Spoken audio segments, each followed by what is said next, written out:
Due to a moment of disdainful exclamation, this trashy anime has ruined my youth. The ashes of Xiao Yao were unexpectedly transported to the realm of martial spirits, where he became the cousin of Xiao Yan. Observing the yet emerged chosen one before him, Xiao Yao smiled. This time, he vowed to prevent any tragic misfortunes from occurring. The women, who were destined to shine like stars, should not be subjected to the grim fates depicted in the anime.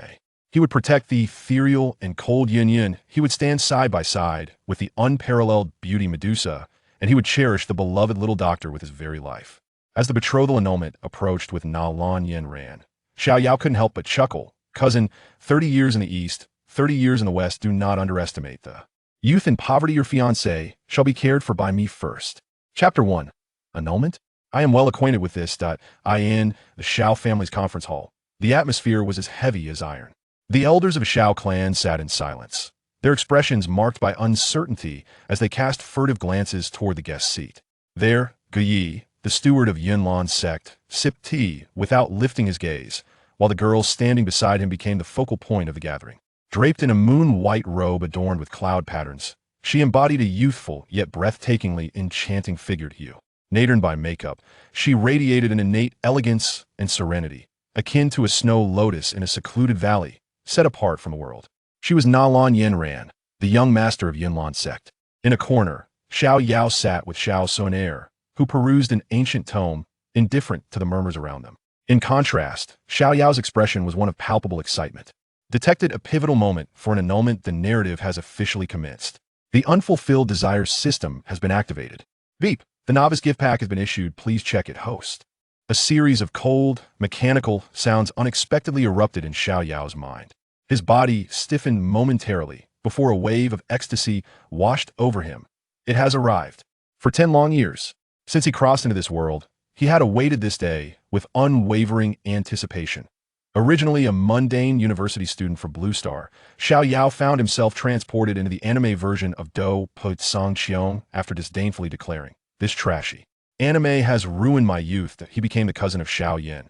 Initially, the system had not manifested. As Xiao Yao surmised, it was due to not reaching a crucial plot point, but today his external aid had finally arrived. The wooden door of the hall creaked open, revealing a slender young man in black, whose brow bore the weight of uncharacteristic despair and melancholy for his age. "Father, esteemed elders." Xiao Yan greeted the three-seated figures. Yaner, you've arrived, please take a seat." Xiao Zhan nodded at him, gesturing for him to sit. Xiao Yan nodded, scanning the surroundings but failing to locate his designated spot, resulting in a helpless shake of his head. Xiao Yao, already familiar with this segment of the narrative, had left a space beside himself and Xiao Sun, beckoning Xiao Yan over. "Xiao Yan, this way." Xiao Yan smiled knowingly, aware that his cousin would save him a seat, and with a nod, he settled down beside them. It is not that Xiao Yao deliberately seeks to create opportunities for Xiao Yan and Xiao Sun, rather. He himself finds no opportunity at all. By the time he traversed into this world, he was already 6 years old, a mere half a year older than Xiao Yan. At that time, Xiao Sun was already inseparably attached to Xiao Yan, and despite Xiao Yao's earnest efforts, he could not elevate her affection for him. Xiao Yao speculates that this may be due to Xiao Sun being the officially designated heroine of the anime. However, it matters little in the narrative of the anime. Sun's treatment is quite favorable, unlike other female protagonists who have been relegated to mere supporting roles. What Xiao Yao aspires to do is prevent such a fate from occurring. In a novelized version of Fights Breaks Fear, Xiao Yao would strive with all his might to win Xiao Sun's heart. Finding himself in an impasse, Xiao Yao relinquishes his aspirations regarding Xiao Sun. Fortunately, despite his previous intentions, he had always acted appropriately, leading Xiao Sun to regard him with warmth. Along with Xiao Yan, the three of them have always formed a close-knit trio. Xiao Yao's gaze drifted past Xiao Yan's shoulder, landing on a graceful figure across the hall. Nalan Yanran, indeed a woman capable of inciting resentment in young Xiao Yan for 3 long years, rivals Xiao Sun in both beauty and form. "Regrettably, the one you look down upon is my brother, and I have taken notice of you. Xiao Yan, your childhood friend Sun is entrusted to you. As for this destined fiancé, I shall graciously step aside." The ensuing events unfolded as Xiao Yao had anticipated. After a few polite exchanges, Nalan Yanran began to articulate the purpose of her visit. Annulment of the engagement. Boom! Those 2 syllables detonated like a bomb, sending the entire hall into an uproar. The color drained from Xiao Zhan's face, and in a moment of explosive fury, He emanated the aura of a grand Dou master, only to be persuaded to temper his rage by the elders of the Xiao clan. Seeing this, Gou Yi produced a gathering Qi powder as compensation, which was promptly rejected by Xiao Yao, and Nalan Yanran assumed Xiao Yan's refusal stemmed from greed, and thus proceeded to humiliate him with an offer of 3 gathering Qi powders and the benefits of training at the Yunlan sect. In a fit of rage, Xiao Yan laughed bitterly. What a generous donation. I truly wish to. Nalan Yanran was taken aback by his furious demeanor, stepping back a half step. Behind her, the previously silent youth Lu Ling stepped forward, a glint of cold light flashing in his eyes as he drew his sword. However, at the moment he unsheathed his weapon, a sound of slicing air suddenly rang out. The onlookers scarcely registered what had occurred, only to see a figure swiftly darting forward, arriving at Xiao Yan's side in an instant. Clang buzz. A deafening metallic wail echoed through the hall. Lu Ling felt an overwhelming force emanating from the sword, as if he had been struck by a charging beast. Crack! His finely crafted steel sword began to fracture from the point of impact, disintegrating into a heap of useless scrap. It was Xiao Yao. All eyes converged upon him. It must be noted that since Xiao Yao's arrival in this world, lacking a system, he devoted himself to rigorous training.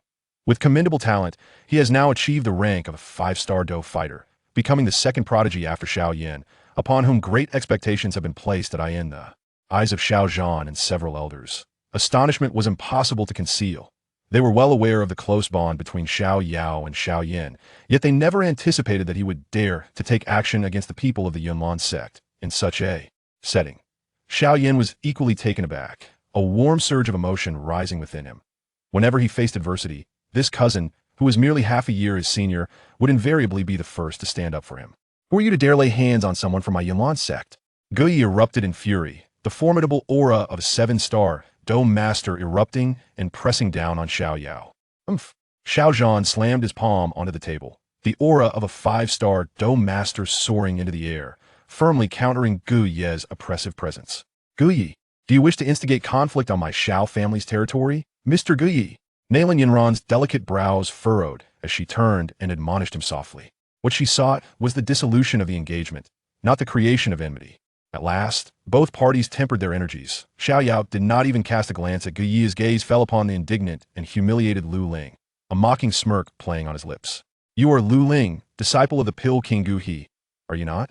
Xiao Yao's voice was not loud, yet it resonated clearly in everyone's ears. Is it the custom of the Pill King's disciples to draw swords against their host? Or has the prestige of the Yunlan sect grown so vast as to disregard the dignity of family? Disinterested in further discourse with him, Xiao Yao turned his attention to Gou Yi, addressing him with an air of respectful defiance. Elder Gou Yi, Xiao Yao, acted solely because he sought to harm a member of my Xiao family. It is only just to defend my family on our own territory. With this statement, he firmly established the moral high ground that a glimmer of approval and pride flashed in Xiao Zhan's eyes, causing him to unconsciously straighten his posture.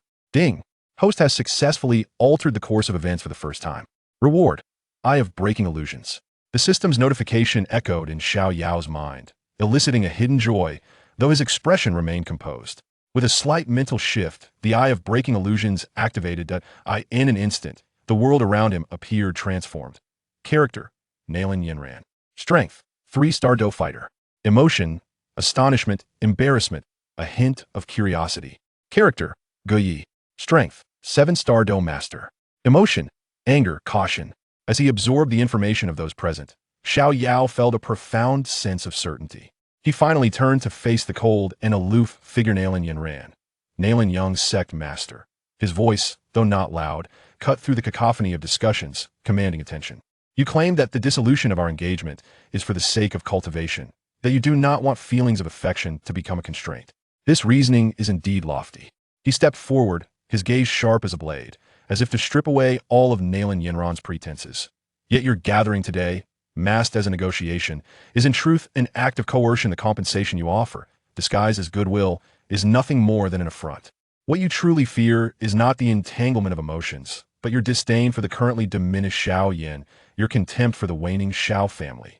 You dread that this engagement, set forth by your grandfather, may become an indelible blemish on the future path of you, the esteemed daughter of the Yunlan sect. Xiao Yao stepped closer once more, his voice suddenly turning frigid akin to the sharpness of winter's ice. What you refer to as pride, and your so-called dedication to cultivation, is merely a facade to mask your disdain for the impoverished and your treachery. Am I not correct?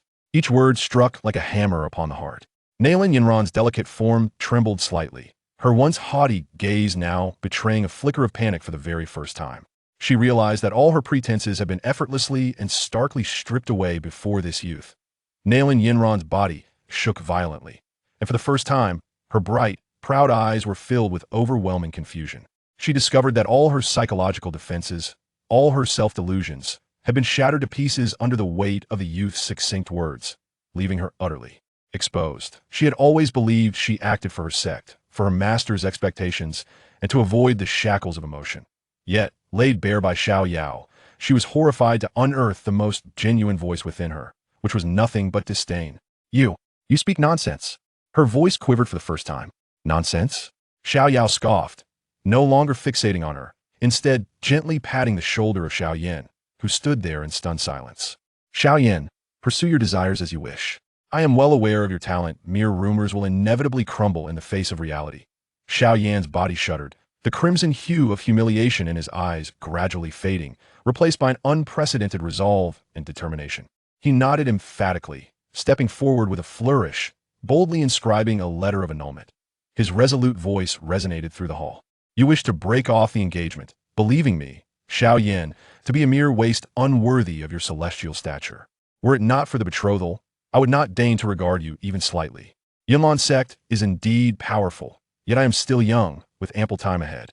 True, I am presently a waste, but in the coming years, why should you presume I cannot rise again? Miss Nalan, out of respect for old Master Nalan, I offer you a piece of advice. 30 years in the East, 30 years in the West, do not underestimate the youth in their poverty." As his words echoed, silence enveloped the room. Nalan Yanran clutched the scalding letter of annulment, gazing at the youth's unwavering silhouette, her heart a tumult of emotions, ultimately culminating in a cold huff as she turned away with Guyi and Lu Ling. Thus, a farcical spectacle concluded. Xiao Yao observed Nalan Yanran and her entourage vanish at the doorway, a meaningful smile flitting across his lips before it faded away. He silently turned, like a wisp of smoke, discreetly following. The true performance had merely begun. Chapter 2. A renewed bet. Outside the Xiao family mansion, the moonlight flowed like water, quietly cascading over the cobbled path. Nalan Yanran shook off Lu Ling and Guyi. Striding ahead alone, the moonlight elongated her shadow, imbuing her with a sense of solitude. The words of the youth named Xiao Yao echoed in her mind, like sharp thorns piercing deep into her heart, shattering the pride and dignity she had painstakingly maintained. Embarrassment, grievance, and a hint of confusion, which she was reluctant to admit even to herself, intertwined, leaving her in turmoil. She needed a moment of tranquility. "What is this? Have I uncovered your innermost thoughts, causing you to retreat here in solitude?" A voice, laced with playful mockery, unexpectedly emerged from behind her. Nalan Yanran froze, abruptly turning around to meet a pair of smiling eyes.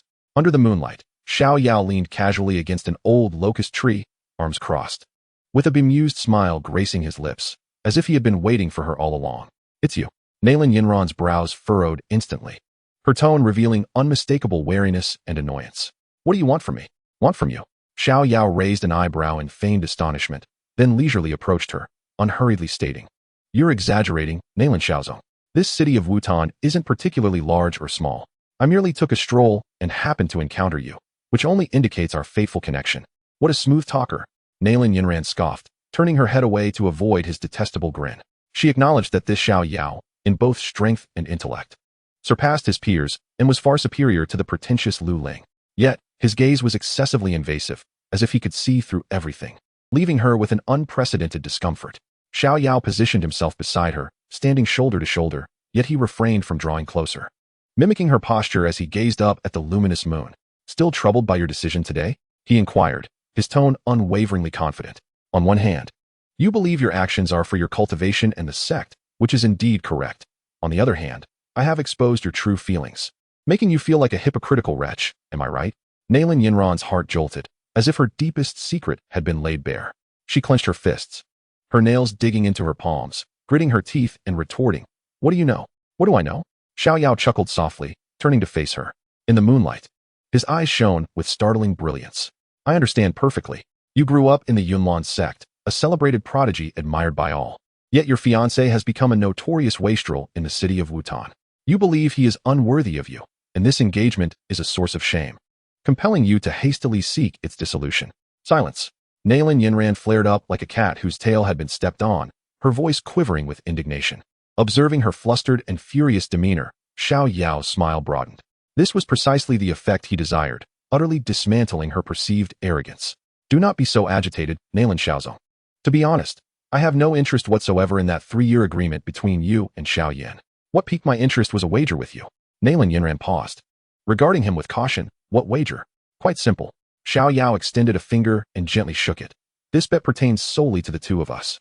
The stakes are the 3-year contest between Xiao Yan and yourself. He hesitated, enunciating each word with clarity. 3 years hence, if Xiao Yan triumphs over you, then your engagement to him shall be nullified. Subsequently, you, Nalan Yanran, shall become my fiancé, Xiao Yao. You must be dreaming. Without a moment's thought, Nalan Yanran sharply rebuked him. Do not rush to respond. Xiao Yao appeared unperturbed by her reaction, smiling casually. Where there is victory, there is naturally defeat. And if Xiao Yan were to lose? Nalan Yanran, with a frosty demeanor, instinctively followed his lead. What if he loses? Should Xiao Yan falter? It would merely affirm your discernment and reveal my error in judgment. Xiao Yao shrugged, his smile taking on a profound significance. In that case, I concede. I shall submit to your will, even if it means toiling as your servant in the Unveiling sect, without a word of protest. Do you dare to accept this wager? One is betting her very self, the other his own future. This agreement transformed from a one-sided humiliation into a thrilling, equitable gamble. Nalan Yanran was utterly taken aback. She gazed at the boy before her, whose playful smile belied his earnest gaze, and a tempest of emotions surged within her. Never had she encountered someone so audacious, so self-assured, so recklessly bold. On what basis does he presume Xiao Yan will prevail? What emboldens him to stake his own future? She opened her mouth, only to find her throat parched, rendering her speechless. What is the matter? Are you afraid? Xiao Yao's tone dripped with provocation. What happened to your earlier resoluteness in the hall? Or could it be that you, the young master of the Unveiling sect, lack confidence in your ability to best Xiao Yan in 3 years? I do not. Nalan Yanran blurted out, stung by his taunt. Then accept this wager. Xiao Yao pressed on relentlessly. Nalan Yanran's mind was in disarray. She felt utterly led by the nose. Reason urged her to reject this absurd bet and depart immediately. Yet the pride inherent to a true warrior made her unable to withstand Xiao Yao's provocations. Observing her indecision, Xiao Yao suddenly chuckled, shaking his head. Very well. It appears I overestimated you. With that, he ceased further discourse, turning gracefully to walk past Nalan Yanran, preparing to leave. Just as she believed he would relent, a surge of unexpected relief washing over her, a fleeting shadow darted by. Crack! A sharp sound resonated clearly in the stillness of the night. Nalan Yanran felt as though struck by lightning, freezing in place. A sensation, fiery and unprecedented, surged from behind her, accompanied by a tingling current that coursed through her entire being. She had been struck on the backside. You. Nalan Yanran's face flushed with an intensity that radiated from her cheeks to her ears and down to her alabaster neck, turning crimson as if it could bleed. It was not mere shyness, but the pinnacle of indignation. She abruptly turned around, only to catch a fleeting glimpse of Xiao Yao's figure vanishing in the distance, leaving behind a flippant and audacious remark that danced upon the night breeze. This, consider it the deposit for our wager, paid in advance. Nalan Xiaozong, I await your answer. Ha ha. His boisterous laughter gradually faded until it was no more. Along the narrow path, only Nalan Yanran remained, standing in the moonlight, her delicate form trembling slightly with uncontainable fury. Never in her life had she endured such insolence, such humiliation. Madman, scoundrel, rogue. She mentally hurled every epithet she could conjure. Yet the crisp sound of his voice and the fiery sensation lingered in her mind like an indelible brand. After a prolonged moment, she finally managed to squeeze out a few words between gritted teeth. Xiao Yao, I shall remember you. Chapter 3, The Novice Gift Pack. The night breeze was cool, dispersing the last remnants of ambiguity and tension in the air. Xiao Yao returned to his chamber, casually shutting the door behind him, isolating himself from the cacophony of the outside world. Leaning against the door, the nonchalant expression on his face had long faded, replaced by an uncontrollable elation. Recalling Nalan Yanran's flustered and enraged demeanor, coupled with her utter inability to retaliate, filled him with exhilaration. Teasing the young master of the Unveiling sect and delivering a playful slap. What a delightful thrill it was. However, more pressing matters awaited his attention. System. Open the Novice Gift Pack, he silently commanded. Ding. The Novice Gift Pack has been activated. Congratulations, host. You have received the following rewards. As the announcement echoed in his mind, 3 radiant, ethereal items hovered in his consciousness, exuding a formidable aura that sent shivers down his spine. 5 extremes true thunder art, heavenly grade technique. 1 description. Invokes the 5 extreme divine thunders of heaven and earth into the body, refining the meridians with unparalleled dominance. Upon reaching mastery, every gesture will wield the might of thunder, making it one of the top-tier techniques of supreme rigidity and vitality in the world. Xiao Clan Emperor Bloodline, Fragment. 1 description. A rare fragment of the ancient Xiao Clan Emperor's bloodline, significantly enhancing cultivation speed and physical potential. Currently in a fragmented state, 110. Collecting 10 pieces will activate the complete Emperor bloodline. Heavenly Thunder Technique, Advanced Earth Grade Combat Skill. 1 description. Harnesses the power of Heavenly Thunder to strike enemies. At its pinnacle, it can summon the 9 heavens' divine thunder, its might rivaling that of heavenly grade combat skills. Cultivating this technique in conjunction with the 5 extremes true thunder art yields exceptional results. Gasp. Even though Xiao Yao had prepared himself for such revelations, he could not suppress a sharp intake of breath upon beholding these 3 treasures. A heavenly grade technique. This was a gem capable of igniting a tempest of bloodshed across the entire Dou Qi Continent. In the original tale, Xiao Yan toiled and fought for the first complete technique, Burning Art, which was merely a low-level yellow grade, evolving only through the relentless consumption of exotic flames.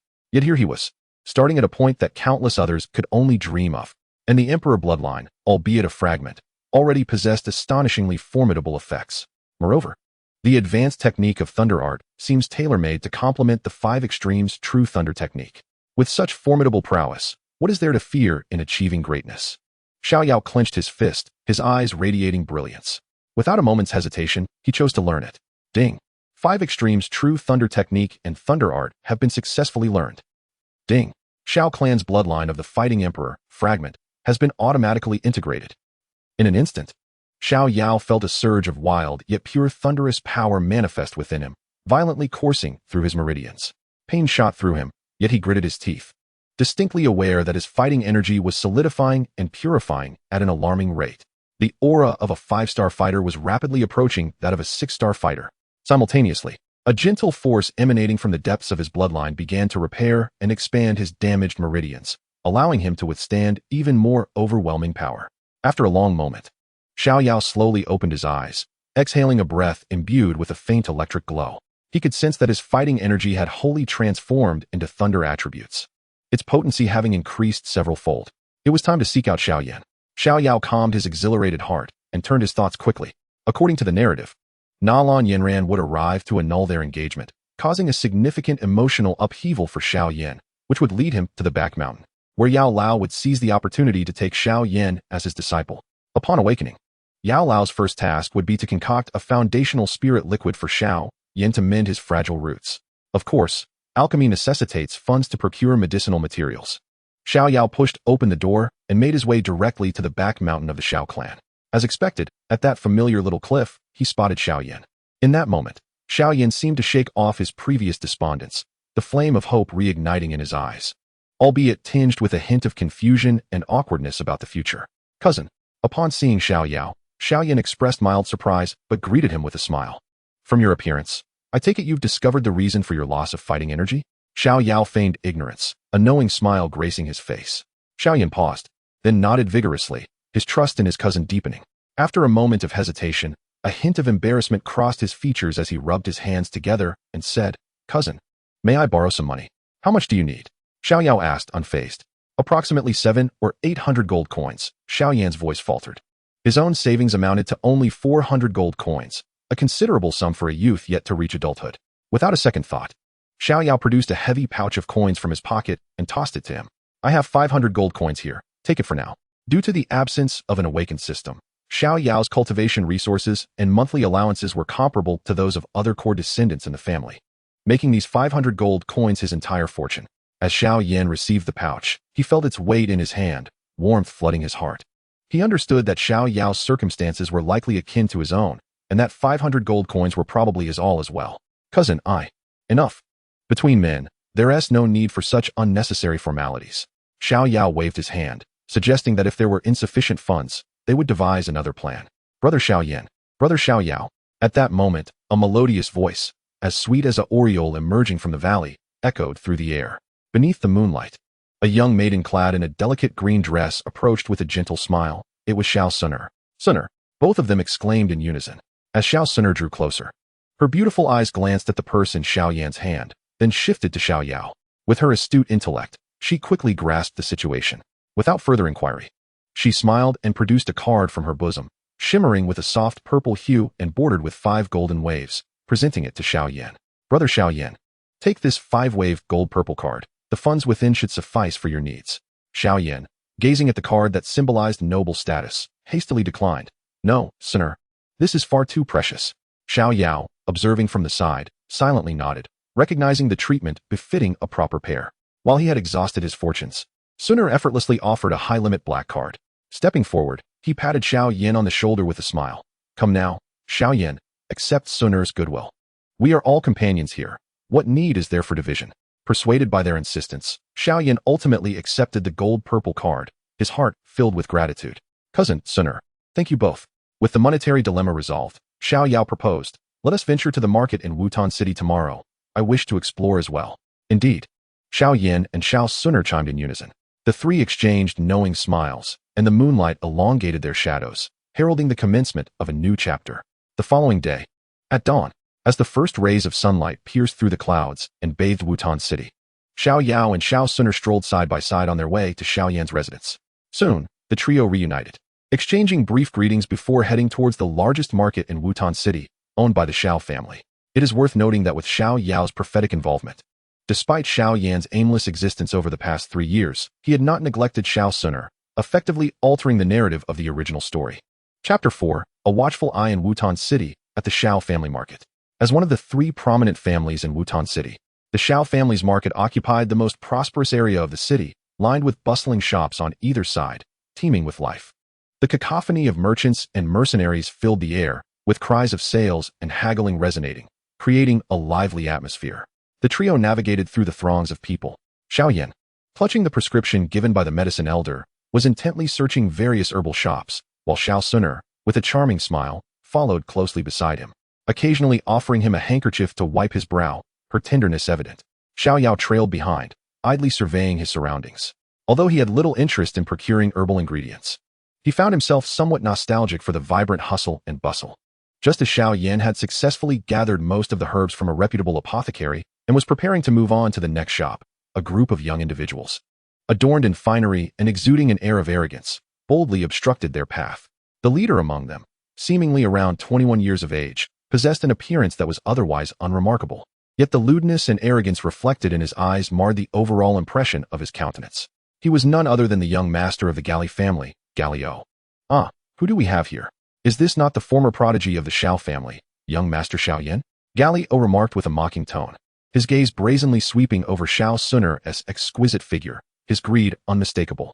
I heard you were spurned by the fiancée of Yinlanzong yesterday? TSK. Truly a sorrowful tale that brings tears to the eyes of those who hear it. It must be quite unpleasant to be discarded like refuse, no? His entourage erupted in raucous laughter, their cacophony drawing the attention of passers-by.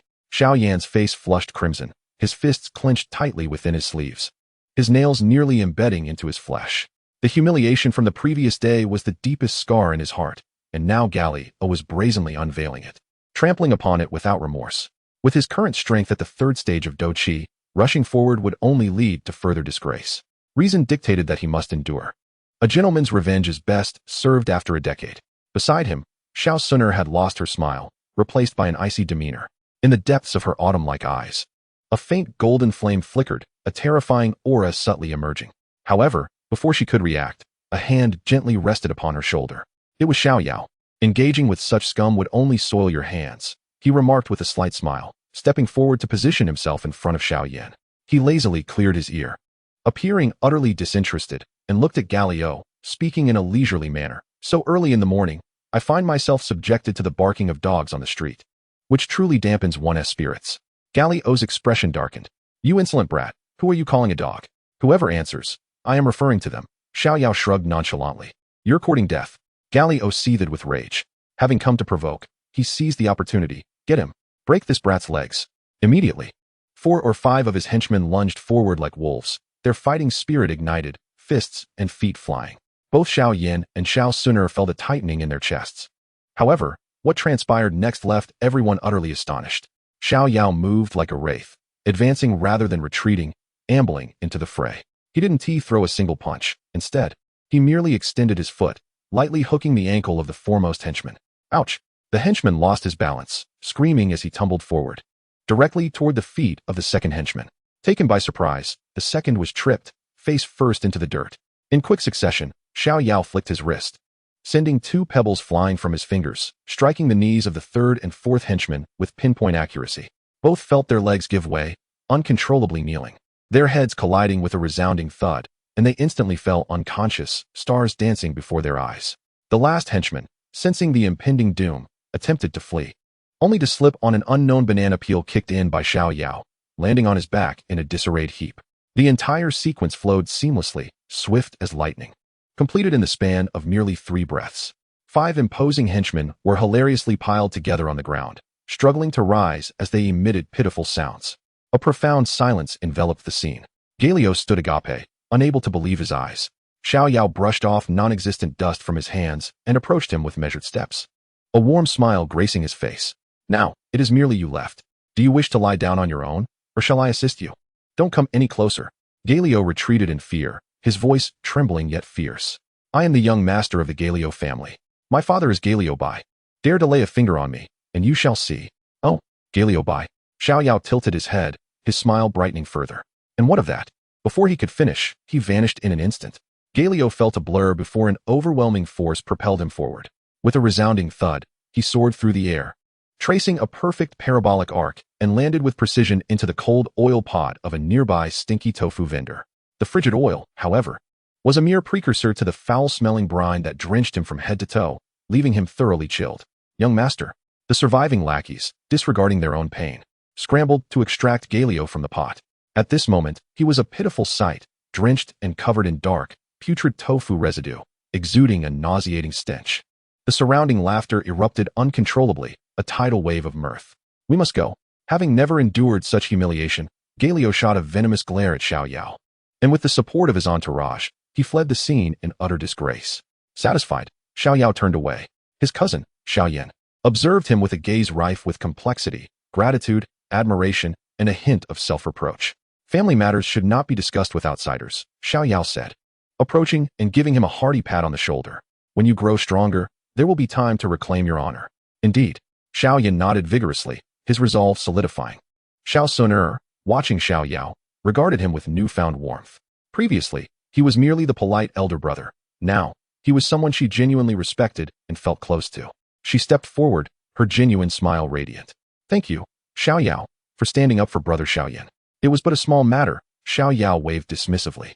After the commotion, Xiao Yan swiftly gathered the remaining herbs, eager to return to his training, and thus led Xiao Sun back to their family. As Xiao Yao watched them depart, his smile gradually faded. He turned, seemingly wandering aimlessly through the marketplace, yet his steps were deliberate, leading him toward a secluded area outside the city. Ever since he had taken action earlier, he sensed an elusive gaze observing him from the shadows. This gaze bore no malice, only curiosity and intrigue. A cold smile curled at the corners of Xiao Yao's lips as his thoughts shifted. The lightning attribute energy within him began to stir, heightening his senses. Intentionally, he wandered further off the beaten path, navigating through the bustling streets and veering into a desolate forest path. The surrounding trees grew denser, obscuring much of the sunlight. Having followed me for so long, shouldn't it be time for you to step into the light? Xiao Yao paused, addressing the empty space behind him with a casual tone. Chapter 5, A Kiss.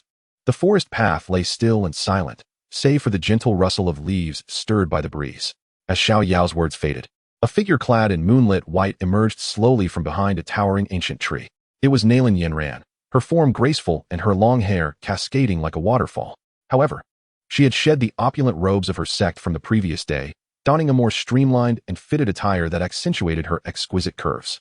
The fluster from yesterday had vanished from her countenance, replaced by a chilling resolve. In her hand, she wielded a jade-green longsword, its scabbard shimmering with an otherworldly brilliance. Unmistakably a rare artifact. Ah, is this not the young master of the Nalan clan? Xiao Yao feigned surprise, leaning casually against a tree, arms crossed, a smirk playing at the corners of his mouth, a teasing expression that irked Nalan Yanran to no end. What brings you here so soon? Have you come to realize the futility of yesterday's wager, eager to cultivate feelings with your fiancé, knowing you are destined to lose? Silence. Nalan Yanran rebuked coldly. She was not here to engage in banter with Xiao Yao. The indignation from being trifled with yesterday, compounded by the absurd wager, had kept her awake through the night. How could she, Nalan Yanran, the future master of the Unveiling sect, allow herself to be toyed with by an insignificant nobody? She was determined to prove herself. Thus, she had come. After Xiao Yan and Xiao Suner departed, she no longer concealed her whereabouts. Xiao Yao, I have come to offer you an opportunity. And one for myself as well. Her voice was frosty, her phoenix eyes ablaze with fierce determination. Let us spar. Oh, Xiao Yao raised an eyebrow, intrigued. If I lose, I shall accept the wager from yesterday, Nalan Yanran declared, her silver teeth clenched. This was the utmost concession she could afford. But if you lose, she swiftly pivoted her words. A glint of severity flashing in her gaze. You must bow before me and apologize for your arrogance and insolence. To her, these terms were exceedingly fair. She acknowledged Xiao Yao's formidable prowess, yet as the young master of the Yunlan sect, her mastery of advanced wind-based techniques, alongside her sect's secret combat skills, rendered her confident in her ability to triumph, even against a higher-ranked opponent. However, to her astonishment, Xiao Yao chuckled lightly, shaking his head. How mundane, exceedingly mundane. What do you mean? Nalan Yanran's brows furrowed instantly. Your wager holds no challenge for me, Xiao Yao stated leisurely as he approached her, his gaze appraising her with an assertive intensity. Instead, let us amend the stakes. If I lose, the conditions remain unchanged. I shall bow and apologize. Xiao Yao raised a finger to his face, but should I win, he extended his voice, deepening his tone with a magnetic allure. You must not only accept yesterday's wager, but also kiss me right here. You shameless fool. Disgraceful. Nalan Yanran's face suddenly flushed a deep crimson, her entire body trembling with rage. Does this fellow's mind harbor anything beyond these sordid thoughts? What? Are you afraid? Xiao Yao's taunting strategy was executed as anticipated, his smile imbued with a devilish allure. Do you possess such a lack of confidence in yourself? Or is it that, as the esteemed daughter of the heavens, you lack the courage to wager even a mere kiss? What are you afraid of? Afraid that after losing, you might fall for the one who has taken your first kiss? I will not lose. Nalan Yanran was utterly provoked by his flippant words, and the pride belonging to the young master of Yunlan's sect made her unable to tolerate such doubt. With a swift motion, she drew her long sword. Its tip aimed directly at Xiao Yao, her voice sharp. Very well. I accept your wager. Xiao Yao, today I shall make you kneel before me, regretting your actions. Now, that is more like it. Xiao Yao nodded in satisfaction. In the next moment, Nalan Yanran sprang into action, with a flick of her toes. Her form was akin to a willow fluff lifted by the wind, graceful and swift as she charged toward Xiao Yao. The long sword in her hand wove a beautiful pattern, the azure wind attribute battle aura entwining it, transforming into several fierce sword shadows that enveloped Xiao Yao's vulnerable points. This was indeed the intermediate mystic technique of the Yunlan sect, the wind fluff sword technique. In the face of this fierce onslaught, Xiao Yao neither flinched nor evaded, not even drawing a weapon. It was only at the moment when the sword's edge was nearly upon him that his figure shifted like a phantom. Narrowly evading all the sword shadows at an incredible angle, he pressed closer to Nalan Yanran, whispering into her ear with a voice audible only to the two of them. Too slow. The warmth of his breath brushed against her ear, causing Nalan Yanran's body to shiver, her swordplay faltering for a split second. In a duel of masters, victory or defeat hinges on the briefest of moments. Seizing this fleeting opportunity, Xiao Yao advanced rather than retreating, closing in on her embrace. He did not employ the overwhelming power of the lightning attribute battle aura, but instead, with his fingers resembling a sword, gently tapped within her seemingly flawless web of swordplay. Cling. A soft sound echoed as Xiao Yao's fingertip accurately struck the spine of Nalan Yanran's long sword. A clever tremor surged through, causing Nalan Yanran to feel a numbness in her wrist. Her fierce swordplay instantly disrupted, and propelled forward by her own momentum, she found herself uncontrollably tumbling ahead. Just as she seemed destined to meet the ground face first, a powerful arm encircled her slender waist, securely drawing her into an embrace. The two were now entwined in an exceedingly intimate posture, with Nalan Yanran distinctly feeling the strong heartbeat emanating from his chest. An embrace offered willingly? Young Master Nalan, you are far too courteous. Xiao Yao chuckled teasingly, lowering his head near her ear. Release me. Nalan Yanran, both embarrassed and furious, struggled to push him away. Yet, Xiao Yao, taking advantage of her momentum, released his hold just as she was about to regain her footing, gently tripping her with his foot. Nalan Yanran gasped, once again falling back into his arms. This cycle repeated several times, and Nalan Yanran's delicate face turned a shade so red it seemed it might bleed. She felt akin to a mouse toyed with by a cat, unable to escape his control no matter how she struggled. His power far surpassed hers. Yet, rather than defeating her with brute force, he instead chose to wear down her resolve, teasing her. "You scoundrel!" Nalan Yanran's eyes reddened with anger, a sensation far more distressing than outright defeat. The game had concluded. Just as her mind spiraled into chaos, Xiao Yao's voice took on a serious tone. His speed surged abruptly. Nalan Yanran barely registered a blur before his figure vanished from sight. An unprecedented sense of crisis enveloped her from behind. Without a moment's hesitation, she turned to defend herself. Alas, it was all too late. A chilling hand was already poised delicately against her fair, slender neck, while her long sword was effortlessly pinched between his fingers, utterly immobilized. The outcome was clear. Xiao Yao's warm breath brushed against her hair as he whispered, "You have lost." Those 3 words struck her heart like a hammer, shattering the last vestiges of her pride. She stood there, frozen, her body cold and her mind blank. Xiao Yao leisurely stepped back a couple of paces, observing her dazed demeanor, and a familiar mischievous grin returned to his face. He pointed to his cheek and casually declared, "A bet is a bet. Come now, young Master Nalan, fulfill your wager." Chapter 6. The Journey to the Monster Mountain Range. In the forest, an eerie silence reigned. Nalan Yanran gazed blankly at Xiao Yao's face, so close yet adorned with that infuriating smile, and his gesture of pointing to his cheek made her blood rush to her head. Rationality urged her to accept the terms of the bet, for that was the code of the strong. Yet emotionally, the thought of kissing this scoundrel who had just toyed with her was unbearable. "What? Afraid to kiss?" Xiao Yao taunted, observing her frozen state, her face a canvas of shifting colors, the corners of his mouth curling with amusement. "Or perhaps you've never kissed anyone and don't know how to begin. Should I, in my lofty position, teach you?" That remark was the final straw.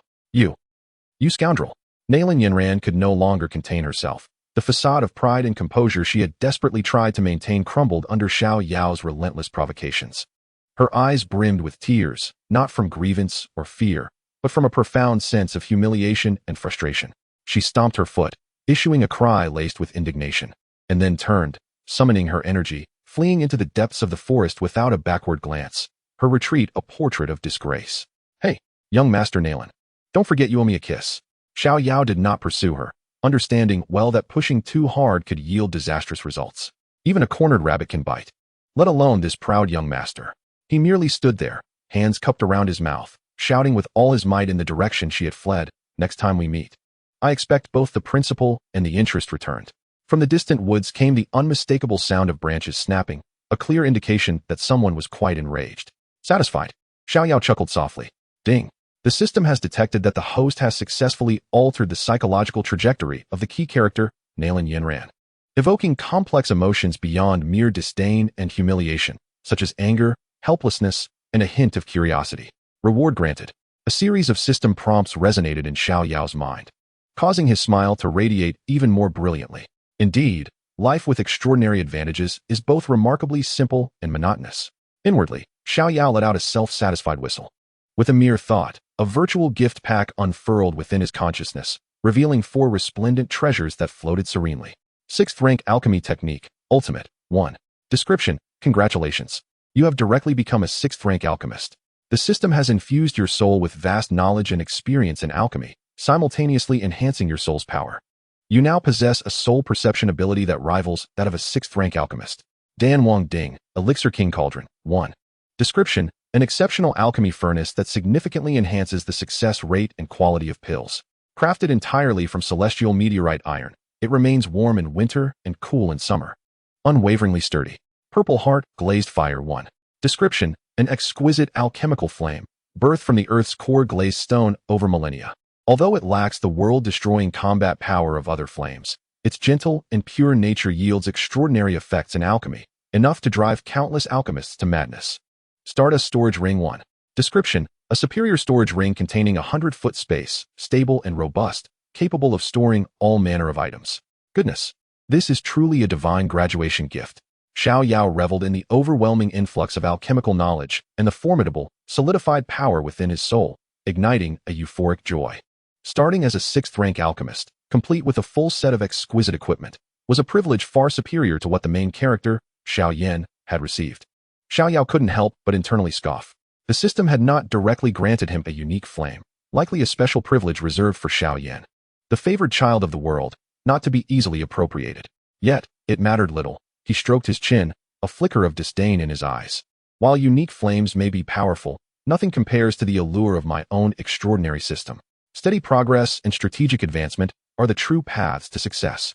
After his excitement subsided, Xiao Yao began contemplating his next steps. He rummaged through his pockets, finding only a meager handful of coins. The 500 coins he had previously amassed had all been given to Xiao Yan. Alas, he had returned to square one.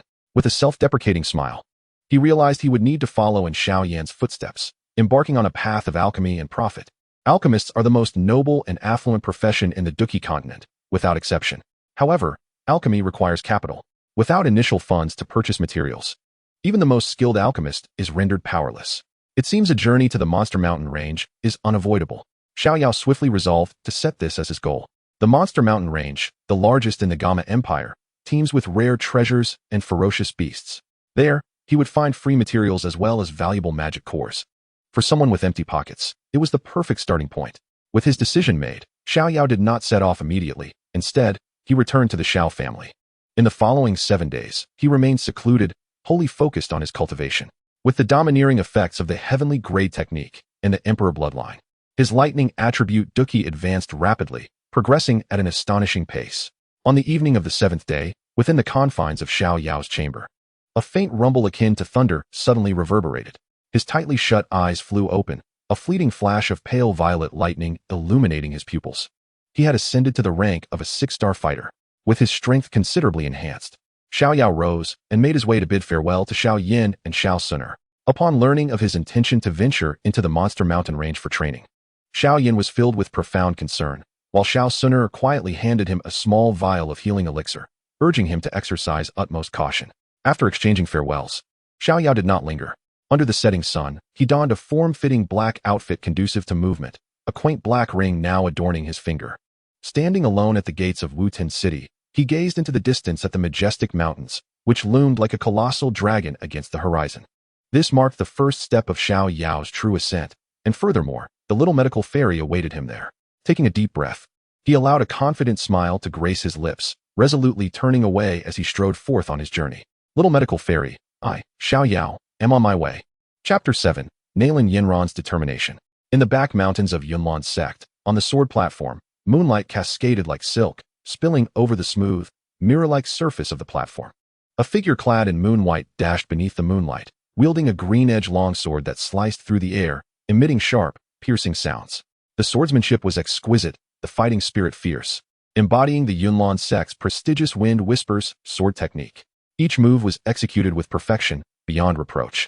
However, the swordswoman, Nalan Yanran, wore a frown of frustration, her heart tumultuous. With a swift motion, she sheathed her sword, releasing a fierce wave of sword energy that struck a distant boulder, leaving a deep scar visible to the bone. Yet, this did little to quell her disturbed thoughts. Since her hasty retreat from Wutan City several days prior, she had confined herself within the sect, engaging in an almost self-destructive frenzy of training. Sleepless and relentless, she sought to numb her nerves through sheer physical exhaustion. Yet, it proved futile. The visage of that man, with a smirk that held 3 parts ridicule and 7 parts amusement, would intrude upon her focus without warning. You have lost.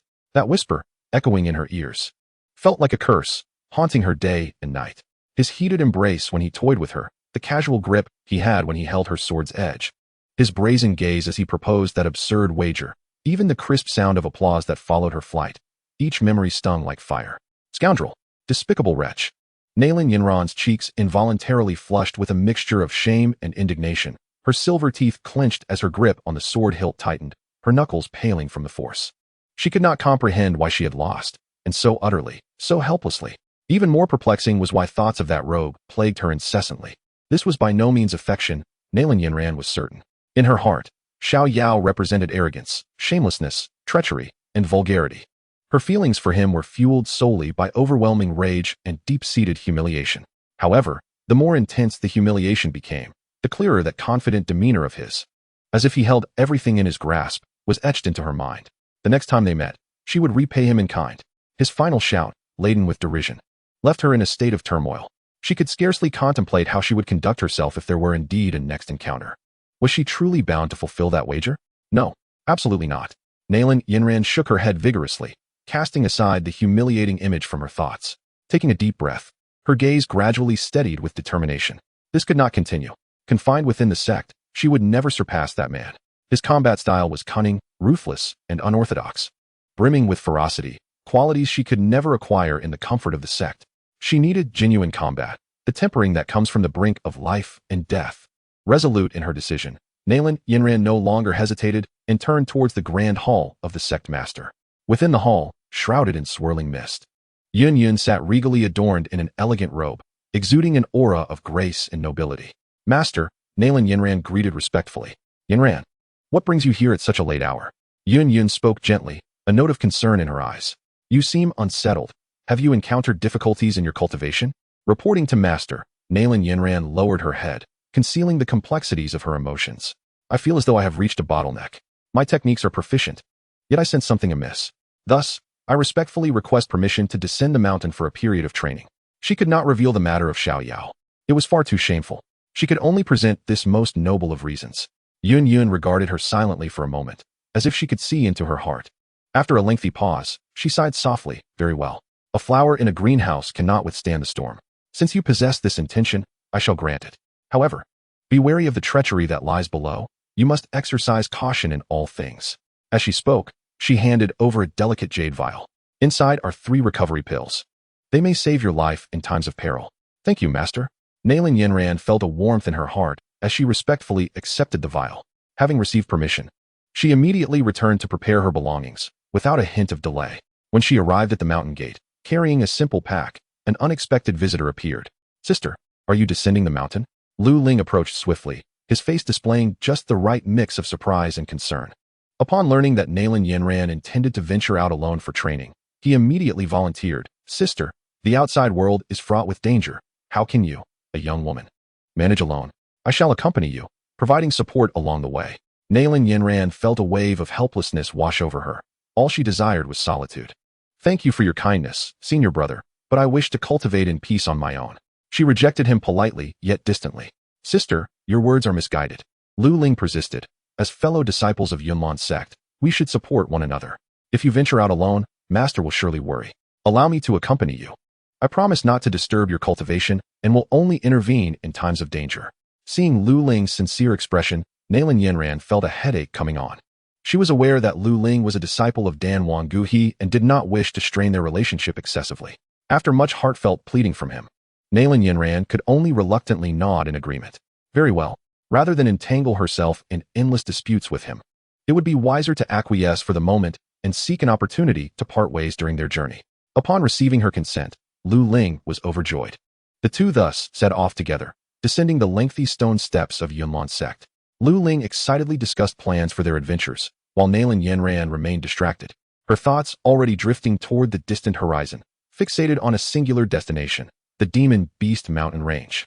That place was renowned as the most perilous and challenging terrain in the entire Gama Empire. Unconsciously, her hand tightened around the hilt of her sword, and the image of that detestable grin resurfaced in her mind. Xiao Yao, just you wait. The next time we meet, I, Nalan Yanran, shall ensure that you kneel before me and pay the price for your actions. Chapter 8. Injustice Witnessed. After bidding farewell to Wutan City, Xiao Yao journeyed eastward. Following several days of hardship and exposure to the elements, a small town nestled at the foot of the Demon Beast Mountain Range finally emerged on the horizon.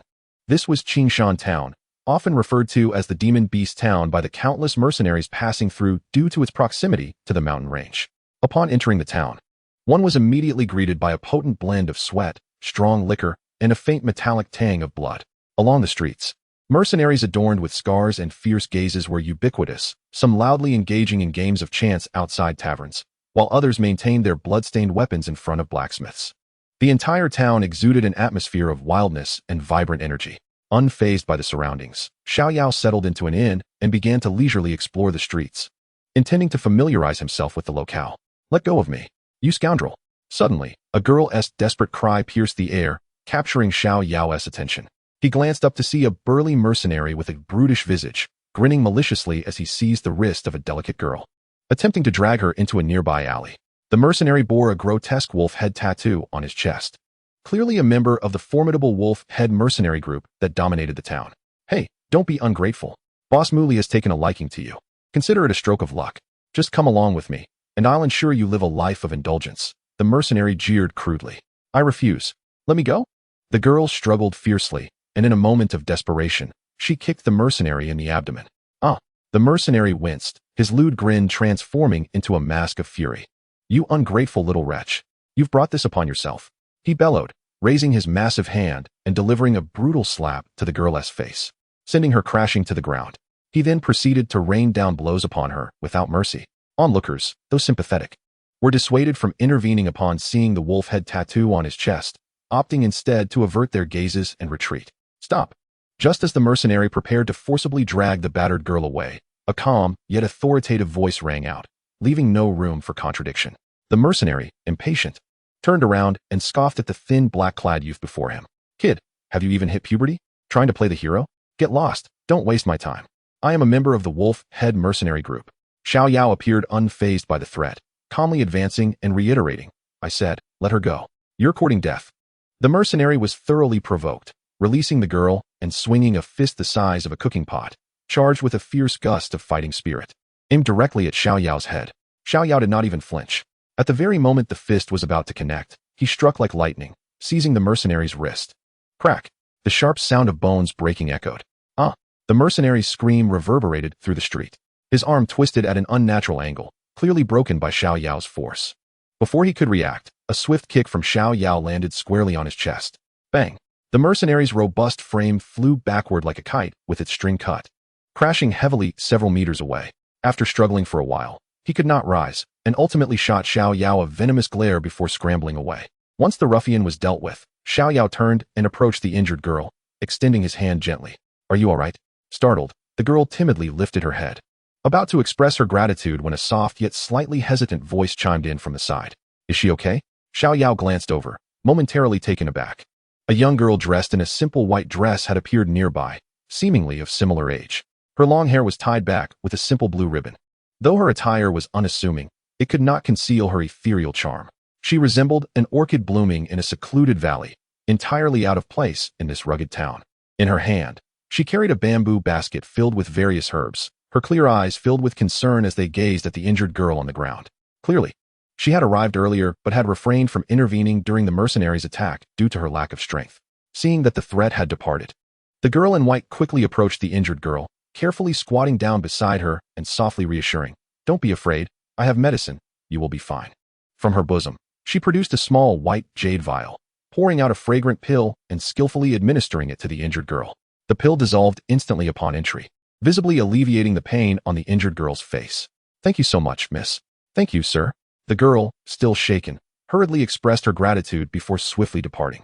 In an instant, only Xiao Yao and the girl in white remained. Thank you for your assistance, sir. The girl in white stood gracefully, bowing to Xiao Yao. Her voice was melodious. Had it not been for your timely intervention, the consequences for that girl could have been dire. It was merely a trivial matter. Xiao Yao waved his hand dismissively, then inquired, Your accent suggests you are not from these parts? Indeed. The maiden in white, somewhat embarrassed, nodded gently and replied, I have only recently arrived in Qingshan town, wishing to open a modest apothecary to assist the injured mercenaries and townsfolk. A commendable aspiration, Xiao Yao acknowledged with a nod. However, in Qingshan town, kindness must be safeguarded by strength. It would be wise for you to exercise caution. Thank you for your reminder, sir.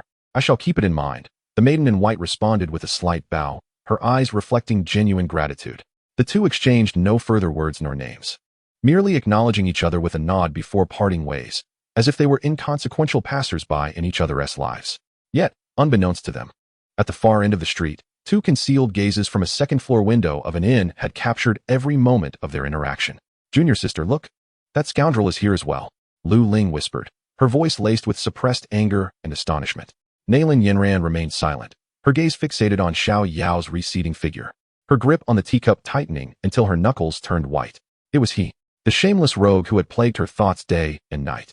The very embodiment of her unease. He had indeed come to the monster beast mountains. In an instant, a tumult of emotions surged within her, the humiliation of defeat, the indignation of being slighted, and the fury of being toyed with, all compelling her to rush down and cleanse herself of all shame with the sword in her hand. Yet, an image from moments prior involuntarily resurfaced in her mind. Faced with the ruffians of the Wolf Head Mercenary group, he had acted decisively and efficiently. devoid of any superfluous movements. His composure and strength were undeniable. This could be deemed as an act of righteousness. But what followed? The appearance of that maiden in white. Nalan Yanran, confident in her discerning eye, recognized that although the girl was simply dressed, her beauty and grace were not in the least inferior to her own. There was a gentleness about her, a subtle allure that could captivate any man. Given her understanding of Xiao Yao's unscrupulous nature, she anticipated that upon encountering such a stunning beauty, he would undoubtedly adopt a frivolous demeanor akin to that which he displayed towards her, uttering insipid and offensive remarks. Yet, he did not. Throughout their interaction, he conducted himself with the decorum of a true gentleman. His gaze was clear, devoid of any lewdness. His words were appropriate, imbued with kindness. His demeanor was measured, maintaining a respectful distance from the young woman. Why? A colossal question crashed into Nalan Yanran's heart, plunging her into profound confusion. Why could he treat the maiden in white with such courtesy, embodying the essence of a heroic figure, while transforming into a shameless, crude rogue in her presence? Was that distasteful fade crafted solely for her? The emergence of this thought incited within Nalan Yanran a wave of unprecedented, intensified humiliation and fury. This was far more intolerable than the revelation that he was a complete rogue. This indicates that he is deliberately provoking himself, mocking himself. Bang! The celadon teacup in her hand could no longer withstand the force of its owner and shattered with a sound.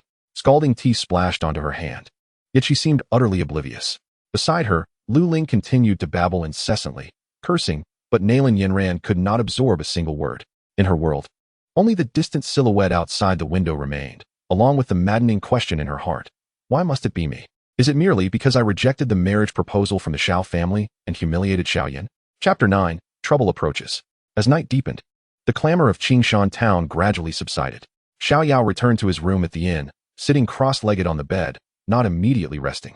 He closed his eyes, recalling the image of the girl in white from earlier that day, and her kindness that stood out amidst the chaos of the town. What an intriguing young lady.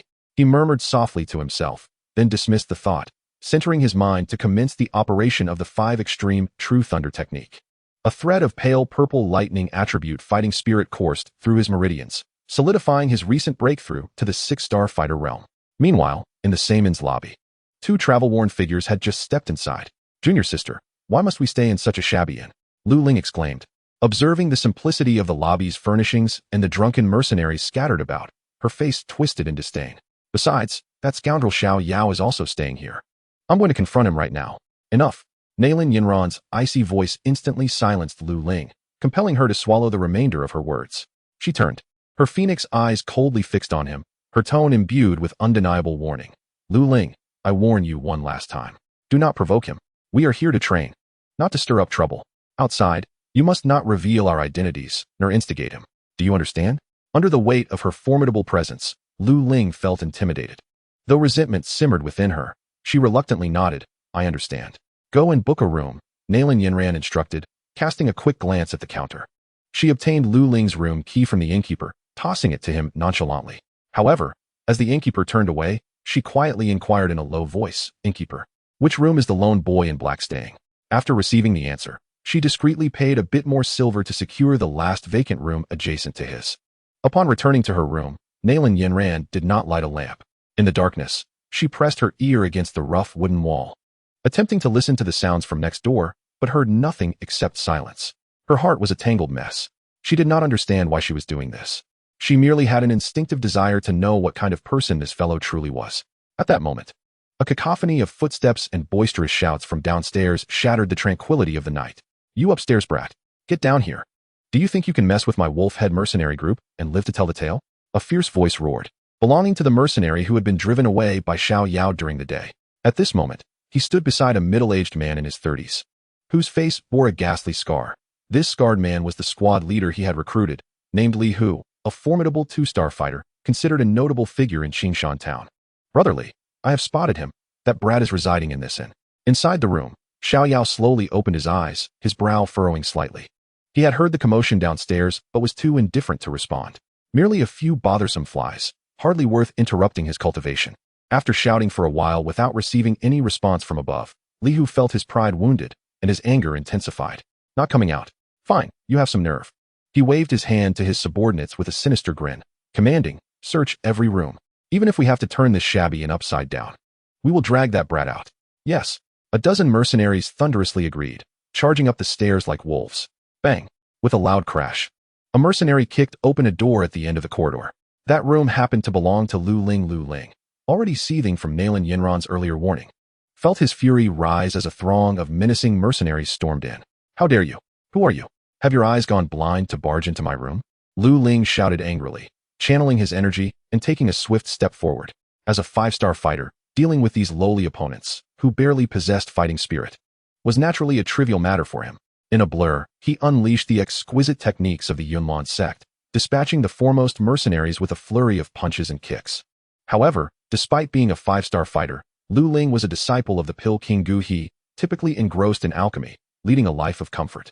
While his martial techniques were indeed refined, they lacked the ruthless experience of true life-and-death combat. In the realm of fighters, the gap between star levels is not an insurmountable chasm when the reckless mercenaries compensate with sheer numbers and underhanded tactics.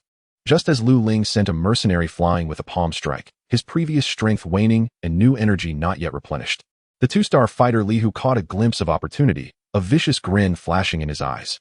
Instead of attacking head-on, he executed a sliding maneuver, approaching from an exceptionally cunning angle, driving his dagger fiercely into Lu Ling's calf. Thud! Lu Ling felt a chill in his leg, followed by a surge of excruciating pain, letting out a cry as he staggered. That brainless fool!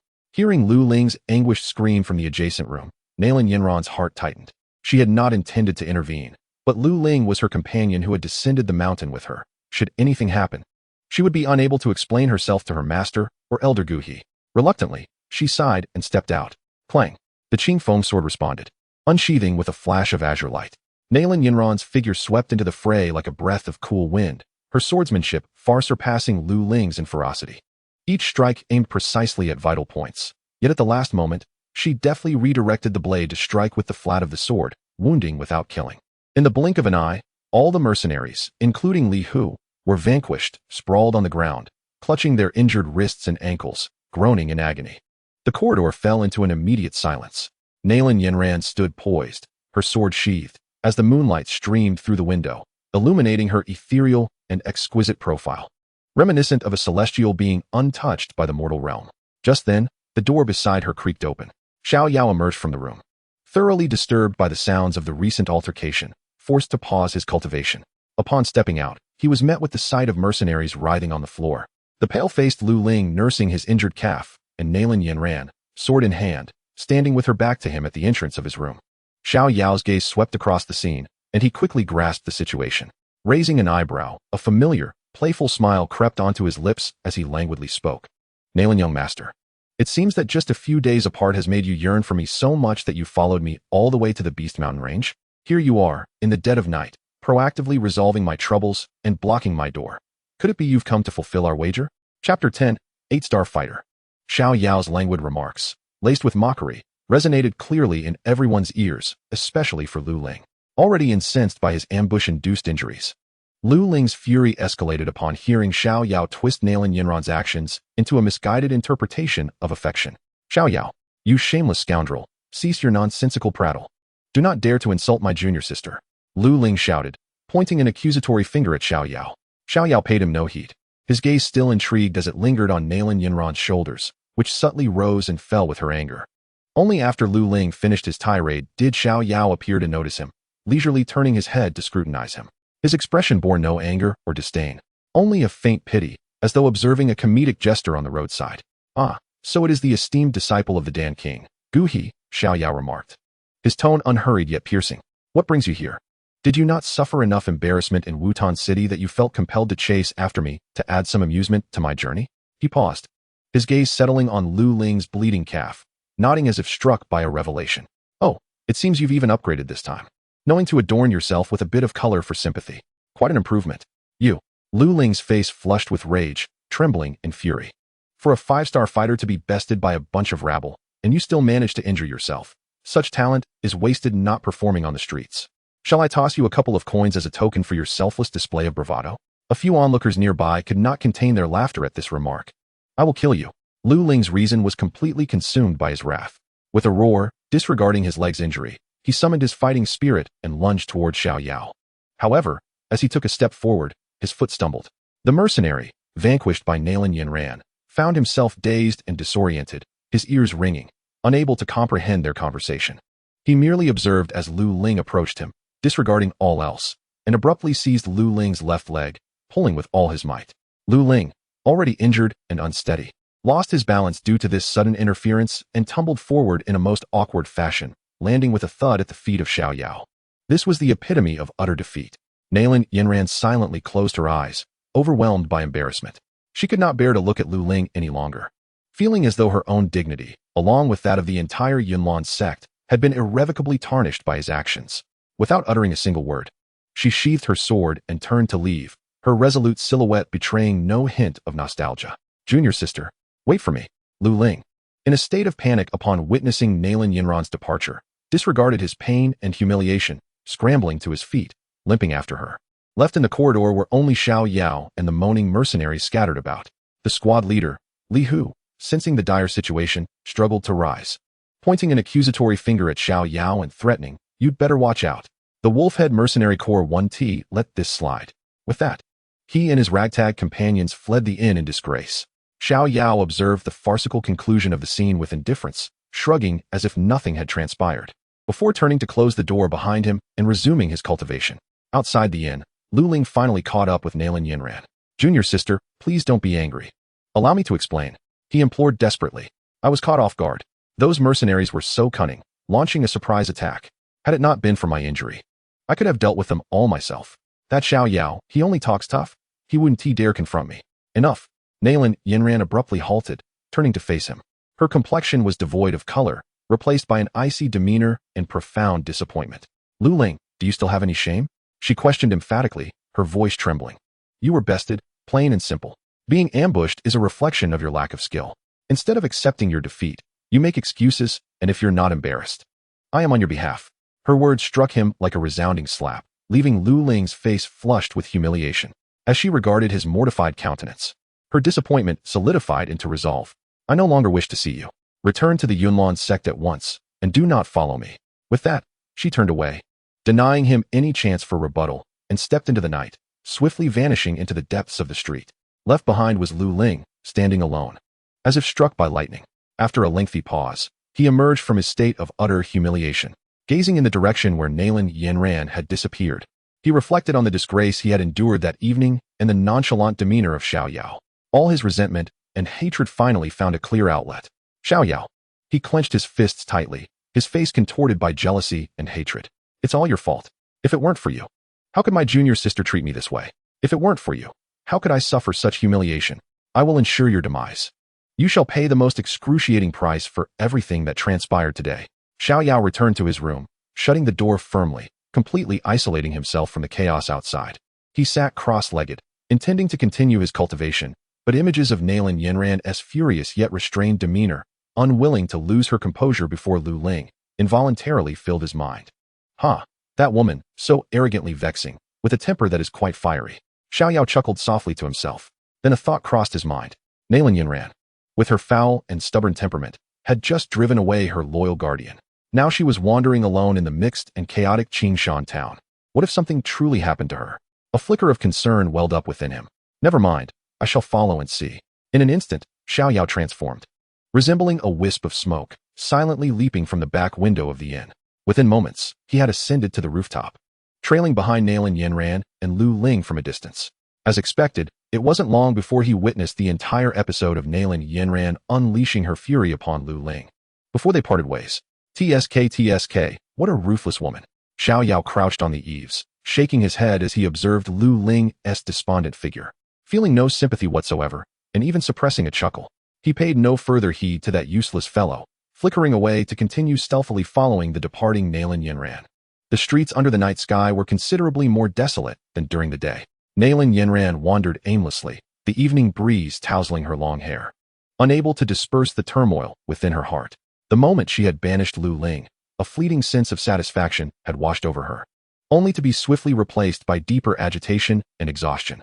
Useless, unable to handle a few mercenaries, merely making excuses, she looked down upon Lu Ling with disdain. Yet, after that disdain, the image of another individual intrusively surfaced in her mind. That scoundrel, though utterly detestable, was indeed 100 times more capable than Lu Ling. This thought only intensified her vexation. She had to admit that Xiao Yao's composure, confidence, and absolute control demonstrated in battle were realms beyond Lu Ling's capabilities. Just as her thoughts spiraled into chaos, a group of mercenaries, armed and patrolling the night, abruptly turned the corner ahead. The leader, tall and fierce-looking, exuded an imposing presence that was leagues above the previous rabble.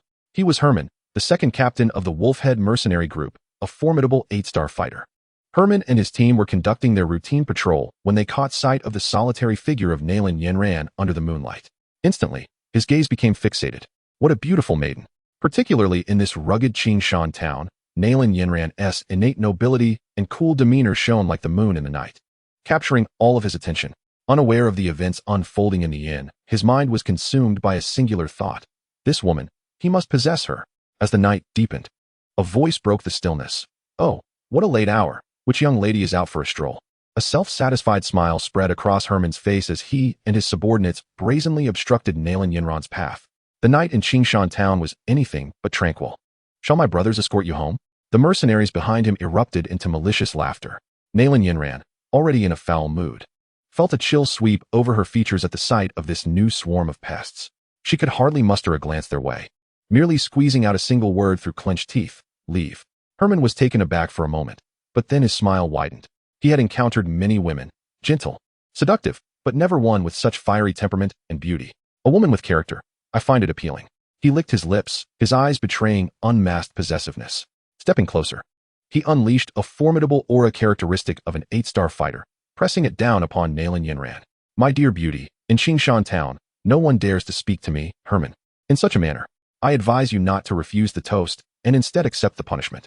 No woman I have set my sights on has ever escaped. Feeling the overwhelming pressure of his battle aura, Nalan Yanran's heart sank, her instinct urging her to grip the hilt of her sword tightly. Meanwhile, not far off, Xiao Yao, who had been observing the scene with amusement, finally set aside his playful demeanor, his gaze shifting to one of seriousness. Herman, the second captain of the Head Mercenary Corps, was no mere foot soldier, but a genuine ruthless character known for dancing on the edge of danger. It seemed that events were about to take an intriguing turn. Chapter 11. A rescue in the nick of time. As the weight of Herman's 8-star fighter presence bore down on her, despair clawed at Nalan Yanran's heart. She understood that a direct confrontation would yield no victory. Her only option was to devise an escape. In an instant, her wind attribute battle energy erupted within her, transforming her into a fleeting azure shadow, darting towards the weakest point in the encirclement.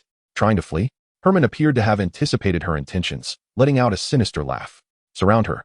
Before his words faded, his towering figure materialized in the path of her escape, his iron fists glinting with menace, accompanied by a fierce gust of wind as he struck down. Before the fist could reach her, the oppressive force left Nalan Yanran momentarily breathless. She was forced to halt, raising her sword in defense. Yet the impact sent her sliding back several meters, her arm numb from the force. In that brief moment of delay, over a dozen mercenaries from the Head Mercenary Corps surged forward, sealing off all avenues of retreat. Ha ha, little beauty, you might as well surrender. A pockmarked mercenary, seizing what he believed to be his chance for glory, bellowed as he charged forward with his blade. Seeking death. Cold light flashed in Nalan Yanran's eyes as she struck back in wrath. In an instant, her sword gleamed, and the mercenary let out a pained scream as the back of her sword struck his wrist, sending his steel blade flying from his grasp and propelling him backward.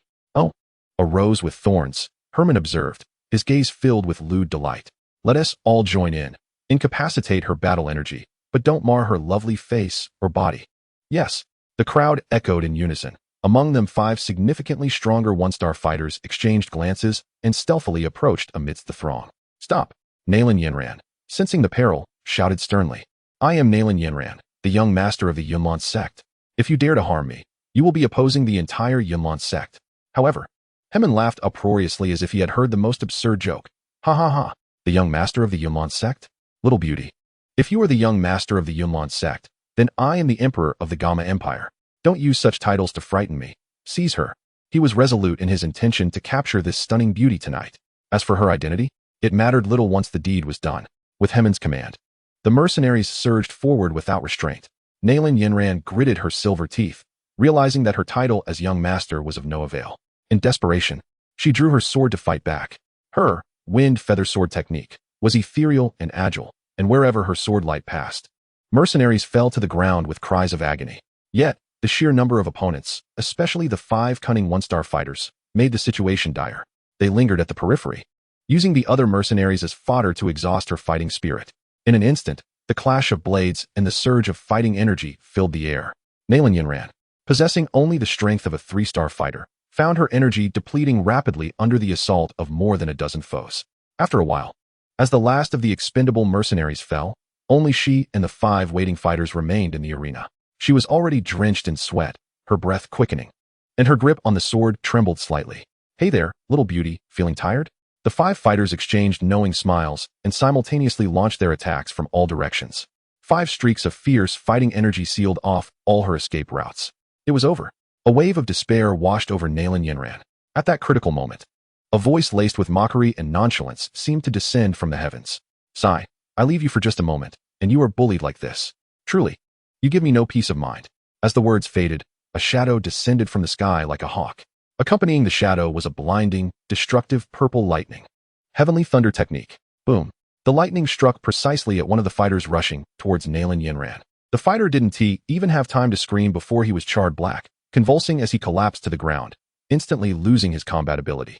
Xiao Yao's figure gracefully landed in the center of the encirclement, perfectly positioned in front of Nalan Yanran. Time seemed to freeze at that moment.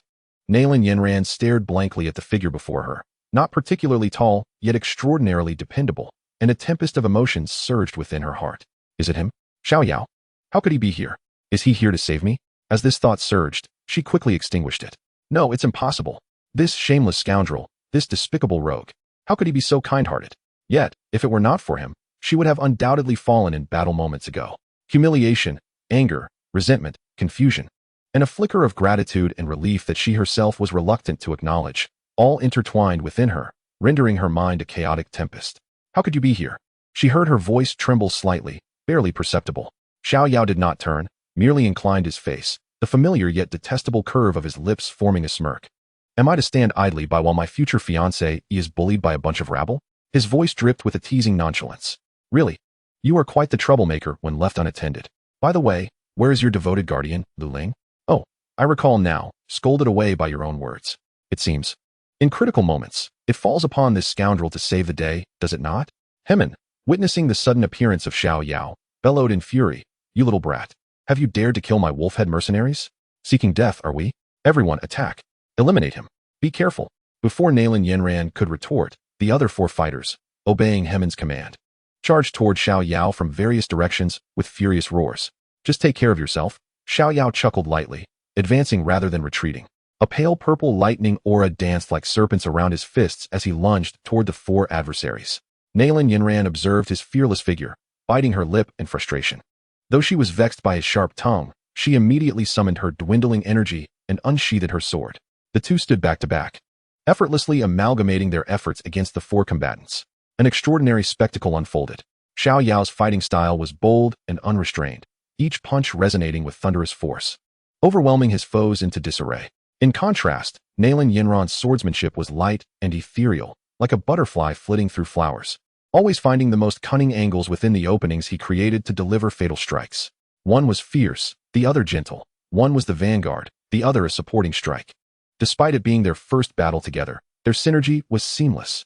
In just a matter of rounds, the remaining 4 fighters were all subdued, lying defeated on the ground, utterly bereft of combat capability. Chapter 12, Xiao Yao Strategy. As the last few combatants fell before the combined might of Xiao Yao and Nalan Yanran, Hemin's fierce visage darkened entirely. You little rascal, I see you possess some skill. It appears I must take matters into my own hands to gauge your worth. Hemin roared, unleashing his full strength. The overwhelming aura of an 8-star fighter surged forth like a tempest. He stomped heavily on the ground, transforming into a ferocious tiger unleashed from its cage, barreling towards Xiao Yao with a torrent of violent energy. Be cautious, Nalan Yanran exclaimed instinctively. Yet, Xiao Yao remained unfazed, a hint of confident amusement gracing his lips. Come at me, he shouted, gathering the pale purple lightning energy in his right palm, meeting the onslaught head-on. Boom. As their fists collided, a resounding crash echoed through the long street. The shockwave of their fierce energies stirred up a cloud of dust from the ground. The 2 individuals retreated several paces. Xiao Yao was well aware. The 8-star fighter before him was fundamentally weak, his aura chaotic and unimpressive. He was entirely confident that within 30 moves, he could utterly defeat this Hemming. However, a more intriguing thought flickered through Xiao Yao's mind. Defeating him outright seemed rather dull. Thus, just as Hemming anticipated another assault, Xiao Yao, leveraging his backward momentum, swiftly transformed his form into a wraith-like figure, appearing beside Nalan Yanran. Before she could comprehend the situation, he had extended his arms, executing a quintessential princess carry, cradling her delicate and supple form securely in his embrace. "You!" Nalan Yanran exclaimed, a mix of shock and embarrassment flooding her senses, prompting her to struggle. Yet, Xiao Yao whispered urgently in her ear, "Something's amiss. We must flee." No sooner had he spoken than he accelerated, cradling Nalan Yanran, transforming into a streak of black lightning as he dashed furiously towards the outskirts of the town. "What are you doing? Put me down, you scoundrel!" Nalan Yanran's cheeks flushed crimson, akin to blood, as she squirmed in his hold, her fists pounding against Xiao Yao's chest. "Stay still." Xiao Yao managed to free one hand, delivering a light yet firm slap to her curvaceous backside, all the while maintaining a righteous facade. "If you keep squirming, I might inadvertently touch places I shouldn't. Besides, your energy is nearly depleted if I don't carry you. Would you prefer to be caught by that scoundrel and dragged back as his captive? Then why are you running? Aren't you formidable?" Nalan Yanran, momentarily frozen by his slap, ceased her struggles but continued to question him indignantly. "Formidable?" Xiao Yao feigned an exaggerated expression. "My dear young lady, have you lost your senses? I'm merely a 6-star fighter, while he is a genuine 8-star fighter with numerous subordinates still alive. Should I not flee? Am I to remain and await my demise? I'm not foolish enough to sacrifice my life for the sake of pride." As they conversed, they had sprinted to the edge of Qingshan town. Before them loomed the dark, unfathomable Beast Mountain range. Hemming, now at the town's entrance, gazed into the shadowy forest, akin to the maw of a colossal beast, and ultimately hesitated, unwilling to pursue alone into its depths. The Beast Mountain range at night was notoriously perilous.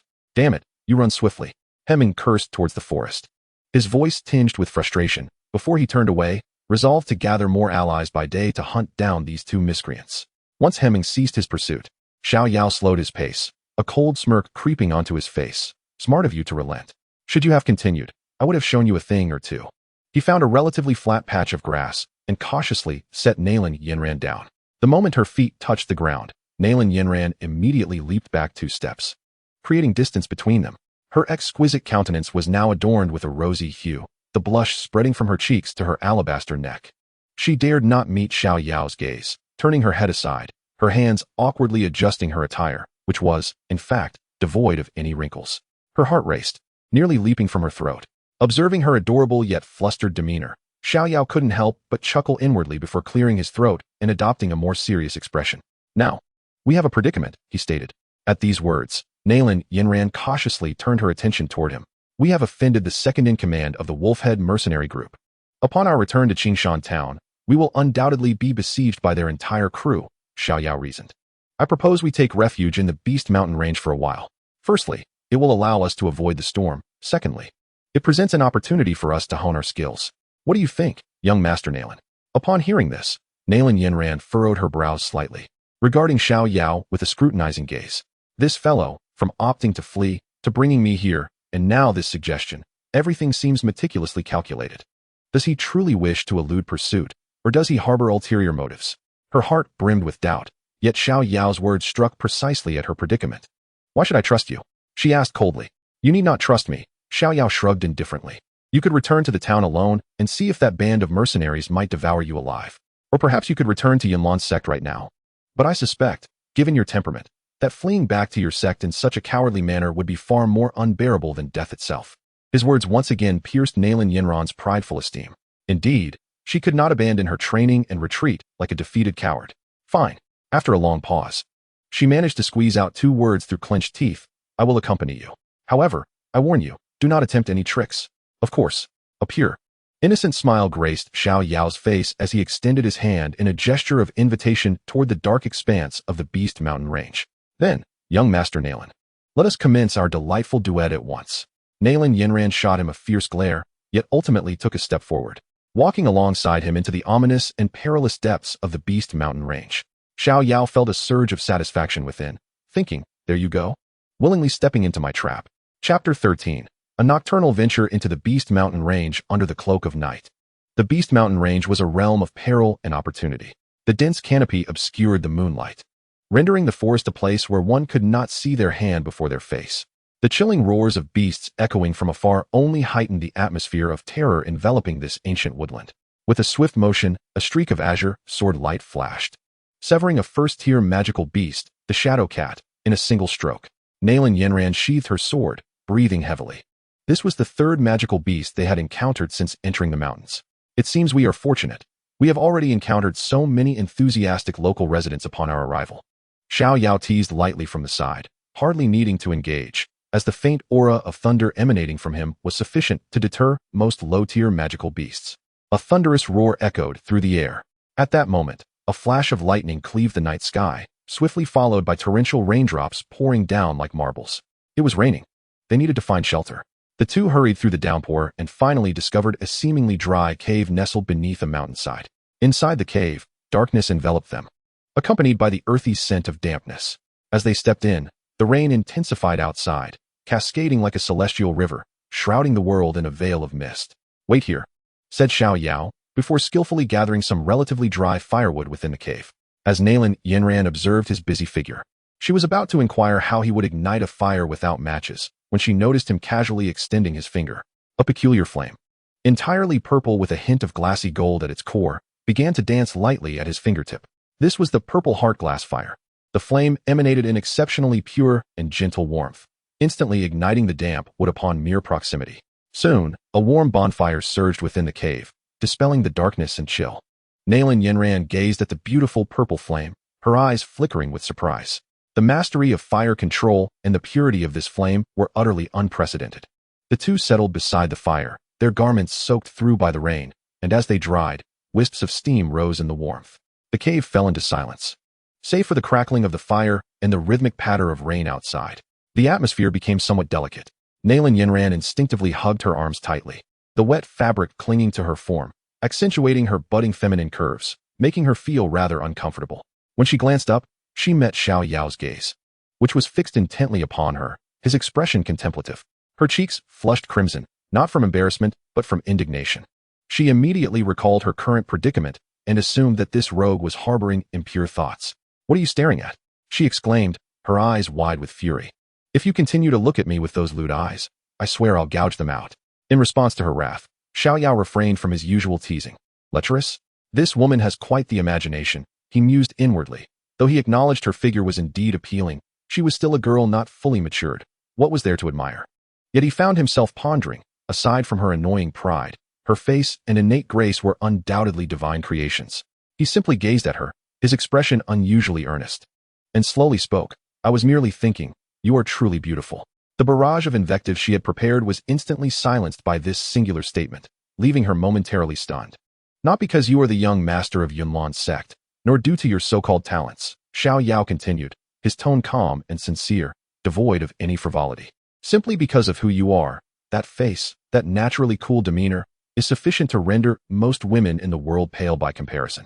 Once more, silence enveloped the cave. Nalan Yanran stared blankly at Xiao Yao, momentarily at a loss for how to respond. What was he saying? Was he praising me? Her mind was in turmoil. Throughout her life, countless individuals had extolled her beauty and talent, rendering her somewhat desensitized to such flattery. Yet, why did the same words uttered from the lips of this scoundrel resonate so differently? That unadulterated, pure admiration left her more flustered than any slick flirtation could. A faint blush, unnoticed even by herself, crept up to her ears. To dispel the awkwardness that left her bewildered, Xiao Yao added a log to the fire and ventured to speak. On a serious note, as a young master of the Yunlan sect, a person of noble lineage, why would you venture alone into the perilous Beast Mountain range for training? Upon hearing this, Nalan Yanran instinctively straightened her back, the pride befitting a young master returning to her countenance. She averted her gaze from Xiao Yao, focusing instead on the flickering flames, and coldly replied, "I will forge my own path. I simply wish to grow stronger, nothing more." "Is that so?" Xiao Yao smiled nonchalantly, refraining from further inquiry. His seemingly all-knowing smile made Nalan Yanran feel uneasy once more. She was reluctant to let him dominate the conversation, so she quickly retorted, "What about you? What are your plans for the future? With your strength and talent, surely you want to remain in a small place like Wutan City forever?" As the topic shifted to the future, Xiao Yao's gaze deepened. He stared into the flames as if peering into a distant horizon. "Me? Once I handle some trivial matters, I will attend the Jianan Academy." "Jianan Academy?" Nalan Yanran gasped, turning to him sharply. That institution was renowned across the Dou Qi Continent, enrolling students from all over with exceedingly stringent requirements. She had not anticipated that this boy from a border town harbored such lofty aspirations. Yet, she quickly reconciled with the thought, having witnessed Xiao Yao's talent, which indeed warranted a place at Jianan Academy. It was precisely for such reasons that it held value. Was it not? Xiao Yao turned to meet her astonished gaze, his face once again adorned with that signature, disdainful smile brimming with confidence. That smile, infused with ambition and charisma, rendered Nalan Yanran momentarily entranced. She suddenly realized that the Xiao Yao before her was no longer merely the rogue who teased her, but a true peer with grand ambitions. Of course, Xiao Yao's true purpose in attending Jianan Academy was not merely to enhance his strength, but rather for Ziyin. At present, Ziyin was likely still in the guise of a young girl, he thought with a chuckle. Nalan Yanran yearned to inquire further when, suddenly, a deep, oppressive roar reverberated from the depths of the cave. The force of that roar was beyond anything they had encountered with the lower-tier magical beasts. The campfire trembled violently in response, as if it might extinguish at any moment. Chapter 14, The Convergence of Ice and Fire. That roar, laden with pressure, seemed to shake the very foundations of the cave. The fierce flames of the campfire suddenly shrank inward, the light dimming in an instant, distorting the shadows of the two figures against the rocky wall. What was that? Nalan Yanran's expression shifted to one of tension, almost instinctively. She drew the long sword at her waist, adopting a defensive stance, her beautiful eyes fixed intently on the depths of the dark cave, as if facing a formidable foe. She could distinctly sense that the oppressive roar emanated from a creature far beyond the realm of an ordinary second-tier magical beast, even exceeding the formidable 8-star combatant, Herman, by several magnitudes. However, beside her, Xiao Yao did not immediately exhibit any signs of panic. He was momentarily taken aback, but then a peculiar glimmer sparked in his eyes. This scenario is all too familiar to me. A wave of excitement surged within Xiao Yao. In the fantastical tales he had read in his previous life, such powerful magical beasts lurking in desolate mountains were either experience pools for the protagonists or guardians of rare treasures. Given the circumstances, it was undoubtedly the latter. He turned to the visibly anxious and vigilant Nalan Yanran and lowered his voice, employing a tone laced with devilish allure. Do not be alarmed, young Master Nalan. I assure you this is a fortuitous occurrence. Do you believe me? Fortuitous? Nalan Yanran regarded him as if he were insane, her voice tinged with anger as she retorted. Did you not hear that roar? It could only be produced by a third-tier magical beast. We should leave at once. It is precisely because it is powerful that it represents a good fortune. Xiao Yao's smile was enigmatic. Consider this. Why would such a beast remain in a dilapidated cave? There is only one possibility. It harbors a treasure so enticing that it cannot bear to depart. Do you not wish to grow stronger? This is an opportunity presented to us. Nalan Yanran was momentarily rendered speechless by his audacious assertion. She had to concede that there was some truth to Xiao Yao's words. Yet that was a third-tier magical beast, comparable to a combat master. To provoke it with their respective combatant strengths was akin to courting death. Even if Xiao Yao was remarkably powerful, it was improbable he could slay an enemy several levels above him. Observing the conflicted expression on her face, a blend of temptation and fear, Xiao Yao resolved to stoke the flames further. What, are you afraid? He smirked, effortlessly employing a tactic of provocation. The esteemed young master of the Unveiling sect, the future leader of the Unveiling sect, possesses such a timid heart? If you are frightened, then remain here obediently until the rain ceases, and return to your Unveiling sect. I shall venture forth alone. However, the treasures I acquire will not include you. You. Nalan Yanran felt her cheeks flush crimson at his words. She acknowledged her fear.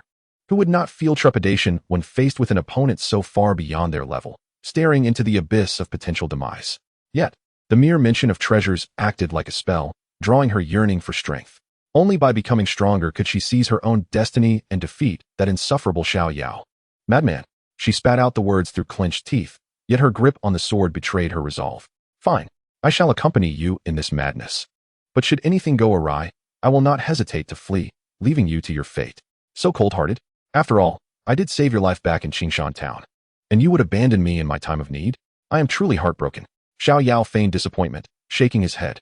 Nalan Yanran cast a cold glance at Xiao Yao's performance, disdainfully remarking, if you wish to leave, do so swiftly. Otherwise, the beasts within will soon emerge. No longer pretending, Xiao Yao extinguished the campfire, and before Nalan Yanran could adjust to the encroaching darkness, he deftly grasped her icy hand. Do not make a sound. Follow me, he whispered. The warmth emanating from his palm caused Nalan Yanran's heart to skip a beat. She yearned to break free but feared making noise in the dark. Her cheeks flushed as she allowed him to lead her cautiously deeper into the cave. After navigating several turns, a vast cavern came into view. Illuminated by the faint glow of bioluminescent moss clinging to the rock walls, they could clearly see a colossal bat. Its size akin to a small mountain, sprawled at the center of the cave. Its body was sheathed in crimson scales, and as it breathed, jets of scalding air erupted from its nostrils. This was the Crimson Flame Demon Bat King. Nalan Yanran gasped inwardly. Having encountered descriptions of this beast in her sect's texts, Xiao Yao discreetly activated his Eye of Illusion. Eye of Illusion activated. Target: Crimson Flame Demon Bat King. Strength: Peak Tier 3 Beast, comparable to a 9-star combat master. Status: Asleep. Indeed, as he suspected, it was a Peak Tier 3 creature. A chill ran through Xiao Yao. Its power far exceeded his own. Unlike Xiao Yan, who had the aid of the venerable Yao Lao to instantly augment his combat capabilities, Xiao Yao knew he stood no chance against it. However, a wave of relief washed over him. It was still in slumber. He gently squeezed Nalan Yanran's hand, signaling her to remain calm, and then stealthily led her around the periphery of the cavern, entering a narrower passageway behind. After advancing approximately 100 meters, the path opened into a peculiar small cave.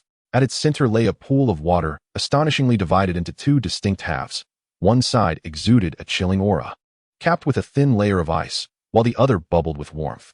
At the juncture of this cold and hot divide stood a half-foot-tall plant, resplendently translucent. Seemingly sculpted from ice and fire, this was the ice-fire fusion grass, crowned with a droplet of iridescent liquid, pulsating with alluring energy waves. Heavenly material. Xiao Yao instantly recognized this treasure from the alchemical knowledge imparted by the system, his heart racing with exhilaration. This was an unparalleled treasure for concocting high-grade body-refining elixirs. Its worth was enough to drive the alchemists of the entire Jayama Empire into a frenzy. He briefly explained the rarity of this treasure to Nalan Yanran, whose eyes mirrored his astonishment and desire. Without further hesitation, Xiao Yao cautiously approached the center of the pool. Holding his breath, he slowly extended his hand, his fingertips drawing ever closer to the droplet of iridescent liquid. 3 inches, 2 inches, 1 inch. Just as his fingertips were about to make contact with the extraordinary treasure of heaven and earth. Roar! A growl, imbued with tenfold fury and replete with lethal intent, suddenly erupted from the depths of the cavern, reverberating ominously. A terrifying shockwave surged forth, causing the entire cave to tremble violently. The Crimson Flame Demon Bat King has awakened. Chapter 15, Together to Die. A deafening roar erupted, reminiscent of a furious shout from the depths of hell, causing the entire cave to tremble violently, with fragments of stone cascading down. The Crimson Flame Demon Bat King was fully awakened. This is bad.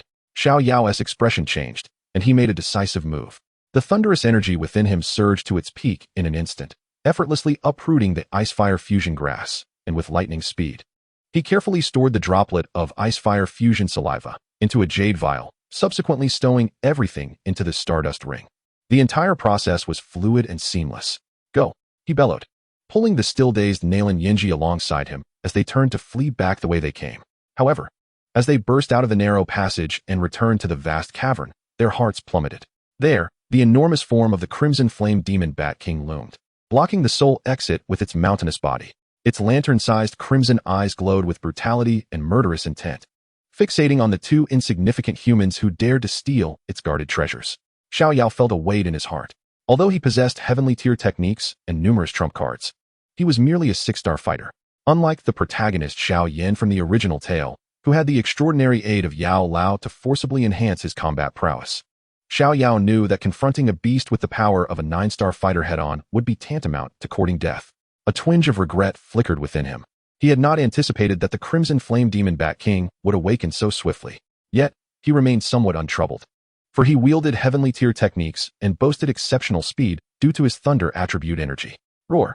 The Crimson Flame Demon Bat King opened its massive maw, unleashing a visible sound wave that rippled outward, causing both individuals to feel their blood surge.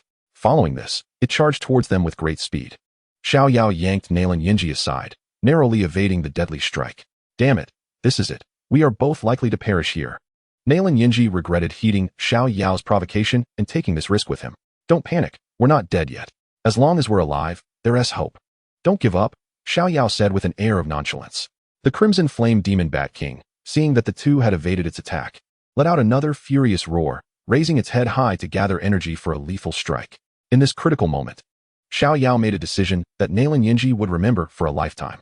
He suddenly thrust the jade vial containing the ice-fire fusion saliva into her hands. Nalan Yanran, listen carefully. Xiao Yao's voice was urgent yet resolute. Take this, I'll divert its attention. You take the chance to run left, don't look back. And run as fast as you can. Nalan Yanran stood stunned by this sudden turn of events, instinctively clutching the jade vial tightly, staring at Xiao Yao in disbelief. What did you say? He wants to give me the most precious thing and let me escape alone? Her mind was a whirlwind of confusion. Was he resigning himself to death? Why? Why does this shameless scoundrel, who has constantly bullied and teased me, act in such a manner? At this moment, the image of the man who always wore a mischievous grin and spoke irreverently overlapped with the resolute figure before her, who faced the terrifying magical beast with his back turned. This juxtaposition struck her with an unprecedented intensity. What are you standing there for? Hurry and go. Xiao Yao shouted anxiously as he noticed her dazed expression. I won't leave. Nalan Yanran's eyes instantly brimmed with tears. She herself was unaware of where she found the courage. But she firmly grasped Xiao Yao's arm, her voice tinged with emotion. Although she did not understand why Xiao Yao chose to stay, she realized that if he confronted the Crimson Flame Demon Bat King alone, his fate would be sealed. To pit a fighter against a three-realm magical beast was akin to throwing an egg against a stone. What madness is this? If you stay, we will both perish. Did you not say you would not care for me? You must leave. Xiao Yao attempted to shake off her grip. I don't care. Nalan Yanran retorted defiantly, her tears welling in her eyes, but never cascading down. I, Nalan Yanran, am not the type to abandon my companions and flee alone. If we are to go, we go together. If we are to die, we die together. Xiao Yao was left utterly speechless. He gazed at the girl's tear-streaked face, resolutely stubborn. As she declared they would face death together, a wave of inexplicable warmth flowed through his heart. Though this woman was both proud and foolish, she was not entirely irksome. Roar. The Crimson Flame Demon Bat King had little interest in their melodrama of life and death. It suddenly opened its mouth, unleashing a fireball the size of a human head, hurtling towards them with a fierce velocity. Be careful. Xiao Yao snapped back to reality, pulling Nalan Yanran into a hasty roll, narrowly evading the flaming projectile. The fireball struck the ground where they had stood moments ago, exploding and melting the solid rock into a gaping pit. All right, then we shall go together. A fierce determination ignited in Xiao Yao's eyes. Stay close to me. No longer hesitating, he grasped Nalan Yanran's hand and, utilizing his extraordinary speed and reflexes, began to weave through the vast cavern while evading the frenzied attacks of the Crimson Flame Demon Bat King. The Demon Bat King, massive in size and somewhat cumbersome in its movements, found the stalactite-laden cave provided them with excellent cover. After dodging another sonic attack from the beast, a glimmer of insight flickered in Xiao Yao's eyes as he seized the fleeting moment of its post-attack vulnerability. This is the moment, he urged Nalan Yanran, propelling their speed to its zenith, akin to an arrow released from a bow, successfully bursting forth from beneath the creature's wing and out of the cave. Roar. An enraged roar echoed behind them as the colossal Crimson Flame Demon Bat King charged out of the cave, launching into a frenzied pursuit through the torrential rain of the night. The two fled desperately through the muddy and slippery jungle, the trees behind them collapsing in droves under the onslaught of fireballs spewed by the Demon Bat King, igniting into flames. Nalan Yanran, already drained of her fighting spirit, was now exerting every last ounce of her strength, yet her speed gradually waned, just as a fiery claw was about to descend upon her from behind. In this life-and-death moment, Xiao Yao abruptly turned around, swiftly cradling her in his arms once more, and without a backward glance, he continued his frantic dash forward. Ah! Nalan Yanran emitted another startled cry, instinctively wrapping her arms tightly around his neck. Hold on tight, Xiao Yao growled, unleashing the power of his emperor bloodline in tandem with his thunderous fighting spirit, his speed surging once again at that very moment. He transformed into a streak of purple-black lightning, resolutely plunging into the depths of the endless, tempestuous dark forest, with the enchanting maiden nestled in his embrace. Chapter 16, A Gift. With the thunderous fighting spirit pushed to its utmost, Xiao Yao's speed became as swift as a phantom, clutching a girl of exquisite beauty. With a beast akin to a peak dome master relentlessly pursuing them, such a thrilling and intoxicating experience was likely unparalleled across the entire Dou Qi Continent. After an indeterminate distance, having finally shed the roar of the Crimson Flame Bat King behind them, Xiao Yao let out a sigh of relief. Utilizing his extraordinary soul perception, he meticulously searched for a more concealed cave and slipped inside. This time, he confirmed repeatedly that apart from the two of them, no other living creature was present. Gently setting Nalan Yanran down from his arms, Xiao Yao barely had time to catch his breath before the suppressed fury she had been harboring erupted in full force. Xiao Yao, have you gone mad? Nalan Yanran retreated a few steps, pointing at him with indignation. You nearly put both of us in peril for something whose nature we don't even know. Your recklessness is utterly incomprehensible. Xiao Yao remained unperturbed, gathering a pile of dry wood from outside. Uncertain, he chuckled, reigniting the campfire with his purple heart glazed fire while looking back at her with amusement. Haven't we already acquired the treasure? And look, we're still alive, aren't we? He dusted off his clothes, approached her, and gazed down with a mischievous smile. Moreover, if it weren't for my quick thinking in carrying you to safety, you might very well have become that badass dinner by now. Not even a word of thanks, and yet you have the audacity to accuse me? Truly ungrateful, my esteemed young master of the Unveiling sect. You. Nalan Yanran felt her chest tighten at his words, her lovely face flushing crimson. Had it not been for your reckless pursuit of treasure, we would never have attracted its attention. We've been pursued for so long, and now we don't even know where we are. All right. We are safe and sound, are we not?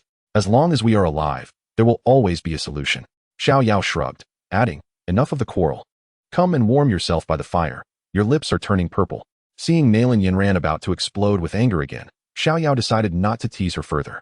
He retrieved a jade bottle containing the ice-fire fusion saliva from his spatial ring and tossed it directly to her. Nalan Yanran instinctively caught it, feeling its warmth in her hands. Staring blankly at the jade bottle, she questioned, what are you doing? Sharing half, as is customary in our line of work. Xiao Yao replied casually as he sat down by the fire. This is your portion, take it. I don't want it. Nalan Yanran, without a moment's hesitation, returned the jade bottle with a resolute tone. During this treasure hunt, I have been of no assistance from beginning to end, and have only hindered your progress. I cannot accept such a precious item. Her pride forbade her from accepting an unearned gift. However, Xiao Yao did not even glance at the jade bottle she handed back. Instead, he lifted his gaze, regarding her with an unprecedented seriousness. I have stated that this is rightfully yours. His voice, though not raised, carried an undeniable weight. Just for the fact that you did not abandon me to escape in that cave, you are wholly deserving of this half. He paused, allowing a playful smile to return to his face. Moreover, you are my betrothed, chosen by me, Xiao Yao. It is only just that I share my belongings with you. Nalan Yanran was rendered completely speechless. She stared blankly at the jade bottle in her hands, then looked at Xiao Yao's countenance, which seemed to convey the most ordinary of sentiments. In that moment, something within her tender heart was struck with great force. The term betrothed once again echoed in her mind. Yet, why did it resonate so differently this time, causing her heart to race? He claimed it was her due. Although she had previously stated that she would abandon him in peril, the truth remained that she had not forsaken him. An indescribable complexity of emotions surged within her, akin to a warm tide, momentarily overwhelming her heart. It was a blend of astonishment, gratitude, shyness, and a hint of sweetness she dared not explore. The defenses she had erected against countless geniuses and strong individuals had, at that moment, been breached by this rogue in the most sincere yet audacious manner. As for the grass, it could not be divided. Thus, it would have to remain with me for now, Xiao Yao remarked, observing her silence. Ultimately, under Xiao Yao's unyielding gaze, Nalan Yanran quietly and carefully accepted the jade bottle into her embrace. With her head bowed, she softly uttered, "Thank you." The sound was as faint as a whisper, yet it reached Xiao Yao's ears distinctly. From that point onward, the atmosphere in the cave became harmonious yet subtly charged. Observing this shift, Xiao Yao resumed their conversation with a light-hearted approach, and Nalan Yanran transitioned from her initial curt responses to laughter, her curiosity piqued by his tales of the extraordinary. They conversed around the campfire, meandering through topics from the complexities of cultivation to the remarkable events they had encountered. Nalan Yanran found herself astonished by this character. Despite his brash tongue, his breadth of knowledge and profound understanding of cultivation far surpassed that of any peers she had known, even outshining certain elders within her sect. Unbeknownst to them, the night had deepened. After enduring numerous battles and escapes, fatigue finally enveloped them. They each found a clean stone wall to lean against, back to back, succumbing to sleep amidst the warm glow of the fire and the incessant sound of rain outside the cave. The following morning, as the first rays of sunlight filtered through the gaps in the leaves, casting dappled light at the cave's entrance, Nalan Yanran slowly awakened. The rain had ceased. The campfire had long extinguished, leaving behind only a pile of ashes still warm to the touch. As she turned, she beheld Xiao Yao, who lay sleeping not far away. In slumber, he wore none of his usual cynical smirk nor the piercing sharpness that often left others breathless. Instead, his face was strikingly handsome and serene, its contours distinct. For reasons unknown, Nalan Yanran's heart skipped a beat. She realized she felt a strange reluctance to meet his gaze directly. Quietly, she rose. intending to breathe in the fresh air outside the cave. However, just then, a voice filled with urgency and surprise, the very voice she wished to avoid at this moment, unexpectedly echoed from outside the cave. Yanran, senior sister. Is that you? Yanran, senior sister. Are you in there? It was Lu Ling. He hadn't left all night and had found his way here. Nalan Yanran's expression instantly darkened. Chapter 17. The foolish Lu Ling, Yanran, senior sister. Is that you? Yanran, senior sister. Are you in there? Lu Ling's voice, brimming with excitement and concern, pierced through the air like a spell, causing Nalan Yanran's countenance to shift dramatically. How did he find her? As this thought crossed her mind, she immediately recalled the identity tokens each disciple of Yunlan's sect possessed, which could sense one another within a certain distance. She dashed out of the cave and, indeed, in the pale light of dawn, she spotted Lu Ling, along with Herman, who stood behind him, wearing a mocking grin akin to that of a cat toying with a mouse, flanked by a dozen mercenaries with predatory gazes. In that moment, everything became clear to Nalan Yanran. Lu Ling, that fool, had been deceived by Herman. Last night, after being dismissed by Nalan Yanran, Lu Ling, feeling disgruntled, had sought her out in the town and fortuitously encountered a disheartened Herman. He inquired about Nalan Yanran's whereabouts. Herman, recognizing that the person Lu Ling sought was the enchanting young lady he had just encountered, deceived him by claiming that Nalan Yanran had been lured into the Beast Mountain range by a man. Upon hearing this, Lu Ling immediately deduced that it was Xiao Yao's doing.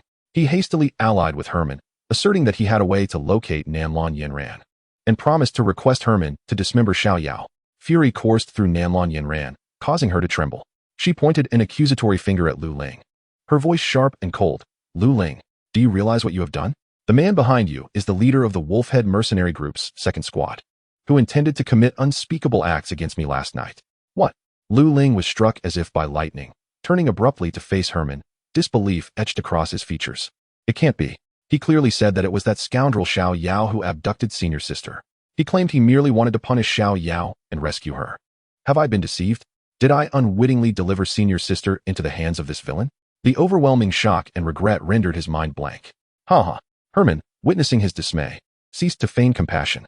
He kicked the stunned Lu Ling to the ground, looking down at him with disdain. You worthless fool. You can't even keep a woman safe, yet dare to call yourself a genius? I ought to thank you for saving me considerable effort. You. Lu Ling was both humiliated and enraged, but was left speechless. The wind knocked out of him by Herman's blow. He lay on the ground, all his humiliation, regret, and anger ultimately transforming into an overwhelming hatred for another. He suddenly lifted his head, his gaze fixed fiercely on the mouth of the cave, and with all his might, he roared, Xiao Yao, you cowardly turtle, come out and face me. If you have the guts, let us engage in a fair duel. He yearned for a victory to cleanse himself of all disgrace, as he subconsciously believed that Xiao Yao could never triumph over him. After all, Xiao Yao was merely a waste, spewing vile words. A duel? Do you think you are worthy? A languid voice emanated from the cave as Xiao Yao strolled out, yawning. He had been enjoying a deep slumber the previous night, only to be awakened by this annoying clamor, which soured his mood. Casting a disdainful glance at Lu Ling on the ground, he thought, how foolish to be manipulated without realizing it, serving others only to be kicked down, too timid to retaliate. What right do you have to challenge me? If you wish to cleanse your shame through victory, you might as well find a brick wall to collide with. It would be far more straightforward. His gaze then shifted to Meng, a smirk curling at the corners of his mouth. And you? I merely wished to play with you yesterday because I was in a good mood. Did you truly believe I could not defeat you? Now you come seeking me again. Do you wish for death? Enough. Do not waste my time here. You too, along with your motley crew, come at me together. Arrogant brat, die? Meng was completely incensed by Xiao Yao's contemptuous demeanor, roaring as he charged forward with his subordinates. Xiao Yao, be careful, Nalan Yanran exclaimed, immediately joining the fray with her sword, intercepting several mercenaries charging from the side. A chaotic battle erupted in an instant. Xiao Yao faced off against the formidable Meng. Their fists collided, and the clash of their energies reverberated with a series of dull thuds. However, after only a few exchanges, Meng's expression shifted to one of increasing shock. How could this boy's energy be so rich and tyrannical? Could he possibly not be a six-star warrior? Last night, he had appeared to be feigning weakness. Just as Xiao Yao forced Meng back with a punch, a venomous gaze struck from his flank. It was Lu Ling. He had somehow gotten back on his feet, brandishing a long sword, his eyes gleaming with a frenzied intent to kill. Seizing the opportunity while Xiao Yao was engaged with Meng, he launched a treacherous ambush. Lu Ling, stop! Nalan Yanran, entangled with several mercenaries, turned pale at the sight and cried out sharply. Yet Lu Ling, consumed by jealousy and hatred, paid no heed to her warning. Thrusting his sword directly at Xiao Yao's back, Xiao Yao seemed to possess eyes in the back of his head. Without turning, he coldly scoffed, overestimating yourself. With a powerful kick imbued with the force of thunder, he struck Lu Ling squarely in the chest. Thud! Lu Ling was sent flying as if struck by a hammer. Blood gushing from his mouth, his ribs shattered, leaving him gravely injured and unconscious. Xiao Yao turned back to continue his battle with He Ming, his fists crackling with vigor. Each strike infused with thunderous might. It would not be long before he could slay He Ming on the spot. If not for He Ming's slightly higher rank, he would have already been annihilated in a single encounter. Roar! At that very moment, an earth-shattering roar of fury echoed from the distant mountains and forests. A colossal beast of fiery crimson, its wings unfurling with tremendous wrath, charged swiftly in their direction. It was the fiery demon Bat King, disturbed from its slumber, drawn both by the scent of the treasure thieves and the sounds of battle. Damn it! Xiao Yao cursed under his breath upon witnessing this. He understood that lingering here was unwise. With a forceful punch, he incapacitated Herman and, not wishing to linger, swiftly moved to the side of Nalan Yanran, scooping her up in his arms as he turned to flee. Wait! Nalan Yanran urgently grasped him. Save Lu Ling. Save him. Save him. Xiao Yao furrowed his brow, recalling how Lu Ling had just attempted to kill him. I know he deserves to die. Nalan Yanran's eyes brimmed with desperation. But he is the sole disciple of Elder Gu He. If he dies here, I cannot return alone. I would have no explanation for the sect or the elder. I implore you, consider it a favor owed. Seeing her anxious demeanor, Xiao Yao felt a stir of compassion and ultimately nodded. He held Nalan Yanran close and, with a flicker of movement, reached the unconscious Lu Ling. With all his might, he kicked Lu Ling into the cave where they had previously sought refuge. You've got a lucky break. Having completed this task, Xiao Yao did not linger, but transformed into a streak of lightning, fleeing desperately with the astonished beauty in his arms towards the outside of the monster beast mountains. Roar! The fiery demon Bat King arrived in an instant, its crimson eyes fixating fiercely on Xiao Yao and Nalan Yanran, drawn by the scent of its stolen treasures. It paid no heed to Herman and his companions. Soaring directly overhead, the gale from its massive wings sending them sprawling. A thrilling chase unfolded once more. The trio, two fleeing, one pursuing, raced through the vast expanse of the monster beast mountains towards the exit. Chapter 18, Communication Across Miles. The power of thunder surged beneath Xiao Yao's feet, propelling him to unprecedented speeds. He navigated the dense woods for an indeterminate time, the savage and resentful roars of the fiery demon Bat King gradually fading into the distance. Confirming that he had temporarily evaded his pursuer, Xiao Yao leaped from a steep cliff, landing securely at the entrance of the monster beast mountains. The morning sun finally pierced through the post-rain mist, casting a golden hue upon them. Gently setting down the fragrant beauty in his arms, Xiao Yao exhaled deeply. The prolonged escape had taken its toll. As soon as Nalan Yanran touched the ground, her gaze turned anxiously towards the depths of the mountains, her delicate brow furrowing. Lu Ling won't be harmed, will he? That group, led by Herman 1T, take out their frustrations on him, will they? Her concern was not born from genuine care for Lu Ling's fate, but rather from his uniquely significant status as the only disciple of the Pill King Gu He. If he were to perish in the monster beast mountains due to their expedition, she could not bear that responsibility. Rest assured, Xiao Yao replied with an air of calm, brushing off the dust from his hands. We can afford to wait. Nalan Yanran regarded him with confusion, unable to fathom the source of his confidence. At the entrance of the mountains, two individuals awaited.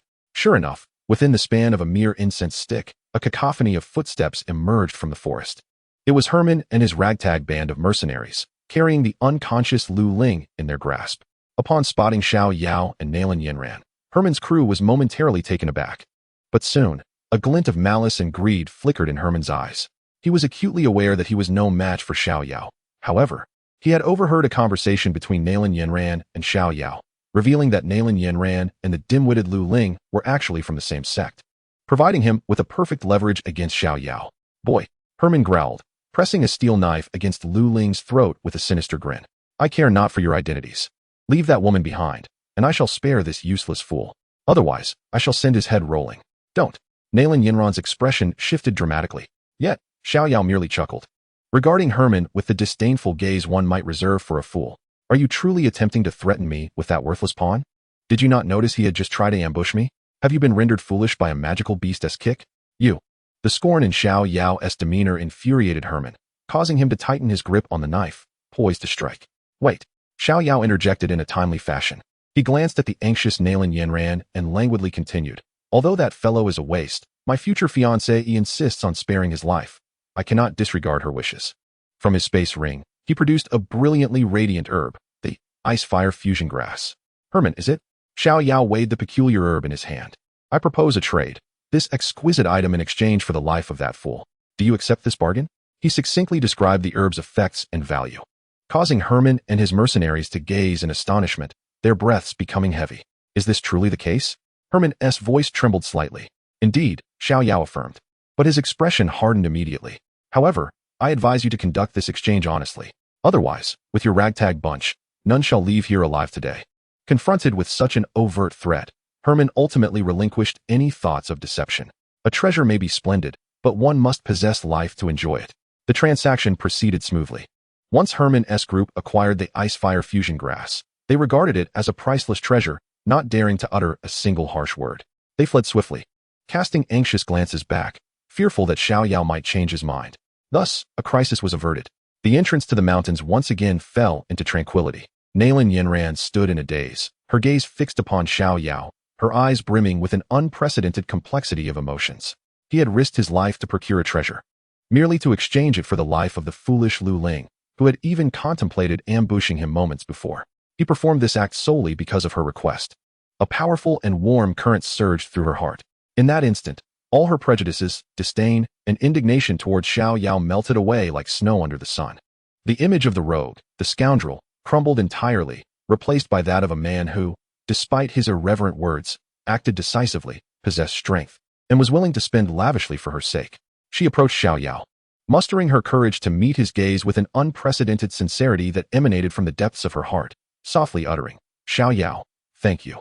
Xiao Yao accepted her gratitude with nonchalance, quickly reverting to his usual carefree demeanor. So, young Master Nalan, what are your plans next? Are you still intending to take along your rather burdensome and foolish senior brother for further training? At the mention of Lu Ling, Nalan Yanran's expression grew icy once more. He is gravely injured. I must first escort him back to Yunlan's sect for treatment. Very well, Xiao Yao nodded. It seems we must part ways here, young Master Nalan. What about you? Do you plan to remain here? He Meng will undoubtedly seek you out for trouble after returning with reinforcements. Staying here could be quite perilous.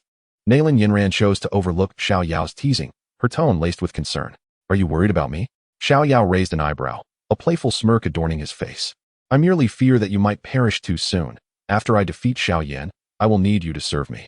Nalan Yanran retorted with annoyance. Rest assured, those fellows cannot harm me. You are well aware of my capabilities, Xiao Yao declared, fearless and confident. Very well then, do take care. I shall take my leave. In truth, Nalan Yanran was reluctant to part ways, for this farewell might stretch to 3 years without another meeting. Wait. Just as Nalan Yanran was helping Lu Ling and preparing to depart, Xiao Yao called out to her. Young Master Nalan, have you forgotten something? Nalan Yanran turned back in confusion. A characteristic mischievous grin spread across Xiao Yao's face. When you pleaded for me to save him, you explicitly stated that you owed me a favor. Now, I wish to invoke that favor to fulfill our previous wager. How does that sound? Wager? Nalan Yanran suddenly recalled. She had previously challenged Xiao Yao due to her pride, wagering a kiss as the stakes. However, in her anger, she had fled, forgetting the matter amidst the recent perilous events. Her face flushed crimson in an instant, akin to a startled deer, standing frozen in place as her heart raced. Unable to utter a word. What's the matter? Xiao Yao pressed closer, bending slightly to gaze at her blushing cheeks. Surely the esteemed young master of Yunlan's sect does not intend to renege on such a trivial wager? Or is your favor truly so worthless? The provocation was ever so effective. Cornered by his insistence, Nalan Yanran gritted her teeth, summoning all her strength. Suddenly, she lifted her head, rose on her toes, and swiftly pressed her soft, cool lips against Xiao Yao's cheek. It was a fleeting touch, like a dragonfly skimming the water's surface. Having completed the act, she immediately leaped back, her face aflame.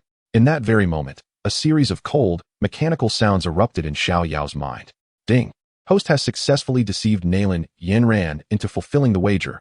Reward granted. Reward acquired. 1 communication talisman. Note, no matter the distance, possessing this talisman allows for real-time communication. Reward acquired. Incomplete bloodline of the ancient Shao clan's Dou Emperor 1. Description, originating from the rare bloodline of the ancient Shao clan's Dou Emperor. This fragment significantly enhances cultivation speed and physical potential. Currently in a fragmented state, 210. Gathering 10 pieces will activate the complete Dou Emperor bloodline. Reward acquired. Xian Lei Shadow Step. High Earth Grade Dou Technique. 1. Description: a body technique that transforms one into the essence of Xianlei, enabling swift movement across vast distances. Xiao Yao felt a surge of joy within, though his demeanor remained composed. He retrieved a pair of shimmering jade talismans from his spatial ring and handed one to the still-dazed Nalan Yanran. What is this? Nalan Yanran instinctively accepted it. 1,000-mile communication talisman, Xiao Yao replied with a smile. No matter where you are, as long as you speak into it, I will hear you, and we can pinpoint each other's locations in real time. If you miss me or find yourself in trouble, use this to reach out. After speaking, he carefully stowed the other talisman away. Nalan Yanran clutched the warm talisman tightly, her heart racing, and dared not meet Xiao Yao's gaze again. She hurriedly mounted the carriage and swiftly departed. As she caught a glimpse of Xiao Yao's small figure fading away, she couldn't resist looking back. He stood there, quietly watching her leave, a bittersweet feeling washing over her. This parting left her uncertain of when they would meet again. She touched the 1,000-mile communication talisman, which bore Xiao Yao's likeness, and smiled as she drove away. Xiao Yao observed Nalan Yanran's gradually disappearing silhouette, a satisfied smile gracing his lips. He understood that her feelings towards him had transformed. This episode had reached a temporary conclusion. Now it was time to seek out the Little Medical Fairy. Chapter 19, The Little Medical Fairy. After bidding farewell to Nalan Yanran, Xiao Yao returned to his room at the inn. He sat cross-legged, delving deep within himself, selecting the second fragment of the Xiao clan's Dou Emperor bloodline from the system for fusion. As he concentrated, the fragment transformed into a warm and powerful energy, instantly merging with his limbs and bones. Xiao Yao could distinctly feel the ancient Dou Emperor's power within his bloodline becoming more solid and formidable. Ding! Fusion successful. The purity of the host's Dou Emperor bloodline has increased. 210. A tremendous aura erupted from Xiao Yao, far surpassing his previous strength. His Dou Qi began to surge wildly, breaking through the barrier of an 8-star Dou practitioner and reaching the pinnacle of a 9-star Dou practitioner. Just one step away from entering a new realm, Dou Master. Yet, he was not content.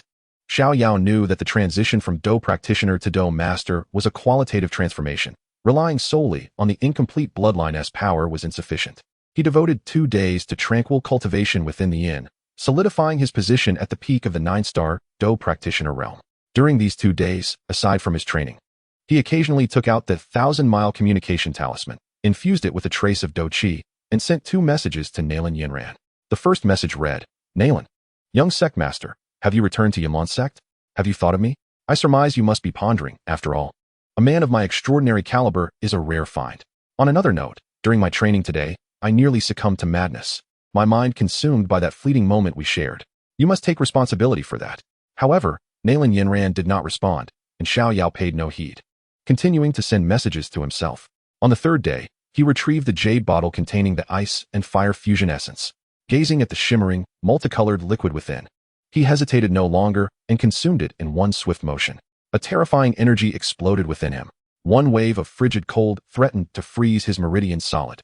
Another wave of searing heat seemed intent on incinerating his very organs. These 2 opposing forces clashed violently within him, inflicting indescribable agony. Refine it for me, Xiao Yao bellowed, fervently channeling the 5 elements' true thunder art. The domineering thunderous aura, like a sovereign, forcefully intervened in this battlefield of ice and fire, suppressing, refining, and absorbing both energies with a more ruthless demeanor. Time became an indistinct blur, and when the turmoil within him finally subsided, the formidable barrier that had hindered his advancement shattered with a resounding crack. A new and far more potent fighting spirit surged through his dantian, tenfold stronger than before. He had become a Dou Master, a 1-star Dou Master. Slowly opening his eyes, he reveled in the surging power within, a confident smile gracing his lips. The exhilaration of such rapid enhancement was unparalleled. According to the narrative of the anime, Xiao Yan should not yet have reached the level of a Dou practitioner. Yet here he was, already a Dou Master. Indeed, living a life of fortuitous blessings pales in comparison to that of a charmed existence. He then recalled Herman, that audacious fellow who had dared to threaten him with the useless Lu Ling. Had it not been for Nalan Yanran, he would have never considered exchanging the precious ice and fire fusion grass for such an imbecile. Yet now, having broken through to Dou Master, dealing with Herman would be but a single move. It was high time to reclaim what was rightfully his. After successfully breaking through to Dou Master, Xiao Yao did not rush to depart. He familiarized himself with his newfound strength while leisurely wandering about Qing Shan town, seeking traces of Herman. During this time, he sent a 3rd message to Nalan Yanran. It seems I have grown stronger. You must strive diligently in your training, my betrothed-to-be, lest you fall too far behind. For I may become disdainful. However, do not surpass me too greatly. If Xiao Yan finds himself unable to defeat you, then you shall not become my fiancée. Far away at Yunlan's sect, Nalan Yanran received another message from Xiao Yao. Upon hearing his words, she rolled her eyes, feeling simultaneously exasperated and astonished. She had not anticipated Xiao Yao's rapid advancement. It had only been a few days since their parting, and he had already leveled up. Yet, a subtle sense of pride swelled within her as she had intentionally refrained from replying to his messages. Would this rogue grow anxious or worried in her absence? Nalan Yanran could not help but indulge in her fantasies, envisioning Xiao Yao in a state of dismay, and she stifled a giggle. Yan, what are you secretly laughing about? Yun observed Nalan Yan for quite some time. Ever since her return from the Beast Mountain range, she had occasionally burst into quiet laughter. Oh, nothing. Just recalling some amusing incidents, Nalan Yan hurriedly explained, but her youthful demeanor betrayed her. It was as if the words "I have something to hide" were written across her face. Seeing that Nalan Yan was reluctant to share, Yun refrained from probing further. She was someone who respected the privacy of others. Recently, she had received some news regarding a creature deep within the Beast Mountain range. Rumors spoke of a purple crystal-winged lion king, which might possess the coveted purple spirit crystal. In due time, she intended to investigate personally. On the other hand, Xiao Yao had been searching for Herman and, at last, on the third night, he stumbled upon Herman and his ragtag group in a secluded alley. To his surprise, the one surrounded by them was the white-clad maiden he had encountered upon his arrival in Qingshan town. Little beauty, don't run away, Herman leered as he approached her. A sinister smile plastered on his face. Come with me, and I promise you will want for nothing. The white-clad maiden's expression darkened. Although her current strength was insufficient to contend with Herman, she possessed a deadly trump card for self-defense, albeit at the risk of entering a precarious state. Realizing that Herman was intent on capturing her, she prepared to unleash her calamity-poisoned body when a languid voice echoed from the alley's entrance. Herman, I've been searching for you for quite some time. Upon hearing this voice, Herman's body tensed, and upon turning to see Xiao Yao, he was struck with terror, his instinct prompting him to flee. Foolish, do you think you can escape? Xiao Yao remarked with a trace of derision on his lips. He granted Herman no opportunity to escape, silently invoking Mystic Thunder Shadow Step. In an instant, his figure transformed into a fleeting shadow of thunder, arriving before Herman in the blink of an eye, delivering a powerful kick that sent him sprawling to the ground. Please, don't kill me, Herman begged. Clutching his head in fear, Xiao Yao placed a foot on his face, looking down upon him with disdain. Hand over the ice-fire melding grass that you exchanged from me. But that was a voluntary exchange. Herman attempted to argue. Exchange? Xiao Yao pressed down slightly, causing Herman's facial bones to emit cracking sounds. He sneered, in this world, strength dictates exchange, power establishes rules. Do you think you have the right to discuss rules with me now? You can refuse, but should I decide to end you, I would still acquire it. I will give it. Herman, trembling in terror, hastily retrieved the ice-fire melding grass from his bosom. Once Xiao Yao reclaimed his possession, he lifted his foot, dismissively waving his hand as if shooing away a fly. Herman, feeling as though he had been granted a pardon, scurried away with his subordinates, disappearing into the night. Herman was merely a part of the narrative. It was best left for Xiao Yan to deal with him. The alley fell silent once more. Thank you, kind sir. The white-clad maiden approached Xiao Yao, bowing deeply, her beautiful eyes brimming with gratitude and curiosity. It seems our fates are intertwined. Xiao Yao replied with a smile, we meet again. I am Xiao Yao. May I ask for your esteemed name? So it is you, Sir Xiao Yao. Upon hearing those words, the young maiden unveiled a gentle, delicate smile, one that seemed capable of melting all the ice and snow in the world. I am known as the Little Physician. Chapter 20. The Journey to the Beast Mountain with the Little Physician. As the three syllables escaped the lips of this tender maiden, a ripple of emotion stirred within Xiao Yao's heart. It truly is she, he mused silently. I had been contemplating how to seek her out at the so-called 10,000 Medicines Pavilion after dealing with Herman, and yet, here she is, presenting herself before me. It seems fortune has favored me without effort. Maintaining an expression of calm, he offered a gentle smile. Little Physician, what a unique name. It suggests you possess considerable knowledge of medicine. At his compliment, the Little Physician's cheeks flushed slightly, and she shyly waved her hand. I only grasp some rudimentary concepts. Merely dabbling on my own. Please do not mock me, young Master Xiao Yao. There's no need for modesty. Xiao Yao's gaze shifted to the mercenaries left groaning on the ground by Herman. Changing the subject, he inquired, however, I am quite curious how someone like you caught the attention of a man like Herman. At the mention of Herman, a flicker of fear crossed the Little Physician's face. She explained softly, when I first arrived in Qingshan town, my intention was to open a small apothecary. However, in order to concoct certain special potions, I required ingredients that can only be found deep within the Beast Mountain, lacking the strength to enter alone. I thought to hire a reliable team of mercenaries for protection. Today, while I was gathering information at the Mercenary Guild, I unexpectedly encountered that Herman. With a shudder, she continued, he spoke lewdly, and when I refused to engage, he acted on his base instincts, attempting to force himself upon me. I fled desperately, but did not escape far before they cornered me here.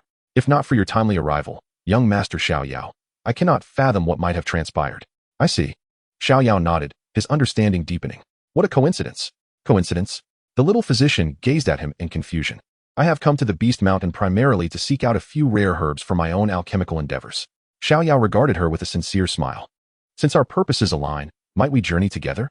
To reassure her, he subtly released a fragment of his formidable aura as a fighter, which, though fleeting, was sufficient to convey his strength.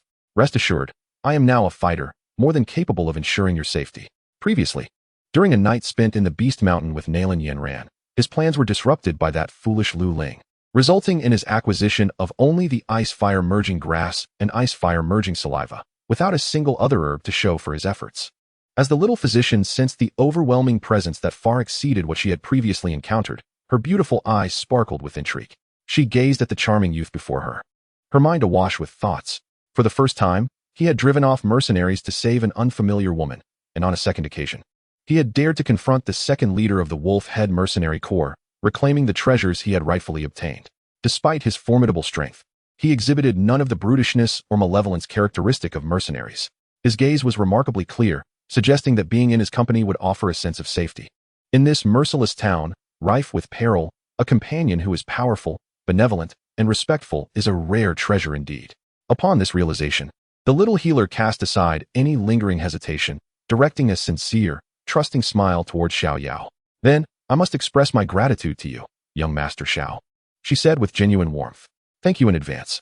Very well, Xiao Yao replied with a smile. Let us meet at the town's entrance at dawn tomorrow. After making their arrangements, they returned to their respective lodgings. The following day dawned with a faint light.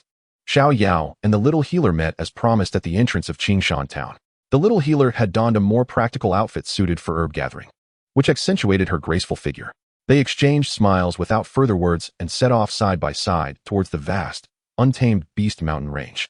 However, unbeknownst to them, a shadowed figure lurked in a dark alley not far away, fixating a venomous gaze upon their retreating forms.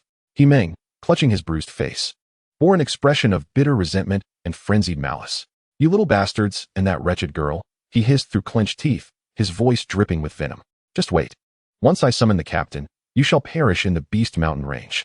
In the aftermath of the rain, the Beast Mountain range was imbued with the fresh scent of damp earth and verdant foliage. Sunlight filtered through the layers of leaves, casting dappled light upon the forest floor, dispelling the tension and gloom of the previous night. Xiao Yao and the little healer walked side by side, foraging for various herbs on the periphery of the mountains. Look, that blood, the little healer exclaimed, stopping beneath a moist rock face to point excitedly at a herb adorned with red-veined leaves. She carefully harvested it, placing it in her herb basket, while explaining to Xiao Yao, this herb, when crushed and applied to wounds, is highly effective for treating external injuries and is one of the primary ingredients in the Mercenaries' go-to healing salve. Indeed, not only that, Xiao Yao interjected with a smile, observing the herbs in her basket. If it is combined with snake's saliva fruit during refinement, it can neutralize the fruit's mild toxicity, resulting in a swift elixir that temporarily enhances speed. Oh, the little healer's clear eyes widened in astonishment as she looked at Xiao Yao with curiosity. Young Master Xiao, how do you know about alchemy?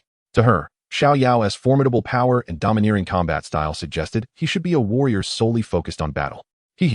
I was once frail and sickly, and through my prolonged illness, I became somewhat knowledgeable about medicine, having read a few miscellaneous texts. Xiao Yao fabricated a modest explanation, shrouding himself in an air of mystery. The little healer nodded, somewhat understanding, but her perception of Xiao Yao deepened, now viewing him as learned and erudite.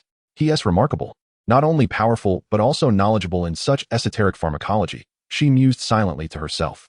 The pair continued onward, with Xiao Yao's intentions clear, to gather common herbs for crafting the Qi gathering powder while simultaneously hunting low-tier magical beasts to acquire their cores, thus amassing capital for future alchemical endeavors.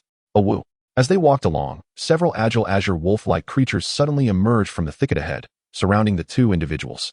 These were first-tier magical beasts, known as wind wolves. The countenance of the little healing fairy paled slightly, and she instinctively leaned closer to Xiao Yao. Do not fear. They are merely a few young pups, he reassured her, shielding her with his presence, his expression betraying no hint of anxiety. Without even employing any combat skills, he flicked his fingers, unleashing a concentrated bolt of thunderous energy that struck the lead wolf squarely on the forehead. The creature fell to the ground without so much as a whimper. The remaining wind wolves, witnessing the swift demise of their leader, were instantly filled with terror, tucking their tails and whimpering as they fled into the dense forest. Xiao Yao approached nonchalantly, skillfully extracting a pale azure crystal core from the head of the fallen wolf with his dagger. He wiped the magical core on the corner of his attire and presented it to the little healing fairy, a first-tier wind attribute magical core, brimming with the purest wind energy. It can fetch a handsome price, whether for cultivation or alchemical purposes. Observing his fluid movements and calm demeanor, the little healing fairy felt increasingly convinced that accompanying Xiao Yao into the monster beast mountains was the right decision. His formidable strength was complemented by an easygoing nature. He bore no airs and occasionally shared humorous anecdotes that brightened her spirits. Throughout their journey, they exchanged laughter and conversation, the atmosphere light and joyous. Little healing fairy, what inspired you to pursue a career in medicine? It must be quite arduous, Xiao Yao inquired with curiosity. Well, it's not so much about lofty ideals, she replied, a gentle smile gracing her face. I simply feel a twinge of guilt when I see others suffering from pain. If my medical skills can alleviate their suffering, it brings me immense joy and a sense of purpose. Her words, though simple, radiated a profound kindness that resonated deeply. Xiao Yao nodded, his admiration for her growing even stronger. Summoning her courage, she then asked, what about you, Xiao Yao? What drives your diligent training? Me? He raised his gaze to the fragmented sky above, his eyes becoming distant. Perhaps it is to witness the vistas from greater heights and to acquire sufficient strength to protect those I wish to safeguard and pursue the endeavors that matter to me, unbound by anyone. Admittedly, Xiao Yao's earnestness was somewhat embellished. Since acquiring his external system, he had hardly trained yet continued to experience rapid growth and strength. Yet, in the world of Dou Qi, such things mattered little. If one possessed enough power, what harm did a little deception bring? As dusk settled, the pair returned with bountiful spoils. Establishing camp by a spacious stream, Xiao Yao skillfully kindled a fire, preparing a wild rabbit caught earlier in the day, its skin peeled and cleaned, sizzling enticingly over the flames, releasing a savory aroma. Meanwhile, the little healing fairy busily organized the various herbs she had gathered that day. As she gazed at the silhouette of the young man, diligently sprinkling seasoning onto the roasting meat, a sense of tranquility and warmth enveloped her heart. Being with him felt reassuring indeed. He possesses formidable strength, yet never resorts to bullying the weak. His knowledge is vast, as if he understands everything. He is also exceptionally considerate, always positioning himself in front of me before danger strikes. Engaging in conversation with him is effortless and joyful. What would transpire if he were to realize that his cursed body harbors peril at any moment? Why the days? The roasted meat is ready, if not consumed promptly. I shall devour it all. Xiao Yao tore off a golden, glistening rabbit leg and offered it to her. Ah, thank you. The little healer came to her senses and accepted the rabbit leg. The two shared a simple dinner by the campfire. After finishing, Xiao Yao stood up, dusted off his hands, gazing into the depths of the dense forest, and remarked, today's harvest was satisfactory. However, the medicinal herbs and magic cores on the periphery are rather inferior. Tomorrow, we must venture deeper into the true heart of the Beast Mountain Range. With Xiao Yao as her protector, the little healer found herself inexplicably filled with a sense of yearning and courage for the perilous interior. Chapter 21, M. The crackling campfire resonated as the night deepened. Coincidentally, the cave where Xiao Yao and the little healer currently resided was the very same one he had previously shared with Nalan Yanran. Observing the little healer diligently organizing the herbs, a thought sparked within Xiao Yao. Among the medicinal herbs gathered during the day, he had just enough to concoct a batch of Qi gathering powder. Moreover, since obtaining the system's reward of 6th grade alchemy skills, he had yet to formally refine any medicine. Though the Qi gathering powder was of low grade, it would serve as a perfect opportunity to hone his skills and test the efficacy of the Danwang Ding and the purple heart glazed flame. With this in mind, he addressed the little healer. Little healer, since we have some time, I shall refine a batch of elixirs. It may take a while. Would you assist me in guarding the process? Refining elixirs? The little healer was taken aback before she could fully process his words. She watched as Xiao Yao flipped his palm, a radiant glow flashing as an ancient, intricately engraved alchemical cauldron thudded solidly onto the ground before him. It was none other than the Danwang Ding. The little healer gasped in astonishment. Yet, what astonished her even more was yet to come. With a flick of his finger, the exquisite purple flame he had used to ignite the fire earlier gracefully soared, entering beneath the cauldron. The flames rising and casting a dreamlike purple hue throughout the cave. He then meticulously added the ingredients for the Qi gathering powder into the cauldron. His movements fluid and deliberate, exuding confidence and composure. An alchemist? Could he truly be an alchemist? The little healer was utterly dumbfounded. She stared, entranced, at the focused young man illuminated by the flickering flames, waves of emotion surging within her. Moreover, judging by his mastery of fire control and the extraordinary cauldron he wielded, his alchemical skills must be formidable. Captivated by the scene before her, the seemingly monotonous process of alchemy transformed in Xiao Yao's hands into an elegant art. With every flicker of the flame and every integration of the herbs, everything unfolded flawlessly under his precise and soulful command, possessing formidable strength and extensive knowledge. It is astonishing that such a distinguished alchemist exists in this world. Truly, he is the most resplendent genius I have ever encountered. Amidst the whimsical musings of the young healer, a rich fragrance of medicinal herbs began to waft from the alchemical furnace. As a sixth-tier alchemist, aided by superior equipment, concocting a mere fourth-tier gathering Qi pill was as effortless for Xiao Yao as the acts of eating and drinking. In just a moment, he clapped his hands against the alchemical cauldron. Buzz! The cauldron emitted a soft chime, and a pill, perfectly round and exuding a gentle glow, leapt forth from its opening, landing steadily in Xiao Yao's hand. Upon the pill, there faintly entwined a delicate pattern, symbolizing its exceptional quality. Task accomplished. Xiao Yao gazed with satisfaction at the pill in his hand, then turned to the still-dazed young healer, extending the pill towards her. For you, huh? The young healer snapped back to reality, her eyes widening at the sight of the astonishingly high-quality gathering Qi pill, and she hurriedly waved her hands, exclaiming, No, no, no. I cannot accept this. It is far too precious. The gathering Qi pill was a crucial auxiliary elixir for practitioners striving to reach the fighter realm. Even an ordinary one held considerable value in the market, let alone this nearly flawless premium pill. Take it. Xiao Yao's tone was gentle and sincere. You are not yet a fighter. This will be of great use to you. To me, it is merely a casual creation, nothing of significance. Seeing her still hesitating, he added, Moreover, this is the first gathering Qi pill I have genuinely crafted. Giving it to a friend serves as a small token of remembrance. Please, do me the honor of accepting it. Friend, remembrance. These words caused a slight tremor in the young healer's heart. She had never known friendship. Everyone feared her poison, deeming her a harbinger of disaster. Enough of the buts, Xiao Yao chuckled. The mountain is abundant with medicinal herbs. I will gather a few more tomorrow and can easily craft several more. If you truly feel indebted, just assist me in sourcing rare herbs in the future, and that will suffice as repayment. Please accept it.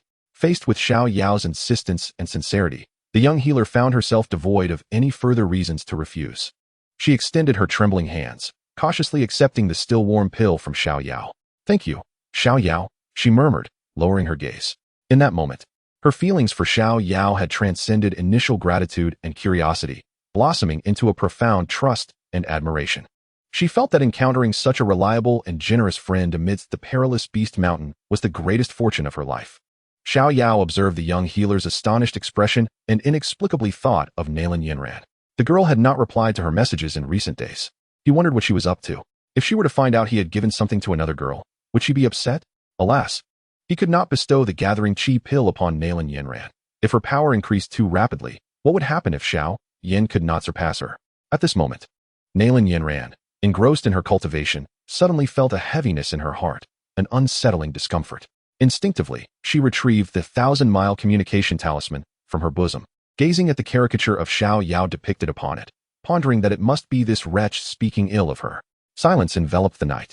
As dawn broke the following morning, the first rays of sunlight pierced through the misty forest, casting warmth upon the earth. Xiao Yao gradually awoke from his meditative state. Beside him, the little medical fairy also stirred, preparing to stretch languidly, when a cacophony of raucous voices drew near, shattering the tranquility of the morning.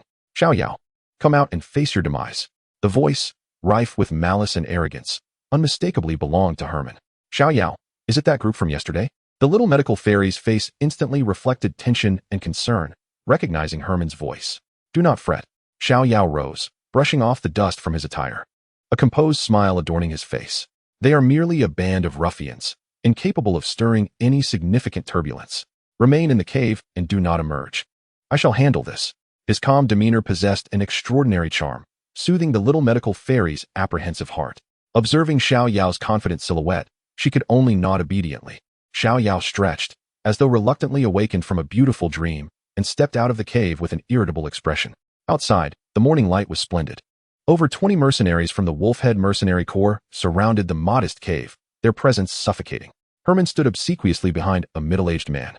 This man, in his 40s, was robust and had a sinister appearance. A gruesome scar stretched from his left brow to his chin, marring his facial structure and rendering him particularly menacing. He stood there silently, exuding an oppressive aura characteristic of a two-star dome master, suffusing the surrounding air with his imposing presence. This man was none other than the leader of the Head Mercenary Corps, Li Sh and MSH. Upon seeing Xiao Yao emerge, MSH's serpent-like eyes immediately fixed upon him, his voice low and laced with murderous intent. "You are the one who injured my second brother and seized his treasure?" Xiao Yao casually dug at his ear, as if oblivious to the words directed at him, and yawned lazily. MSH's gaze grew colder at being disregarded. "You are young, yet audacious. Today, I offer you a chance. Relinquish the woman behind you and that medicinal herb. Then sever your own arms. I may consider sparing your life." Confronted with this unabashed threat of death, Xiao Yao finally responded. He lifted his eyelids, surveying MSH from head to toe with the gaze one might reserve for a rare specimen. "The leader of the Head Mercenary Corps?" he mused. Intrigued by the apparent kinship between MSH and Herman, your shared foolishness hints at a deeper connection. It seems that imbecility is a legacy passed down through your mercenary group. A stifled laugh escaped the little medical fairy, who was secretly observing from within the cave. Disregarding MSH's suddenly ashen visage, Xiao Yao continued, his tone deliberately infuriating. "What is this? Unable to contend with the young, you summon the elder? Is your Head Mercenary Corps still weaning? After suffering defeat, do you still need to return home to seek parental guidance?" The moment these words were uttered, an eerie silence enveloped the venue. All the mercenaries gazed at Xiao Yao with expressions akin to those witnessing a death sentence. They had never encountered anyone audacious enough to humiliate their leader in Qing town. "Very well," Mushi replied with a sardonic smile, his voice deliberate and laced with a palpable, unmasked menace. "It has been a long time since anyone dared to speak to me, Mushi, in such a manner. Boy, are you prepared to experience the depths of desperation where life is unattainable and death is elusive?" Chapter 22, The Heist. Mushi's ominous threats echoed throughout the valley. However, what awaited him was not Xiao Yao's terror, but a derisive scoff. "Oh, life unattainable, death elusive? You think you can intimidate me with your mere two-star dome master rank? Seeking death, are we?" Mushi's patience evaporated entirely. With a thunderous roar, he unleashed a torrent of earthy Dou Qi, propelling himself like a cannonball towards Xiao Yao, his fists imbued with formidable strength. Cracking mountain fist. Yet, in the face of this overwhelming strike, Xiao Yao displayed no trace of concern. He could not even be bothered to regard Mushi directly. Just as Mushi's fist was about to collide with his face, Xiao Yao's figure abruptly vanished like smoke. It was the mystic thunder shadow step. What? Mushi's punch met only air, and he was taken aback. Too slow. A voice, laced with mockery, echoed hauntingly in his ear. Mushi spun around, only to find Xiao Yao's face, enlarged and mocking. Without a moment's thought, he retaliated with an elbow strike. Yet, Xiao Yao once again transformed into a mere shadow, effortlessly evading the blow. To the eyes of the little medical fairy, the ensuing spectacle was nothing short of bizarre. The formidable leader of the Head Mercenary Corps, Mushi, now resembled a foolish bear, flailing his fists in vain, failing to even graze the hem of Xiao Yao's garments. Meanwhile, Xiao Yao moved with the grace of an elegant dancer, evading every attack with minimal movement and incredible angles. At times, he appeared behind Mushi, lightly tapping his shoulder. At other moments, he would be at his side, critiquing his techniques. "Hey, did you learn that boxing style from Cotton? It's so soft, lacking any force. Careful of your footing, you almost hit your head on the stone. I wouldn't want others to say I'm bullying the disabled." After a series of playful taunts, Xiao Yao seemed to tire of the game. As Mushi exposed a significant weakness due to his excessive force, Xiao Yao's figure solidified in an instant. He lifted his foot, crackling with faint lightning, and delivered a precise and fierce kick to Mushi's chest. With a resounding thud, Mushi's body flew backward like a kite severed from its string, crashing through two small trees before landing heavily on the ground, spewing a mouthful of blood and shattering numerous bones in his chest. "Two-star Dome Master?" Xiao Yao approached him with measured steps, looking down upon him from a position of superiority. "With such meager strength, you dare to engage in robbery? Truly laughable. Big brother." As Herman and the remaining mercenaries witnessed the scene, their eyes widened with fury. They exchanged glances and, with a collective roar, surged forward from all directions. Xiao Yao merely snorted, exhibiting a disinterest in evasion this time. Lightning crackled around his fists, akin to a fierce tiger charging into a flock of sheep. With each punch and kick, a mercenary was sent flying, shrieking in agony. In a mere span of a few breaths, the battle concluded. The elite members of the Head Mercenary Corps now lay sprawled on the ground, groaning, completely devoid of combat ability. "Remember my words," Xiao Yao said, stepping onto Herman's chest. His tone frigid. "From now on, whenever you see me and her, keep your distance. Otherwise, next time, it will not merely be a matter of broken bones." In truth, given Xiao Yao's nature, these individuals would typically meet their demise here. However, considering they served as experience fodder for Xiao Yan, he refrained from delivering a fatal blow. Just as he prepared to turn and leave, a thought struck him. "I have come to the monster mountain range, toiling to gather herbs and slay beasts, all for the sake of profit. And now, here lies a herd of plump sheep delivered right to my doorstep. It would be a shame not to take advantage of it." With this notion, a disquietingly benevolent smile crept across Xiao Yao's face, sending shivers down the spines of the mercenaries. "Now then, hand over all your valuables. Are you still planning to rob us?" Mushi propped himself up, incredulously inquiring. "Sir, we were wrong. We truly made a mistake," Herman exclaimed, crying out, "Please, have mercy and spare us. We will never dare again. Enough with the nonsense." With a swift kick, Xiao Yao sent Mushi crashing back down. "My patience is limited. Alternatively, I could choose to eliminate you all and collect your possessions at my leisure." The specter of death served as the most potent catalyst. Under Xiao Yao's ostensibly cordial demand, the group of mercenaries, faces drawn in despair, surrendered their coin pouches and the spatial rings of Mushi and Herman. Xiao Yao conducted a cursory assessment and discovered over 100,000 gold coins, alongside some healing potions and low-level magic cores within the spatial rings, a considerable windfall. "Now, be gone." He waved his hand dismissively, akin to shooing away flies, relieved as if granted a reprieve from the gallows. Mushi and Herman helped each other and fled the scene with all haste, leaving behind this unforgettable place of strife. The area before the cave returned to tranquility. Xiao Yao turned around to find the little medical sage emerging from the cave. Observing the chaos strewn about, her expression became somewhat complex as she glanced at him. "He is so domineering," she thought. "Yet, it seems that dealing with such villains requires this very approach to be most effective. With him by my side, I truly have nothing to fear." Instead of feeling repulsed by Xiao Yao's ruthless actions, the sense of security she felt grew even more profound. "Let us go?" Xiao Yao smiled at her, as if the decisive killer moments earlier were not himself. Having concluded the necessary business, it was time to proceed toward their destination. The little medical sage nodded, following in step with Xiao Yao. The two resumed their journey, advancing deeper into the heart of the monster mountain range. After slaying several unsuspecting second-tier magical beasts along the way, after several hours, the trees ahead began to grow increasingly towering and ancient. The air was thick with an intensified energy, and the distant roars of beasts resonated with a more formidable pressure. Xiao Yao halted his steps, his expression turning grave. "We have arrived. This is the periphery of the Beast Mountain Range." He turned to the petite healer, Xiao Yao, and earnestly advised, "From this moment forth, stay close to me and do not stray even a step. The dangers here are of a different magnitude than those outside." Observing his serious profile, Xiao Yao nodded vigorously, instinctively drawing closer to him. As they ventured deeper into the periphery of the Beast Mountain Range, the herbs became increasingly rare and precious, yet the dangers multiplied exponentially. Xiao Yao, mindful of his one-star Dome Master status, refrained from reckless behavior, for within this mountain range lurked the formidable sixth-tier magical beast, the Amethyst Wing Lion King, whose prowess rivaled that of a Dou Emperor. Even the fated son, Xiao Yan, would tread carefully in this territory.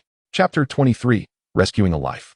In the inner periphery of the Beast Mountain Range, the towering ancient trees obscured the sun, casting a dim light throughout the forest. "Kagong, I can't run any longer." A petite, pale-faced girl leaned against a massive tree, gasping for breath. Her name was Linger, and her large eyes were brimming with fear and despair. Beside her stood a tall, muscular man, bloodied and battered. His name was Kagong, a two-star Dou fighter known for his prowess in the Blood Battle Mercenary Corps. Yet weariness was etched across his face. "Just a bit longer, Linger. If we can cross that clearing ahead, we will be safe," Kagong urged through gritted teeth, trying to comfort his companion. Their mercenary team had gathered a squad of 10, initially seeking a herb known as the purple leaf orchid in the outer regions of the Beast Mountain Range. However, they unwittingly trespassed into the territory of a third-tier peak magical beast, the Crimson Flame Demon Bat King. With a single sonic attack, the beast had severely injured more than half of their team. They fought valiantly, and ultimately, with the cover of their fellow teammates, Only Kagong and Linger managed to escape, fleeing into the more perilous inner regions while being relentlessly pursued. To compound their misfortune, they soon found themselves targeted by a second-tier magical beast, the Ironback Earth Dragon. Already wounded and depleted of fighting energy, they were no match for the tough-skinned beast. With a roar, the Ironback Earth Dragon drew closer, causing the ground to tremble beneath its might. Linger faltered and fell to the ground. Linger, Kagong's face paled, as the enormous beast surged forth from the forest, casting a colossal shadow over them. A flicker of resolve crossed Kagong's eyes. He swiftly turned, shielding Linger behind him, and shouted, "Linger, run. Don't worry about me. Go back and inform the captain to avenge us." With that, he let out a fierce roar, channeling the last remnants of his fighting spirit, and charged towards the Ironback Earth Dragon. "No, Kagong," Linger cried out in despair. However, the injured two-star fighter stood no chance against the formidable two-tiered magical beast. The Ironback Earth Dragon disdainfully swiped its massive claws, covered in thick scales. Bam! Kagan was sent flying like a struck ball, crashing heavily against a giant tree, spewing forth a mouthful of blood, unable to rise again. The Ironback Earth Dragon, with its heavy steps, slowly approached the ailing Kagan, opening its cavernous maw, large enough to swallow a grown man's head, with foul-smelling saliva dripping onto Kagan's face. At that critical moment, a bolt of pale purple lightning shot through the forest with astonishing speed, striking precisely into the dragon's enormous eye. Its massive body suddenly froze, halting its advance. Within its colossal gaze was an expression of utter disbelief and terror, followed by a swift withdrawal of all vitality. With a thunderous crash, the enormous corpse fell to the ground, raising clouds of dust. This unexpected turn of events left both Kagan and Linger utterly stunned. Dead, just like that? With a single blow? Kagan lay on the ground, staring blankly at the once mighty Ironback Earth Dragon, now reduced to a lifeless body. This beast, which had pursued them relentlessly, was slain in an instant. What kind of power was this? A fighter? No, it must be a higher-tier grand fighter. Linger, covering her mouth with her hands, gazed intently at the slender figure emerging from the woods. So powerful, she marveled at the calm demeanor of the young man in black, feeling a profound shock within her heart. He seemed to be of similar age to them. How could he be so formidable? The figure was none other than Xiao Yao and the little medicine fairy. "Are you all right?" The little medicine fairy hurried over to them, taking out her self-prepared healing medicine from her basket, expertly tending to their wounds. Xiao Yao approached the beast's corpse, as if performing a trivial task, effortlessly extracting the second-tier magic core. Thank you for saving us, brother." With the little medicine fairy's aid, Kagan caught his breath, struggling to rise as he bowed to Xiao Yao. "This grace, I, Kagan of the Blood Battle Mercenary Corps, shall never forget. It was but a small effort." Xiao Yao replied coolly, "Esteemed sir, I beseech you, please save our companions." Suddenly, Linger knelt down with a thud before Xiao Yao, tears streaming down her face. "Our teammates sacrificed themselves to protect us, trapped in a valley by the Crimson Flame Demon Bat King. Their lives may be in grave danger now. I know this request is abrupt, but your power is so great. I implore you, have mercy and rescue our brothers of the Blood Battle Mercenary Corps. We are willing to pay any price." Kagan also looked at Xiao Yao with hope, his eyes filled with pleading. Hearing their words, Xiao Yao raised an eyebrow, his gaze shifting towards the direction they indicated. "The Crimson Flame Demon Bat King, you say? Could it be the one we encountered earlier? It seems fate has brought us face to face once more. Last time, it chased me in frantic pursuit. Today, it shall pay the price. Lead the way." "Thank you, noble sir. Thank you." Kagong and Linger were overjoyed, their excitement rendering them incoherent as they hurriedly led Xiao Yao and the little healer towards the valley where their companions were ensnared.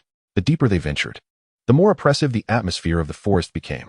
Before they even reached the valley, the air was filled with the violent explosions of fighting energy, accompanied by the despairing roars of humans and the savage howls of magical beasts echoing from afar. Quickening their pace, they ascended a slope and, upon gazing down into the valley, were met with a harrowing sight. Within the valley, 5 or 6 blood-soaked mercenaries from the Blood Battle Mercenary Corps had formed a precarious battle formation, desperately fending off the attacks of a colossal beast, the Crimson Flame Demon Bat King. It seemed the beast was in no rush to eliminate these playthings. Instead, it mockingly unleashed fireballs, each assault threatening to shatter the mercenaries' defenses. "Stay here," Xiao Yao instructed the 3 behind him, his gaze sharpening with the precision of a blade. Without a moment's hesitation, he leaped from the slope. His descending figure was enveloped in a faint, flickering arc of electricity, akin to a thunderous meteor plummeting from the heavens. The Crimson Flame Demon Bat King immediately detected this uninvited guest, a glimmer of disdain flashing in its ferocious eyes. It opened its maw, launching a fireball the size of a millstone toward Xiao Yao, who hung in midair. In the face of an attack capable of incinerating an ordinary fighter in an instant, Xiao Yao's form flickered oddly in midair.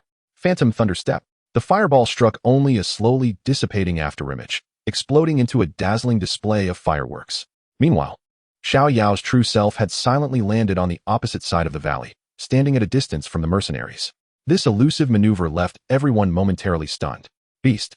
We meet again, Xiao Yao taunted the Crimson Flame Demon Bat King, beckoning with a finger, his tone laced with provocation. Roar.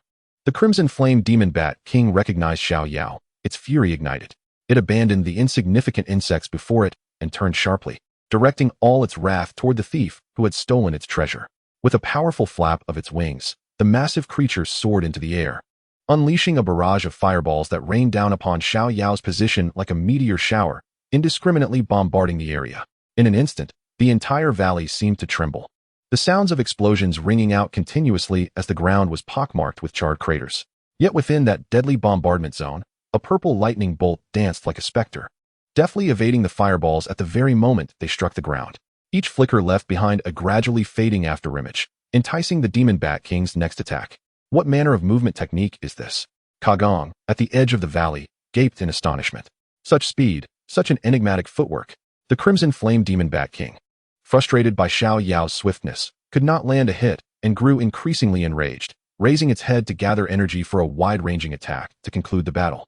The third-tier beast remained a creature devoid of intelligence, yet it dared to gather its strength on the battlefield, assuming that others would merely stand idly by and accept its blows. In an instant, Xiao Yao formed intricate seals, unleashing the full potential of the Heavenly Thunder technique. A powerful lightning bolt surged from his palm, striking with formidable force at the head of the Crimson Flame Demon Bat King. Thus, it met its end. The overwhelming might of the thunder shattered the demon's skull. Xiao Yao emerged victorious.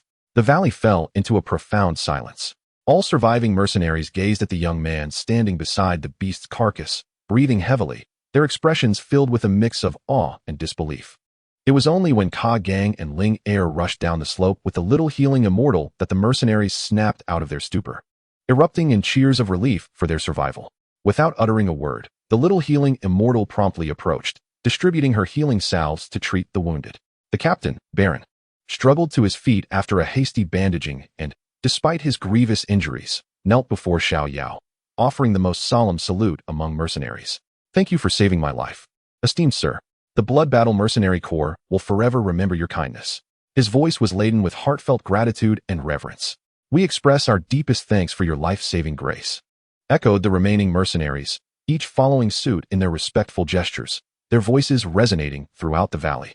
In their eyes, this lad, appearing no older than 16 or 17, had already ascended to the status of a legendary hero. The little healing immortal watched this scene unfold, her eyes sparkling with admiration. Xiao Yao was indeed dazzling. Chapter 24. The Unknown Spiritual Herb Within the Valley.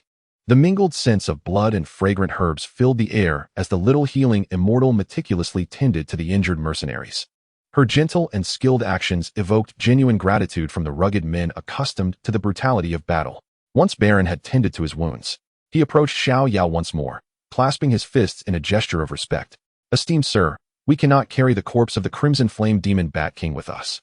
Its magic core and materials are yours. Please accept them as a token of our appreciation. I shall accept the magic core, Xiao Yao replied without hesitation, collecting the pinnacle-level fire attribute magic core into his storage ring. As for the remaining materials, you may divide them among yourselves, sell them for some coin, and perhaps provide a proper resting place for our fallen brothers. At these words, admiration for the young man grew even deeper among Baron and the others. Here stood a powerful youth, yet he was neither greedy nor reckless in his actions. Such qualities were truly commendable. By the way, I am curious, Xiao Yao remarked, shifting the conversation. This beast is formidable. Logically, it should reside deeper within the inner perimeter. How did it end up at the boundary between the outer and inner regions? Relentlessly pursuing you? At this inquiry, Baron, Ka Gang, and the others exchanged looks of fear and confusion. Ling Er, still trembling from her earlier fright, began recounting the events to Xiao Yao. We were searching for herbs in a ravine near the outer perimeter when we stumbled upon a small pool. In the center of that pool grew a vibrant green spiritual herb, exuding a peculiar fragrance, clearly not an ordinary specimen. Spiritual herb? Xiao Yao's heart stirred with intrigue. Indeed. Ling Er continued, But before we could revel in our excitement, we discovered that several magical beasts were lurking by the water pool. In addition to the demon Bat King, there were also 2 second-tier blackwater serpents. Observing this formidable presence, we knew we were outmatched and contemplated a discreet retreat. However, to our astonishment, a tremor crept into Linger's voice. We hadn't even approached the pool, we merely cast a distant glance. Yet the red flame demon Bat King charged at us furiously, as if we had desecrated its ancestral grave, vowing relentless vengeance. As Linger recounted the tale, Xiao Yao's expression turned peculiar. A small water pool? Spiritual herbs? No. The lair of the red flame demon Bat King must be the ice and fire dual pool cave that Nalan Yanran and I had visited. How could it have strayed to another pool? After a moment's contemplation, Xiao Yao began to piece together the puzzle.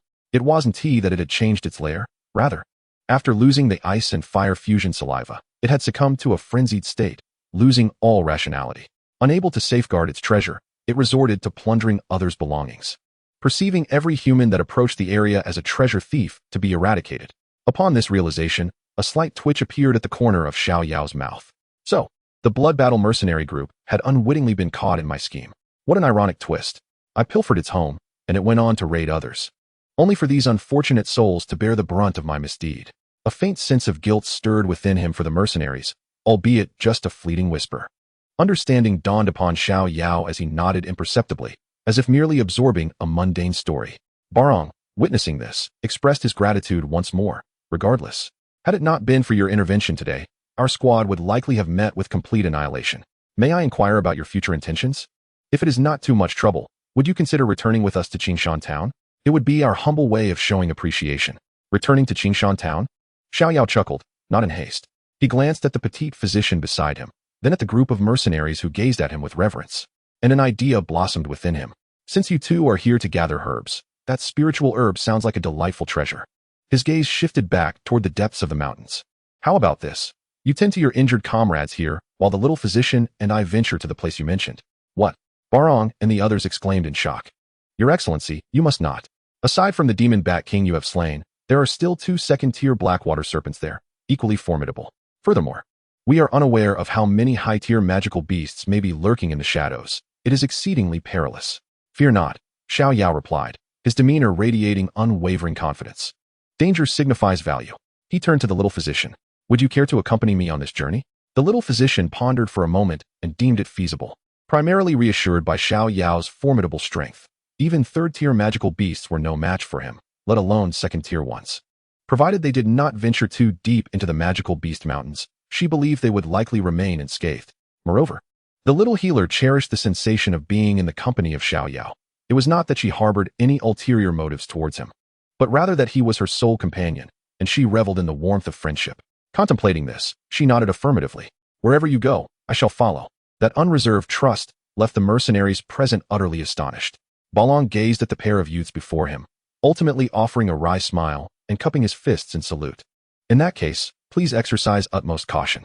This map was crafted by our team, marking the location of the water pool. I hope it proves beneficial to you. Xiao Yao accepted the map with a nod. Farewell. With that, he lingered no longer, turning with the little healer, amidst the awestruck gazes of the blood-warm mercenary corps, and headed towards the mystical herb. Following Balong's directions, Xiao Yao and the little healer swiftly located the secluded water pool nestled deep within the ravine. The water was crystal clear, shimmering under the sunlight. Indeed, at the center of the pool grew a verdant herb, adorned with a droplet of liquid akin to dew, exuding a faint, enchanting fragrance. Beside the pool, 2 thick, jet-black blackwater serpents languidly coiled upon the rocks, basking in the sun, their cold eyes vigilantly scanning their surroundings. Indeed, it is the blackwater serpent, Xiao Yao murmured, his voice low. This creature can unleash a deadly toxin. It is certainly formidable. Should we still proceed? The little healer inquired, a hint of anxiety in her tone. Having come this far, we cannot return empty-handed, Xiao Yao replied with a smile, a glint of confidence illuminating his eyes. The plan is simple. I will divert those 2 serpents to prevent any damage to the herb during the ensuing skirmish. You shall seize the herb and retreat immediately. Do you understand? But you will be facing 2 alone, she protested. Have faith, Xiao Yao reassured her with a calming gaze. Trust me. For some reason, as she gazed into his confident eyes, her trepidation began to dissipate significantly. She nodded resolutely. With the plan established, Xiao Yao hesitated no longer. He picked up a stone, infused it with fighting spirit, and launched it forcefully. The stone struck one of the blackwater serpents on the head with pinpoint accuracy before he swiftly darted away. Hiss! The two serpents were instantly provoked, honing in on Xiao Yao, the instigator, like two bolts of black lightning as they pursued him furiously. Xiao Yao turned and fled, deftly dodging their venomous projectiles while leading them into a forested area far from the pool. Seeing this, the little healer recognized the opportunity was fleeting.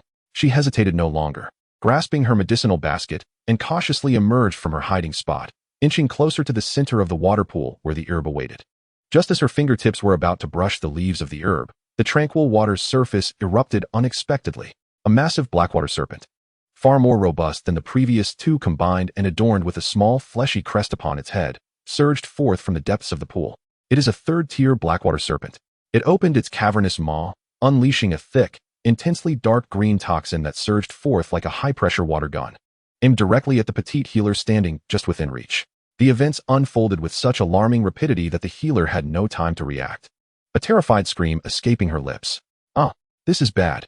Xiao Yao, who was engaged in a fierce battle with two black serpents, heard her piercing cry, and his heart constricted violently, an ominous premonition washing over him. He could no longer afford to focus on the monstrous beasts before him, his complexion pale. He activated the Thunder Shadow step to its fullest potential, transforming into a bolt of lightning as he raced towards the pond. Upon his arrival, he was met with a sight that threatened to shatter his composure. The healer lay at the water's edge, her entire form cloaked in the venomous liquid, her white garments visibly corroding and disintegrating. "Healer!" Xiao Yao shouted anxiously, rushing to her side and lifting her toxin-besieged body, retreating swiftly to distance them from the pond. "Are you all right? Where are you hurt? Let me see." He placed her gently on a patch of safe grass, his voice laced with an urgency and panic he had not fully recognized. However, as he focused on her, he was taken aback. Though the highly corrosive toxin had ravaged her clothing, exposing large swathes of her delicate, snow-white skin, her flesh remained unscathed, untouched by even a trace of harm. Xiao Yao exhaled deeply, suddenly reminded that the healer possessed an immunity to all poisons, rendering this toxin incapable of inflicting any damage upon her. How foolishly I worried. At that moment, the healer emerged from her state of shock, immediately sensing the unusual coolness enveloping her and the intense gaze of Xiao Yao fixed upon her. Her face flushed crimson, as if it could bleed. "Why you turn around? Don't look," she stammered, a mixture of embarrassment and anger coloring her voice. Her hands instinctively crossing over her chest, her tone tinged with a quivering edge. "Enough of this. It's not the time for such matters." Xiao Yao snapped back to reality. Casting a glance at the three serpents that were now slithering menacingly out of the pond, their predatory eyes fixed upon them. His expression hardened. Without hesitation, he retrieved a black outer robe from his storage ring, draping it over the healer's form, ensuring her modesty was preserved. Once he completed this task, he slowly rose to his feet, turning his gaze towards the three black serpents with an expression devoid of emotion, as if regarding mere lifeless objects. "Very well," he said, his voice as frigid as ice. "You beasts dare to harm her today. None of you shall survive." Before his words had fully dissipated into the air, he sprang into action, employing the Thunder Shadow step. The healer, tightly wrapped in the oversized robe still imbued with the warmth of his body, stared blankly at his figure, which radiated with a fierce intent to protect her. "Is he angry for me? He witnessed my peril and risked himself to save me." An unprecedented wave of warmth and security washed over her, engulfing her heart entirely. Suddenly, recalling her earlier embarrassment of being nearly exposed before him, an indescribable shyness enveloped her, making her long to vanish into the earth. On the battlefield, Xiao Yao had transformed into a streak of purple lightning, embodying death itself. Confronted with his unreserved and full-force assault, the three black water serpents stood no chance whatsoever. The might of thunder is, after all, the nemesis of all sinister and toxic entities. In but a fleeting moment, accompanied by three unwilling cries of despair, the serpents met their demise beneath Xiao Yao's fists. Once this was accomplished, the malevolent aura surrounding him gradually receded. He then extracted the ethereal herb from the pool of water. Chapter 25, A Gift of Poison. Holding the vibrant green herb, Xiao Yao returned to the side of the little medical sage. At this moment, she was tightly wrapped in the oversized black robe that belonged to him, her head bowed, and her delicate feet fidgeting nervously upon the grass.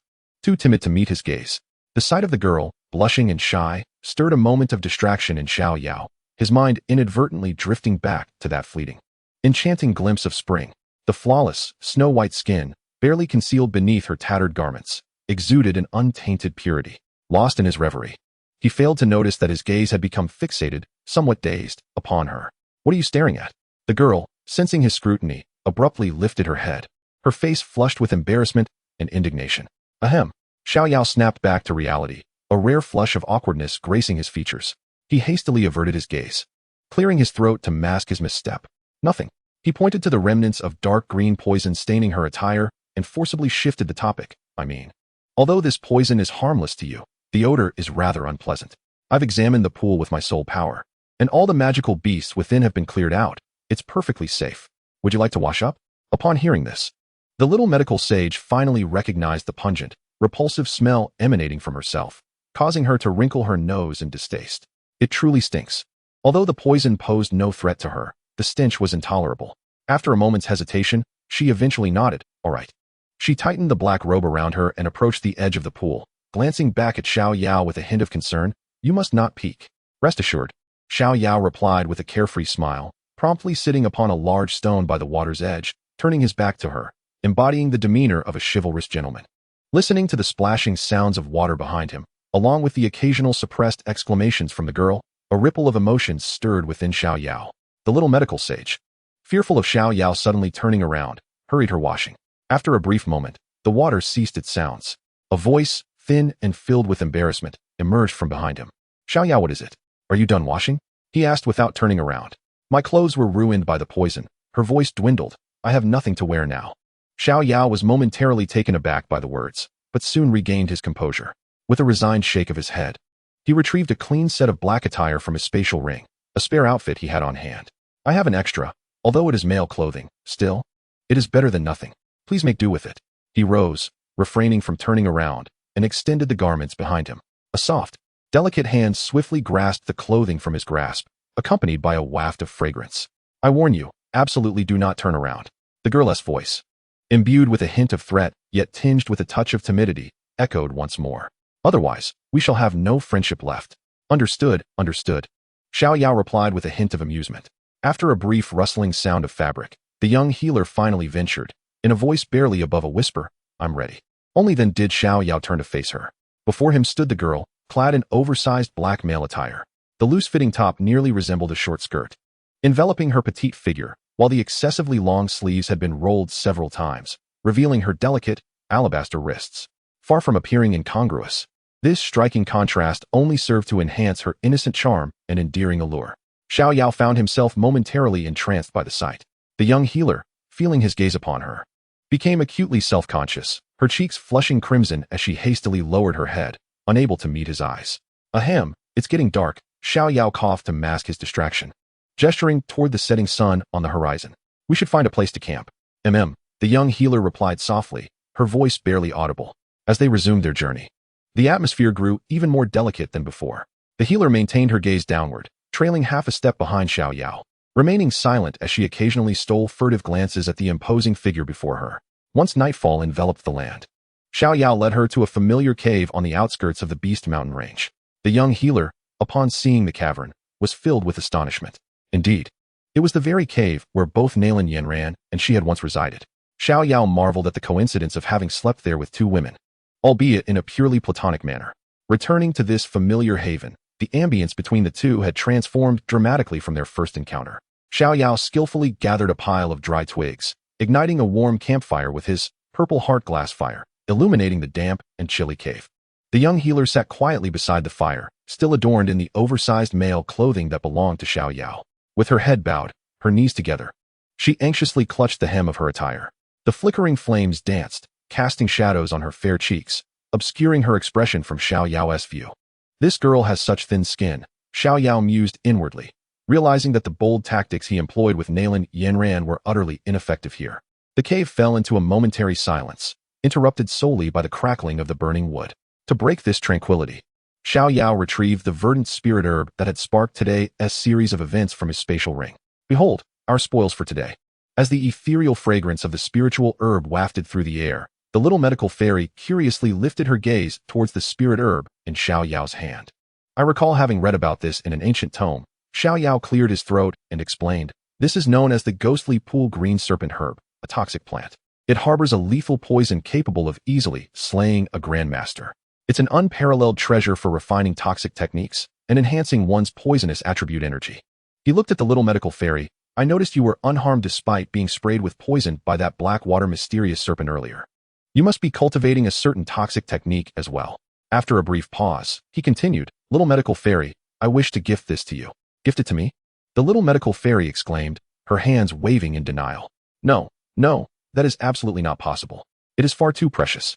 Xiao Yao was correct. The ghostly pool green serpent herb would indeed be immensely beneficial for her, greatly enhancing her strength upon absorption. However, since this was obtained by Xiao Yao, and she had contributed nothing but impeded his efforts, how could she accept it? I would not benefit from it, Xiao Yao reasoned. As a wielder of lightning attribute energy, this herb's properties are inherently antagonistic to mine. For me, it would be nothing but a useless weed. Yet for you, it is a great boon that could significantly augment your power. Despite his compelling argument, the little medical fairy hesitated. Although innocent, she understood the true value of this spiritual herb, far from the mere useless weed Xiao Yao had described. Do not hesitate. Xiao Yao's tone softened, yet carried an undeniable firmness. Do you wish to witness me discard this hard-won treasure into the mountains to feed the magical beasts? Or do you believe we are not friends, and that I should not bestow this gift upon you? The word friend flowed through the little medical fairy's heart like a warm current. Indeed, he regarded her as a friend, and for her sake, he was willing to unhesitatingly offer such a rare treasure. Gazing into Xiao Yao's sincere eyes, all her objections fell silent. Ultimately, she extended her trembling hands and accepted the spiritual herb. Very well, I shall not be polite. That is the spirit. Xiao Yao nodded in satisfaction. I suggest you absorb it tonight. Your strength will surely soar. At this moment, the little medical fairy was entirely persuaded by Xiao Yao's words and readily agreed. Xiao Yao did not allow her to consume it directly. Instead, he held the ghostly pool green serpent herb in the palm of his hand, summoning the purple heart glazed fire, which enveloped the herb with an exquisitely delicate force. In but a moment, the resilient toxic plant was refined into a viscous, multicolored potion, with all its essence perfectly preserved. The little medical fairy accepted the potion and swallowed it in one gulp before promptly sitting cross-legged to begin refining the immense medicinal power within. Xiao Yao, cognizant of his role, seated himself at the entrance of the cave to protect her. The little medical fairy could sense the profound toxicity contained within the ghostly pool green serpent herb as soon as it entered her body. It was absorbed by her innate toxic constitution, and she felt the toxic energy within her surge significantly. Time flowed slowly in the stillness. Uncertain of how much time has passed, as the eastern horizon begins to glow with the faint light of dawn, a formidable aura emanates from the little healer, finally soaring into the sky. 9 segments of fighting spirit. She has succeeded. Xiao Yao, I have succeeded, the little healer exclaims, her eyes brimming with joy and gratitude. Excellent. Xiao Yao responds, genuinely happy for her. Seizing the moment, he urges her to consume the Qi gathering powder I previously provided, to build on her momentum and directly break through to become a fighter. The little healer nods and retrieves the Qi gathering powder. But just as she is about to ingest it, an unforeseen calamity arises. The joy on her face suddenly transforms into anguish. She clutches her heart, letting out a pained groan, her body uncontrollably curling up. A dark purple, ominous and destructive poison seeps from beneath her skin, permeating the air. Wherever the toxic gas travels, the grass withers instantly, and the hard rocks emit a hissing sound of corrosion, releasing billowing black smoke. A cloying yet lethal fragrance envelopes the entire cave. Xiao Yao's expression shifts dramatically. Is this the calamity poison body spiraling out of control? Chapter 26. Warmth. The dark purple gas emanating from the girl's body resembles the breath of death from hell, filled with foreboding and destruction. A muffled cry escapes the little healer's lips as she immediately senses the aberration within her body. The poison she had initially managed to control, upon absorbing the immense energy from the venom of the ethereal pond's blue serpent, has erupted like a colossal beast breaking free from its shackles, rampaging through her meridians. She cannot afford to hesitate for even a moment. She quickly gathers her focus, exerting all her strength to operate her rudimentary technique, attempting to repress the rampaging energy. Yet, all efforts are futile. Her meager fighting spirit, in the face of this cataclysmic power, is like a solitary boat amidst tumultuous waves, perilously close to capsizing. She can only barely manage to slow the spread of the poison, yet she cannot prevent its explosion within her body. How could this happen? Xiao Yao stands a short distance away, watching the girl's agonizing and drenched in sweat visage, his heart tightening painfully. He is filled with anxiety, yet dares not rush forward. Could it be that the energy of the ethereal pond's blue serpent is too potent? A terrifying conjecture surfaces in his mind. In an exceedingly brief moment, it has propelled the Calamity Poison Body's power to unprecedented heights. But the little healer's own strength is insufficient to harness this suddenly surging force, leading to the premature eruption of the poison body. It is my fault. A profound sense of guilt and regret gnaws at his heart. I have been too presumptuous. After acquiring the system, I became arrogant, believing I had everything under control, neglecting her body's limits. It is I who have harmed her with my own hands. Just as Xiao Yao's spirit is shaken to its core, the little healer seems to exhaust her final ounce of strength. She relinquishes the futile suppression and slowly opens her eyes. Those once clear, spring-like orbs are now veiled in a bewitching dark purple, filled with endless despair and sorrow. She lifted her head and gazed quietly at Xiao Yao, the one who had entered her life merely days ago, yet had bestowed upon her countless warmth and profound emotions. He was the singular light in her existence, her sole friend. Xiao Yao's voice, as delicate as a wisp of smoke on the verge of dissipating, urged, "You must leave." "I shall not depart." Xiao Yao replied resolutely, without a moment's hesitation. "Hurry away." The corners of the little healer's eyes glistened with a solitary tear, which, upon meeting the noxious fumes wafting from the ground, emitted a faint hissing sound before being utterly corroded. "I can hardly contain myself. You will perish. Do not let me harm you." Her tone was laden with heartfelt pleading. She wished not to inflict pain upon her only friend, for that would be more unbearable than death itself. "I have stated it clearly. I will not leave." Xiao Yao's response remained unwavering. He took a step forward, attempting to bridge the distance, declaring, "How could I abandon you here? Just go." Xiao Yao's steadfastness seemed to be the final straw that shattered her suppressed emotions. At that moment, her pent-up feelings erupted in a tumultuous outburst. Why? Why must I face such a tragic end when I finally believed I could possess a friend like any normal person? I do not wish to harm anyone, especially not him, the only person in this world who has shown me kindness. An ocean of sorrow and despair transformed into the most piercing blade. Tears streamed down her face, contorting her features in anguish as she summoned all her strength to scream hoarsely at Xiao Yao. "Get away from me. I do not need your feigned compassion here. Who do you think you are? I do not require a friend like you. Your presence is a hindrance. You will only perish. I never wish to see you again. Leave." Each cruel word escaped her lips, yet her exquisite visage bore a sorrow deeper than death itself. In the face of her piercing words, Xiao Yao merely regarded her with quiet understanding, devoid of anger, his eyes filled with an unshakable compassion and sorrow. He saw through her fierce facade and recognized the kind yet desperate soul that would rather self-destruct than harm a friend. He spoke not another word, but his actions conveyed his unwavering resolve. He stepped firmly towards the edge of the corrosive miasma, where the lethal air almost brushed against his garments. Coming to a halt, he stood quietly, gazing through the veil of death's fog into her tear-filled purple eyes. "Are you finished with your tirade?" His voice was calm and gentle, yet imbued with a power capable of moving mountains. "Say whatever you wish. I am indifferent. All I know is that I consider you a friend. Therefore, I shall never abandon you in your time of greatest need." The moment his words resonated, the little healer could no longer suppress the venom coursing through her veins. With a thunderous roar, the dark purple poison erupted, akin to a flood breaching a dam, filling the entire cavern in an instant. The cliff emitted a hissing sound under the erosion of toxic gas, while the grass on the ground withered at a visibly rapid pace, transforming into black water. A sweet yet deadly fragrance permeated the air. "Cursed be it." Xiao Yao silently cursed, realizing that he had misjudged his gamble. The power of that poisonous herb far exceeded what the little medicine fairy's body could withstand. As he watched the devastating toxic gas about to engulf him, Xiao Yao had no time for further contemplation. He placed all his hopes on the flames granted by the system. He would risk it all. With a fierce shout, the purple heart glazed fire surged from his palm, instantly transforming into a golden purple flame cloak that enveloped his entire being. Almost simultaneously, a torrent of purple toxic gas engulfed his standing position. The sizzling sound, reminiscent of boiling oil meeting water, erupted as the all-consuming toxic mist came into contact with the purple heart glazed fire, which was immediately incinerated and purified into nothingness.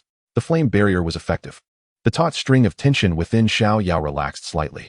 With the protective shield of flames, he trudged step by step toward the eye of the storm. Shrouded in dense poisonous mist, consciousness was plummeting into an endless abyss.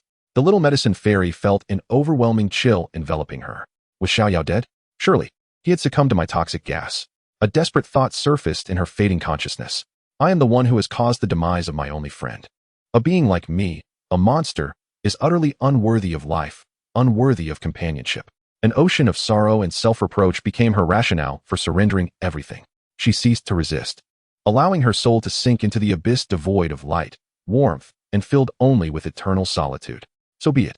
A thread of warmth pierced through the layers of darkness, gently brushing against her frigid soul. Soon after, a sturdy and warm embrace enveloped her body, which felt as if it were on the verge of freezing. A pure, life-infused warmth flowed through her skin, forcefully entering her body, beginning to dispel the rampaging toxicity that was mercilessly ravaging her vitality. Consciousness gradually awakened from the darkness. The little medicine fairy struggled to open her eyes. Through her blurred vision, a familiar face, drenched in sweat and anxiety, appeared before her. He is alive. He is still alive. This realization struck her like thunder, shattering all despair within her heart. The pent-up fear, grievance, and lingering dread, at that moment, burst forth uncontrollably. She could no longer contain herself. Resembling a child wronged by the heavens, tightly clutching Xiao Yao's neck and burying her face deeply into his chest, weeping loudly. It's all right, I am here. Everything will be all right. Xiao Yao cautiously infused the purple heart, glazed fire into her body, soothing the rampant toxicity. Simultaneously, with his somewhat inexperienced hands, he gently patted her back, clumsily offering comfort. Time became unclear as she cried. Eventually, the little medicine fairy's emotions began to stabilize. As the sobs subsided, reason gradually returned. She belatedly realized that the garments adorning her form had long been eroded away by the noxious gas, leaving her now completely bare, intimately pressed against him. A surge of heat rushed to her head, causing her delicate, tear-streaked face to flush crimson, as if blood might drip from it. "Why you let go of me?" she exclaimed, flailing in a frantic attempt to escape from Xiao Yao's embrace. "Don't move," he commanded, tightening his hold on her with an air of undeniable seriousness. "The poison has not yet been completely subdued. If I release you now, it will surge forth again." His words rendered all her struggles frozen in place. Terrified to move, she could only press her burning cheeks more helplessly against his chest, listening to the powerful rhythm of his heartbeat, feeling the intimate contact that now existed without any barriers between them. Seeing the pained expression on Xiao Yao's face, the little healer's heart succumbed entirely in that moment. She was the type who could endure 100 kinds of suffering, yet feared the sudden tenderness of another. After a considerable time had passed, when the rampant poison within her was finally quelled by the calming fire of the violet heart flame, Xiao Yao let out a long sigh of relief, gradually withdrawing the flame's power from her body. Just as he prepared to release his arms, the girl in his embrace tightened her grip instead. For the moment he loosened his hold, she would be fully exposed. Without raising her head, her voice, as faint as a whisper and filled with embarrassment, emerged from his embrace. "Xiao Yao, do you have any spare clothes?" Xiao Yao was taken aback, quickly searching his storage ring, only to find himself in a predicament. Oh no, the spare clean set of clothes had already been given to the little healer, and now that she had once again lost her attire, he found himself without any surplus garments. Feeling a headache coming on, he replied, "It seems I do not." The delicate form in his arms visibly stiffened. Xiao Yao sensed her embarrassment and helplessness.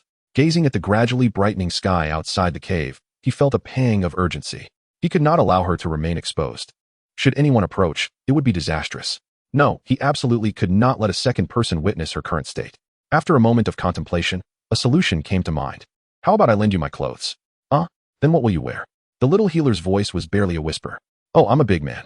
What does it matter if I go without? It will have to be this way. Otherwise, if someone comes, it won't end well. Just let me go, and I'll take off my outer robe for you. Don't worry, it's large enough to cover you completely." Listening to Xiao Yao's strange words, the girl, in a fit of embarrassment and indignation, lightly punched him, then gradually released her hold, while admonishing, "You mustn't look, otherwise." The rest of her warning remained unspoken. Xiao Yao stifled a chuckle, closed his eyes, and removed his garment, offering it to the little healer. "Hurry and put it on." Chapter 27, Our Adventurous Journey. As she donned the black outer robe, still imbued with his warmth, the atmosphere within the cave grew increasingly delicate. Her petite figure was entirely enveloped by an oversized robe, the hem cascading down to the mid-thigh, revealing two slender, straight calves, seemingly sculpted from white jade, along with a pair of exquisite, delicate bare feet. Instinctively, she curled her glistening toes, gazing at Xiao Yao's bare upper body, which was robust and fluid in form, radiating vitality. A flush of crimson, which had only recently faded from her cheeks, suddenly surged again. Xiao Yao, sensing the awkwardness of the moment, cleared his throat and took the initiative to break the silence. Wearing a serious expression tinged with curiosity, "Little medical sage, while I was using flames to suppress the toxins within you, I detected an extraordinarily peculiar and formidable force within your body. That must be your innate constitution, correct?" Upon hearing this, the little medical sage's body trembled almost imperceptibly. The secret she had concealed for over a decade, which had brought her loneliness and suffering, had ultimately been revealed. She lifted her gaze to meet Xiao Yao's clear and earnest eyes, finding no trace of disgust or fear within them. Her heart inexplicably settled. Yes, she nodded. Her voice so soft it seemed it could be whisked away by the wind. I was born with the cursed toxin physique. She began to recount her hidden past in a tone imbued with sorrow yet calmness. From her birth, when all flowers withered and all things decayed, to her upbringing, where she dared not approach anyone or touch any living creature, and ultimately, her pursuit of medical knowledge as both a means to control her toxic body and to atone for her sins. Her tale was devoid of thrilling escapades, filled instead with an endless, suffocating loneliness. And how did you manage to suppress it? After sharing her past, the little medical sage raised her head, her curiosity piqued. I have heard that the cursed toxin physique is unsolvable. It is my flames, Xiao Yao explained. My purple heart glass fire is one of the purest flames in existence, possessing a natural ability to counteract your sinister toxins. He then shifted his tone to one of seriousness. However, this is only because your cursed toxin physique has yet to fully mature. I can barely suppress it for now. Once it grows stronger, perhaps only the legendary heavenly flames can completely subdue it. Heavenly flames. Upon hearing these words, the flicker of hope in the little medical sage's eyes dimmed once more.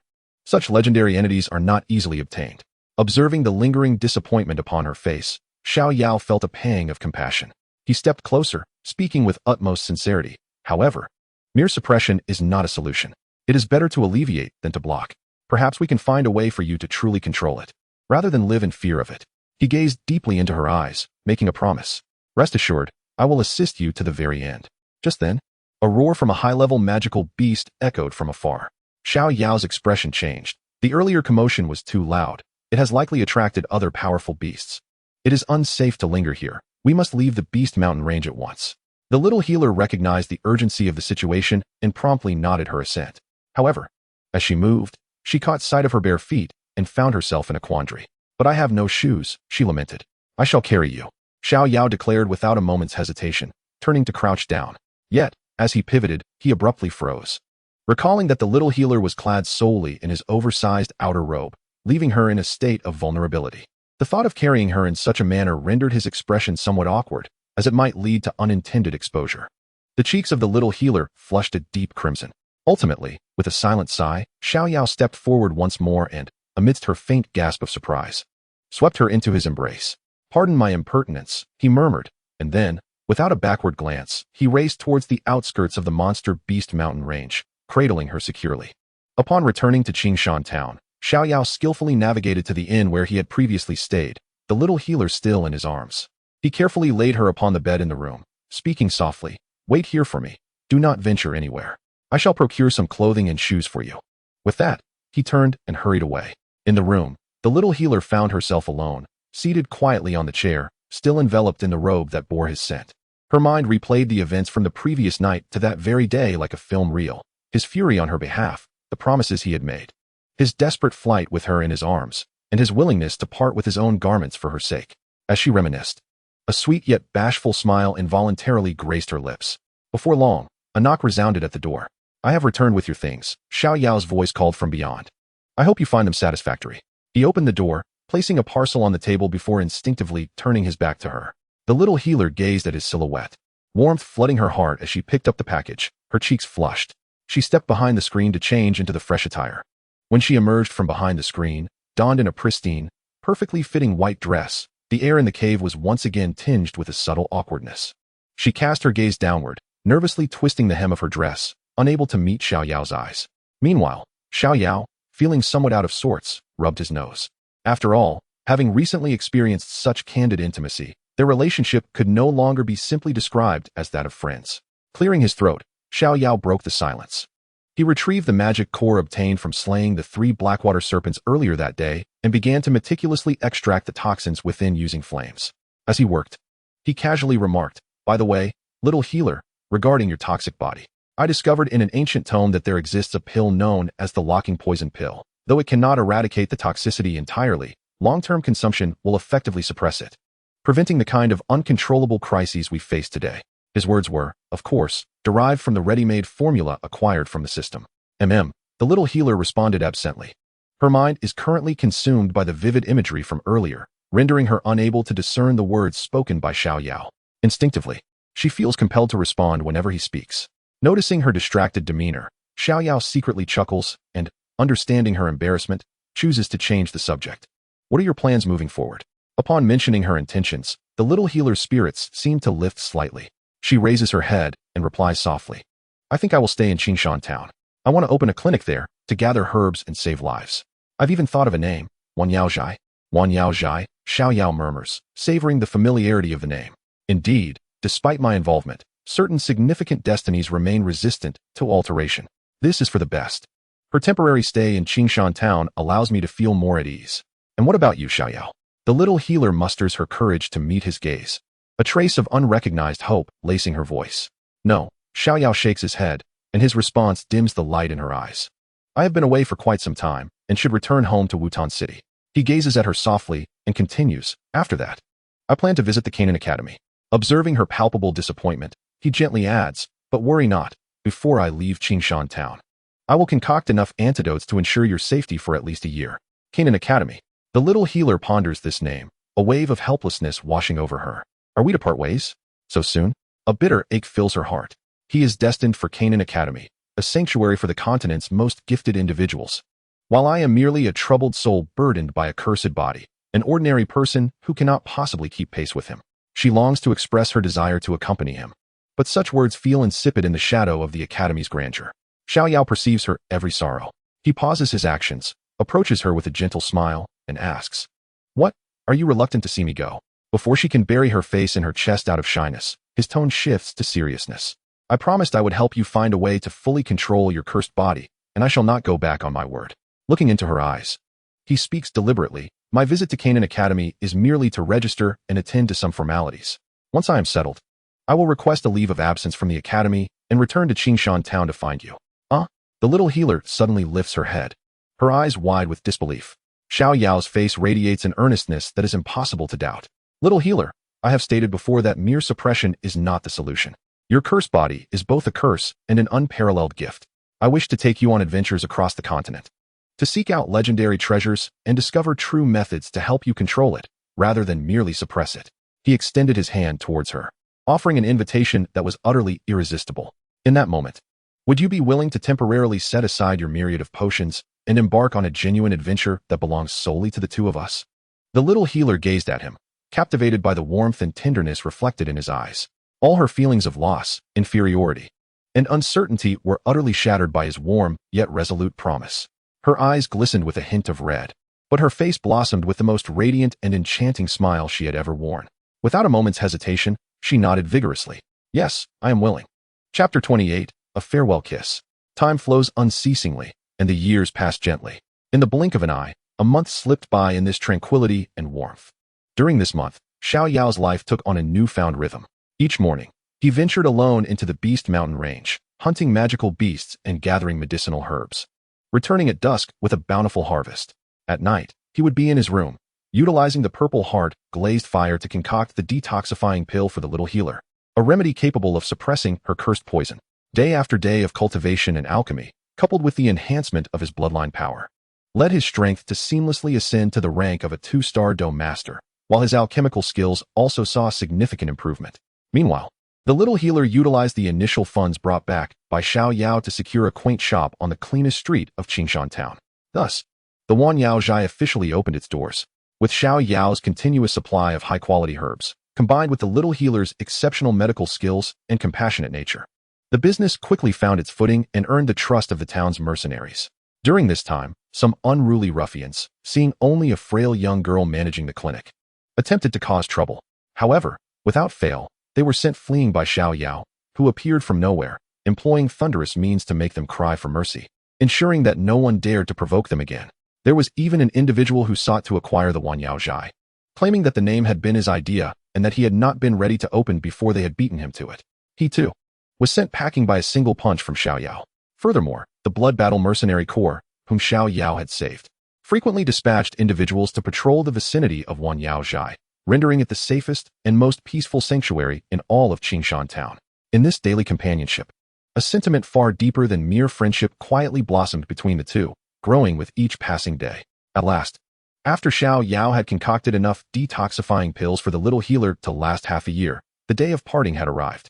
On that morning, in the backyard of Wanyaozhai, Xiao Yao handed the final jade vial filled with pills into the little healer's hands. These pills should suffice for quite some time, he remarked, gazing at the girl before him, a wave of profound reluctance washing over him. I must take my leave. The little healer trembled slightly as she accepted the vial. Bowing her head, her long lashes concealed the sorrow in her eyes. She had known this day would come, but when it finally arrived, her heart felt as if it were constricted, filled with an unbearable ache. He was destined for a broader world, to a sacred place like the Canaan Academy. I cannot allow my own reluctance to become a shackle for him. She suppressed the pang of longing within her and managed to muster a smile, one that was more painful than tears. Yes, I understand. Young Master Xiao Yao, may you have a smooth journey. I shall return soon. Observing her facade of strength, Xiao Yao felt a twinge of sorrow in his heart and made a solemn promise. He gazed deeply into her eyes, as if to engrave her image into his soul, then turned to leave. Xiao Yao, just as he was about to step through the gate of the courtyard, the trembling voice of the little healer reached him from behind. He turned back in confusion. The girl had lifted her head at some point, her exquisite face adorned with a rosy hue, and in her clear eyes shone a newfound glimmer of courage. In the midst of Xiao Yao's astonishment, she hurriedly approached him, standing on her tiptoes, closing her eyes, and swiftly pressed her soft, warm lips against his cheek, only to part instantly. Blushing, she dared not meet his gaze but spoke in a voice barely above a whisper, yet filled with unwavering determination. You must return early. I will be waiting for you here, in Qingshan town. At the very moment her lips touched him, a series of notifications echoed in his mind. Ding. Key character. The little healer experiences emotional elevation and initiates a kiss. Reward granted. Rewards received. 1,000-mile communication talisman, one-way reception. 1 Shao Clan Dou Emperor bloodline, fragment. Complete version of the heavenly fire transformation. A wave of ecstatic joy surged within Xiao Yao, particularly at the mention of the heavenly fire transformation. A closely guarded secret of the Xiao family, essential for cultivating the clan's insignia. Suppressing his excitement, he withdrew a peculiarly shaped jade talisman from his storage ring. Little healer, this is for you. He placed the talisman in her hand. What is this?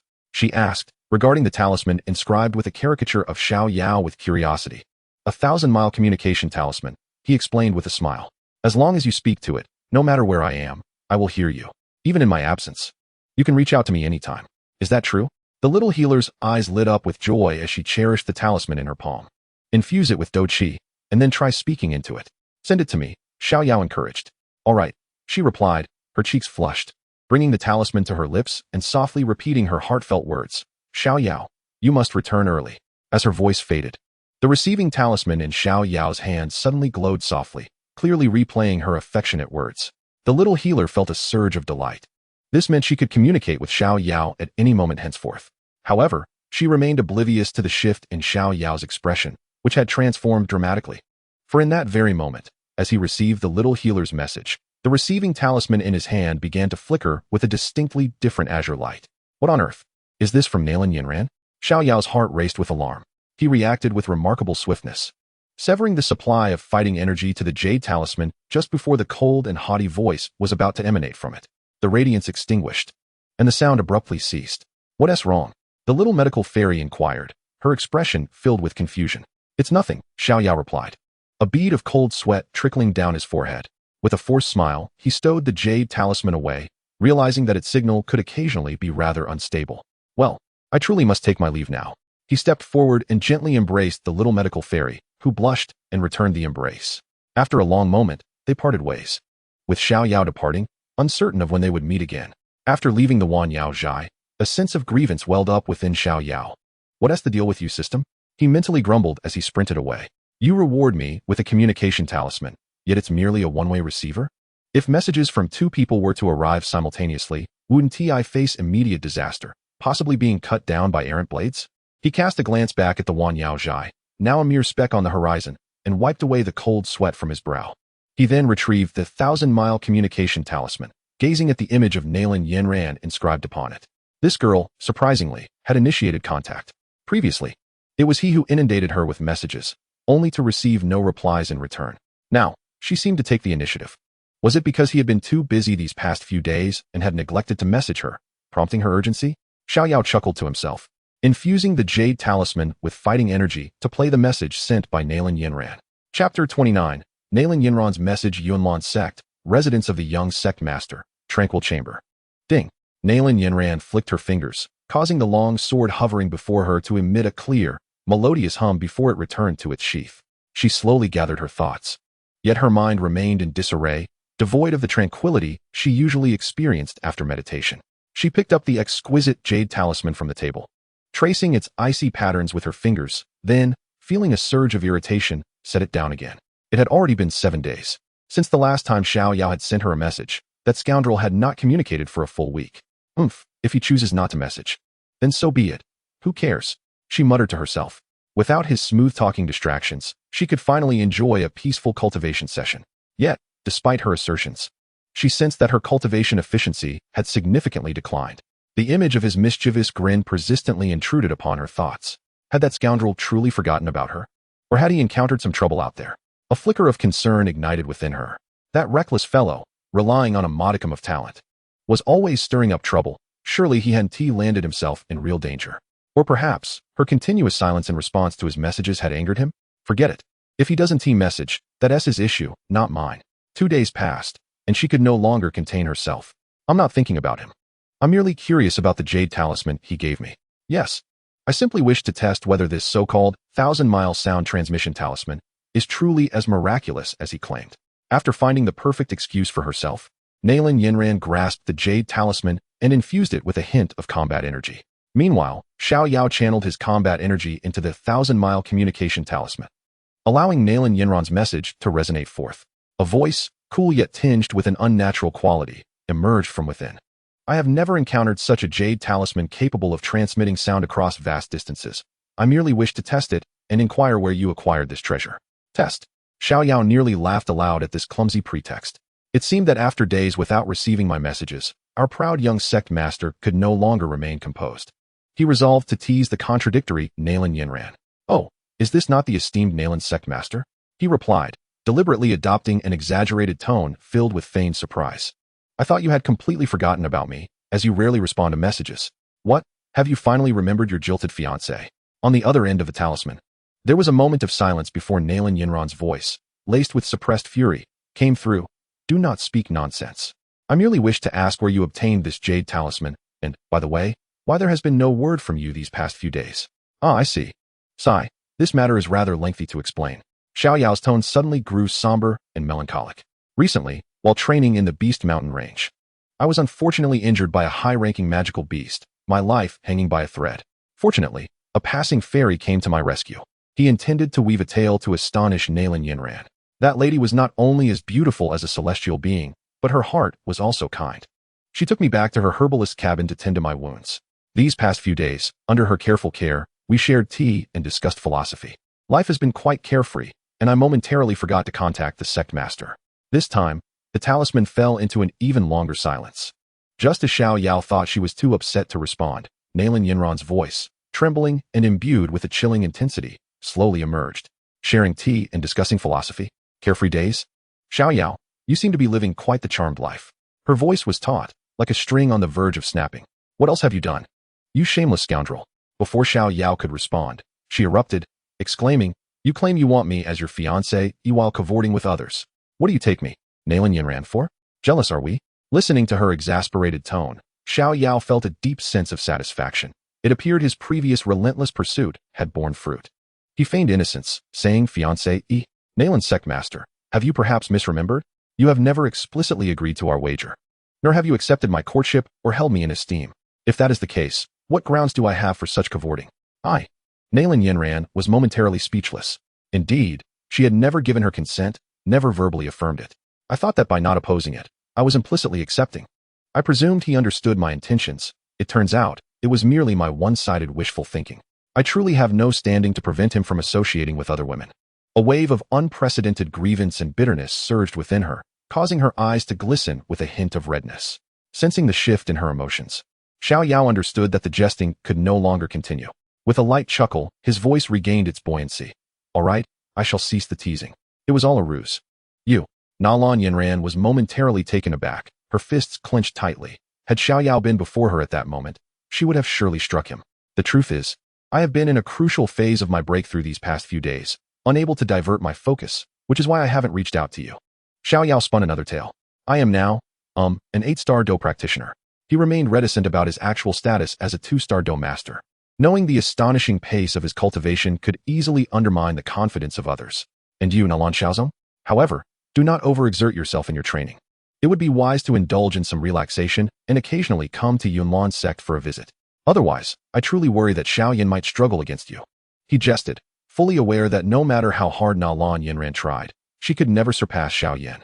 Within the serene chambers of Yunlan's sect, Nalan Yanran stood frozen, holding the jade talisman in her hand, momentarily uncertain whether to feel indignant or relieved. The humiliation of being toyed with by this rascal, intertwined with the relief of knowing he had not entangled himself with another woman, burned her cheeks like fire. Yet soon, a more potent emotion, shock, consumed her entirely. 8-star Dou practitioner? How little time had passed since he left Wutan City. How could he have possibly ascended from a 5-star to an 8-star Dou practitioner? Cultivation is not so easily attained. Is he deceiving me? However, she also acknowledged that Xiao Yao's talent was indeed formidable. Perhaps he had encountered some fortuitous event in the magical Beast Mountain range that expedited his progress.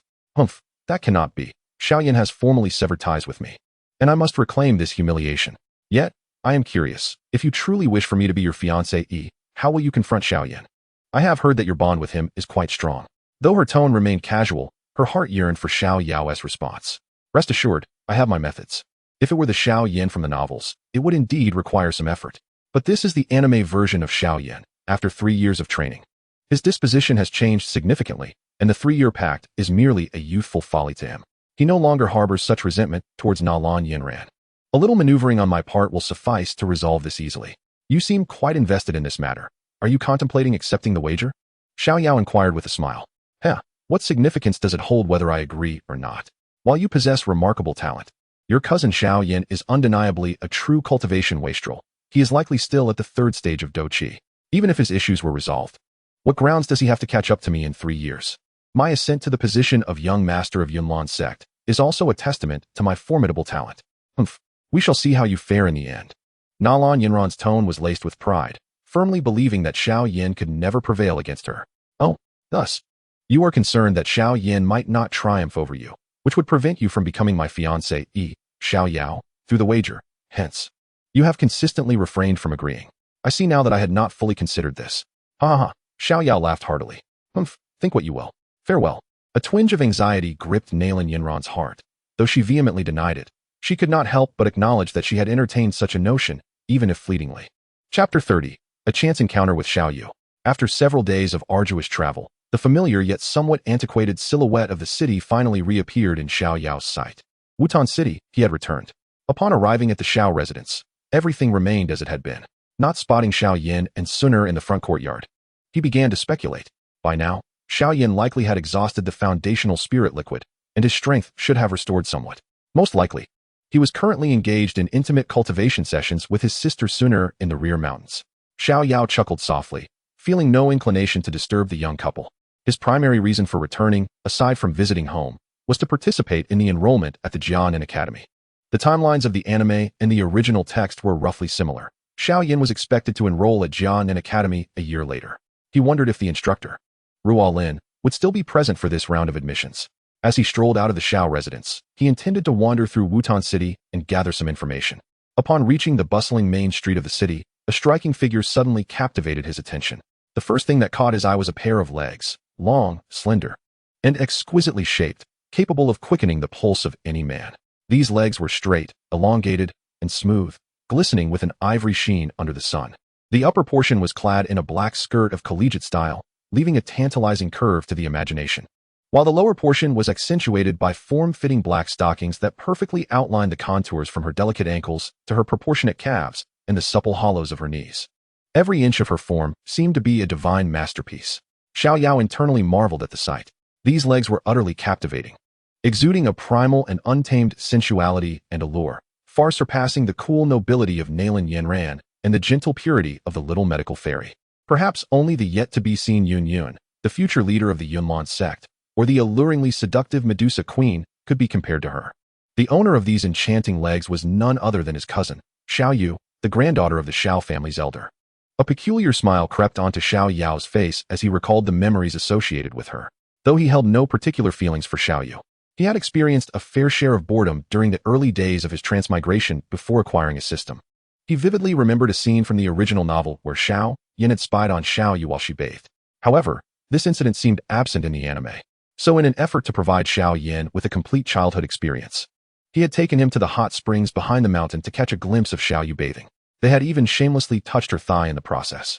The consequence of such audacity was that this furious cousin had pursued them with a sword for an entire 6 months. As Xiao Yao reminisced about the past, he caught sight of Xiao Yu ahead. The moment she laid eyes on him, her previously spirited and charming visage darkened instantly, and her gaze turned hostile. Noticing her reaction, Xiao Yao remained unfazed. He was aware that Xiao Yu was a disciple from the outer court of the Canaan Academy, and her presence here was most likely due to accompanying an enrollment mentor. A mischievous grin spread across his face as he approached her. "Oh, is this not our most beautiful cousin with the stunning long legs, Xiao Yu? It has been quite some time, and you have only grown more beautiful." Xiao Yao. Xiao Yu glared at him, her familiar expression igniting a fierce anger within her. "You shameless rogue, how dare you show your face before me? Are you not afraid I might end your life?" It was worth mentioning that years ago, Xiao Yu had pursued Xiao Yao and Xiao Yan for half a year without managing to harm a single hair on their heads. At that time, Xiao Yan had yet to become a waste, and Xiao Yao possessed considerable talent. Together, they were the two renowned prodigies of the Xiao family, capable of evading Xiao Yu's grasp. Especially Xiao Yao, whose sharp tongue often provoked Xiao Yu whenever she contemplated halting her pursuit, inciting her to chase them down once more. "Unjust, dear cousin," Xiao Yao exclaimed dramatically. "I merely saw a pair of astonishingly alluring long legs from afar and was singing praises in my heart. It was only upon closer inspection that I recognized it was you, cousin Xiao Yu. Hence, I rushed over to greet you. Your tongue remains as sharp as ever." Xiao Yu's face flushed crimson from his words, her hand instinctively resting upon the hilt of her sword. It seemed that half a year of pursuit had imparted no lessons upon him. Wait, dear cousin, I was just joking." Seeing her reaction, Xiao Yao quickly stepped forward, grinning as he restrained her hand from drawing her sword. Then, his expression turned serious. "On a more serious note, cousin, I am aware that you have been furthering your studies at Canaan Academy. Isn't it the season for recruitment at the academy? I presume you must have returned with the enrollment mentor. I wish to inquire about the mentor's whereabouts so that I may cultivate some goodwill in advance." Xiao Yu let out a cold laugh, withdrawing her hand. "What makes you think I would divulge such information to a rogue like you? If you wish to learn about the mentor, be patient. In a few days, the entire city will be informed." With that, she turned her back on Xiao Yao, preparing to leave. Not even a morsel of information. How stingy, he thought. But to let you go just like that would be a blow to my pride. As he observed her graceful silhouette and the alluring length of her legs accentuated by her movements, an audacious idea suddenly sparked in his mind. "Cousin, since you are being so ungracious, I, Xiao Yao, shall have to reclaim my dignity from elsewhere." Just as Xiao Yu brushed past him and began to walk away, Xiao Yao acted swiftly. His hand shot out like lightning, swiftly grazing the incredibly alluring thigh encased in black silk. Xiao Yu's body stiffened, and she drew her sword, prepared to impart a significant lesson to Xiao Yao. Yet, when she turned around, there was no trace of him to be found. At the very moment he seized the opportunity, he activated the Shadow Thunderstep, transforming into a streak of lightning that vanished at the end of the street. Only his mocking and triumphant laughter lingered in the air, carried by the wind. Who would have thought that cousin Xiao Yu's long legs remained so alluring? With a touch still as delightful as it was 3 years ago? Ha ha! Xiao Yao! A scream, brimming with boundless humiliation and murderous intent, echoed throughout the long street. Xiao Yu, sword in hand, trembled with fury, her delicate face flushed to the point of resembling a ripe fruit. Yet, no matter how fervently she searched, that detestable figure eluded her. Left with no choice, she stood there, stamping her feet in frustration, drawing the curious gazes of passers-by. Chapter 31. The Auction of Qi Gathering Pills. After leaving Xiao Yu fuming in place, Xiao Yao strolled away with a sense of satisfaction. He wandered around Wutan City, suddenly feeling a wave of ennui wash over him. After toying with his cousin, it seemed there was little else to occupy his time. It was likely that Xiao Yan was still at the back mountain, and he decided against disturbing him for the moment. Perfectly. He still had a considerable stock of the pills he had concocted earlier. Perhaps he could visit the middle auction house to exchange some for a bit of spending money while simultaneously scouting for any worthwhile treasures. With a firm resolution, Xiao Yao made his way toward the most magnificent building in the city center. However, he was acutely aware that his current identity as an alchemist was still a closely guarded secret. After all, when he left the Xiao family, he was merely an ordinary 5-star fighter, and in the brief span of 2 months, he had ascended to the status of an alchemist, which felt rather incongruous. Given the presence of Suner and Yao Lao in the Xiao family, both of whom were formidable individuals. He preferred not to expose his unusual circumstances that might invite unnecessary complications. With this thought in mind, he purchased a simple silver mask from a roadside stall, one that could obscure the upper half of his face, and donned it. The middle auction house was indeed the largest auction venue in the Jiaoma Empire. Its architecture was grand and impressive, with guards at the entrance exuding a calm aura, their temples bulging, clearly indicating they were not to be underestimated. Upon seeing a masked youth approach, a flicker of wariness crossed the guards' eyes. However, their professional demeanor prevented them from saying much. After Xiao Yao stated his purpose, they ushered him inside. Passing through the bustling foyer, Xiao Yao was led to a dedicated appraisal room. As soon as the door swung open, a wave of opulence washed over him. The expansive hall was bright and airy, with the floor covered in soft beast fur carpets, while the walls were adorned with moonstones that emitted a gentle glow. Every piece of decor was priceless. A middle-aged man clad in a brocade robe sat somewhat bored behind the appraisal table. In a small town like this, genuine treasures were not presented on a daily basis. Hearing the door open, he promptly rose, donning a professional smile. Upon noticing the mask on Xiao Yao's face, he did not find it peculiar. After all, the adage rang true. A common man is innocent, yet one who possesses treasures may invite suspicion. "Good day, sir," the middle-aged man said, inclining slightly. "May I inquire if you are in need of a treasure appraisal?" "Indeed," Xiao Yao replied lightly, offering no unnecessary words. He approached the stage and, with a swift motion over his storage ring, 5 exquisite jade vials appeared neatly on the table. These were 4th-grade elixirs, the gathering chi powder, 5 in total. His voice, processed, carried a slight rasp. "Gathering chi powder?" The middle-aged appraiser's smile faltered slightly, a flicker of fervor igniting in his eyes. After all, this was a 4th-grade elixir. It was rumored that even the alchemy master Gu He of the Yunlan sect could not guarantee 100% success in concocting this 4th-grade elixir. Yet, here stood a person presenting 5 of them. Despite his overwhelming excitement, he maintained his professional composure, nervously uncorking one of the jade vials. However, as the cork came loose, an intoxicating fragrance, thick enough to seem tangible and brimming with pure energy, erupted from the vial, instantly filling the entire appraisal room. At that moment, the expression on the middle-aged appraiser's face froze completely. Just a whiff of this aroma stirred the long-dormant, fighting energy within him. He hastily extracted one elixir, observing that it was perfectly round, radiating a soft, precious light, with faint, intricate alchemical patterns entwined across its surface. Alchemical patterns. The middle-aged appraiser gasped in disbelief, his hands trembling violently as he held the elixir. The presence of these patterns was nothing short of astonishing. In his many years of service, he had never encountered an elixir adorned with such markings. What extraordinary control over fire and spiritual power could achieve this? The quality of this elixir transcended mere excellence. It was a priceless treasure. His gaze toward Xiao Yao shifted from curiosity to reverence and fervor. "Sir," he exclaimed, his voice trembling with excitement, "the quality of this elixir is nothing short of miraculous. Please forgive my ignorance. Such a treasure exceeds the scope of my appraisal abilities. Please, allow me to escort you to the VIP room for a brief respite while I summon our auction house's chief alchemy appraiser, Master Gu and I." "Make haste," Xiao Yao replied tersely. Under the almost obsequious guidance of the middle-aged man, Xiao Yao entered a more opulent VIP room. Before long, hurried footsteps approached. The door swung open, and the middle-aged man, bowing respectfully, ushered in 2 figures, one old and one young. The elder, clad in a blue robe indicating his status as a 2nd-grade alchemist, was none other than Gu Enai, the chief alchemist of the Mitre Auction House in Wutan City. The other figure was a woman, a captivating beauty capable of stealing the breath of any man, dressed in a form-fitting crimson gown that seemed tailored for her. It accentuated her mature and voluptuous figure with exquisite precision. The high slit of her gown revealed long, graceful legs that captivated the eye, her movements fluid and serpentine, exuding a deadly allure. Her face was naturally enchanting, with eyes that sparkled with a beguiling charm. Her lips, fiery red, were perpetually curved in a subtle smile that seemed to promise the allure of 1,000 souls.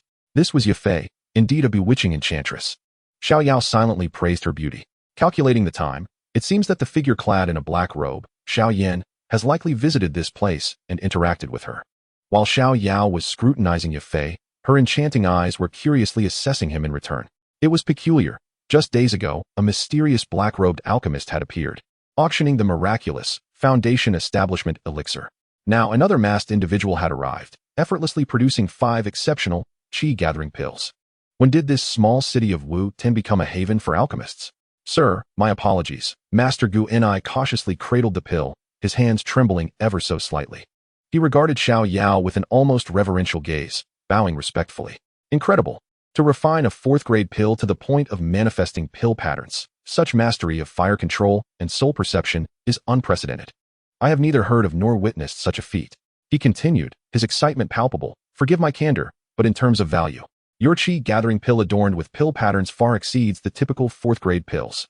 If auctioned, it would undoubtedly incite a frenzied bidding war among numerous esteemed families. Yafay was equally astonished upon hearing this. The alchemist's prowess likely surpassed mere fourth-grade skills. Her gaze towards Xiao Yao grew increasingly serious and inquisitive. Moreover, judging from the jawline and lips visible beneath his mask, he appeared rather youthful. A charming commercial smile blossomed on her face as she addressed him. Esteemed sir, our Mitre auction house is hosting a grand auction tonight. If you would consent, we could feature your 5 divine pills as the highlight of the event, ensuring a satisfactory price for you.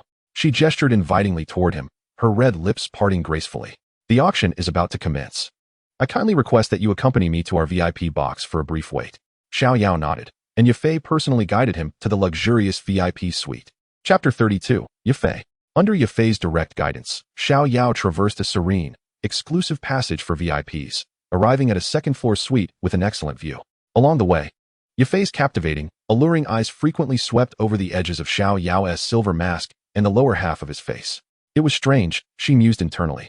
The figure and the contours revealed beneath the mask increasingly resembled someone she knew well, the young prodigy from the Xiao family, Xiao Yao.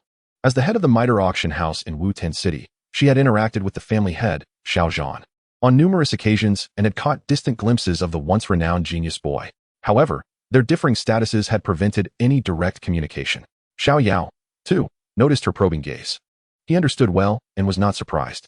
After all, his mask was merely a mundane purchase, lacking any special concealing abilities, and it only obscured half his face.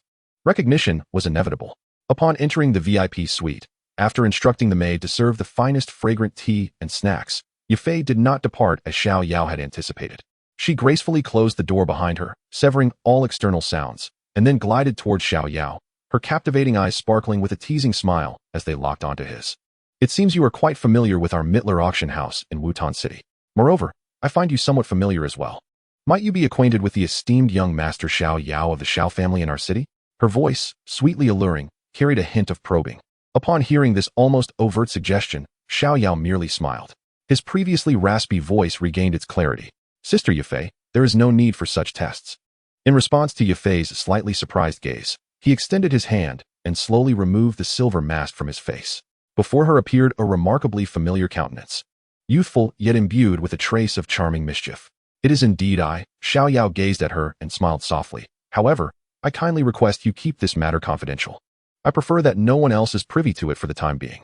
Even though Yafay had her suspicions and was accustomed to grand spectacles, the confirmation of this truth stirred considerable waves within her heart. She quickly regained her enchanting demeanor, her eyes shimmering as she laughed. Of course. I assure you this secret shall remain solely between us.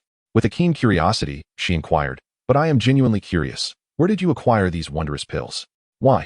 Could it not be that I concocted them myself? Xiao Yao raised an eyebrow, feigning displeasure. Do you look down upon me, Sister Yafay? A melodious laughter escaped Yafay's lips, her body leaning slightly forward, releasing a mature woman's fragrant allure. Oh, dear brother Xiao Yao, you jest. I am well aware of your talents in cultivation, renowned throughout Wutan City. Yet, I have never heard of you excelling in alchemy. If you possessed such exceptional alchemical gifts, your family would have long overshadowed the Guerrier and Oba families, leaving them without a path forward. Her analysis was astute and incisive. Alas, nothing can escape Sister Yafay's keen perception. Xiao Yao sighed dramatically, launching into his premeditated narrative. To be honest, I recently ventured out to hone my skills and, by a stroke of luck, found myself under the tutelage of a reclusive master. His alchemical prowess is indeed extraordinary. These gathering Qi pills were merely trifles he crafted for amusement. Mere rubbish taking up space. I thought it a pity to discard them, and thus collected them to exchange for a bit of pocket money. Rubbish? Yafay's lips parted in shock at the mere word. To produce fourth-grade pills with intricate patterns, possessing value akin to priceless treasures. How could such craftsmanship be deemed rubbish? A wave of astonishment swept through her. This esteemed elder must be at least a 5th or even 6th-grade alchemist. This young man is exceedingly fortunate. Why am I not blessed with such luck? I must congratulate you, dear brother Xiao Yao, on your fortuitous encounter. A flicker of genuine envy glimmered in her gaze. Oh, Merely luck, Xiao Yao waved his hand dismissively, borrowing a line from Xiao Yan. My master has plenty of such rubbish to spare. In the future, should the opportunity arise, all items can be brought to the miter auction house, entrusted entirely to Sister Yafay for handling. The profits garnered will contribute to your achievements, dear sister. Yafay's professional smile momentarily faltered. Was this truly the case? She found it hard to believe her ears. This was no trifling business. If what Xiao Yao said was genuine, she could leverage this achievement to ascend to the headquarters of the miter auction house. Quickly regaining her composure, her enchanting almond eyes sparkled with renewed allure. She leaned in closer, nearly pressing against Xiao Yao, and with a breath as fragrant as orchids, inquired, "What motive lies behind your unrelenting assistance to me, dear brother? What do you seek?" "What do I seek?" Xiao Yao met her captivating gaze, leaning back slightly to create a bit of distance, his face lighting up with a radiant smile. "Naturally, I am drawn to the extraordinary beauty of Sister Yafay. It is my honor to serve such a stunning lady." Yafay regarded him and suddenly laughed. This little rascal, though his words were slick and insincere, possessed an exceptionally clear gaze. He was indeed an intriguing character. "You mischievous little boy, at such a tender age, you ought to learn better." She straightened herself, casting him a playful glance. "All right, dear brother, I shall cease my banter. The auction is about to commence, and I must take charge. You may remain here and enjoy the spectacle." With that, she did not linger, swaying her enticing hips and leaving a trail of fragrant air as she departed from the VIP box, summoning a young maid to serve tea to Xiao Yao. Before long, the auction officially began. From his elevated position in the VIP seating, Xiao Yao could observe the throngs of customers below, including families such as the Xiao, the Jali, and the Oba, along with several lesser-known clans. Adorned in a striking red dress, Yafay stood at the center of the auction hall, her crimson lips parting as she addressed the audience. "I am grateful to each of you for taking the time from your busy schedules to attend our miter auction. Today, we are fortunate to present a remarkable treasure that I believe will make your visit worthwhile. Without further ado, the auction shall commence." With a firm strike of the wooden gavel in her hand, the event officially began. Chapter 33, The Concealment Technique. The VIP box where Xiao Yao sat returned to tranquility. He reclined leisurely on the plush sofa, savoring the fragrant tea brought by the maid, gazing through the expansive one-way crystal window at the bustling auction hall below, which was filled to capacity with lively voices. The auction had officially commenced. The initial items for bidding were predominantly exotic flowers and herbs or low-tier martial techniques, which failed to pique Xiao Yao's interest. He only made a few casual bids when rare medicinal materials necessary for crafting high-grade pills came up, acquiring them at a modest price with ease. As time flowed gently, the auction gradually approached its conclusion. Just as Xiao Yao began to feel a tinge of boredom, Yafay's next announcement invigorated him. The upcoming item for auction was a rather unique martial technique. Yafay retrieved an ancient blue scroll from the maid's tray and showcased it to the audience. A mid-level mysterious martial technique, Concealment Technique. This combat technique possesses no offensive capabilities. However, it boasts an exceedingly rare function, the ability to flawlessly conceal and suppress one's aura and power level. Once mastered, unless one encounters a formidable adversary whose strength far surpasses one's own, no one can discern the reality of one's true essence. Upon hearing this, a glimmer of insight flickered in Xiao Yao's eyes. A method to obscure one's presence? This is precisely what I require at this moment, he mused. My rapid ascension in strength, coupled with my dual identity as both a combat master and a high-ranking alchemist, renders my status exceedingly precarious. Should old Yao, the master of that brat Xiao Yan, detect any anomaly, it could lead to unnecessary complications. Moreover, that girl Suner, being a princess of the ancient clan, undoubtedly possesses the ability to perceive others' levels. Thus, it is prudent to exercise caution. Having an additional card up one's sleeve is always advantageous. The technique of concealment of aura. Starting bid, 100,000 gold coins. "We shall now commence the bidding," announced Yafay. As Xiao Yao anticipated, although this auxiliary combat technique was rare, it did not hold significant allure for most mercenaries and families. After all, in the face of absolute strength, the utility of concealing one's aura appeared somewhat trivial. 110,000. 120,000. The bidding was sparse and lacked fervor.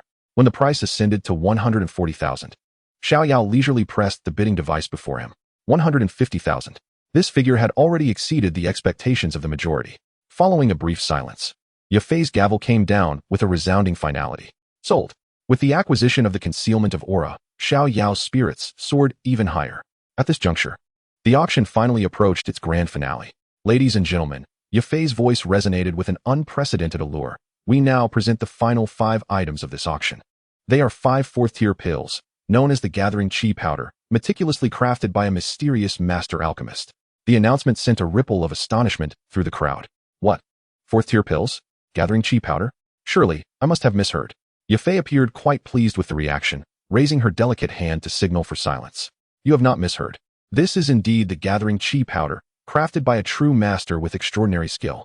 Its potency and the purity of its energy have reached the pinnacle of fourth-tier pills. Even more remarkably, she opened the jade vial, presenting the pill before the audience, its faint pill patterns shimmering under the light. This pill bears pill patterns. With this revelation, the auction hall erupted into fervor. The presence of pill patterns, regardless of their number, signifies the pinnacle of alchemical achievement. The small families of Wutan City had scarcely even laid eyes upon such marvels. When Nalan Yanran had come to the Xiao family to dissolve their engagement, she had offered several Gathering Qi powders as compensation, much to the envy of the elders of the Xiao family.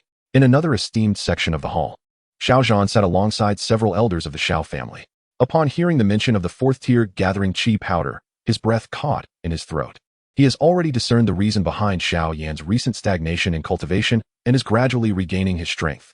It is believed that it will not be long before he can once again become a fighter. For now, he should acquire a Qi gathering pill, which will facilitate his future breakthrough to the fighter level. The opening bid for the first-grade Qi gathering pill is set at 200,000 gold coins. Yafay announced the price of the elixir. Although the sum is indeed substantial, none of the attendees expressed disdain for its cost, for they all understand the significance of a fourth-grade elixir adorned with pill inscriptions. 300,000. Xiao Yan was the first to place a bid. 350,000. The patriarch of the Gailey family, Gailey Bai, sinisterly followed suit. 400,000. The patriarch of the Oba family was equally unwilling to yield. The price soared dramatically. Ultimately, after an intense bidding war, the 5 elixirs found their respective owners. Xiao Yan successfully secured 2, Gailey Bai obtained another 2, while Oba Pa claimed the final one. The auction concluded splendidly. Yafay once again approached Xiao Yao's VIP box, presenting him with the concealment technique, scroll, and a purple gold card. Xiao Yao, this is the fighting skill you bid on. Her face radiated a smile like a blooming flower. Additionally, this is your auction earnings. After deducting a 2% commission, the total comes to 2,500,000 gold coins, all of which are stored on this purple gold card. Xiao Yao accepted the items with a satisfied nod. Thank you, Sister Yafay. With the auction concluded and having no further matters to attend to, he rose to depart. Are you leaving so soon? Yafay's enchanting voice drifted from behind him. She approached, leaning close to his ear. Xiao Yao, do not forget your promise to me. Should your master have any unwanted elixirs in the future, be sure to bring them to me first. What a captivating enchantress. Xiao Yao mused inwardly. Yafay was 6 or 7 years his senior, indisputably a mature woman. In terms of appearance, she equaled both Nalan Yanran and Xiao Yixian, each possessing their unique charm. However, when it came to temperament, Yafay surpassed them by leagues, particularly with her alluring demeanor. Even the 16-year single Xiao Yao found it increasingly difficult to maintain his composure. Xiao Yao quickly stepped back, clearing his throat. Of course, for Sister Yafay's success, I would brave fire and water without hesitation. Seeing Xiao Yao's flushed cheeks, Yafay couldn't help but let out a gentle laugh. Just now, when you spoke so humorously, I thought you were rather charming, but who would have guessed you would blush so easily? Faced with Yafay's teasing, Xiao Yao felt a twinge of embarrassment. Here I am, Xiao Yao, a seasoned heartthrob capable of charming Nalan Yanran and coaxing Xiao Yixian. How could I be reduced to this by Yafay's playful banter? It seems my fortitude still requires cultivation. Xiao Yao swiftly regained his composure, reverting to his playful demeanor. It's simply that Sister Yafay is exceedingly beautiful. It's only natural for me to feel a bit shy in the presence of such a stunning lady. Well, I have matters to attend to, so I shall not linger here any longer. Should there be more elixirs for auction in the future, I will contact you in advance, Sister Yafay. With that, he took his leave, turning away from the middle auction house. Xiao Yao stealthily returned to the Xiao family, slipping into his room with utmost caution. He needed to practice the concealment technique to avoid any mishaps when encountering Xiao Yan or Sun. Fortunately, the concealment technique was not an intricate martial skill. Its cultivation was relatively simple. After perusing the scroll once, Xiao Yao settled into a meditative position to begin his training. As night deepened, within the confines of Xiao Yao's chamber, he sat cross-legged, clutching the newly acquired scroll of concealment technique. Pressing the scroll to his forehead, a surge of formidable spiritual energy erupted, swiftly imprinting the cultivation methods inscribed within onto his mind. A night passed in silent concentration. When the first rays of dawn streamed through the window, Xiao Yao gradually opened his eyes. The fighting aura enveloping his body pulsated in a peculiar rhythm, and soon, The formidable presence of a 2-star Dou master was perfectly reined in, replaced by the steady aura of a 6-star Dou fighter. Perfect, Xiao Yao nodded in satisfaction. With this, even if Yao Lao remained in a spiritual state, he would be unable to discern my true strength. Having completed his preparations, he stepped outside, contemplating his next move as he made his way toward the back mountain of the Xiao estate. If Xiao Yao wished to be with Nalan Yanran, he had to confront Xiao Yan. Although Xiao Yao had been courting the affections of Xiao Yan's supposed soulmate, it did not imply any animosity toward him. On the contrary, Xiao Yao held a great admiration for Xiao Yan. He was loyal, trustworthy, and a man of his word. However, the animated adaptation of Battle Through the Heavens had tarnished Xiao Yan's character, particularly when he uttered the words, "We were merely acquaintances," to Yun Yun. Upon witnessing this scene, Xiao Yao nearly suffered a cerebral hemorrhage. Had he not been a long-time fan, he would have certainly abandoned the series. Now, however, with Xiao Yao intervening, such issues were unlikely to arise.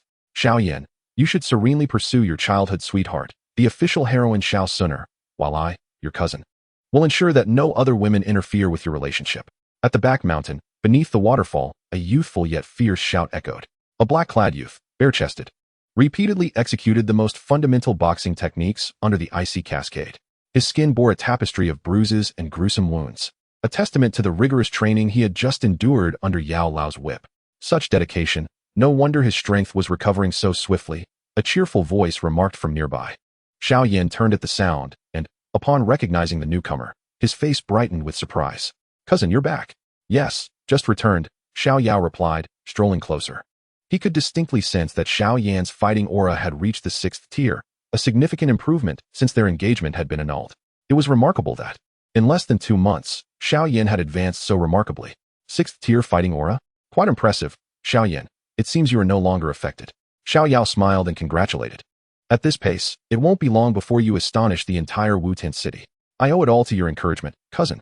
Xiao Yan, feeling a bit bashful, scratched his head and then curiously inquired, "By the way, cousin, during your training in the magical Beast Mountain range, you must have gained quite a bit as well." "Not too bad," Xiao Yao replied modestly. "I encountered some events and made some minor breakthroughs." He then shifted the topic, seemingly casually remarking, "Speaking of which, I happened to run into someone near the magical Beast Mountain range." "Who?" "Nalan Yanran."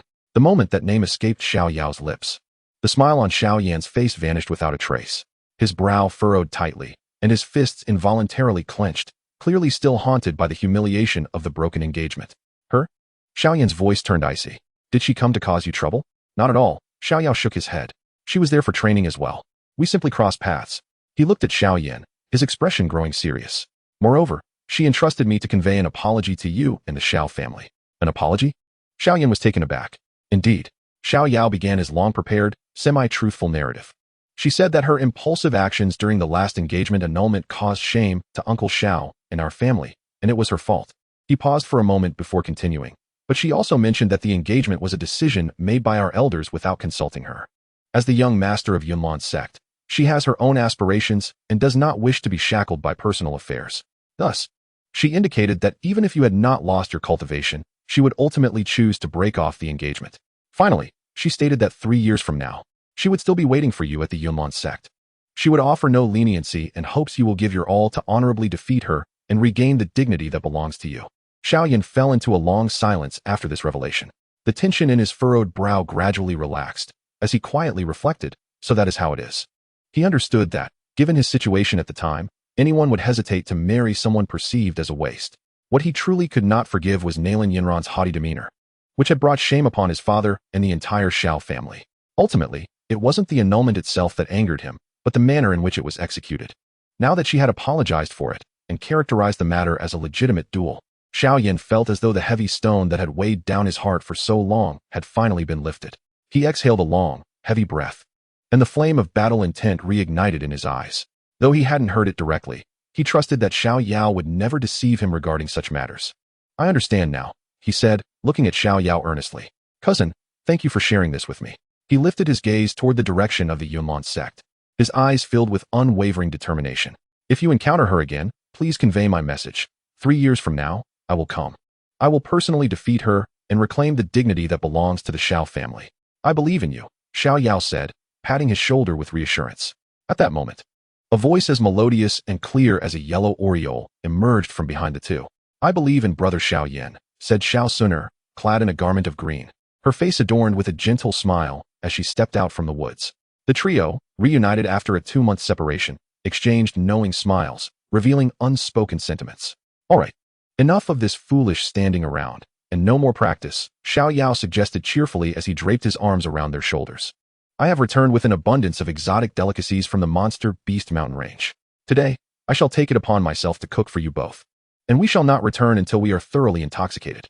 Chapter 35. Encounter with Mentor Ruolin. Having feasted to their heart's content, the trio strolled along the bustling streets of Wutan City, relishing this rare moment of leisure. By the way, Xiao Yao suddenly recalled.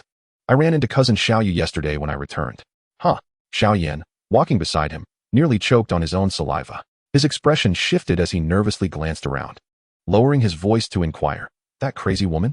Didn't she go to the Canaan Academy for further studies? Why has she suddenly returned? His demeanor resembled that of a mouse encountering a cat, laden with psychological distress. Seeing this reaction, Xiao Yao could not help but chuckle, deliberately trying to frighten him. Who knows? Perhaps she has mastered her skills at the Canaan Academy and has returned specifically to seek revenge on us for that incident 3 years ago. It is all because of you, brother Xiao Yao, interjected Xiao Suner, stifling a laugh as her enchanting eyes curved into charming crescents. You led brother Xiao Yan to sneak a glance at the girls bathing and even touched her leg. How could a young lady's body be so casually exposed? Unjust.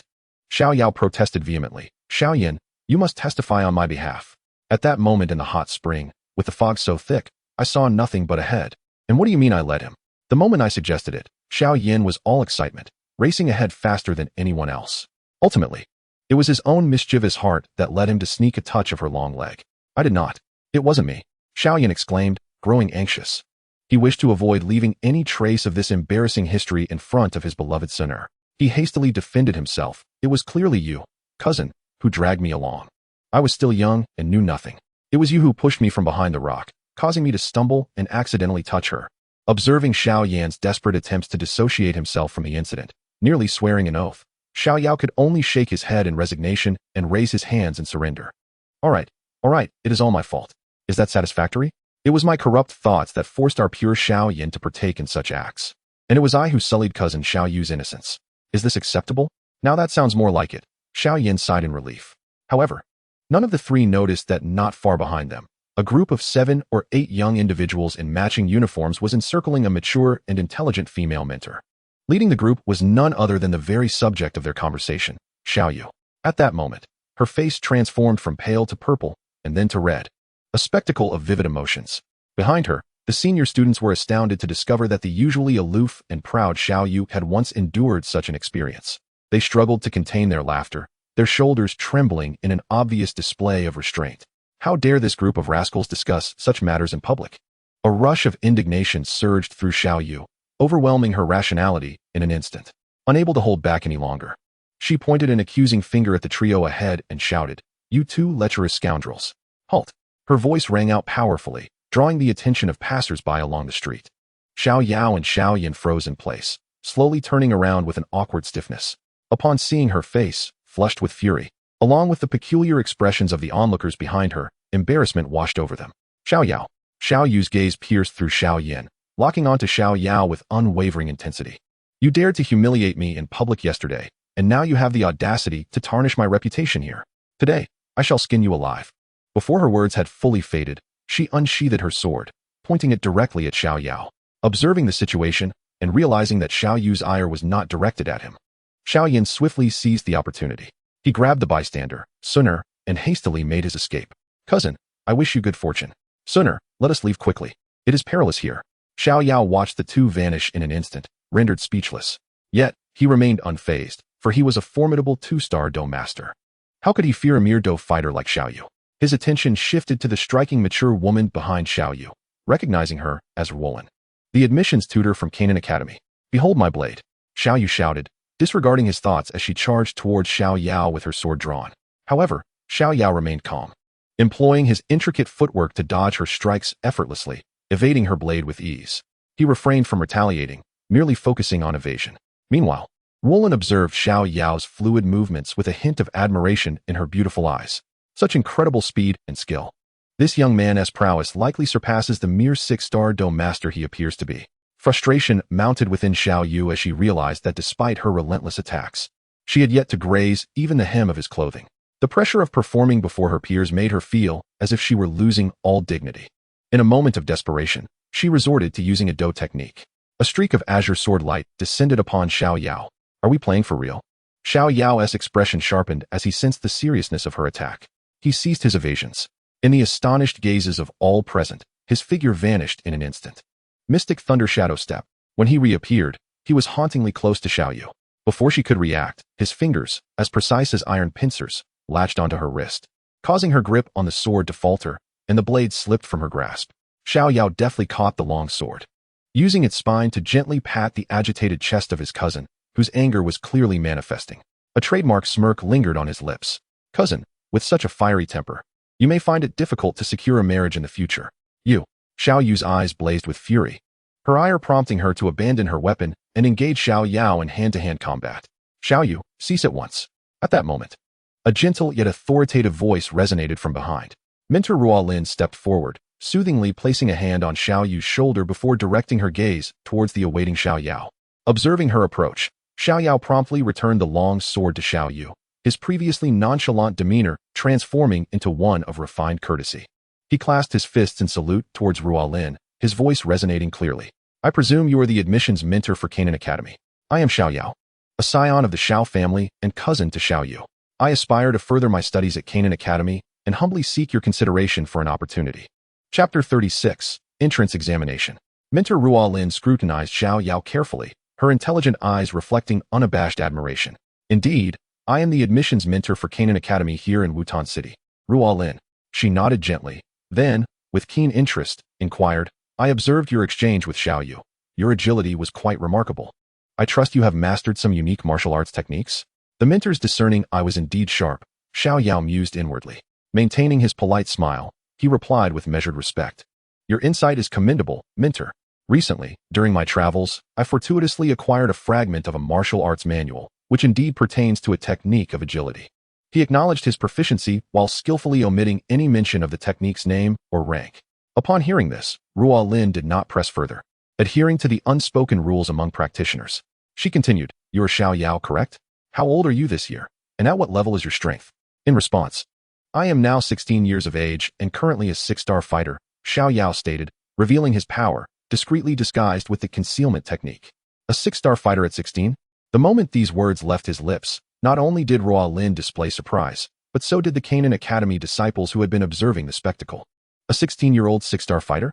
Ruolin's mind raced with calculations. Such talent would surely rank among the upper echelons even within the talented cohort at Canaan Academy.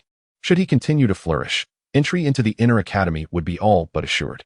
The Xiao family indeed cultivates remarkable individuals. The more she observed Xiao Yao, the more her satisfaction grew. A promising talent had been presented right before her. However, as an admissions mentor, appropriate assessments were still necessary. A mischievous smile suddenly graced Ruolin's face. Xiao Yao is it?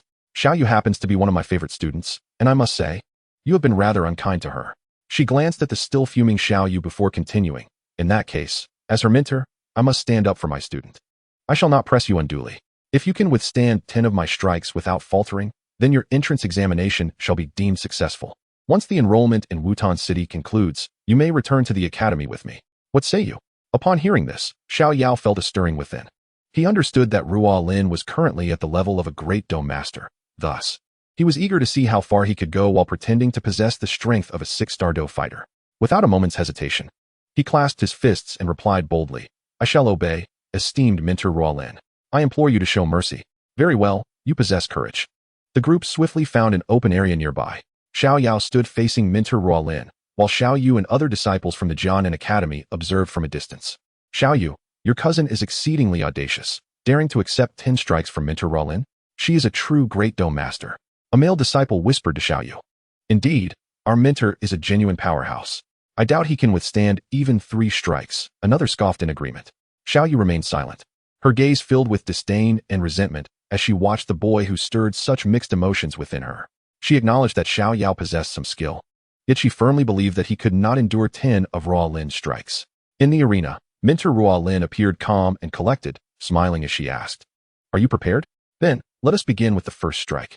Before her words had fully dissipated, her delicate fingers flicked, summoning a stream of azure wind energy that, as if animated, transformed into a supple and swift whip, slicing through the air toward Xiao Yao's ankle. This strike, seemingly simple, was, in reality, exceedingly cunning.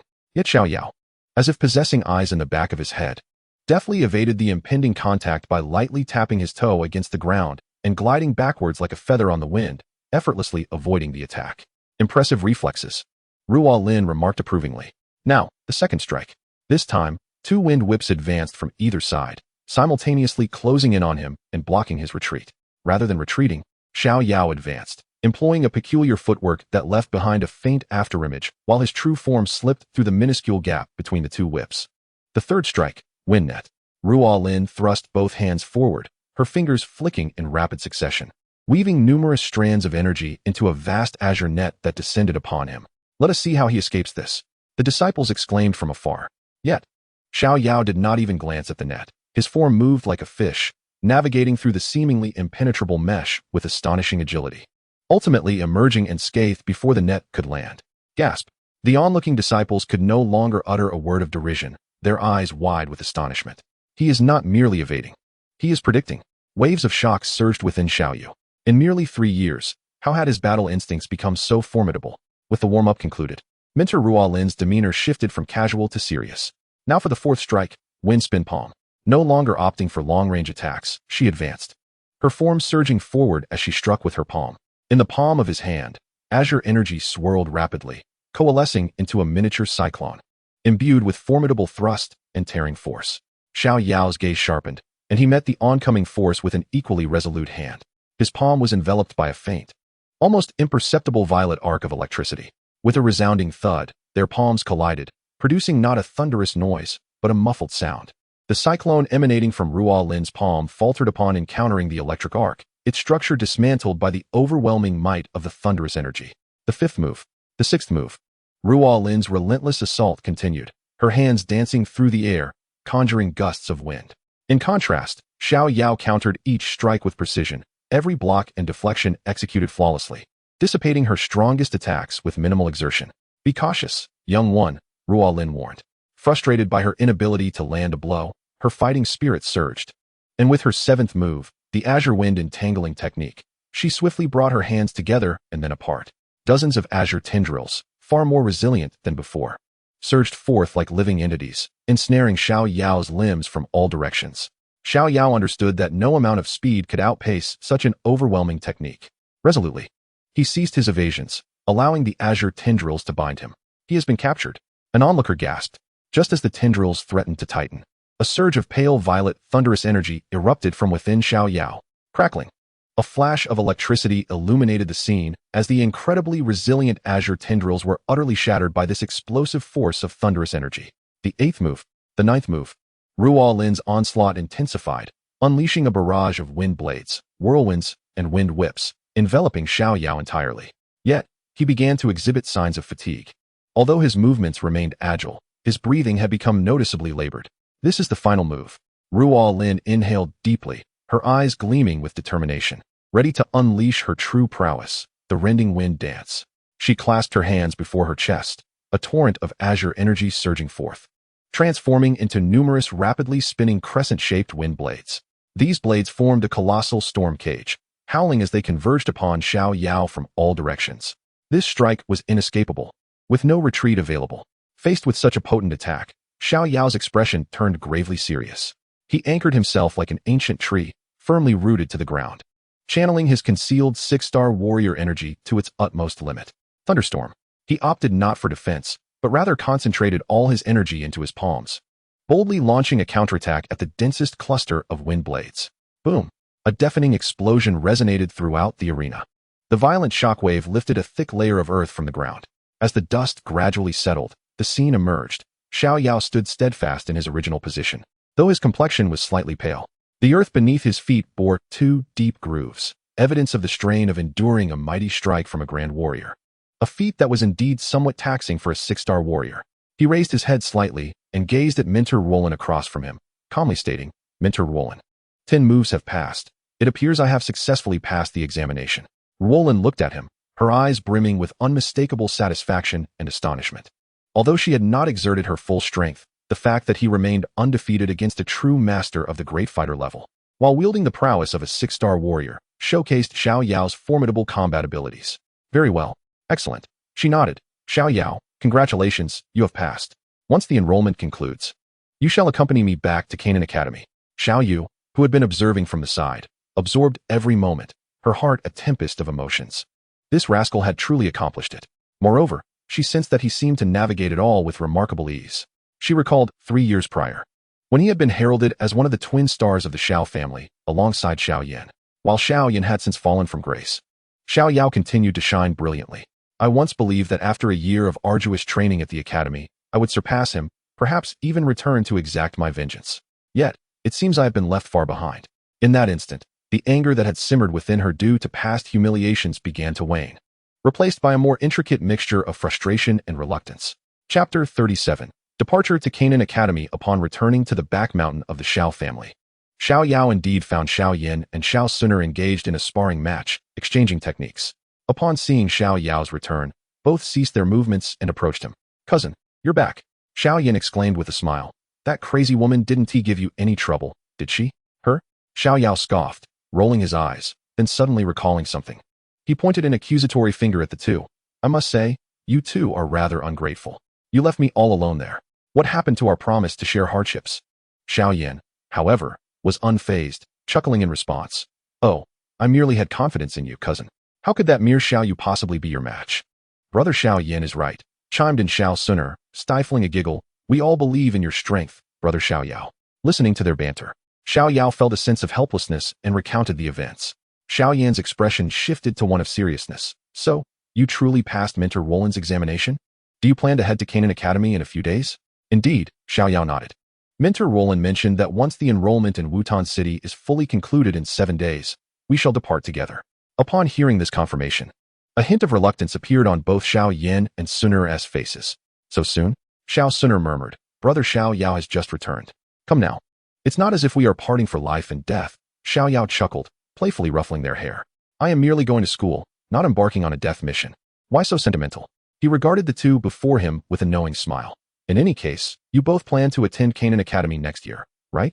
I'll consider this an opportunity to scout the way for you. According to the progression of the narrative, Xiao Yao and Sun Er are set to advance to the ranks of fighters before heading to the Jianan Academy. Subsequently, Xiao Yan expresses his desire to take a year-long leave to enhance his strength by venturing into the Beast Mountain Range. Upon hearing this, Xiao Yao shakes his head and states, I may not attend Jianan Academy. Well, I certainly will not study there, but I will register. Sun Er, puzzled by Xiao Yan's declaration, inquires, why is that? Gazing into the distance with a sense of longing, Xiao Yan replies, the Jianan Academy cannot elevate my strength to a level where I can defeat Nalan Yanran in a short time. I wish to train outside, just as my cousin does, to refine my abilities. Understanding dawns on her, and she responds, then good luck, Brother Xiao Yan. At that moment, Sun Er is unaware that Xiao Yan plans to take a year off, mistakenly believing he would be away for only 2 months like Xiao Yao. You best remember not to wander astray, perhaps encountering an injured female Dou Huang and rescuing her, thus winning her affections, Xiao Yao ominously warns from the side. How could that be? I am utterly devoted to Sun Er, unwavering until death, Xiao Yan fervently asserts. That is for the best, Xiao Yao expresses his relief. In the subsequent 7 days, Xiao Yao's life is both fulfilling and delightful. He dedicates most of his daytime to accompanying Xiao Yan and Sun Er, occasionally sparring with them. At times, he dons a mask and stealthily slips into the middle auction house. Sister Yafay, here are today's elixirs. Please do count them, he says, resembling a prodigal benefactor as he casually stacks bottles of exquisite potions before her. Oh, my dear Xiao Yao, I truly do not know how to express my gratitude. Yafay exclaims, her laughter vibrant as she gazes at the potions capable of driving any faction into a frenzy, her eyes growing ever more enchanting. With Xiao Yao, the enigmatic alchemist, as a stable supplier, Yafay's standing within the middle family has risen considerably, recently earning direct commendation from the headquarters in the imperial capital. Why not offer yourself in return? Xiao Yao jestingly suggests. In truth, Xiao Yao's feelings toward Yafay have always been somewhat ambiguous. Whether in the anime or the original novel, he perceives her more as a sister rather than a romantic interest, especially evident in the animated version. Furthermore, Yafay differs from the other female protagonists. Having spent years in the small town of Wutan City, she has encountered countless men with lecherous and aggressive gazes, making winning her heart quite a challenge. Unlike Nalan Yanran, who is proud, possesses considerable strength and ambition. and can be won over by being stronger and persistently intruding into her heart, or Xiao Yan, who is sensitive and fragile, believing herself to be a harbinger of misfortune and death, requiring only gentle protection and unwavering support to win her affections. However, the enigmatic Yafay was a challenge that Xiao Yao had never spoken of in his previous life, and it truly belonged to the realm of the most difficult conquests. Xiao Yao's younger brother jested, "But I am 6 or 7 years your senior. So let us not have anyone claiming that I am an old bull indulging in tender grass." Yafay, indeed, began to play coy. Although Yafay was a few years older than him, she was still in her early 20s. How could one possibly label that as an old bull feasting on tender grass? Furthermore, decades hence, would you not only be marginally older than I? Xiao Yao persisted unrelentingly.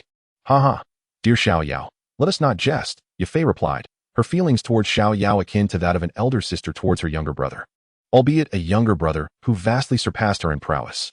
Xiao Yao chose not to linger on the matter, enjoying a meal before taking his leave. Time passed serenely in this manner.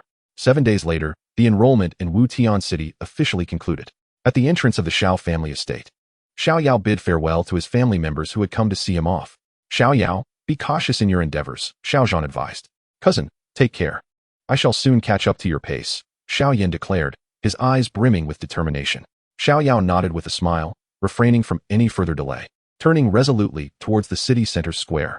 In the square, a magnificent flying vessel, constructed entirely of azure wood and metal, hovered gracefully in midair, emanating an awe-inspiring aura.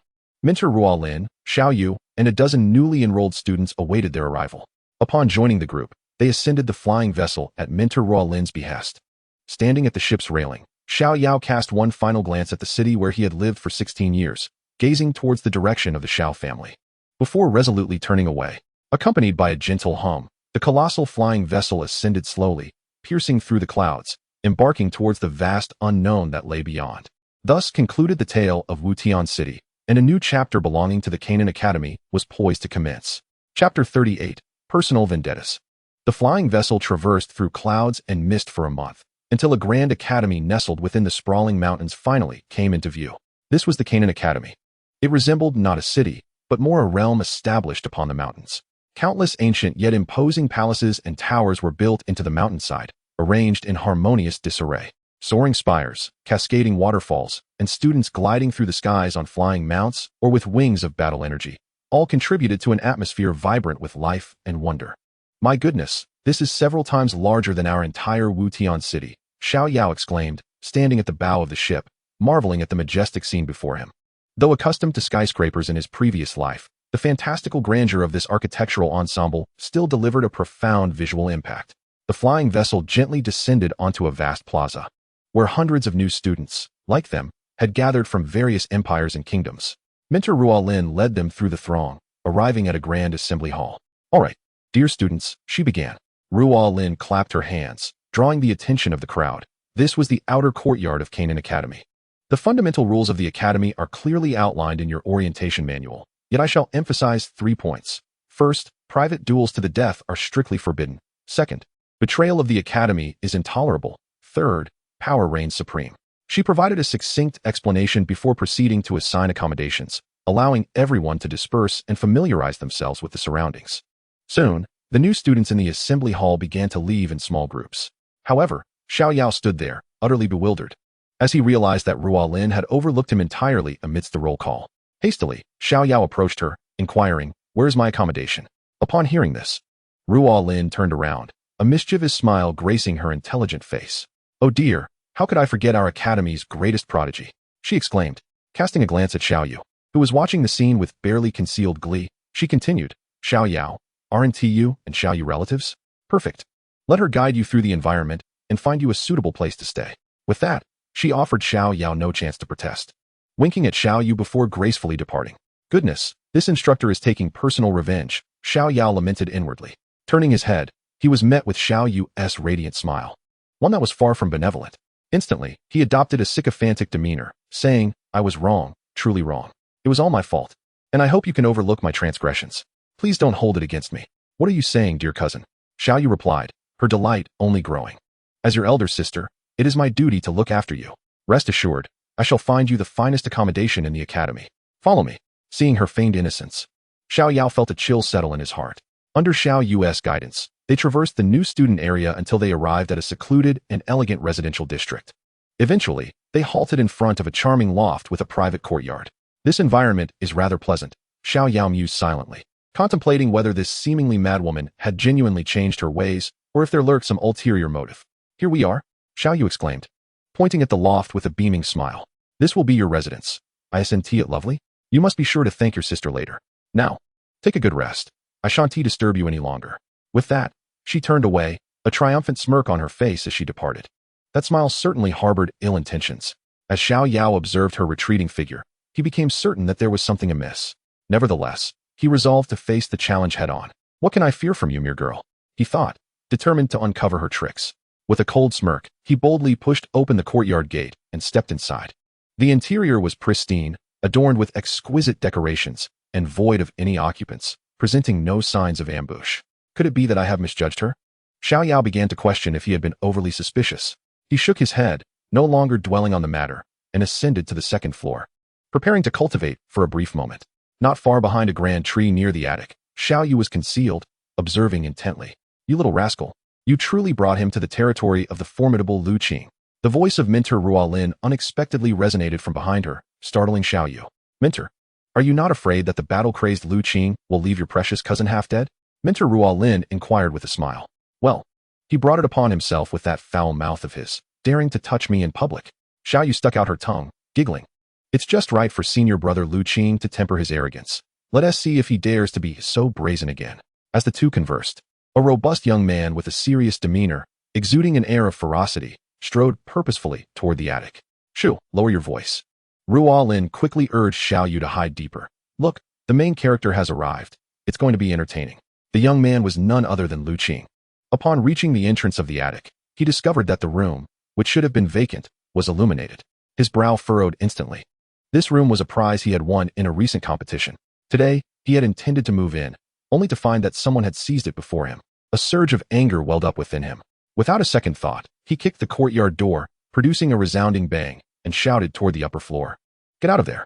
Xiao Yao, who was cultivating upstairs, slowly opened his eyes upon hearing the thunderous shout. Trouble had indeed arrived. He had anticipated that Xiao Yu would not have good intentions.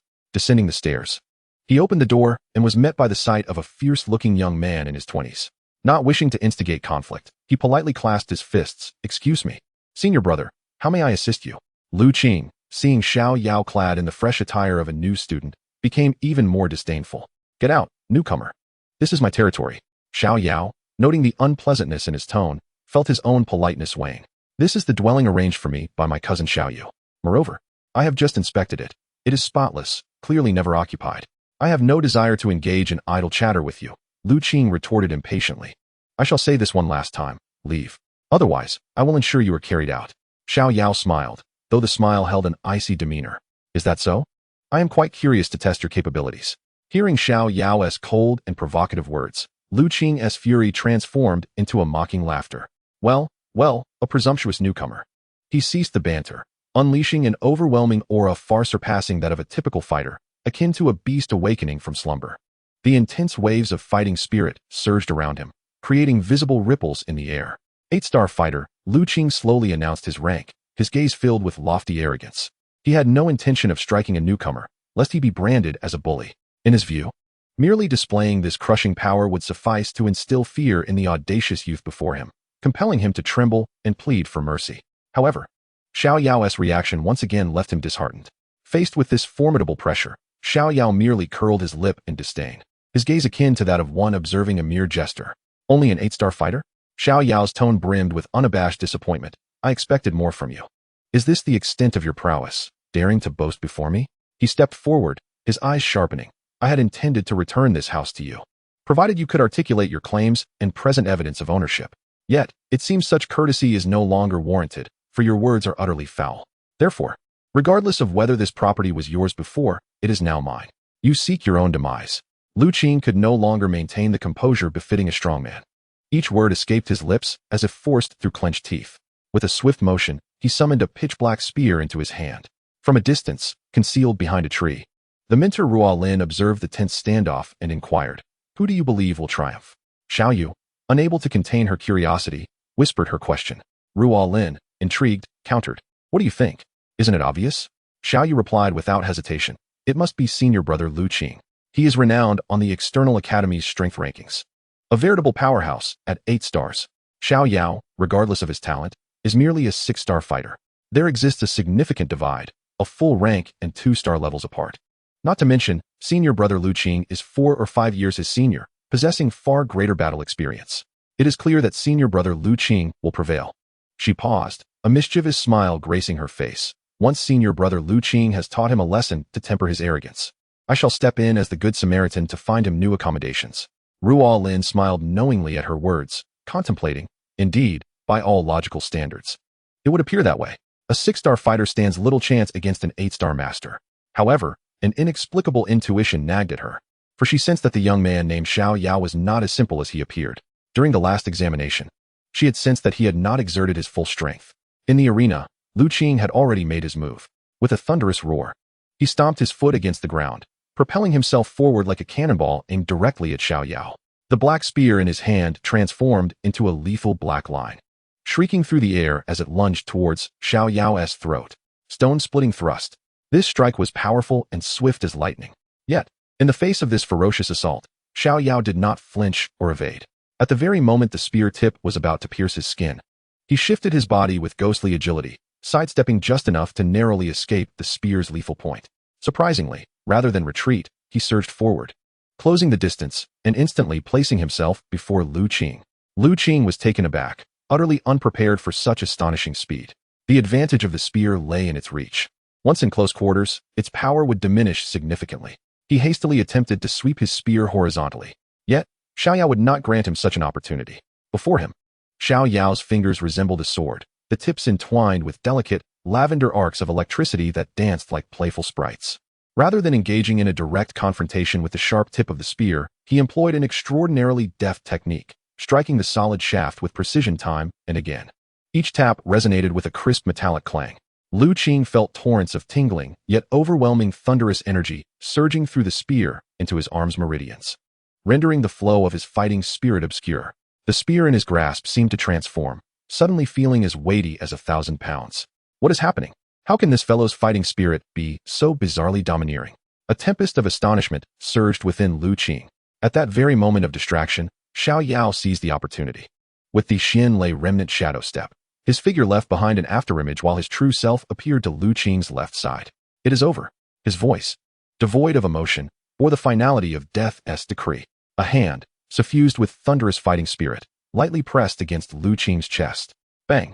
Lu Qing's body was sent flying as if struck by a rampaging bull. His protective fighting spirit shattered in an instant. He crashed heavily to the ground, spitting blood, his complexion paling dramatically. Defeated, he fell with such swiftness and without the slightest chance of retaliation. Xiao Yao slowly withdrew his hand, his breath remaining utterly unperturbed.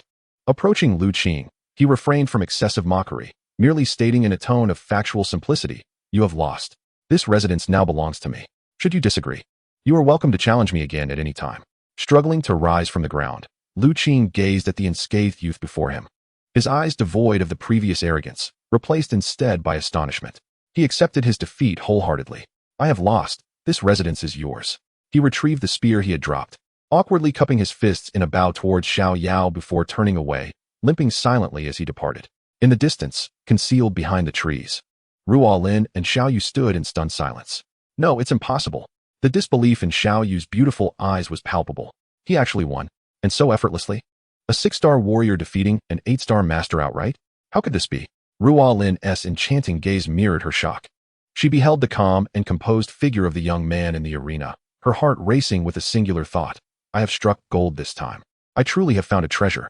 This young lad undoubtedly possessed strength beyond that of a 6-star warrior. He must have employed some secret method to conceal his true power. Little did I expect his concealment to be so profound. Chapter 40, Leave of Absence. Having triumphed over Lu Qing, Xiao Yao's academic life finally embarked on a stable beginning.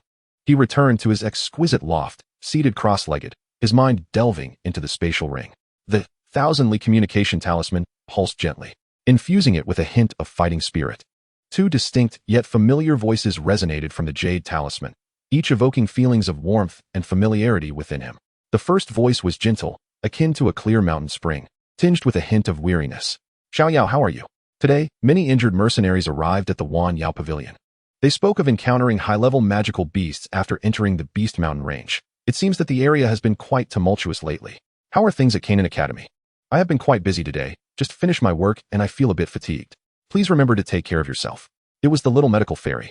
A soft smile involuntarily graced Xiao Yao's face as he imagined the kind-hearted girl, exhausted from her day, yet still taking the time to express concern for him from afar. He replied softly, I am doing well at Canaan Academy. I just faced a minor issue, but it has been easily resolved. So there is no need for you to worry. As for you, do not overexert yourself, and remember to take the medicinal pills I left for you. I will return soon. Then, a second voice rang out, crisp and filled with pride. Hey, you big rogue. This young lady has finally broken through to a 6-star fighter after several days in seclusion. Impressive, right? You haven't been bullied by those seniors at Canaan Academy, have you? When I invited you to join our Yunlan sect, you refused, and now it's too late to regret. It was Nalan Yanran. Xiao Yao shook his head in resignation. This girl had such a peculiar way of showing concern.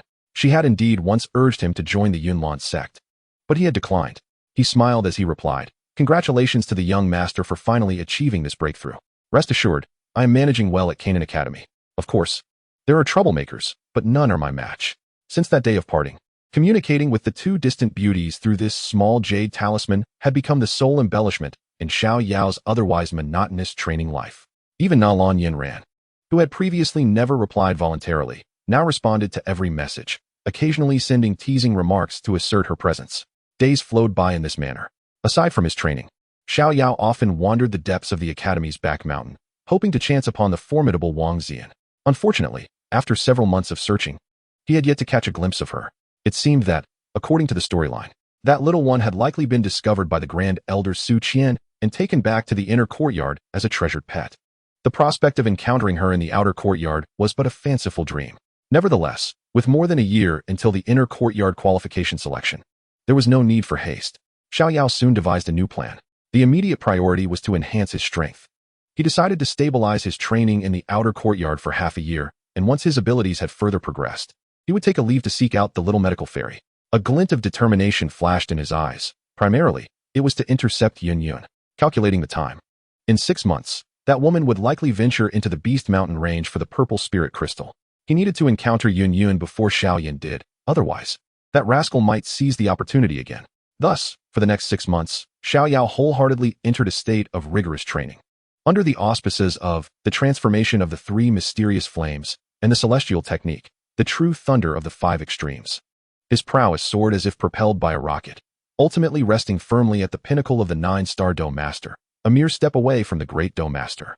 Although the path of cultivation was tedious and monotonous, the gentle whispers shared daily with the little doctor and the playful banter with Nalan Yanran rendered his days far from dreary. However, just as he was preparing to continue his cultivation, striving to break through to the great Dou Master, he found himself compelled to pause. This was due to the fact that the poison-locking pill he had left for the little doctor had been entirely consumed 2 months prior. Despite her assurances through communication that her body showed no ominous signs of a toxic eruption, alleviating his worries, a heavy stone remained lodged in Xiao Yao's heart. He could not afford to delay any longer. In the office of Mentor Ruolin, taking a leave? For an entire year? Ruolin gazed at her brilliant yet troublesome student with astonishment, inquiring, Why? Your current speed of cultivation is exceptional, and taking an extended leave now would severely hinder your progress. There are personal matters that require my attention, Xiao Yao replied, his tone resolute yet simple. Ruolin scrutinized his unwavering gaze, pondering for a moment. She understood that prodigies like Xiao Yao possessed their own pride and secrets. Pressing him further would only yield adverse effects. Very well, she finally relented. I will grant your leave. However, I have one condition. Please, mentor. Xiao Yao readily agreed without hesitation. A cunning smile spread across Ruolin's face, reminiscent of a wily fox. Among the students I have mentored, many possess remarkable talent. Yet none have truly distinguished themselves in the internal academy selection competition. This leaves me somewhat embarrassed before my peers. Her eyes glimmered with anticipation as she regarded Xiao Yao. Thus, my condition is that upon your return, you must participate in the next internal academy selection competition, and you must secure first place. Is that all? Xiao Yao initially thought it to be a monumental request, and laughed upon hearing her words. No problem, mentor. First place is assured. Very well, I trust in your capabilities. Remember to return on time for the internal academy selection competition. Following the approval of his leave, Xiao Yao wasted no time and departed from the Canaan Academy that very day. As he walked along the path, he eagerly retrieved his communication jade talisman, eager to share his joy with the distant beauty. Little doctor, I have taken a long leave. I am now leaving Canaan Academy and preparing to return to the Gama Empire. I shall soon arrive in Qingshan town to find you. The jade talisman quickly responded, filled with the little doctor's unmistakable delight. That's wonderful. However, Xiao Yao, you may come to Qingshan town a little later. I have encountered some matters and am temporarily outside the borders of the Gama Empire. But fret not, I shall return within a month. Xiao Yao's steps faltered abruptly. Not within the Gama Empire? He recalled certain events. Over the past 6 months, Xiao Yixian has mentioned encountering a group of poison masters, with whom she has forged a strong connection, as they all practice the art of poison. This has given her a sense of finding kindred spirits. While Xiao Yao is undoubtedly the most significant person in Xiao Yixian's life, she also yearns for friendships with those who share her affinities. The poison masters she spoke of appear to hail from the Outcloud Empire, suggesting that the narrative's momentum is steering her down that path. Xiao Yao internally lamented that if it were up to him, he would prefer Xiao Yixian to remain as she is, rather than becoming the celestial poison maiden. He subsequently sent a message to Nalan Yanran, informing her of his departure from the Canaan Academy. Chapter 41, Meeting Nalan Yanran. The journey westward from Canaan Academy was long and arduous, taking over a month even with Xiao Yao's current speed. Upon his return to this familiar land, he could not help but feel a wave of nostalgia. He first contacted Xiao Yixian and learned that she would need a few more days to return from the Outcloud Empire to Qingshan town. With several days of leisure ahead, he decided to visit the imperial capital. The capital of the Jiamar Empire is but 20 or 30 li from the Yunlan Sect's Yunlan Mountain, quite close indeed. It had been some time since he last saw Nalan Yanran, so he thought it best to arrange a meeting. He retrieved the 1,000 li communication talisman from his storage ring and sent a message to Nalan Yanran. Greetings, young sect master. I hope this message finds you well. His tone carried a hint of longing and joy from their long-awaited reunion. I am currently in the capital. Might you have the time to descend the mountain for a meeting? There was a moment of silence on the other end. Soon, a slightly hurried yet deliberately restrained and composed voice, cool as the wind, responded, Really? You have returned to the capital? Her voice paused, seemingly gathering her thoughts. Well, since you are so eager to see me, I suppose I will reluctantly come down to accompany you for a stroll. Fortunately, I have no pressing matters in the next couple of days. Listening to her seemingly indifferent words, Xiao Yao could almost visualize the girl on the other end, struggling to maintain her composure despite her evident excitement.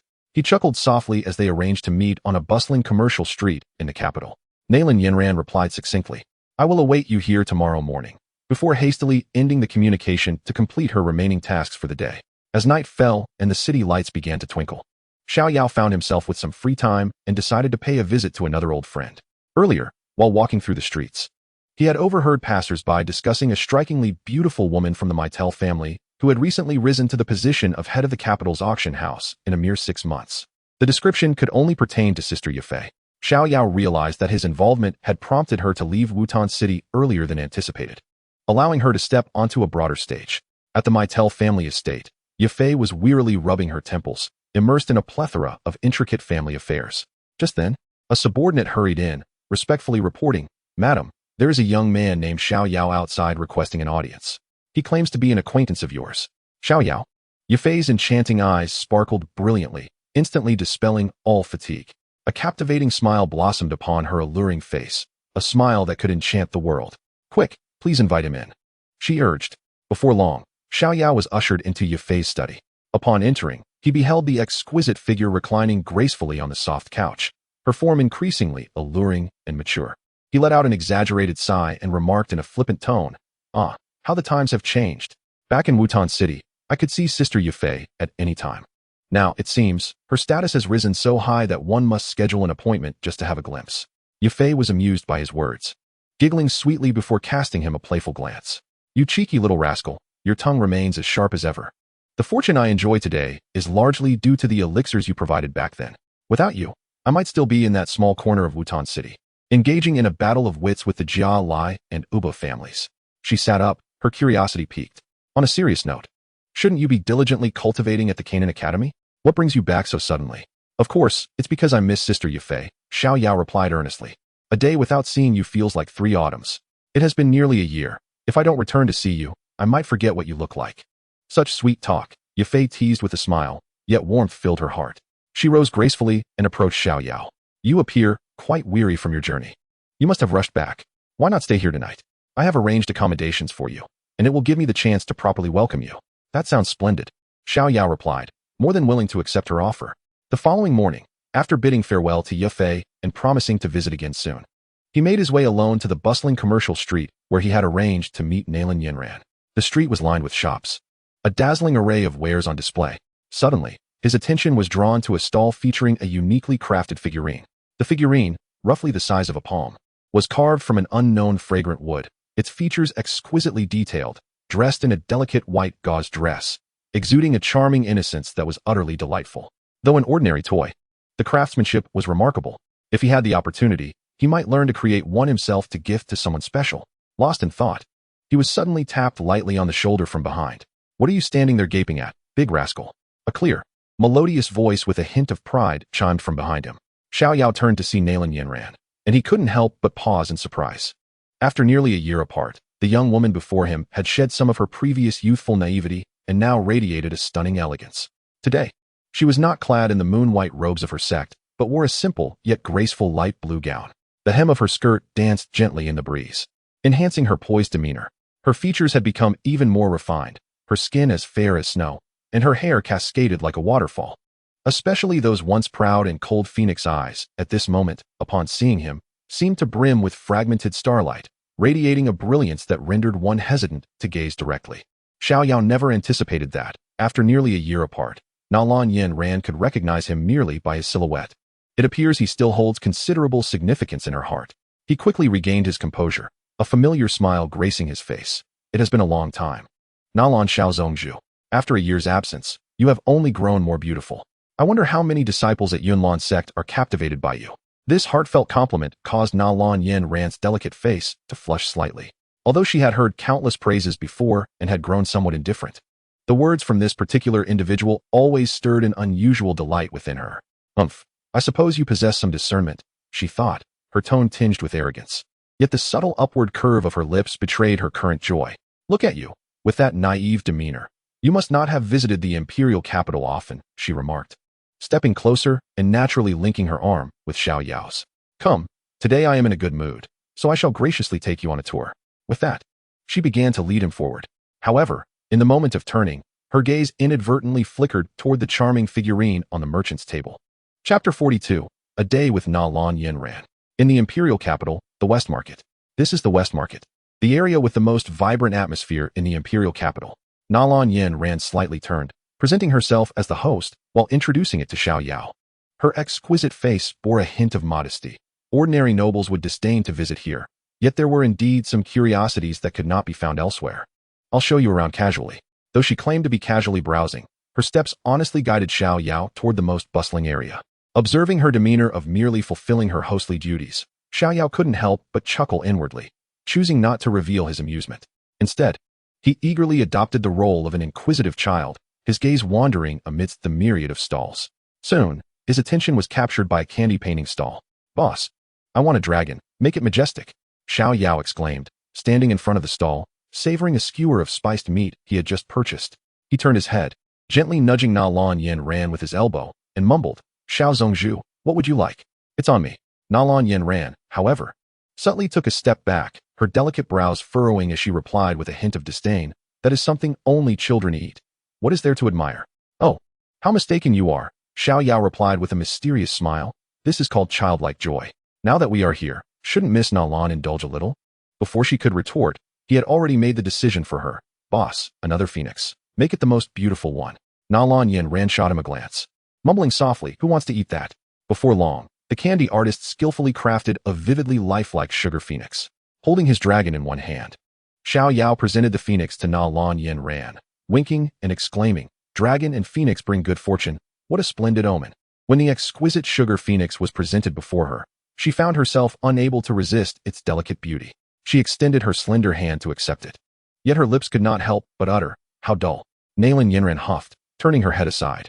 Though the corner of her eye discreetly scrutinized the sugar phoenix in her grasp. Seizing an opportune moment when Xiao Yao was distracted, she swiftly flicked out her tongue to taste the wing of the phoenix. A wave of pure sweetness instantly dissolved upon her palate. Her body stiffened slightly, a suspicious flush blooming rapidly at her ears, akin to a mischievous kitten caught in the act, her gaze becoming somewhat unfocused. Xiao Yao observed this all with keen interest, a broad smile spreading across his face. Well, tasty, isn't it? He teased, proudly shaking his own sugar dragon. Nalan Yanran offered no verbal response, merely casting him a glance with her expressive eyes, her lips curving into a subtle, genuine smile. Not bad, she admitted, a touch embarrassed. What a charmingly contradictory creature you are. Since their encounter, Xiao Yao had transformed into a carefree wanderer, pulling her into the bustling streets filled with the vibrant spirit of life, shedding the airs of a young lord and the restraint of a genius from the Ghana Academy. They appeared as two ordinary youths savoring a fleeting moment of leisure. Come and see. Come and see. The Qingji target is open. Shoot with precision. And you could win the grand prize, a Xian jade ice frog. A cacophony of excitement drew their attention. Not far away, a vast target range was surrounded by a throng of eager spectators. The targets were not stationary but were propelled by intricate mechanisms. Dozens of wooden targets of varying sizes zipping along complex trajectories, dazzling to behold. That one seems even more interesting, Nalan Yanran said, eager to divert attention from her earlier embarrassment, pointing towards the bustling target range known as Qingji target, a test of eyesight and control over one's aura, favored by many cultivators. Shall we take a look? Oh, that sounds intriguing, Xiao Yao replied, his interest piqued. I doubt you've ever witnessed such a spectacle, Nalan Yanran said, lifting her chin slightly, regaining a semblance of her pride as the favored daughter of heaven. Come, let me broaden your horizons. Upon reaching the target range, Xiao Yao gazed at the flurry of wooden targets, marveling, truly exquisite. Nalan Yanran, noticing his unaccustomed amazement, felt a surge of pride swell within her. She crossed her arms, adopting a poised demeanor. What do you think? Dare to challenge me? I fear you might weep if you lose. This blatant provocation could not go unanswered, Xiao Yao chuckled. All right, the loser treats the winner to dinner. Agreed, Nalan Yanran quickly affirmed, as if fearful of his potential withdrawal. Nalan Yanran took the lead, picking up a specially crafted short bow, 3 feathered arrows ready on the string. In an instant, her demeanor shifted, the usual coolness transforming into focused intensity and sharpness. The crowd of onlookers was captivated by Nalan Yanran's stunning visage, erupting in gasps of admiration. Whoosh, whoosh, whoosh. 3 swift sounds pierced the air, nearly indistinguishable from one another. As the crowd beheld 3 streaks of light flash by, the 3 wooden targets in the distance shattered with a resounding crack. Cheers erupted from the onlookers. To achieve such precision with a single arrow, striking thrice without fail amidst such intricate trajectories, was truly a testament to the prowess of the young master of the Yunlan sect. Nalan Yanran lowered her bow, a confident smile gracing her face as she glanced at Xiao Yao, her eyes glimmering with a hint of playful challenge. Impressive, isn't it? Now, it was Xiao Yao's turn. Instead of hastily grasping his bow and arrows, he closed his eyes, allowing his formidable spiritual perception to surge forth like a tide, instantly capturing the trajectories of all the moving targets, their varying speeds, and even the next operational cycle of the mechanisms, all within his mind. For him, this was no mere game. It had transformed into a meticulous calculation. Upon reopening his eyes, his gaze was tranquil and unwavering. He picked up the bow, knocking 3 arrows. However, unlike Nalan Yanran, he did not aim. Instead, he casually drew back the bowstring towards the sky. What was he doing? Could he possibly hit anything like this? As the spectators looked on in confusion, Xiao Yao released the bowstring. The 3 arrows did not fly straight, rather, propelled by a deft force.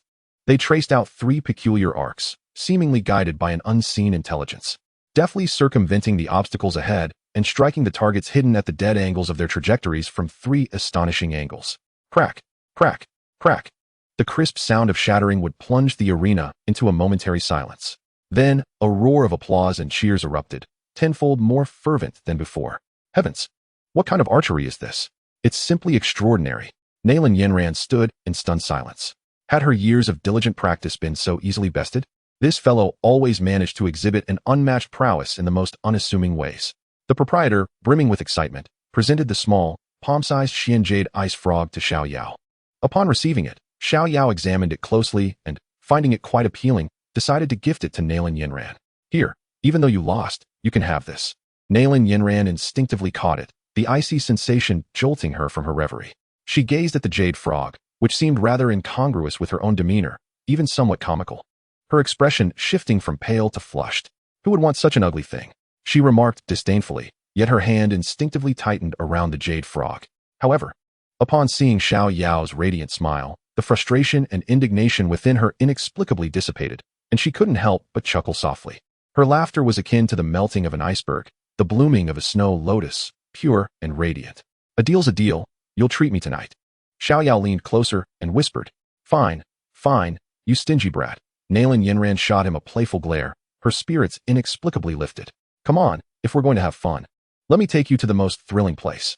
Suddenly filled with enthusiasm, Nalan Yanran took the lead, grasping Xiao Yao's hand as they ventured forward. Oh, where to? You'll find out once we get there. She led Xiao Yao to a colossal building resembling a spinning top. The celestial rotation device, as introduced by Nalan Yanran, carried a hint of challenge in her tone. It was reputed to simulate the sensations experienced during aerial combat by a formidable combat master, often leaving ordinary fighters feeling nauseous.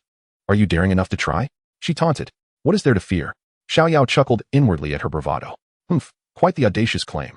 Nalan Yanran huffed. Today, I shall accompany you for a round, so you can understand the heights and depths of the world. Both took their seats, and as the disc began to spin wildly, the pride that had adorned Nalan Yanran's face moments before shattered into an uncontrollable gasp. Instinctively, she grasped Xiao Yao's arm tightly and shut her eyes. Ha! Who was it that claimed I would learn humility?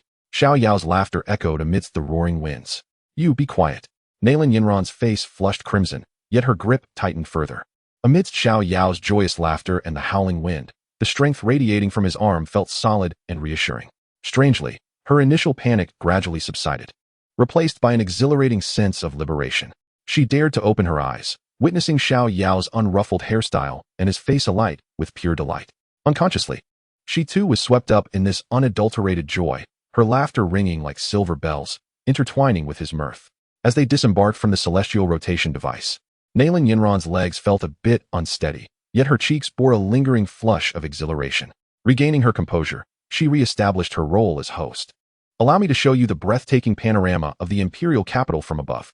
With that, she led Xiao Yao to the Windrider rental station. They soared through the skies on the Windrider, gliding side by side over the magnificent capital, with the towering Yunlan Mountains looming in the distance. Thank you for your hospitality today, Xiao Yao began, his enjoyment evident. Of course, one must consider who is offering the experience. You would find no guide as splendid as Nalan Yanran, she replied, her chin raised in pride, although the twinkle in her eyes betrayed her delight. As long as you enjoyed yourself, it was worth the trip. Indeed, Xiao Yao remarked, his gaze clear and earnest. No matter how beautiful the scenery, it matters with whom one shares it. Being with you, even a simple stroll down the street, is delightful.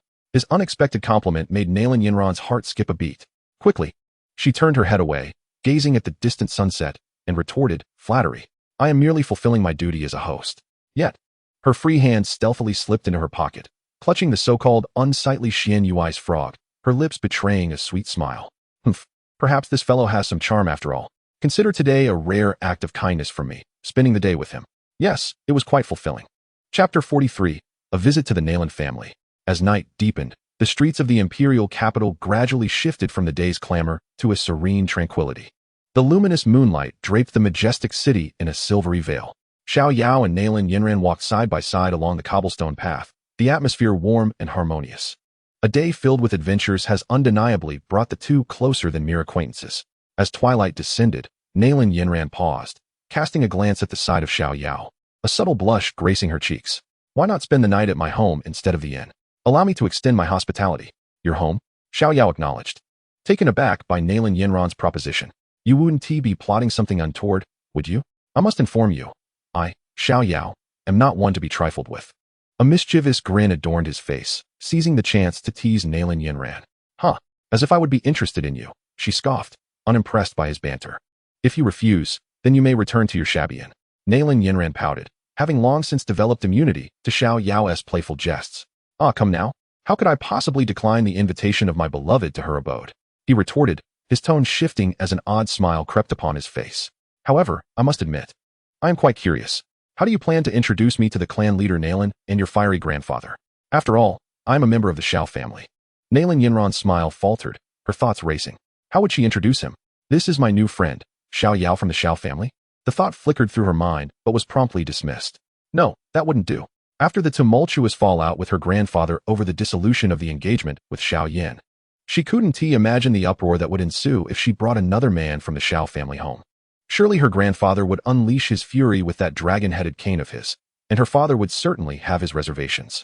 Standing there, her delicate teeth biting into her crimson lip. Her pretty face reflected a tumult of conflict and distress. Should she take him home? What if her grandfather and father made things difficult for Xiao Yao? She wished for his first visit to the Nalan residence to leave a favorable impression. Yet, the sight of Xiao Yao's eager anticipation tugged at her heartstrings. Observing her adorable predicament, a gentle smile flickered in Xiao Yao's eyes.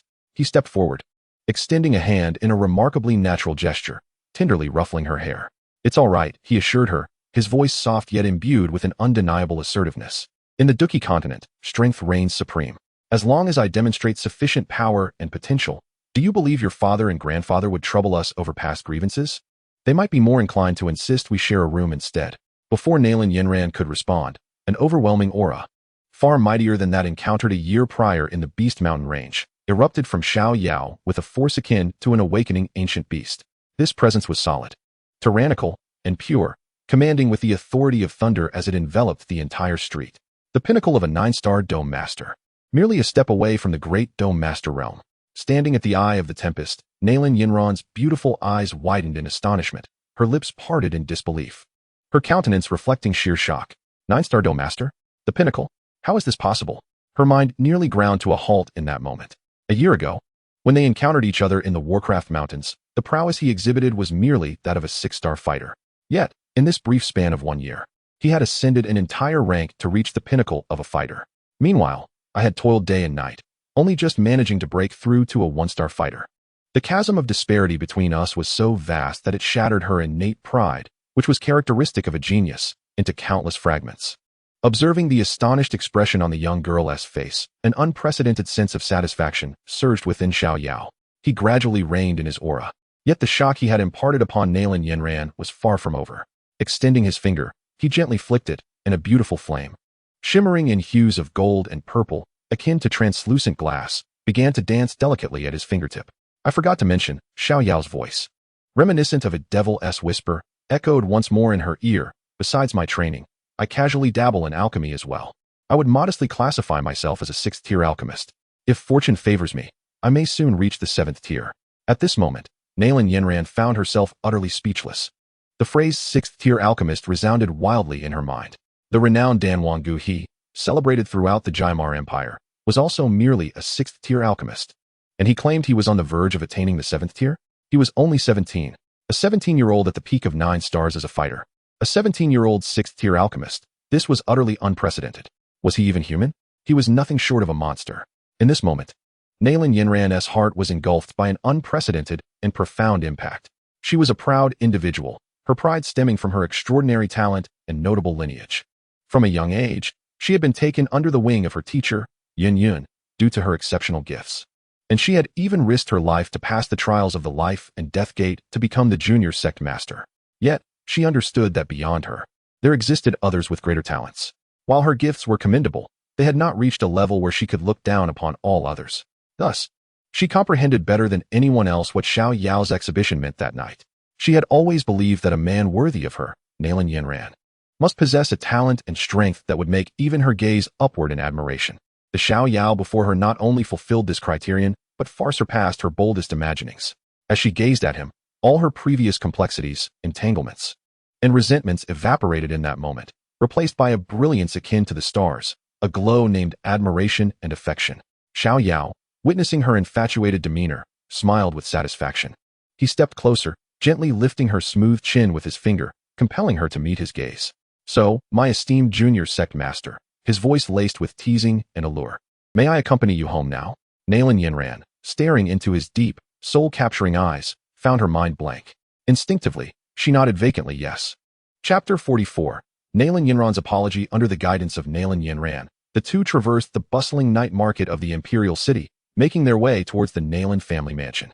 Although fortified by Xiao Yao's audacious declaration, as they drew nearer to home, Nalan Yanran's heart raced uncontrollably, her palms dampened with a sheen of nervous sweat. Was he truly unafraid? After all, her grandfather, Nalan Jia, was a lion of the military, known for his decisive actions and unwavering authority. No matter how extraordinary Xiao Yao's talents might be, he was still young. What if her grandfather's temper flared? Unable to suppress her anxiety, she cast a furtive glance at Xiao Yao, only to find him exuding an air of calmness, as if they were not approaching a den of tigers and dragons, but rather a tranquil garden of their own. sensing the tension radiating from the enchanting maiden beside him. Xiao Yao instinctively took her cool hand and clasped it within his own, transferring warmth and strength that inexplicably steadied her heart. This marked the first occasion in their 2 lifetimes that they would formally meet her father and grandfather. A peculiar thought stirred within Xiao Yao. Although he possessed unwavering confidence in his abilities and potential to impress them, a flicker of uncertainty lingered in his heart. As they approached, a grand estate loomed before them, sprawling and imposing.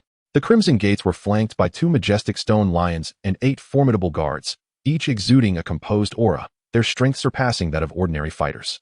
This entrance alone proclaimed the formidable prestige of one of the 3 great families of the Gamma Empire.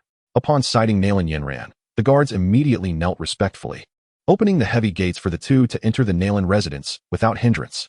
As they stepped into the main courtyard, a sharp-eyed maid hurried forth, her face alight with joy. "Miss, you have returned. Why did you not send word in advance? Both the master and great master have been speaking of you for quite some time. I had some urgent matters to attend to." Nalan Yanran steadied her nerves, inhaling deeply as if preparing for battle, and inquired, "Where are my grandfather and father? Are they in the study?" The maid paused momentarily, then replied, "Miss, the great master and the family head received an urgent military report yesterday evening, stating there were pressing matters at the northern border that required their personal attention. They left the city last night and were unaware of your return today. It is likely they will not be back for several days." Both Nalan Yanran and Xiao Yao were momentarily taken aback. The anticipated confrontation, fraught with tension and the need to assert their strength and presence, had not materialized. They exchanged glances, and in each other's eyes, they recognized a shared sense of relief. Ahem. Nalan Yanran was the first to regain her composure. Her previously taut body relaxed instantly. The earlier determination that had steeled her resolve dissipated, replaced by the lively and playful demeanor befitting a young woman. She grasped Xiao Yao's hand, a mischievous smile gracing her face. "Come on, since they're not here. It's the perfect opportunity for me to give you a proper tour of my home." With the absence of elder authority, Nalan Yanran felt completely liberated. Like a joyful lark, she led Xiao Yao through the entire Nalan estate, exploring the pavilions, training grounds, and the back garden. Ultimately, they arrived at a pavilion atop an artificial hill that afforded a sweeping view of most of the estate. "What do you think?" Nalan Yanran, with her hands clasped behind her back and her chin slightly raised like a proud little peacock, boasted to Xiao Yao. "Isn't our Nalan family far more magnificent than your Xiao family?" "Indeed, it is quite grand," Xiao Yao replied honestly, nodding as he gazed at the brightly lit courtyards below. He then turned to the young woman beside him, his expression turning earnest. "However, even though the Xiao family is currently just a modest clan in Wutan City, remember this, it won't be long before our name reverberates throughout the entire Gamma Empire and even the continent of Dou Qi." His words brimmed with unwavering confidence. Nalan Yanran observed the brilliance of his profile illuminated by the moonlight, and instead of harboring doubts, she nodded in agreement. "Yes, with a prodigy like you around, the rise of the Xiao family, not just in the Gamma Empire but across the entire continent, is merely a matter of time." Little did Nalan Yanran know that it was not Xiao Yao who would lead the Xiao family to prominence, but rather Xiao Yan. The 2 settled onto the stone bench of the pavilion, a gentle breeze carrying the fragrant scent of osmanthus. The once chattering Nalan Yanran suddenly fell silent, lowering her head as her fair fingers unconsciously traced circles on the stone table, embodying a demeanor of hesitance and contemplation. Seeing her this way, Xiao Yao couldn't help but chuckle softly and took the initiative to ask, "What's the matter? It seems you have something you wish to say?" Nalan Yanran met Xiao Yao's inquiring gaze, and the hesitation in her heart finally transformed into resolve. She slowly rose, moved to the center of the pavilion, adjusted her skirt, then, facing the still-seated Xiao Yao, she bowed deeply and solemnly. "I am sorry." Her voice was gentle, yet imbued with a sincere sense of relief. "What are you doing?" Xiao Yao was taken aback by her sudden act of reverence, and quickly stood to assist her up. What's with the apology? They resumed their seats on the stone bench. After a moment of silence, seemingly organizing her thoughts, Nalan Yanran spoke softly. "This apology is for my previous action of withdrawing from the engagement with the Xiao family." Her gaze unwavering, she looked directly at Xiao Yao. "I know you are not the one directly involved, but you are, after all, part of the Xiao family. My actions back then were impulsive and disrespectful, and they undoubtedly tarnished your family's reputation." Xiao Yao was momentarily taken aback. He hadn't anticipated her to address the matter so earnestly. Nalan Yanran's gaze drifted to the radiant moon outside the pavilion, revealing a hint of nostalgia and confusion in her eyes. "Since childhood, I have been sent to Yunlan's sect to cultivate. Later, I was fortunate enough to be accepted as the sole disciple of my master." She treated me as if I were her own daughter and held great expectations for me. To not disappoint her, and to be worthy of the title of the young master of the Yunlan sect, I exerted efforts beyond what most could imagine. Finally, at the age of 15, I achieved this goal. I gained recognition from the sect of life and death and officially became the young master. However, on the day of my coronation, I learned for the first time from my grandfather that I had an unseen fiancée, whom he had betrothed to me in my infancy. According to the rules of the Yunlan sect, once one becomes the young master, any personal romantic entanglements are forbidden. Later, I discovered that my fiancé, a prodigy from the Xiao family, had lost all his fighting spirit and had become a mere shell of a man, unable to even condense his fighting energy.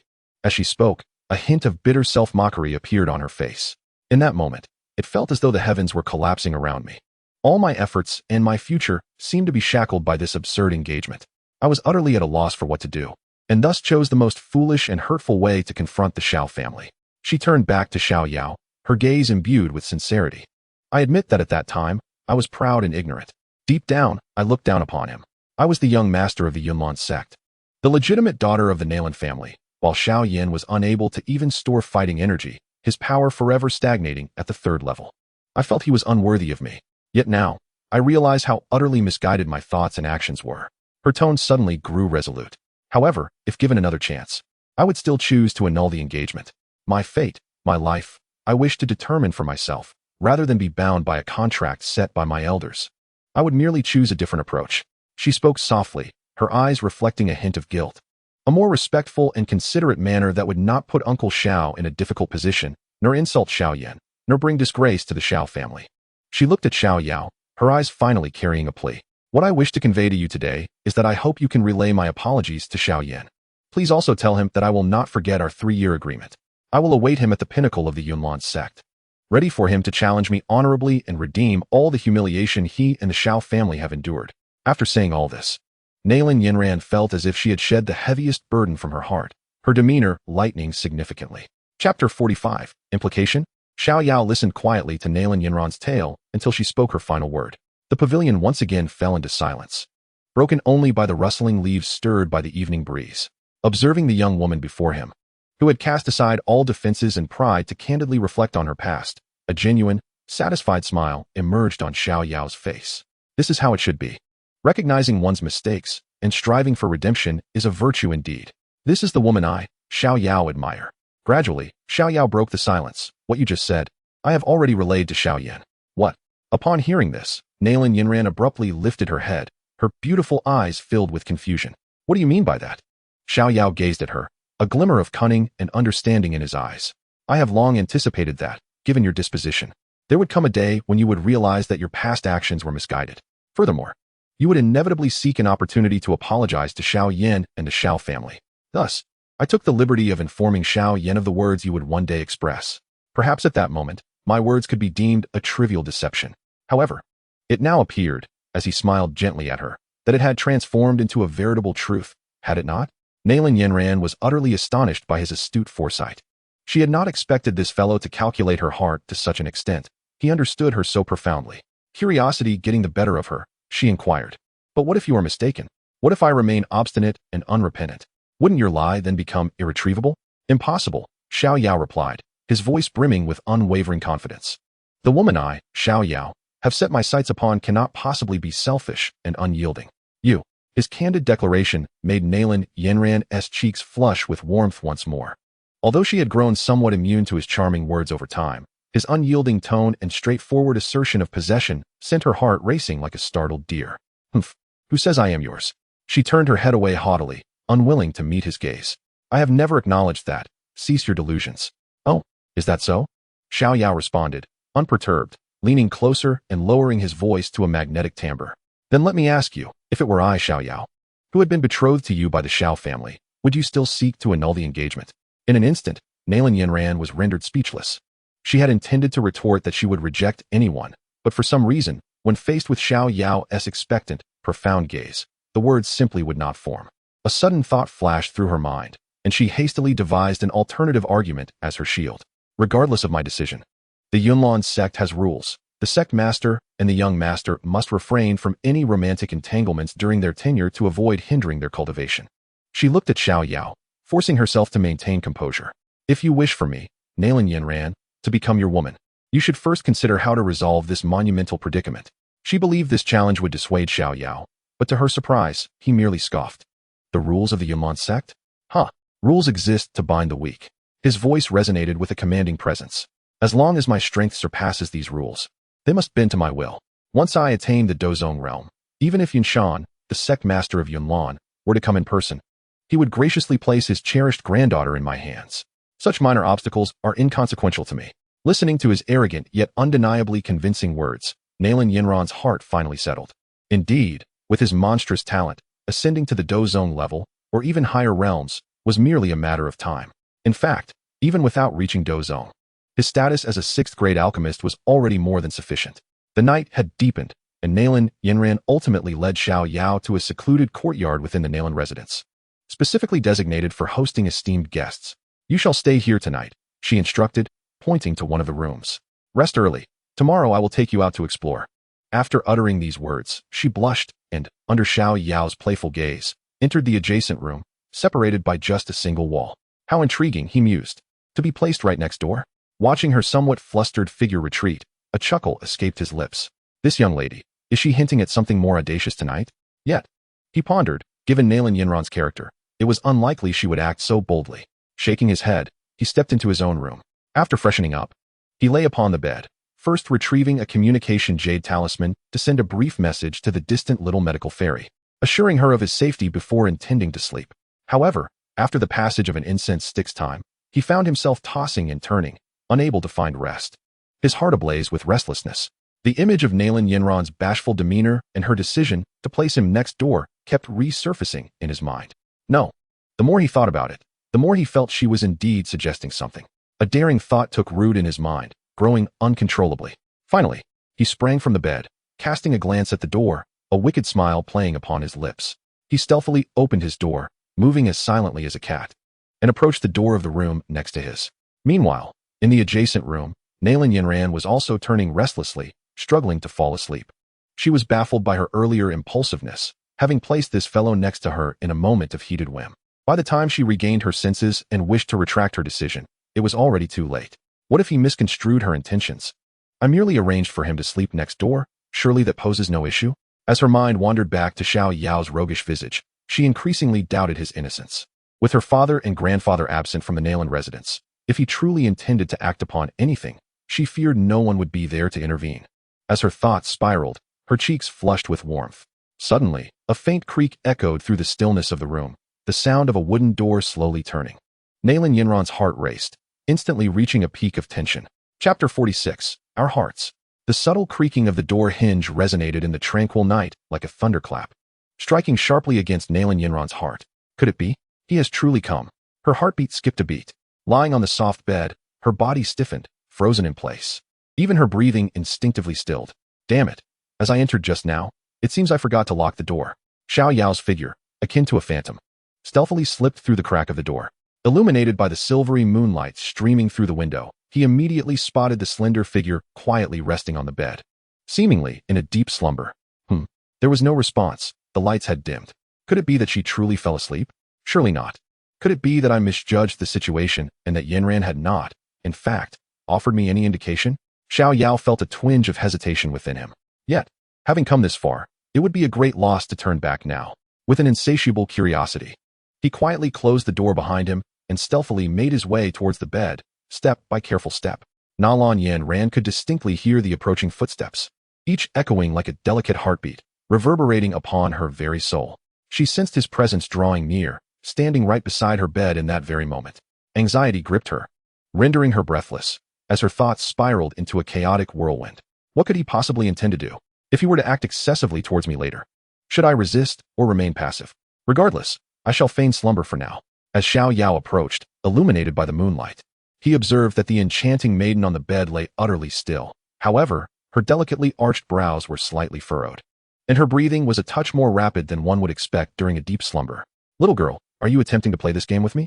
Xiao Yao couldn't help but chuckle to himself. It was evident from her demeanor that she was merely feigning sleep. Amusement sparked within him as he playfully extended his finger, gently prodding the delicate, porcelain-like visage of Nalan Yanran. Lowering his voice to a soft whisper, he inquired tenderly, Yanran, are you asleep? Nalan Yanran remained with her eyes tightly shut, utterly motionless.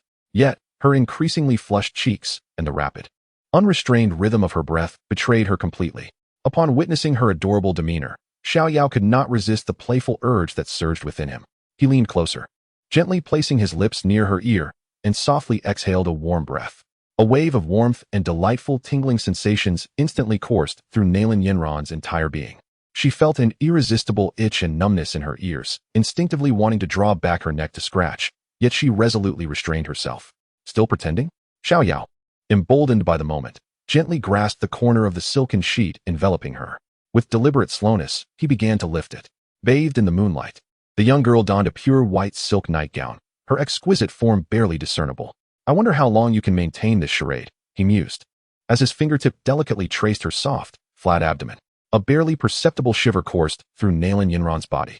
The faint, yet fervent sensation transmitted through the delicate silk rendered her mind momentarily blank. Gradually, that sinful finger began its ascent.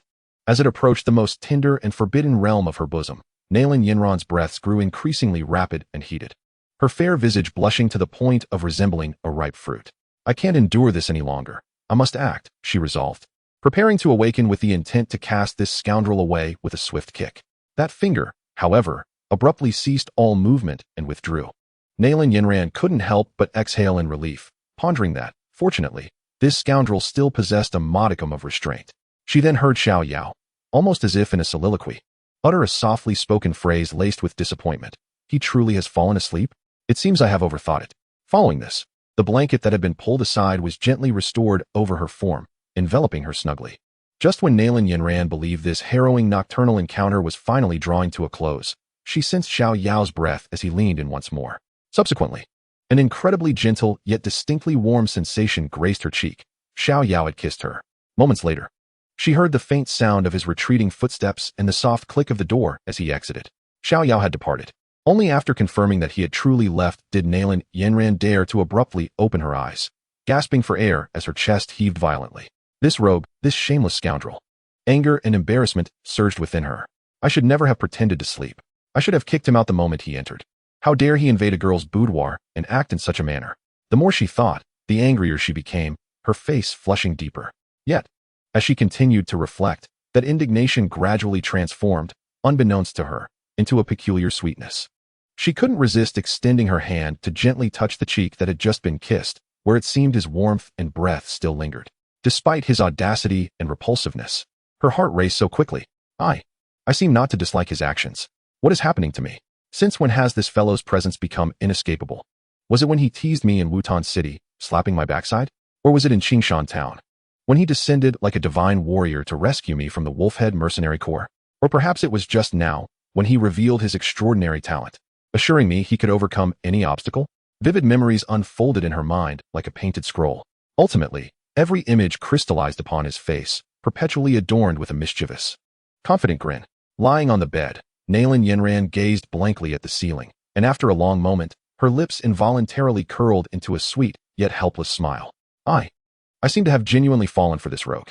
Meanwhile, Xiao Yao, upon returning to his own room, felt his heart race slightly. Yet a blissful smile could not help but grace his lips. He admitted that the final kiss he bestowed upon Nalan Yanran was somewhat of a gamble. He knew she was not truly asleep, yet he took the risk to kiss her nonetheless. This was not merely the result of Xiao Yao's lustful desires, but rather a heartfelt expression of sincerity.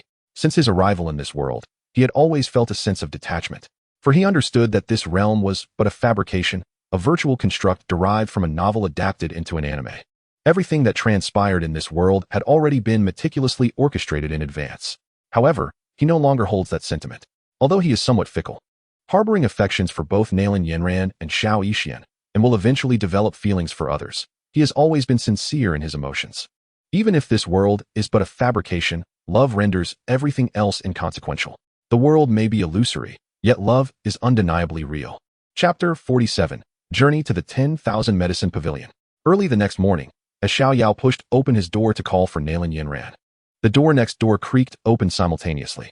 Their gazes met, and they both noticed the faint, matching dark circles beneath each other's eyes, a clear indication that the previous night, filled with ambiguity and flirtation, had robbed them of sleep. Observing the slight evasiveness mingled with undeniable shyness in Nalan Yanran's eyes, Xiao Yao could not help but reminisce about the captivating moments of the previous night. A mischievous smile crept across his face. Yanran, did you not sleep well last night? The moment he spoke, he abandoned the aloof and teasing persona of the Nalan sect's young master or the esteemed young lady, opting instead for an endearing appellation. Upon hearing this term of endearment, Nalan Yanran shivered slightly, her heart flooding with sweetness as if filled with honey. Yet, she maintained her proud demeanor befitting a woman of noble birth. Humph, and you dare to chide me? She retorted, casting him a disdainful glance. You yourself are sporting 2 prominent dark circles, are you not?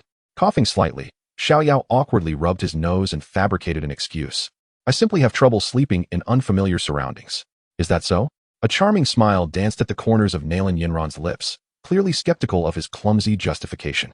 As they shared a glance, the mirth reflected in each other's eyes dispelled the earlier awkwardness that had arisen from their mutual understanding. In the midst of this warm ambience, a pure white homing pigeon suddenly descended from the sky, landing deftly on Nalan Yanran's smooth arm.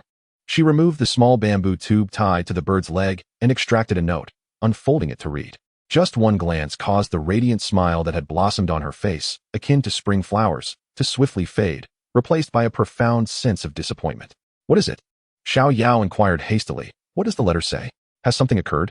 Nothing much, Nalan Yanran replied, shaking her head as she handed him the note. Her tone tinged with helplessness and reluctance. It's a message from my master. She mentioned that there are urgent matters within the sect that require my immediate attention. Upon reading the note, Xiao Yao understood. Master? Yin perhaps? Considering the timing, it seemed she was preparing to venture to the Beast Mountain range in search of the amethyst-winged Lion King. Summoning Nalan Yanran back must have been to delegate sect affairs in her absence. Everything was proceeding as per the narrative. Do not worry, he reassured her, returning the note. With a gesture that felt utterly natural, he gently ruffled her hair, his voice soft. The matters at hand are of utmost importance. We shall see each other again, besides. He shook the communication jade talisman in his hand, saying, do we not still possess this? We can connect at any time, anywhere. Nalan Yanran, feeling the warmth radiating from the large hand above her head, found that her sense of loss was somewhat alleviated by this tenderness. She nodded gently like a well-behaved little kitten. Let us go. I shall escort you. The two walked in silence, side by side on the streets of the imperial city in the early morning. Gone were the previous moments of laughter and playfulness. Yet the atmosphere felt even more warm and tranquil. They continued until they reached the outskirts of the imperial city, on the road leading to Yunlan's sect, where Nalan Yanran finally halted. Let us part here. All right. Xiao Yao extended his hand once more, smoothing the hair that the morning breeze had tousled, softly saying, go ahead. Nalan Yanran gazed at him, her beautiful phoenix eyes filled with profound reluctance. Suddenly, she stepped forward, opened her arms, and embraced Xiao Yao tightly. This embrace held no trace of desire, only a faint sadness and longing belonging to the moment of parting. At that instant, Xiao Yao received a reward from the system. Ding. Detection of significant character Nalan Yanran's emotional change. Reward granted. Protective doll crafting technique. Description: the protective doll can automatically shield its owner from one lethal attack when danger arises. Moments later, Nalan Yanran released him, deeply gazing into his eyes as if to engrave his image into the depths of her soul. Then, with resolute determination, she turned and executed her technique, transforming into a graceful azure silhouette, drifting towards the distant sacred mountain shrouded in mist, until she vanished from sight. Xiao Yao stood there for a long while before slowly retracting his gaze. He composed himself, his face regaining its confidence and composure. Upon reviewing the system's reward, he realized the protective doll was indeed a remarkable item, capable of withstanding a lethal attack from a half-saint level or below. However, its crafting difficulty was quite substantial, and at present, Xiao Yao was unable to create even one. Well, perhaps another time, he thought, as he concluded his moment with Nalan Yanran. Next, his gaze shifted towards the direction of Qingshan Town. It is time to visit Qingshan Town and seek my little healer. Several days later, in Qingshan Town, the small town adjacent to the Beast Mountain range was, as ever, infused with an air of ferocity and wildness. The streets were teeming with mercenaries, their faces bearing fierce expressions, while the air still carried the unique scent of mingled strong liquor and blood. Xiao Yao was no stranger to this. Before arriving, he had already contacted the little healer through the 1,000-mile communication talisman, and learned that she had safely returned to Qingshan Town 2 days prior. Suppressing an inexplicable sense of anticipation akin to homesickness, he strode confidently along the familiar path towards the street where Wanyao Pharmacy was located. However, as he drew nearer to Wanyao Pharmacy, his heart raced with alarm. The once spacious street ahead was now a sea of people, crowded to the point of being impassable. At the heart of the bustling crowd, a remarkably long queue had formed before the modest entrance of Wanyaozhai. Within this line stood a collection of burly mercenaries, all robust and formidable. Yet, curiously, these typically combative individuals, known for their quick tempers, were now standing in an orderly fashion, with not a single voice raised in uproar, their expressions reflecting a blend of reverence and humility. Xiao Yao maneuvered through the throng, rising onto his toes, and at last caught sight of the delicate figure he had long yearned for, diligently attending to her duties within the apothecary. She was clad in a simple white dress, her face adorned with a gentle smile as she patiently bandaged the wounds of a mercenary who had lost an arm. Seeing her in good health brought an overwhelming sense of relief to Xiao Yao's heart. Without a moment's hesitation, he was eager to approach and surprise her. However, the instant he moved, a hand from behind seized his arm and yanked him back with force. "Hey, you must be new here, right? Do you understand the rules?" A slightly disgruntled young voice called from behind. Turning to face the source, Xiao Yao found a young man of similar age, whose demeanor appeared amicable enough. The young man gestured towards the lengthy queue, frowning as he said, "Everyone is waiting in line. Are you attempting to cut in and cause trouble?" Pausing briefly, he lowered his voice and offered a well-meaning warning. "Brother, if you're looking to stir up trouble, I suggest you find another place. If you dare to create a scene at Wanyaozhai, do you think the guards inside will be the first to act? This row of formidable gentlemen outside could easily tear you apart." Xiao Yao was taken aback by the young man's words, then shook his head and explained, "I'm not here for treatment. I'm looking for someone." "Looking for someone?" The young man's expression transformed into one of derision, as if he had anticipated such a response. "You're searching for the little physician, aren't you?" Xiao Yao nodded in affirmation. "Huh." The young man scoffed disdainfully. "Brother, it's obvious you've come from afar. You can't even be bothered to concoct a decent excuse. I'll tell you. Ever since the little physician opened this Wanyaozhai in our Qingshan town, we hear your kind of excuse at least 17 or 18 times a day." He curled his lip and continued, "Every day, there are countless individuals attempting to win the favor of the little physician with all sorts of ridiculous reasons. But she is not swayed by such tactics. If you know what's good for you, you should leave promptly. If you persist in your folly," he gestured toward the intimidating guards stationed at the entrance of Wanyaozhai, their fierce gazes akin to blades. "Do you see? These are members of the Blood Battle Mercenary group. Anyone who dares to create a disturbance will find themselves severely beaten and unceremoniously thrown out by those men." Xiao Yao, instead of feeling angered, found himself amused. After half a year apart, she had become a star in Qingshan town, now with her own entourage of admirers.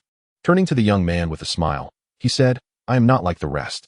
Just watch." With that, he disregarded the astonished expression of the young man and pressed forward through the crowd, making his way directly toward the entrance of Wanyaozhai. "TCH, just another fool who doesn't know his place," the young man muttered, shaking his head disdainfully as he watched Xiao Yao's retreating figure. "Just wait, kid. In a moment, you shall witness a spectacle, observing how that group of guards will make you unrecognizable even to your own mother." Chapter 48. Farewell to the Little Healer. Xiao Yao gazed upon the exaggerated assembly before him, then cast a glance at the mercenaries glaring at him with hostility, and could not help but chuckle. He paid them no mind and strode forward. "Hey kid, get in line," a hot-tempered mercenary shouted, reaching out to push Xiao Yao. However, before his hand could even brush against Xiao Yao's garment, an imposing aura, as heavy as a mountain, emanated from Xiao Yao's being, momentarily released and then withdrawn. The mercenary's complexion turned ghostly pale, his hand froze mid-air, and he dared not move an inch further. Those around them, who had initially contemplated reprimanding him, fell silent in an instant. Thus, under the watchful eyes of the awestruck crowd, Xiao Yao leisurely made his way to the window of the Wanyaozhai. At that moment, the little healer was attentively tending to a mercenary whose palm had been slashed by the claws of a magical beast, her actions gentle and focused. "All done, my good sir. Your wound has been treated. Remember to change the dressing on schedule." "Thank you, esteemed little healer." The mercenary expressed his gratitude, teary-eyed. And after settling the payment, he departed. The little healer wiped the perspiration from her brow and softly called out, "Next, please." While she spoke, she continued to organize the vials on the counter without lifting her gaze. At that moment, a voice, laced with a hint of playfulness and one she knew all too well, resonated in the air. "My dear lady, I seem to be afflicted with a malady of longing, tossing and turning, unable to find rest at night. Pray, what remedy might cure this heartache?" The little healer's movements came to an abrupt halt. That voice, she hesitantly raised her head.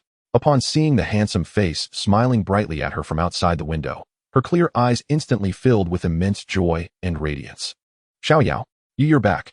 Her voice trembled slightly with excitement. Indeed, I have returned. Xiao Yao observed her elation, feeling warmth blossom in his heart. You seem quite busy. Business is thriving. Yes, thanks to the foundation you laid for me, the little healer replied, a charming blush gracing her cheeks. Why didn't you inform me of your return in advance? I wish to surprise you, he smiled. And thus, the two engaged in a conversation. Seemingly oblivious to the world beyond the small window, the atmosphere suffused with warmth. Meanwhile, the young man who had previously blocked Xiao Yao's path stared in astonishment, nearly dropping his jaw to the ground. No way, this kid actually knows the little healer? And judging by her surprised and delighted expression, their relationship is quite extraordinary. As their conversation lingered, the mercenaries in line behind them, unaware of the unfolding scene, began to grow impatient. Hey, are you going to see the doctor or not? If not, don't hog the spot. Upon hearing this, Xiao Yao realized he had delayed the little healer's work. He offered an apologetic smile and said, You carry on. I'll wait over here. All right, the little healer nodded. Xiao Yao stepped into the shade of a nearby tree, observing quietly, occasionally lending a helping hand. He waited until dusk, when the long line finally began to disperse. The little healer, exhausted, packed her belongings, preparing to close the door. Xiao Yao approached her naturally, retrieving a clean handkerchief from his pocket, gently wiping the beads of sweat from her brow. His gesture caused her body to stiffen slightly, and her cheeks flushed once more. Look at you. You're utterly worn out, Xiao Yao remarked with a tinge of concern. There's no need to exert yourself so much. You could limit the number of patients you see each day, which would significantly ease your workload. However, the little healer shook her head, her eyes clear yet filled with compassion. Many of them risk their lives to make a living in the mountains. When injured, they hope to recover quickly, perhaps to return the next day to provide for their families. If I endure a little more hardship, perhaps I can save one more person. It's all right. I'm not tired. Xiao Yao gazed at her, sighing inwardly. This, perhaps, was the reason why this kind-hearted girl was so revered and cherished in this town fraught with danger and bloodshed. After finishing her tasks, the little healer invited Xiao Yao into the inner chamber of the Wan Yao Zhai to rest. As Xiao Yao scrutinized the young woman before him, his brow furrowed slightly. Little healer, I recall that before I left, you had already reached the 9th stage of Dou Qi and had taken the energy-gathering powder I provided. By all accounts, you should possess the strength of at least a 3-star warrior now. Why do you still remain at a 1-star warrior level? The little healer, seemingly unconcerned, chuckled softly. I'm not quite sure. After breaking through to become a warrior, my training speed has drastically slowed. I have tried numerous Dou Qi techniques, yet none seem to suit me well. Perhaps it is due to my poison body. Indeed, without a suitable poison technique, her strength would stagnate. Xiao Yao understood this implicitly. He looked at the little healer with a mysterious smile. You need not worry about the techniques. Tomorrow, accompany me back to the Monster Beast Mountain. I shall find you a technique that is most compatible with you. What technique? Do we really need to go to the Monster Beast Mountain to find it? The little healer inquired curiously. The secrets of fate cannot be divulged, Xiao Yao responded cryptically. Follow me into the mountains tomorrow, and you shall discover. With that, the topic was laid to rest. Xiao Yao turned his gaze back to the young woman, teasingly adding, by the way, it has been nearly a year since we last met, and our little healer has grown more beautiful. When I first encountered you, you were still a naive little girl, and now you have blossomed into a graceful and lovely young woman. As he spoke, his gaze inadvertently wandered to the developing curves of her figure. You. The little healer felt her cheeks flush crimson at his frivolous gaze and words, instantly recalling her previous embarrassing encounters with him in the Monster Beast Mountain. She retorted with irritation, You haven't changed at all. You're still as annoying as ever. Noticing her bashfulness, Xiao Yao ceased his teasing and asked with genuine concern. How is your health? What is the condition of the poison? Are there any signs of instability? The little healer shook her head, stating that although the elixirs you provided me have long been consumed, you need not worry. My health has remained remarkably stable, with no unusual occurrences. That's reassuring. Xiao Yao nodded, but to be prudent, he suggested they venture into the mountains tomorrow to gather some herbs and concoct additional detoxification pills for preparation. As dusk fell, the two exchanged a few more words before returning to their respective chambers to rest, readying themselves for another expedition into the Monster Beast Mountains. Chapter 49, The Valley of the Little Healer. At the break of dawn the following day, with the sky just beginning to lighten, Xiao Yao and the little healer once again entered the Monster Beast Mountains. However, this time it was the little healer who led the way, turning back to him with a mysterious smile, proclaiming her intention to take him to a special location. Not wishing to pry, Xiao Yao simply followed her, amused. The little healer danced through the woods like the most agile of sprites, skillfully navigating the labyrinthine forest while deftly avoiding the nests of magical beasts, traversing hidden paths. After approximately half an hour, She brought Xiao Yao to a steep rock face, shrouded in thick vines. "We have arrived," she announced, parting the dense foliage to reveal a narrow, concealed entrance that could accommodate only one person. As they passed through the opening, the scenery before them expanded into a breathtaking vista. A valley, reminiscent of a secluded paradise, unfurled before Xiao Yao's eyes. Enormous, sheer rock walls surrounded the vast expanse, forming a natural barrier. Within the valley, lush green grass carpeted the ground, and vibrant blossoms adorned the landscape. A crystal-clear stream cascaded from the distant cliffs, winding its way through the center of the valley and encircling a small island at its heart. Atop this island stood a quaint, albeit somewhat rudimentary wooden cabin. Behind it, a colossal, unknown tree towered, adorned with an abundance of pink blossoms that were in full bloom. As a gentle breeze swept through, countless petals fell like pink snow, blanketing the area surrounding the cabin in a dreamy, ethereal ambience. Even Xiao Yao found himself momentarily entranced by such beauty. "This is a place I stumbled upon by chance," the little healer said, a hint of pride illuminating her features. "It is well concealed, devoid of high-level magical beasts, and remarkably safe. That cabin was constructed by me." Xiao Yao approached the cabin, examining it closely. The joints of the wooden structure appeared somewhat rough, and the stone tiles of the roof were unevenly laid. Unable to resist teasing her, he remarked, "I must say, this wooden cabin is rather rudimentary, isn't it? Won't it leak during the rain?" "Humph," the little healer retorted, puffing up her cheeks in mock indignation. "It is already quite good. To ensure no one discovers this place, I carried every piece of wood, thatch, and stone in by myself, bit by bit. I am not an architect. It has taken me a considerable amount of time to build this." Seeing her adorable expression, filled with a desire for praise, Xiao Yao's eyes sparkled with amusement. He extended his hand, gently ruffling her hair, his voice imbued with tenderness. "It's all right. You have already done remarkably well. We have ample time ahead to gradually transform it into what we desire." Upon hearing the word "we," a wave of indescribable sweetness surged within the heart of the little healer. She nodded emphatically, a radiant smile illuminating her face. "Let us not rush to find that technique today," Xiao Yao suggested. "I anticipate that we shall be residing here for the next few days. Come, let us venture out and gather more provisions." Indeed, the little healer pointed towards the valley's exit. "There are plenty of wild fruits and vegetables nearby, not far from here. There is also a river where we can catch fish. What are we waiting for? Let us set off." The two of them stepped out of the valley once more. Arriving outside, just as the little healer had stated, the area was abundant in resources. Xiao Yao promptly proposed, "I will catch some fish while you gather some fruits.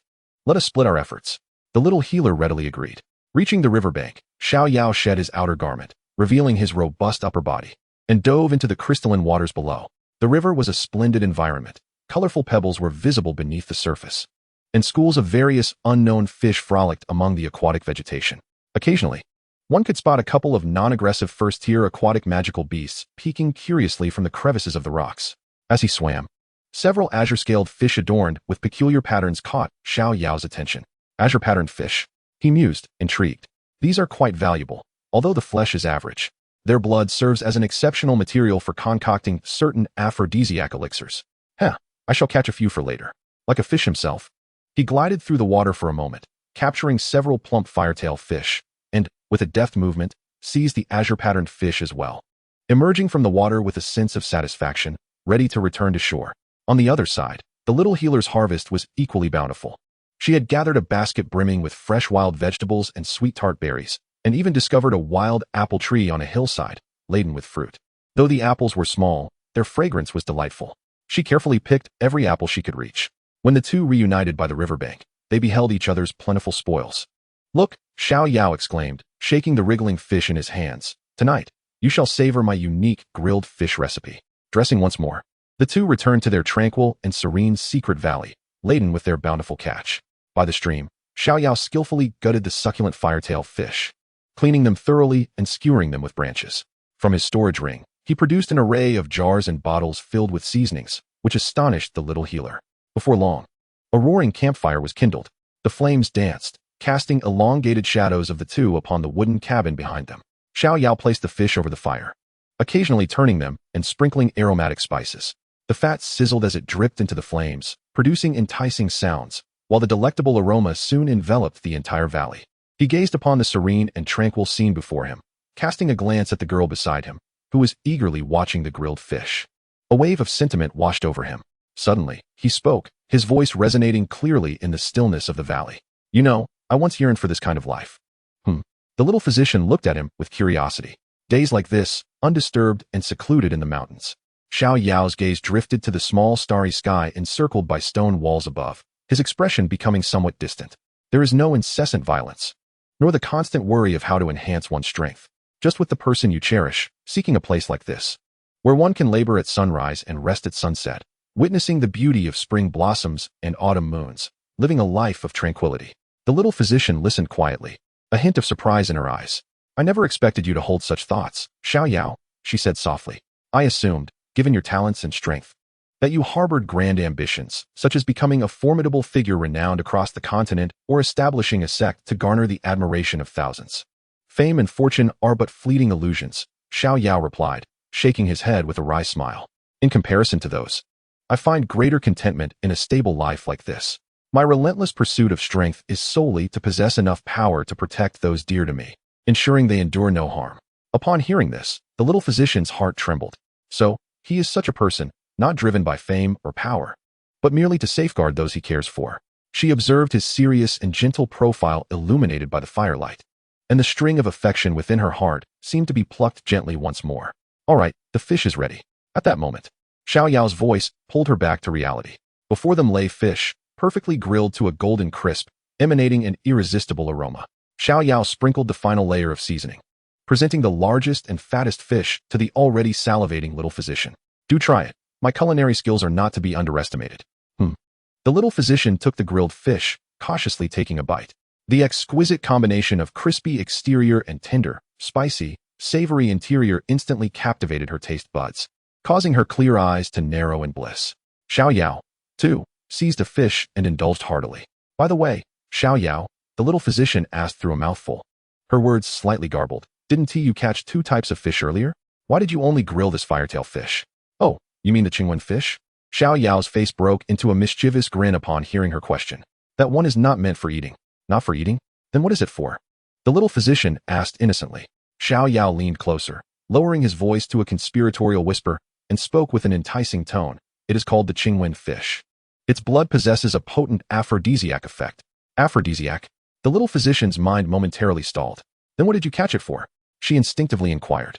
Xiao Yao gazed at her naive and unblemished expression, his smile growing even more wicked. What do you think? It is, of course, to concoct an elixir of spring. The face of the little medical fairy flushed crimson in an instant, reaching all the way to her ears. You are being utterly improper, she exclaimed, a mixture of embarrassment and anger washing over her. In a huff, she seized a small piece of roasted fish and hurled it toward Xiao Yao, turning away in a huff and choosing to ignore him. Yet within her heart, a flurry of emotions danced like startled fawns, spiraling into wild thoughts. Aphrodisiac?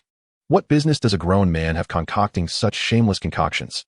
An audacious notion, bold beyond measure, surged forth uncontrollably. Surely, he couldn't be contemplating sneaking something into my food. The moment that thought crossed her mind, she felt a warmth envelop her entire being, rendering her unable to even enjoy the fish in her hands. Meanwhile, the instigator, Xiao Yao, observed the adorable sight of her blushing furiously, her ears aflame with embarrassment, and his heart swelled with delight. This girl must be lost in her own imaginings. He chuckled inwardly. Well, I shan't clarify. Let her entertain her thoughts. It is rather amusing. In the tranquil embrace of the valley, night descended gently. By the flickering firelight, a young lad, donned with a mischievous grin, savored his roasted fish. Not far from him, a young maiden blushed deeply, her gaze lowered, delicately nibbling as if she were consuming not just the fish, but also her own secret thoughts. Chapter 50, The Shasa Fruit. Xiao Yao swiftly polished off the roasted fish in his hands and turned his attention to the platter of sliced fruits on the table. The fruit platter was a delightful creation of the little medical fairy, who had painstakingly cut the wild berries into bite-sized pieces while he had been busy with his fish. They gleamed like jewels, utterly tempting. He casually grabbed a few pieces and popped them into his mouth, relishing the sweet and juicy flavor. As he savored the fruit, he glanced at the young girl beside him, still turned away and seemingly sulking. Unable to contain his amusement, he called out, Hey, what are you doing over there all alone? If you sulk, you won't be able to digest the fish. Upon hearing his words, the little medical fairy trembled slightly, reluctantly turning to face him but still keeping her head down, the blush on her cheeks still evident. And nothing, she mumbled, observing her endearingly shy demeanor. Xiao Yao felt his playful instincts surge once more. He shifted closer to her side, extending an arm to wrap around her delicate shoulder. The little medical fairy let out a startled squeak at his sudden display of intimacy, her body stiffening in surprise. What are you doing? Nothing much. Xiao Yao replied with a roguish smile, leaning in closer to whisper in her ear, Were you worried I was brewing that aphrodisiac to secretly dose you? His warm breath caressed her ear, igniting a deeper blush upon her cheeks. Is that not the case? She stammered defensively, her heart racing as he had hit upon her secret fears. Why would a grown man concoct such shameless things? Heh, Xiao Yao chuckled softly. Do you think I, Xiao Yao, would need such base methods to win a woman's affections? He released her, meeting her gaze with sincerity as he observed the clarity mixed with confusion in her eyes. Rest assured, he decided to keep this item, for it would surely serve another purpose. After finishing the grilled fish, the two of them cleared the table of fruits. The night in the valley deepened, and the hour grew late, prompting Xiao Yao to rise and stretch. They entered the modest little wooden cabin, one after the other, and were both taken aback. Aside from the table and chairs, the cabin contained but a single bed, a rather small, makeshift single bed crafted from wooden planks. Xiao Yao had intended to display his gentlemanly demeanor, offering to sleep on the floor. However, as his gaze fell upon the cluttered floor, strewn with an array of miscellaneous items, leaving scarcely any space to set a foot, he swallowed the remaining words. The cabin was indeed too small. The herbs, fruits, and various small bottles used by the little healer were all piled upon the floor. With no other recourse, Xiao Yao turned to the little healer, shrugging his shoulders in inquiry. What should they do now? The little healer's delicate face had reddened to the point of nearly resembling a blush of blood. She glanced left and right, realizing that besides the bed, there was no other place to lie down. Finally, appearing to have made a resolute decision, she spoke in a voice softer than a whisper, Then let us sleep together. Excuse me? What did you say? Xiao Yao did not catch her words. I said. The little healer suddenly lifted her head, as if surrendering to her fate, biting her silver teeth. Her face flushed, she declared loudly, Then let us sleep together. A sly smile crept across Xiao Yao's face. Since she had proposed it, he saw no reason to refuse. The two lay awkwardly on either side of the narrow wooden bed, which was barely a single bed by any standard. Once settled, their bodies pressed closely together, and they could distinctly feel each other's breath and heartbeat. Xiao Yao, with his thick skin, harbored no further thoughts. However, the little healer was a different story. Her heart raced, nearly leaping from her throat, as she lay stiffly with her eyes shut, fearful that this fellow beside her might suddenly succumb to his primal instincts. Yet, as time passed, the only sound from Xiao Yao was the steady rhythm of his breathing, creating an atmosphere of tranquility. Gradually, the little healer's anxious heart began to calm, and a wave of drowsiness washed over her. Just as she was on the brink of slumber, an inexplicable surge of heat coursed through her body. This warmth arose without warning, akin to a spark igniting a wildfire within her. Simultaneously, Xiao Yao sensed something amiss.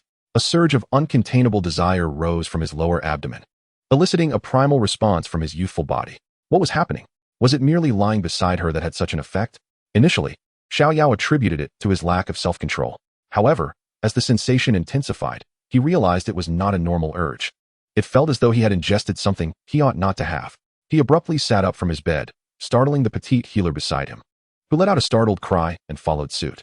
Bathed in the soft, ethereal glow of the moonlight streaming through the window, Xiao Yao observed that the healer's complexion had turned a rosy hue, her clear eyes now shimmering with a watery glimmer, reflecting a state of daze. It was evident that she, too, had succumbed to some effect. A peculiar smile crept across Xiao Yao's face as he turned to her, teasingly inquiring, Little healer, confess honestly. Did you secretly administer some potion to me? I feel rather off. The healer, sensing the unusual sensations coursing through her own body, glared at Xiao Yao, a mix of embarrassment and indignation in her voice as she retorted, I did not. It's you. You lecherous rogue, claiming to concoct some aphrodisiac in broad daylight. You must have slipped something into my drink. Fortunately, the strange sensation was not overwhelming, and Xiao Yao could still endure it. Reflecting on their earlier meal, which consisted solely of fish and fruit, he concluded that since the fish had been caught by him, it was undoubtedly safe. Thus, the problem likely lay with the wild fruits gathered by the healer. Rising from the bed, he examined the remaining fruits on the table and discovered something amiss. Among the assortment was a fruit resembling an apple, albeit significantly smaller. The issue lay within this peculiar fruit.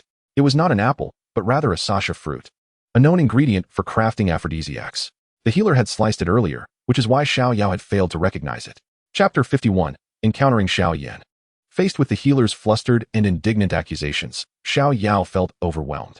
Gazing at her flushed cheeks, her dreamy eyes, and the slight opening of her outer robe due to the heat, he felt a dryness in his throat. This is not my fault, he replied tersely. refraining from further teasing her. The issue lies with the fruit we consumed. He retrieved the sasha fruit from the basket and proceeded to enlighten the healer.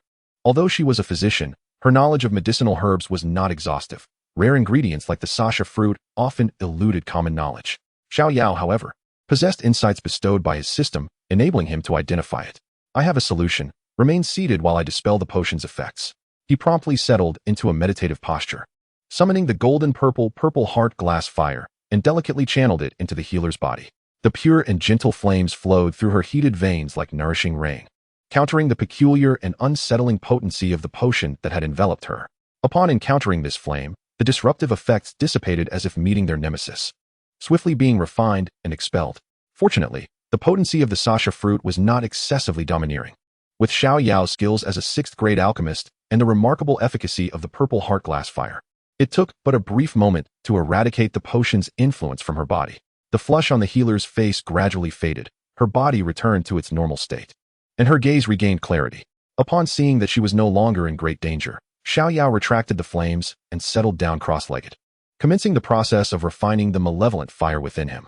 In the confines of the room, the only sounds were the steady and clear breaths of the two individuals. The little medical fairy gazed at the young man beside her, who was in deep meditation, his complexion slightly flushed. A sense of shyness enveloped her heart. They had been in close proximity moments ago, and she could feel the heat radiating from Xiao Yao. Recalling their bodies pressed against each other and the searing warmth that belonged to a man, her cheeks flushed even further. Xiao Yao was indeed an upright person, refraining from taking advantage of her vulnerability. A profound emotion, both touching and reassuring, filled her heart like a gentle spring, warming her from within. She studied his profile, her gaze softening in an unprecedented manner. When Xiao Yao opened his eyes after refining the medicinal essence within him, he met the glimmering eyes of the young girl, which seemed to speak volumes. "What's wrong?" he inquired. "Nothing," she replied with a gentle shake of her head, revealing a tender smile. They returned to lie on the small wooden bed, but after the unexpected intimacy they had just shared, neither could sleep as soundly as before. "That rascal Xiao Yan should be arriving at the Monster Beast Mountain range soon," Xiao Yao mused, resting his arm behind his head. With less than a year and a half remaining until their 3-year agreement, he realized he needed to find ways to enhance his strength. Otherwise, he would merely be a bystander at Unveiling sect, watching Xiao Yan steal the limelight. His journey into this world couldn't solely revolve around romantic pursuits, as that would be rather dull. Yet, despite his already remarkable progress, he calculated that at this rate, he would only reach the Dou Wang level by the time of their agreement. Competing against the formidable elders of Yunlan sect would be quite the challenge. Perhaps he should wait and see what assistance the system might provide. Meanwhile, the little medical fairy was lost in her own thoughts. If he had truly succumbed to primal instincts earlier, would she have resisted? Why did he not take advantage of the moment? Did he truly lack such intentions?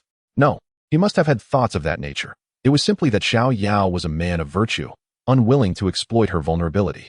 Thus, each of them, with their own thoughts swirling in a tempest of contemplation, welcomed the dawn. The following morning, they tidied themselves and set forth once more, delving deeper into the Monster Beast Mountain range. However, this time, Xiao Yao's approach to exploration was rather peculiar. He specifically chose perilous cliffs and steep precipices, insisting that the little medical fairy lead the way to scout for hidden caves. "Xiao Yao, why do we always search along the cliffs?" she finally asked, unable to contain her curiosity. "Do you think secret manuals and techniques grow on sheer cliffs like medicinal herbs?" "Of course," Xiao Yao replied earnestly, spinning a fanciful tale. "Consider the vastness of the Monster Beast Mountain range. Surely, some esteemed predecessors must have found their final resting place here. The esteemed predecessors, often eccentric in character, tend to conceal their legacies in the most perilous and inconspicuous locations. Thus, searching near the precipice is undoubtedly a sound strategy." "Oh." The little healer nodded in a semblance of understanding, yet questioned, "Why do you always have me lead the way?" "Well," Xiao Yao fabricated an excuse, donning a demeanor of nonchalance. "It is because you, dear healer, possess both beauty and kindness, and your fortune must surely surpass mine. Perhaps the legacy of that esteemed predecessor is destined for you."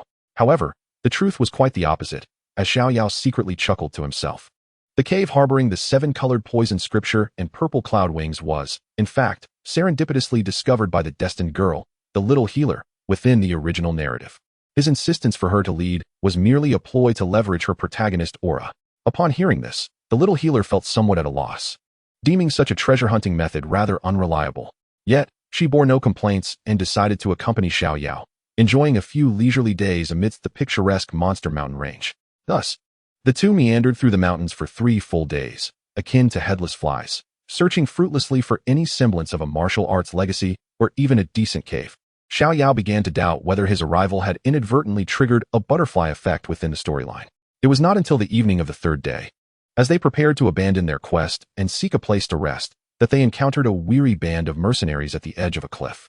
Xiao Yao's gaze swept across the group and was immediately drawn to a ragged, yet resolute-looking youth in black. Recognizing him, Xiao Yao realized it was Xiao Yan. Simultaneously, Xiao Yan noticed him as well. "Cousin," they both exclaimed, hurrying towards one another. Xiao Yao embraced his long-lost cousin tightly before playfully punching him on the chest. Although Xiao Yao anticipated Xiao Yan's presence in the Monster Mountain range, he had not expected such a fortuitous reunion on this very night. "What happened to you? You look utterly disheveled," Xiao Yao remarked, a mixture of amusement and concern evident in his voice. "Ah, it's a long story," Xiao Yan scratched his head, his face alight with the joy of reunion. "Cousin, what brings you here?" "Well, that too is a lengthy tale." Xiao Yao assessed Xiao Yan's strength, estimating him to be a 5-star fighter, which aligned with his expectations. Despite only achieving 5-star status within a year, Xiao Yan's speed was commendable. Prior to reaching the fighter stage, one's physique and meridians were exceedingly fragile, resulting in a sluggish cultivation pace. It was only upon reaching the fighter stage that the rate of progress began to accelerate, a principle established within the original narrative. "It seems you have returned to the fighter realm after nearly a year. That reassures me," Xiao Yao commented. However, at that moment, an untimely voice, laced with depravity and greed, interrupted their reunion. This band of mercenaries was none other than the Wolf Head Mercenary group, led by the young captain, Mu Li. It is noteworthy that Mu Li had never encountered Xiao Yao. He was absent when Xiao Yao taught his father, Mushi, a lesson in the Beast Mountain range. Mu Li paid no heed to the sudden familial recognition between the two brothers. His gaze had been irresistibly drawn to another striking figure beside Xiao Yao. Given the renowned status of the Little Medicine Fairy in Qing Shan town, Mu Li certainly recognized her. Like many other self-important men in town, he had pursued her multiple times, presenting various rare treasures and persistently vying for her affection, yet the Little Medicine Fairy remained impervious to his advances, not even bestowing upon him a favorable glance. According to Mu Li's temperament, repeated rejections would typically compel him to resort to force, intending to abduct the Little Medicine Fairy. However, his father, Mushi, had sternly intervened the night before he was poised to act, urging Mu Li with an unprecedented gravity not to entertain thoughts of the Little Medicine Fairy. For behind the seemingly frail girl stood a mysterious powerhouse that even he found intimidating. Though Mu Li was headstrong, he held a measure of respect for his father's discernment. He heeded his father's counsel, temporarily refraining from forcibly taking the Little Medicine Fairy, yet he continued to pursue her relentlessly, akin to a pesky fly. The Blood Warfare Mercenary Corps refrained from intervening, intimidated by the formidable Wolf Head Mercenary Corps and Mu Li's relatively moderate behavior. After observing the Little Medicine Fairy for an extended period, Mu Li noted that no mysterious powerhouse had ever appeared by her side. He speculated that even if one had once been present, they had likely departed from Qing Shan town long ago. Now, unexpectedly encountering the Little Medicine Fairy alone amidst the perilous Beast Mountain range ignited the malevolent thoughts that had long been suppressed within him. Stirring like wild grass yearning for sunlight, he licked his lips, revealing a self-assured smile, and spoke, "Little Medicine Fairy? What a coincidence. I never expected to find you here." Chapter 52. Killing Mu Li. Faced with Mu Li's gaze, brimming with lewd intent and repugnance, the Little Medicine Fairy slightly furrowed her brows, involuntarily displaying a hint of distaste. Nevertheless, her refined upbringing compelled her to maintain the utmost courtesy. She stepped back, creating distance between herself and Mu Li, and distantly remarked, "Young Master Mu Li. What a coincidence." "Indeed, quite the coincidence," Mu Li replied, seemingly oblivious to the aloofness in her tone, as he advanced towards her, wearing a self-satisfied grin. "Little Medicine Fairy. The Beast Mountain range is fraught with danger, especially at night. What brings a young lady like you to such a perilous place? Are you here to forage for herbs once more?" He inquired with feigned concern. "How about this? Why don't you accompany me? With my Wolf Head Mercenary Corps at your side, I assure you, no beast will harm a single hair on your head. Thank you for your kind offer, young Master Mu Li, but it is unnecessary," the Little Medicine Fairy replied, her tone now laced with coldness as she took another step back. "I am with companions, so I won't trouble you." "Companions?" Mu Li, as if just having made a discovery, cast a glance at Xiao Yao, who was reminiscing with Xiao Yan. Observing that he appeared to be merely 16 or 17, Mu Li's eyes brimmed with disdain.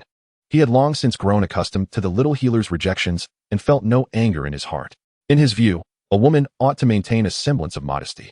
However, tonight, in this desolate wilderness, presented a rare opportunity. He shed his facade, revealing a lascivious grin, and boldly reached out to grasp the little healer's arm. Little healer, do not be so ungracious. Yet, before his hand could make contact with her fair wrist, it was seized by another hand, as unyielding as an iron claw. It was Xiao Yao. He had concluded his conversation with Xiao Yan and now stood protectively in front of the little healer. The girl had already stated her refusal. Xiao Yao's face bore no expression, but his dark eyes glinted with a chilling coldness. Are you deaf? Muli had previously underestimated this seemingly frail youth, believing him to be merely a new mercenary hired by the little healer. Now, witnessing his audacity to defend her, he felt a flicker of irritation. He twisted his wrist, but could not break free, and his countenance grew even more unpleasant. You are just a mercenary. Why meddle in matters that do not concern you? He arrogantly declared. How much did the little healer pay you? I will give you double. Take the money and disappear from my sight. This woman is mine tonight. With that, he flashed a disturbingly lewd smile at the little healer. Xiao Yao was driven to laughter by Mu Li's words. Gradually, he released his grip on Mu Li, turning to Xiao Yan and in a calm tone inquired, You have no objections if I kill him, do you? No objections, Xiao Yan replied, shaking his head and shrugging. I am not familiar with him. I merely joined a mercenary group to gather some herbs. I am well aware you do not know him. Xiao Yao thought with a sneer. According to the original narrative, this fool was meant to be your experience bag and stepping stone. I had refrained from striking down the wolf head mercenary group to preserve your opportunity for practical combat experience. Yet today, this imbecile, without a doubt, should never have set his sights on the little healer. Listening to their conversation, Muli felt a profound humiliation, as if they were discussing his fate like that of a slaughter-bound chicken. Impudence, he roared, unleashing the full force of his six-star fighter's imposing aura. Today, I shall deal with these two ignorant wretches. But before he could finish his threat, a resounding slap echoed across the cliffside. Muli felt a flash before his eyes, followed by an irresistible force striking his cheek. He spun like a top, and with a thud, he was knocked to the ground by Xiao Yao's powerful blow. Spitting accurately on Mu Li's face, which bore the crimson imprint of 5 fingers, Xiao Yao then raised his foot and brutally stomped on Mu Li's face, driving his head into the earth. A 6-star fighter? Xiao Yao's voice was as frigid as ice, devoid of any emotion. How dare you unleash your combat aura before me? You, who are not even worthy of being a dog, lack the qualification to provoke me further. Let go of our young commander.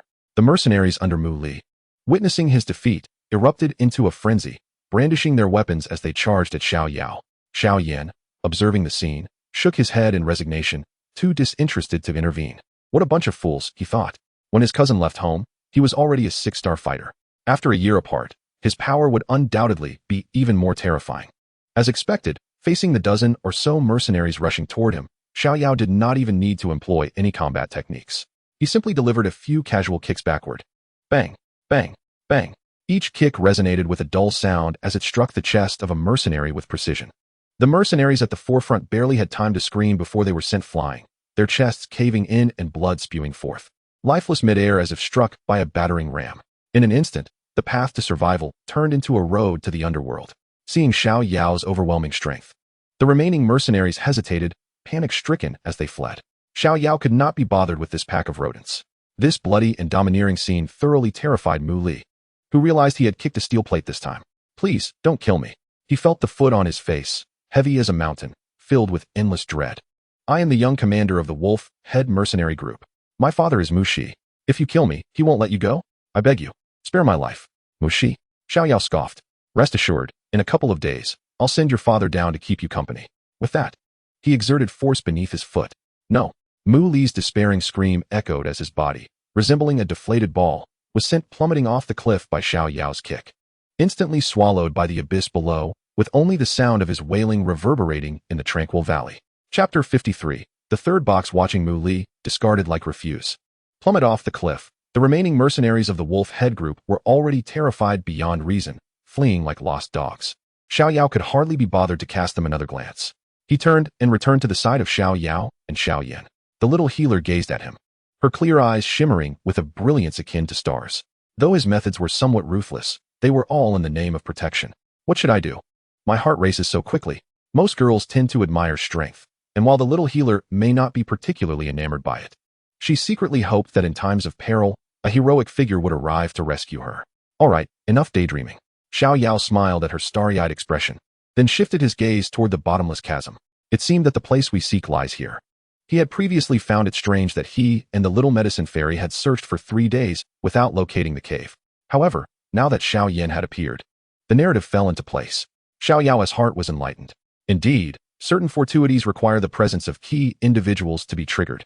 He beckoned to the still stunned Xiao Yan, saying, "Stop dawdling. You rascal, come here. There are good things to share." Huh. Oh.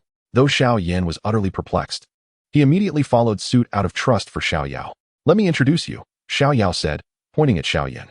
"This is my cousin, Xiao Yan." He then gestured towards the little medicine fairy, stating, "And this is my friend from Qing Mountain Town, the little medicine fairy." The two nodded in acknowledgement, marking the beginning of their acquaintance. The trio, using ropes, carefully descended from the steep cliff face. Sure enough, after descending about 100 meters, an extremely concealed cave, shrouded by vines and rubble, came into their view. Beside the cave entrance, several first-tier magical beasts known as rock snakes lay coiled, their bodies a dull gray. Before they could launch an attack, Xiao Yao flicked his fingers, unleashing streaks of lightning that swiftly annihilated the pitiful experienced creatures. Upon entering the cave, a damp and decayed odor assailed their senses. The interior was overgrown with weeds and littered with strange stones, clearly untouched for a long time. After walking inward for about 100 meters, they encountered a smooth stone wall that obstructed their path. "Cousin, there's no way forward," Xiao Yan remarked. With Xiao Yao's current strength, he could easily shatter the stone wall with a single punch. Yet, he found it bothersome and merely crossed his arms, instructing the two. "You both search carefully around this stone wall for any hidden mechanisms or switches." Upon hearing this, Xiao Yan and the little medicine fairy immediately split up, probing the stone surface.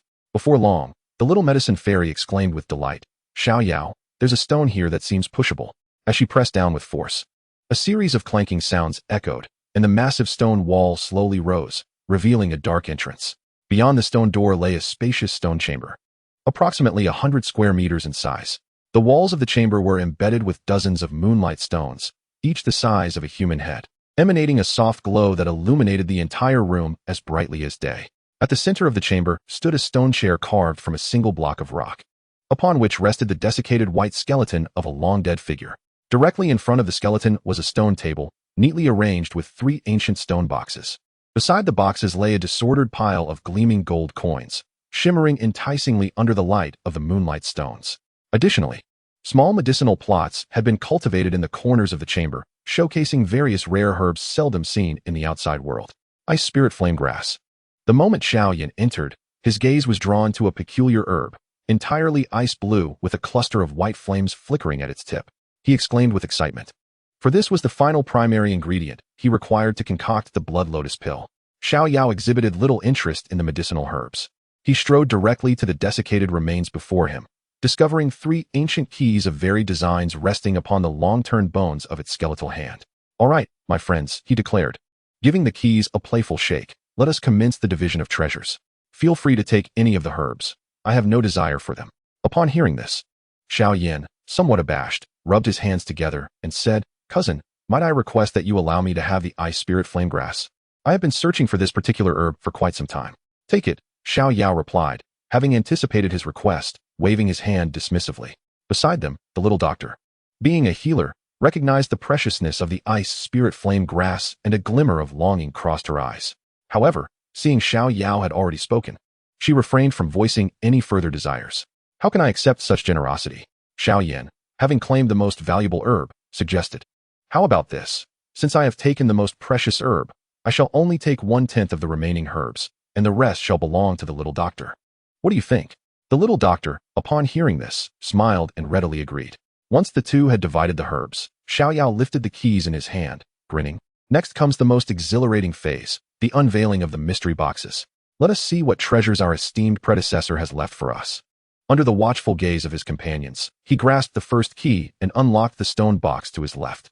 With a click, the stone box opened to reveal a peculiar scroll woven from vibrant threads. "The 7-colored poison classic," Xiao Yao read aloud. Noting its contents detailed methods for concocting various lethal poisons and strategies for employing toxins against foes. He nonchalantly tossed the scroll to the little doctor. "This is the poison classic, perfectly suited for you." He then picked up the second key and opened the central stone box. Inside lay a scroll, entirely black and crafted from an unknown beast's hide. As he unfurled it, A flicker of understanding crossed his eyes. Flight fighting technique, the purple cloud wings. He casually tossed this scroll, a treasure that would drive any warrior beneath the rank of Do Wang to frenzy, to Xiao Yan. This is for you. Huh? Xiao Yan exclaimed, receiving the scroll and opening it, his face turning pale with astonishment. No, cousin, this is far too precious. I cannot accept something as rare as a flight fighting technique. Take it and stop with the unnecessary chatter, Xiao Yao replied tersely. It holds little value for me. He mused inwardly. This was originally yours, and I merely did you a favor. It's no loss to me. Left with no choice, Xiao Yan expressed his sincere gratitude and tucked the purple cloud wings into his embrace. At that moment, all eyes were drawn to the final and most enigmatic stone box.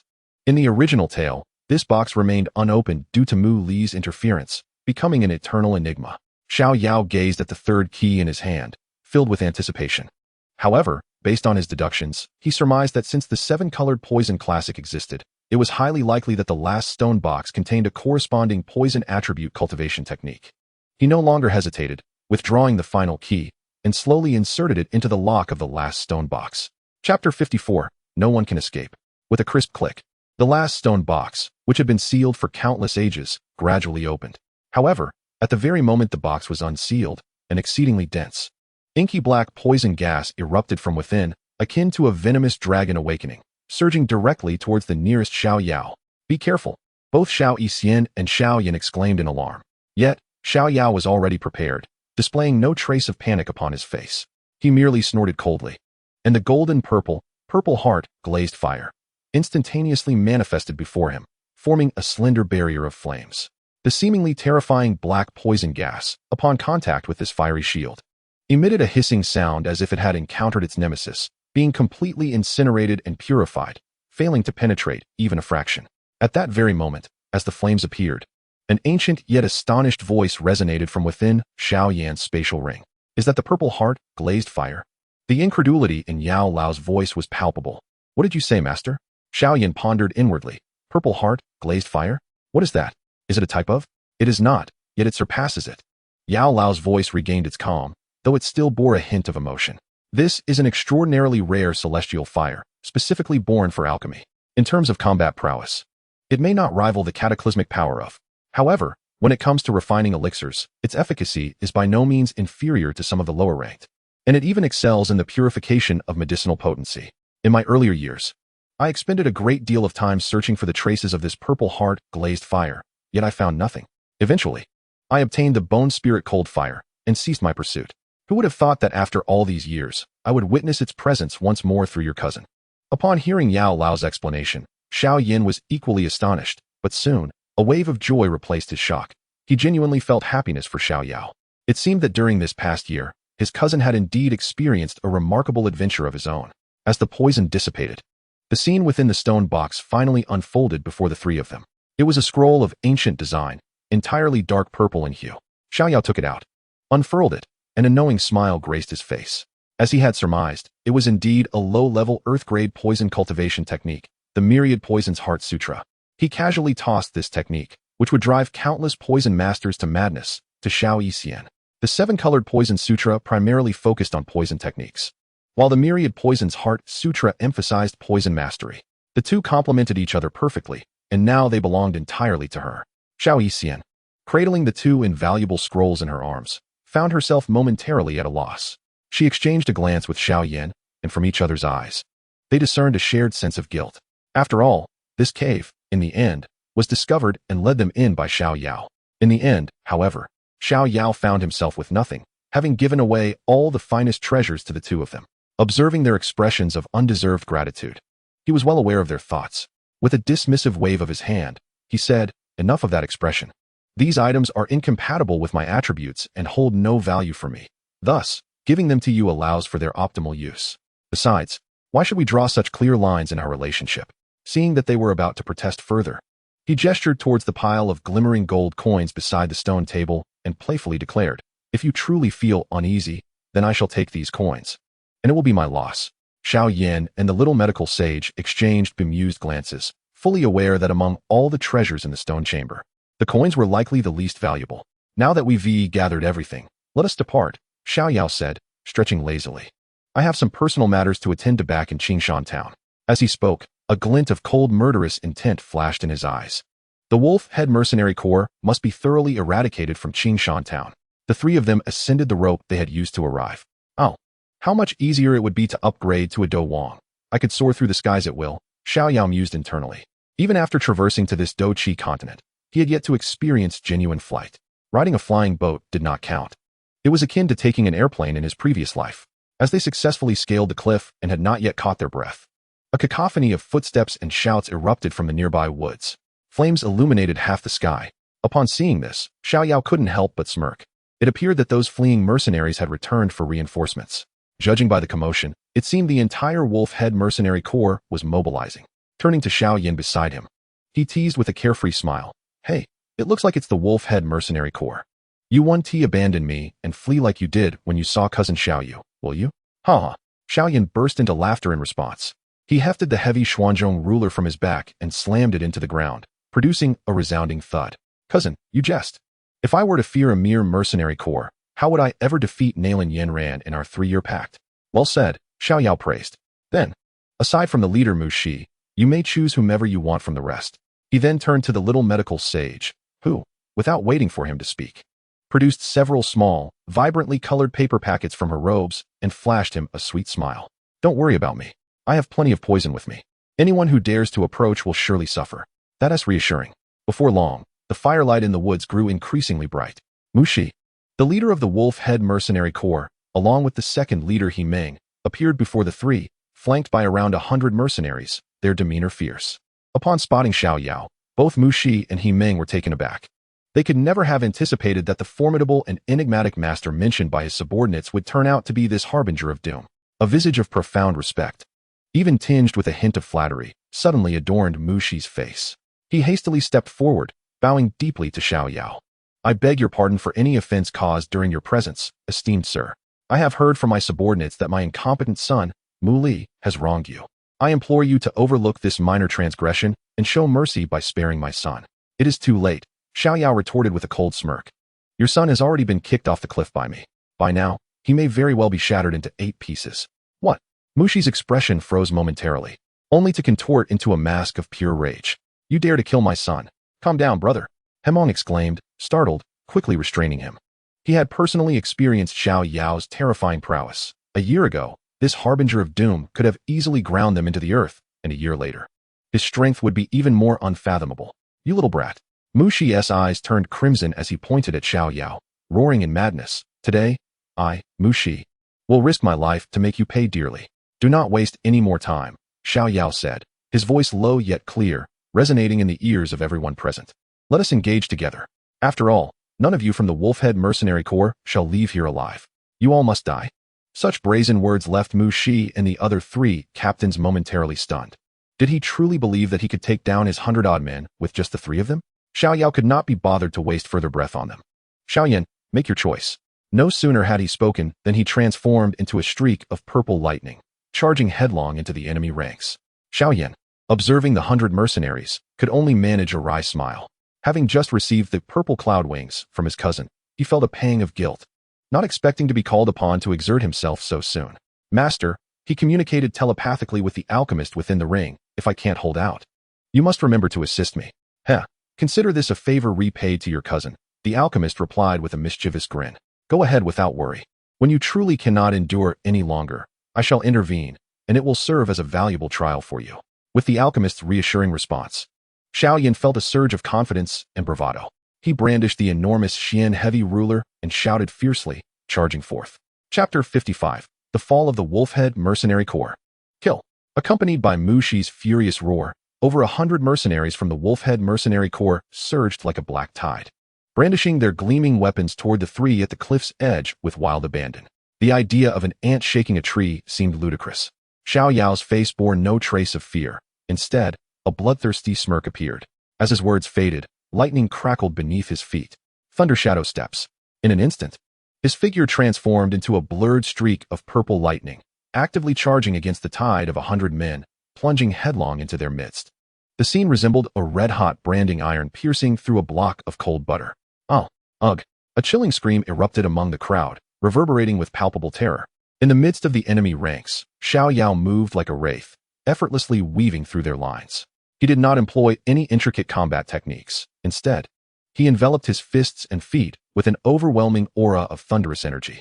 With each punch, a mercenary's chest caved in, sending them hurtling through the air. With every kick, another mercenary met a grim fate, their bones shattered, lifeless on the ground. Like a tiger amidst a flock of sheep, he slaughtered his way in and out of the enemy formation. Blood and severed limbs flew, and not a single combat-grade mercenary could withstand even a single exchange with him.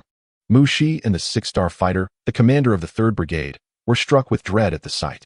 They hastily joined forces, attempting to restrain this harbinger of death.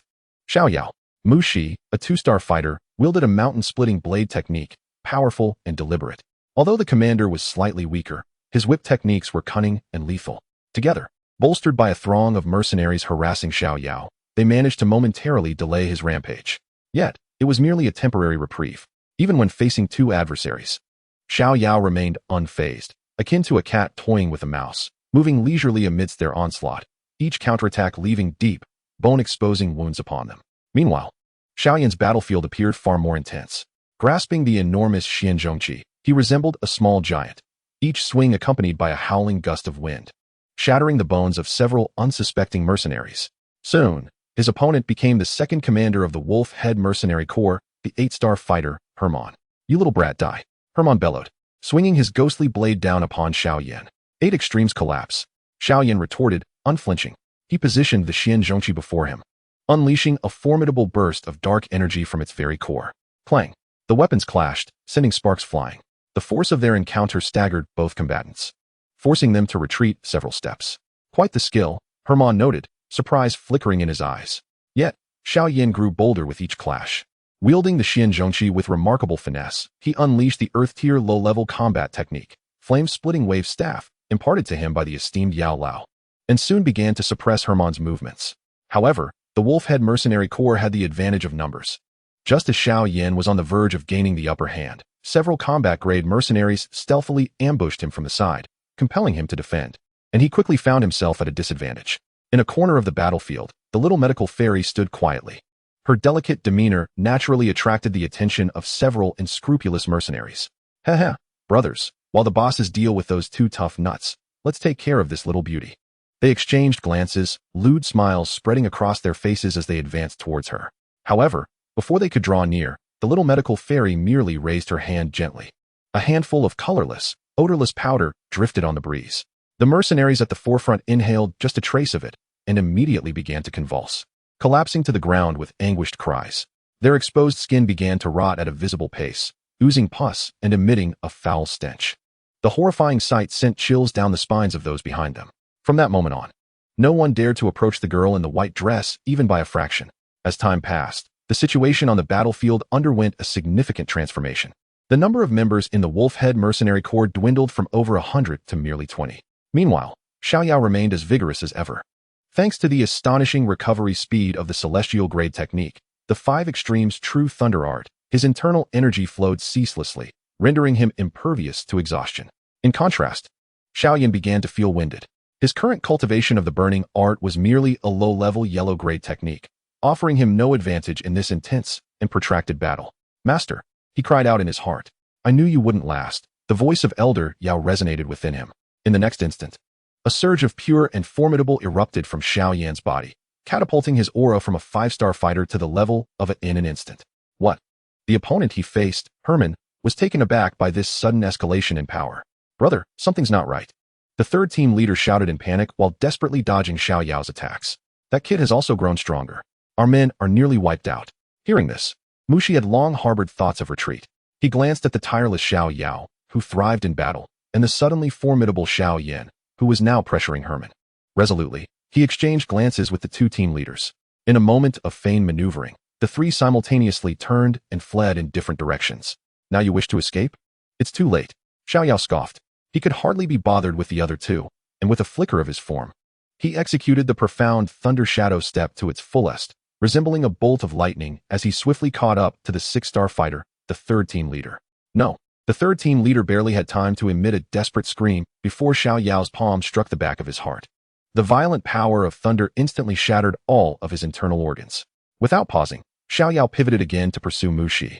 "Mountain Splitter." Sensing the lethal threat behind him, Mushi could only turn back and fight for his life. He channeled all his into the mountain-splitting blade in his hand, unleashing the strongest strike of his life towards Xiao Yao.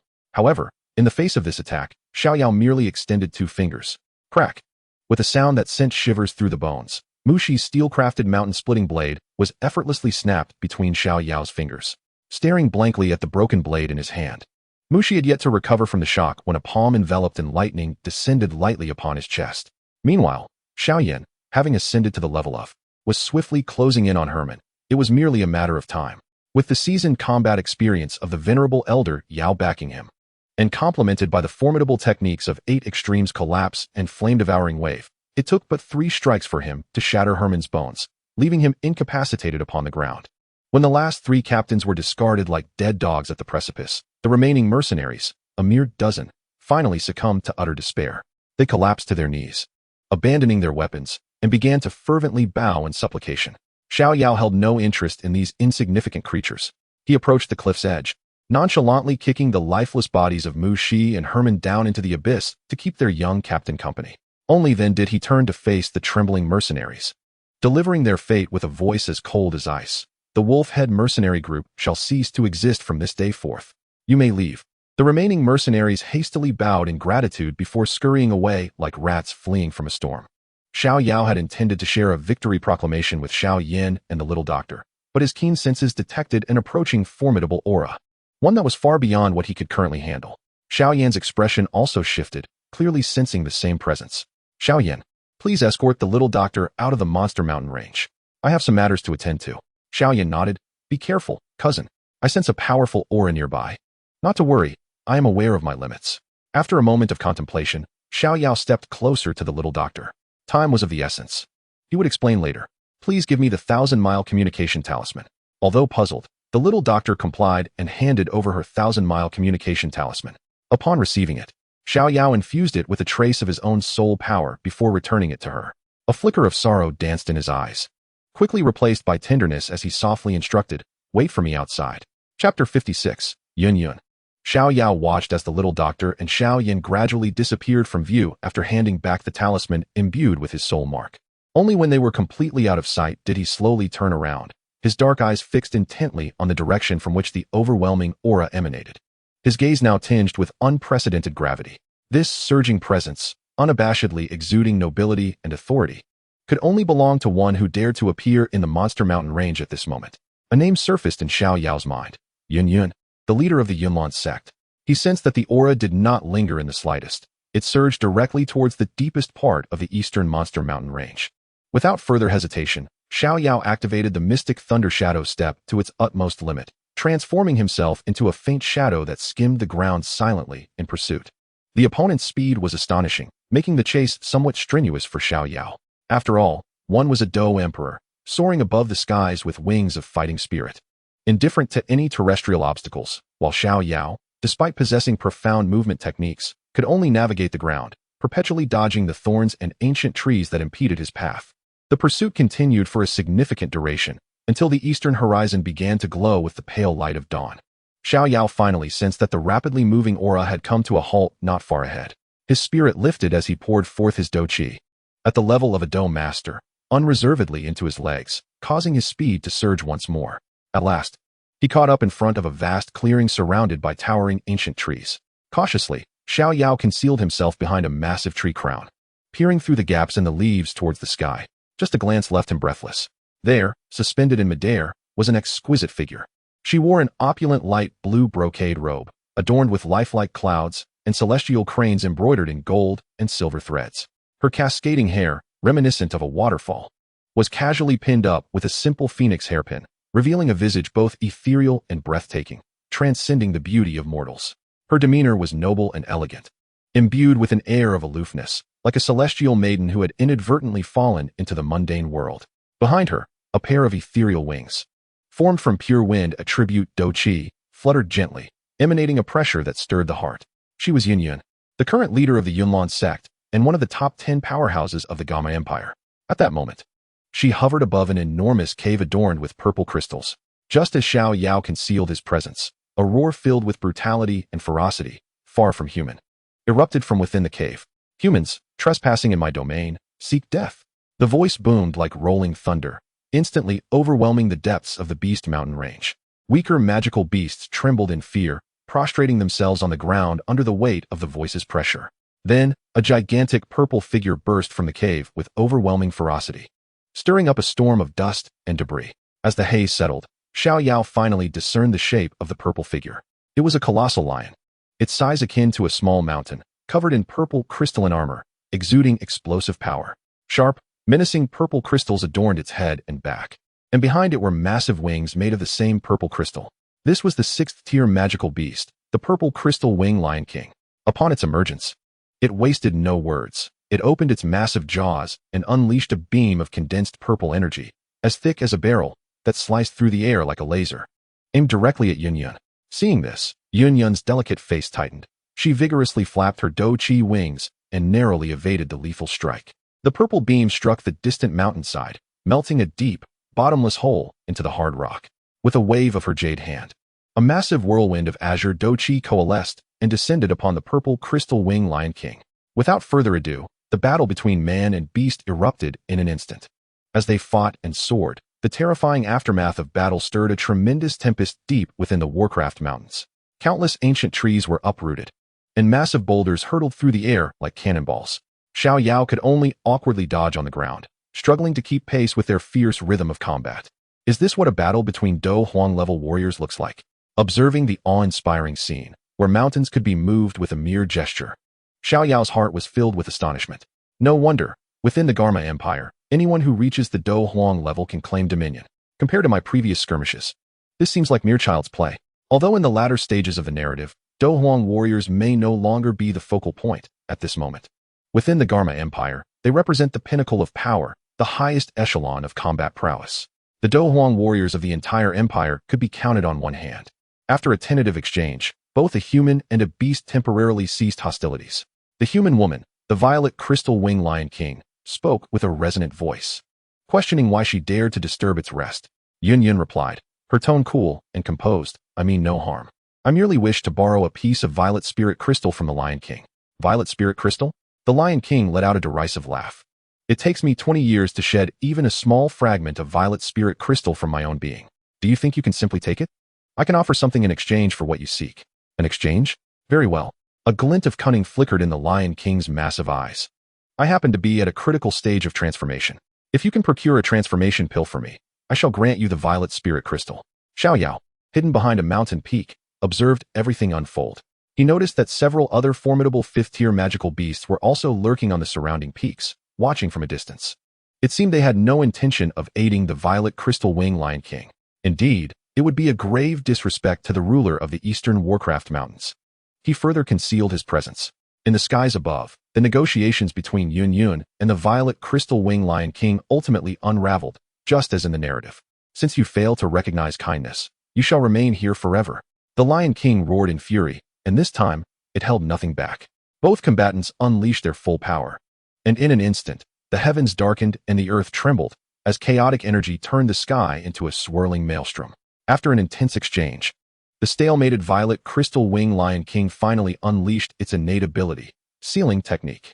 A beam of gray light, infused with bizarre energy, erupted from its mouth, chasing Yunyun with relentless tenacity. Sensing the impending danger, Yunyun desperately evaded, but ultimately, the beam struck her back. An uncanny force surged into her body, and she felt her Dou Qi rapidly dissipating and solidifying. Seeing its attack succeed, the violet crystal wing Lion King pressed the advantage. A glimmer of resolve flashed in Yunyun's eyes as she executed her most powerful combat technique, the ultimate windfall strike. A colossal azure sword energy surged forth, aimed directly at the head of the Lion King. The amethyst-winged Lion King, taken by surprise, hastily dodged, yet the terrifying sword energy grazed its head, leaving a gaping wound that exposed the bone beneath. With a roar of anguish, the Lion King succumbed to madness, striking fiercely at Yunyun with a claw, marking her pristine robe with deep, visible gashes, instantly staining the azure fabric with crimson blood. Yunyun let out a muffled groan, leveraging the force to execute her movement technique, vanishing into a speck of light in the blink of an eye. Search for her, bellowed the amethyst-winged Lion King, clutching its bleeding head in a fit of rage, determined to locate the human woman. Meanwhile, Hidden in the shadows, Xiao Yao observed the direction of Yun's disappearance. A glimmer of brilliance flashing in his eyes. The moment had arrived. Casting one last glance at the still raging amethyst-winged Lion King, he chuckled coldly within. You beast. I shall allow you a few more days of existence. Sooner or later, I will bring you down. With that, he ceased his lingering and darted at full speed towards the direction in which Yun had vanished. Chapter 57. Healing. Deep within the Beast Mountain range, a colossal waterfall cascaded from a 100-foot cliff into a deep pool below, sending up a cloud of mist. Xiao Yao's figure glided like a phantom through the dense forest, his keen gaze scanning the surroundings. Following the path etched in his memory, he effortlessly found the enchanting silhouette that haunted his dreams. Nestled behind a massive boulder beside the waterfall, Yun. At this moment, she lay quietly, having succumbed to unconsciousness. The moon-white, cloud-patterned gown that symbolized her nobility and elegance was now soaked in blood, particularly around her chest, where a savage claw mark had nearly torn her robe asunder. Presenting a tragic and poignant sight, behind the waterfall, a dim cave could be vaguely seen. It seemed that the master of the Yunlan sect had intended to seek refuge within, yet she had ultimately exhausted her last vestiges of strength before the cave entrance. Xiao Yao's heart tightened, and without hesitation, he swiftly appeared beside Yun, gently cradling her in his arms. The sensation was astonishingly soft and warm, accompanied by a faint, soul-stirring fragrance. He dared not harbor any disrespectful thoughts as he hurried into the cave, carrying Yun. Inside the cave lay a world apart. Perhaps worn smooth by the perpetual mist of the waterfall, the cave walls appeared remarkably sleek, and the ground was drier and cleaner than anticipated, making it an excellent hiding spot. Xiao Yao carefully laid Yun on a relatively flat rock, allowing him to scrutinize her injuries. When his gaze fell upon the wound on her chest, even the resolute Xiao Yao could not suppress a sharp intake of breath. The injury was deep enough to reveal bone, the flesh grotesquely torn, a heart-wrenching sight. Had it not been for a piece of inner armor radiating a faint azure glow, valiantly resisting the onslaught, the Lion King's ferocious claw would have surely torn this formidable Dou Huang's delicate form asunder. Awaken, eye of falsehood, Xiao Yao silently chanted, a subtle purple gleam flickering in his eyes. Name, Yun. Power, 3-star Dou Emperor, Dou Qi sealed, currently less than 1/10. Condition, severe external injuries, excessive blood loss. Severe internal injuries, meridian damage, sealing technique, purple crystal wing Lion King. Indeed, Xiao Yao shook his head, contemplating in silence. The scene before him was almost indistinguishable from the developments in the animation. However, witnessing it firsthand was 100 times more harrowing than viewing it through a screen. The fragility and helplessness evoked an intense protective instinct within any man. Fortunately, he had prepared well and brought ample medicinal pills. Xiao Yao felt a wave of relief.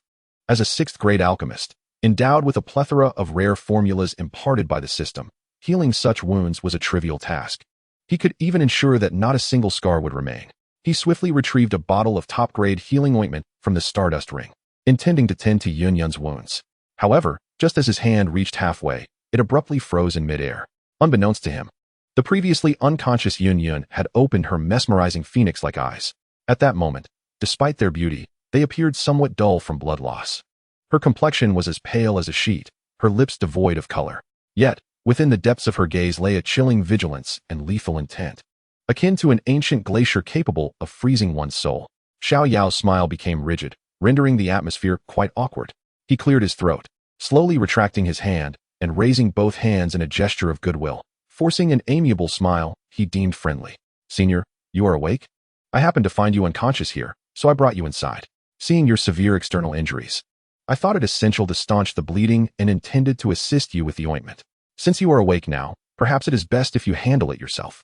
With that, Xiao Yao promptly took several steps back, turning away decisively, adopting a demeanor of a gentleman who refrains from inappropriate gaze. He understood the situation clearly. Yun was gentle and reasonable, but only towards her own. To outsiders, she was one of the 10 most formidable figures within the Gamma Empire. The esteemed leader of the Yunlan sect, a Dou Emperor. Until she lowered her guard, any superfluous action could invoke her wrath. At his current state, he was far from being able to provoke her. The cave fell into silence, broken only by the roaring sound of the waterfall. Yun's icy gaze shifted between Xiao Yao's back and the expensive medicine bottle on the ground. After discreetly assessing her condition, she found that aside from the bloodstains, her clothing bore no signs of having been tampered with, which slightly alleviated her murderous intent. It seemed the young man spoke the truth. Perhaps he had merely passed by chance and offered genuine assistance. She struggled to sit up, intending to tend to her wounds herself. However, as soon as she exerted herself, a searing pain shot through her chest, causing her to emit a muffled groan, and she collapsed back down, utterly drained. The severity of her injuries rendered even the slightest movement excruciatingly difficult, let alone applying medicine to herself. A profound sense of helplessness welled up within her. Biting her pale lip, she ultimately chose to yield. "Please," with your frigid voice tinged with a barely perceptible weakness, "will you assist me?"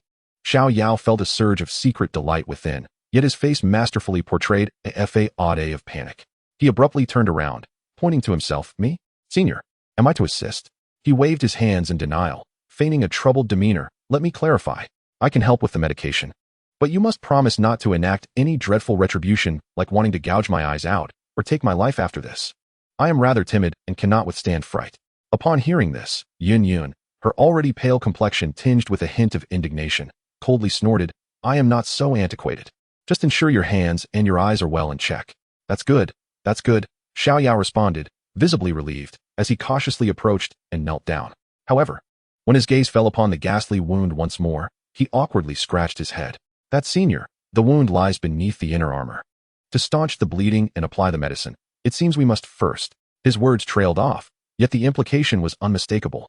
Yun's breath caught momentarily, her long lashes fluttering gently. She closed her eyes, seemingly summoning every ounce of strength to utter a few words, her voice barely above a whisper, yet imbued with a resolute finality. "Unfasten it. It's troublesome. I apologize." Xiao Yao's heart surged with elation again, though his countenance remained a mask of seriousness and professionalism. He maneuvered behind Yun, gently propping her upper body to lean against him. The moment his fingertips brushed against the ribbon securing her inner armor, his heart skipped a beat uncontrollably. He quickly steadied himself, holding his breath, and delicately untied the ribbon. As the outer garment slipped away, her flawless, jade-like, and impeccably curved back was laid bare before him without reservation. Xiao Yao felt his mouth go dry, his thoughts momentarily distracted, prompting him to avert his gaze and concentrate on unfastening the final layer of protection, the azure inner armor. The helplessness of being at the mercy of another and the embarrassment of physical contact with an unfamiliar man compelled Yun to tightly clench her fists, prompting her to coldly remind him once more, "Mind your hands and your eyes." "Unjust," Xiao Yao silently protested within, "I can see nothing but your back." Of course, this was a sentiment he dared only to voice in his mind. Determined not to let his eyes wander, he retrieved a voluminous black robe from his spatial ring and gently draped it over Yun, perfectly concealing any potential exposure while leaving only the wound that required treatment visible. Having completed this, he laid Yun back down on the rock and picked up the medicine bottle, ready to tend to her injury. As a sixth-grade alchemist, the healing powder Xiao Yao concocted was of superior quality, both gentle and potent. When he evenly sprinkled the powder over the wound, rather than experiencing an additional sting, Yun felt a refreshing sensation seep in, greatly alleviating her pain. Xiao Yao worked with adeptness and speed, cleaning, applying the medicine, and bandaging in seamless succession. It was only during the final application of the bandage that unavoidable contact and tension caused Yun to furrow her brows in discomfort. At long last, everything was tended to. Xiao Yao exhaled a sigh of relief, feeling a tinge of regret for having seen nothing, yet an overwhelming sense of satisfaction prevailed. To be able to engage in such close proximity with Yun and successfully plant the seeds of trust within her heart is indeed a remarkable gain. Building rapport is a gradual process, and opportunities abound in the future. He rose to his feet and retrieved a verdant green pill, exuding a rich aroma of medicinal fragrance, from his spatial ring, extending it towards her. "Senior, your external wounds have been tended to, but your internal injuries can only be resolved through your own efforts. This is a Qingling pill, capable of consolidating your foundation and accelerating your recovery. If you trust me, please take it." Yun opened her eyes, gazing at the pill suspended before her, fragrant and alluring, before shifting her gaze to the youth's clear and sincere eyes. Recalling the entire process that had just transpired, she recognized the youth's genuine gaze and composed demeanor. Aside from his evident blushing, he displayed no inappropriate behavior. His attentiveness and respect were undeniably authentic. After a moment's hesitation, she finally extended her delicate hand, accepting the pill and unhesitatingly placing it in her mouth. The pill dissolved instantly, transforming into a powerful and gentle warmth that surged through her limbs and bones. To her astonishment, her previously depleted fighting spirit began to visibly recover at an astonishing pace. Yun's complexion visibly brightened, and as she looked at Xiao Yao, the chill in her phoenix eyes gradually melted away, replaced by a hint of gratitude. "Thank you." This time, her voice was noticeably softer. Chapter 58, Yunji. In response to Yun Yun's noticeably gentler thank you, Xiao Yao felt a touch of bashfulness. He scratched his head, revealing a bright smile as he chuckled. It's nothing, senior, you're being too polite. It's something I often do, acting bravely in the face of injustice. It's a habit of mine. His youthful bravado, tinged with a hint of self-praise, alleviated the awkwardness that had settled in the cave due to the healing process. However, as his words faded, the atmosphere once again fell into a brief silence. One was a sealed-off sovereign, while the other was a mysterious youth. They had only just met, knowing nothing of each other's names. And the recent intimate healing process had cast a subtle tension in the air. Xiao Yao understood that dealing with a mature woman like Yun Yun, who appeared cold yet was warm within and held a high position, required a different approach compared to the domineering tactics used on the proud Nalan Yanran or the protective demeanor reserved for the gentle little healer. What he needed was respect, sincerity, and a well-timed guidance. Thus, he initiated a topic, casting his gaze towards the cave entrance as if casually inquiring, "By the way, senior, when I was on my way here, I sensed an extraordinarily powerful battle aura erupting deep within the Beast Mountain range, accompanied by a thunderous roar of a beast. It was quite a commotion. Were you engaged in combat with a formidable magical beast?" Upon mentioning the matter at hand, Yun Yun's eyes instantly regained their coldness and sharpness. She nodded and replied solemnly, "Indeed, it was a 6th-tier magical beast, the Amethyst Wing Lion King. I sought to obtain its amethyst spirit crystal, but it refused, leading to a confrontation." Her tone carried a hint of reluctance and pride. "My strength was on par with its own. Had I not inadvertently fallen victim to its innate sealing technique, causing a temporary decline in my power, my wind's ultimate destruction would not have yielded defeat." "Ah, I see." Xiao Yao displayed a look of sudden realization, yet inwardly mused. It is not merely a matter of not losing. Had it not relied on its tough skin and robust flesh, your strike would have severely wounded it long ago. He continued the conversation, inquiring, "What are your plans next?" "Esteemed elder?" Yun Yun's beautiful brows furrowed slightly. "This sealing technique is rather formidable. To completely unravel, it will likely require some time. We can only remain here to heal for the moment. Once my strength is restored and the seal is lifted, we shall devise a means to obtain the purple spirit crystal. Indeed, safety comes first." Xiao Yao nodded, observing that although her complexion had improved, it still bore a pallor. He compassionately advised, "Please focus on your recovery. I shall step outside to assess the situation and keep watch for you." He stood up and took a few steps. Then, as if suddenly recalling something, turned back with a sunny smile. "By the way, I have yet to learn your name, esteemed elder." Yun Yun's gaze flickered momentarily, hesitating as if weighing her options, before finally softly uttering 2 words, "Yunji." "Yunji." Xiao Yao silently repeated the name in his heart, having anticipated she would choose this alias. His expression remained composed, yet he smiled broadly, his smile pure and untainted. "I am Li Xiao Yao, the carefree Xiao Yao." Li Xiao Yao, carefree. Yun Yun watched the youth's departing figure, whispering this name in her heart, her lips unconsciously curving into a faint smile. It truly is a lovely name. She shook her head, casting aside her distractions, closed her eyes once more, and began to channel her energy to heal her internal injuries and break the seal. Upon exiting the cave, Xiao Yao immediately employed the Eye of Falsehood to survey his surroundings.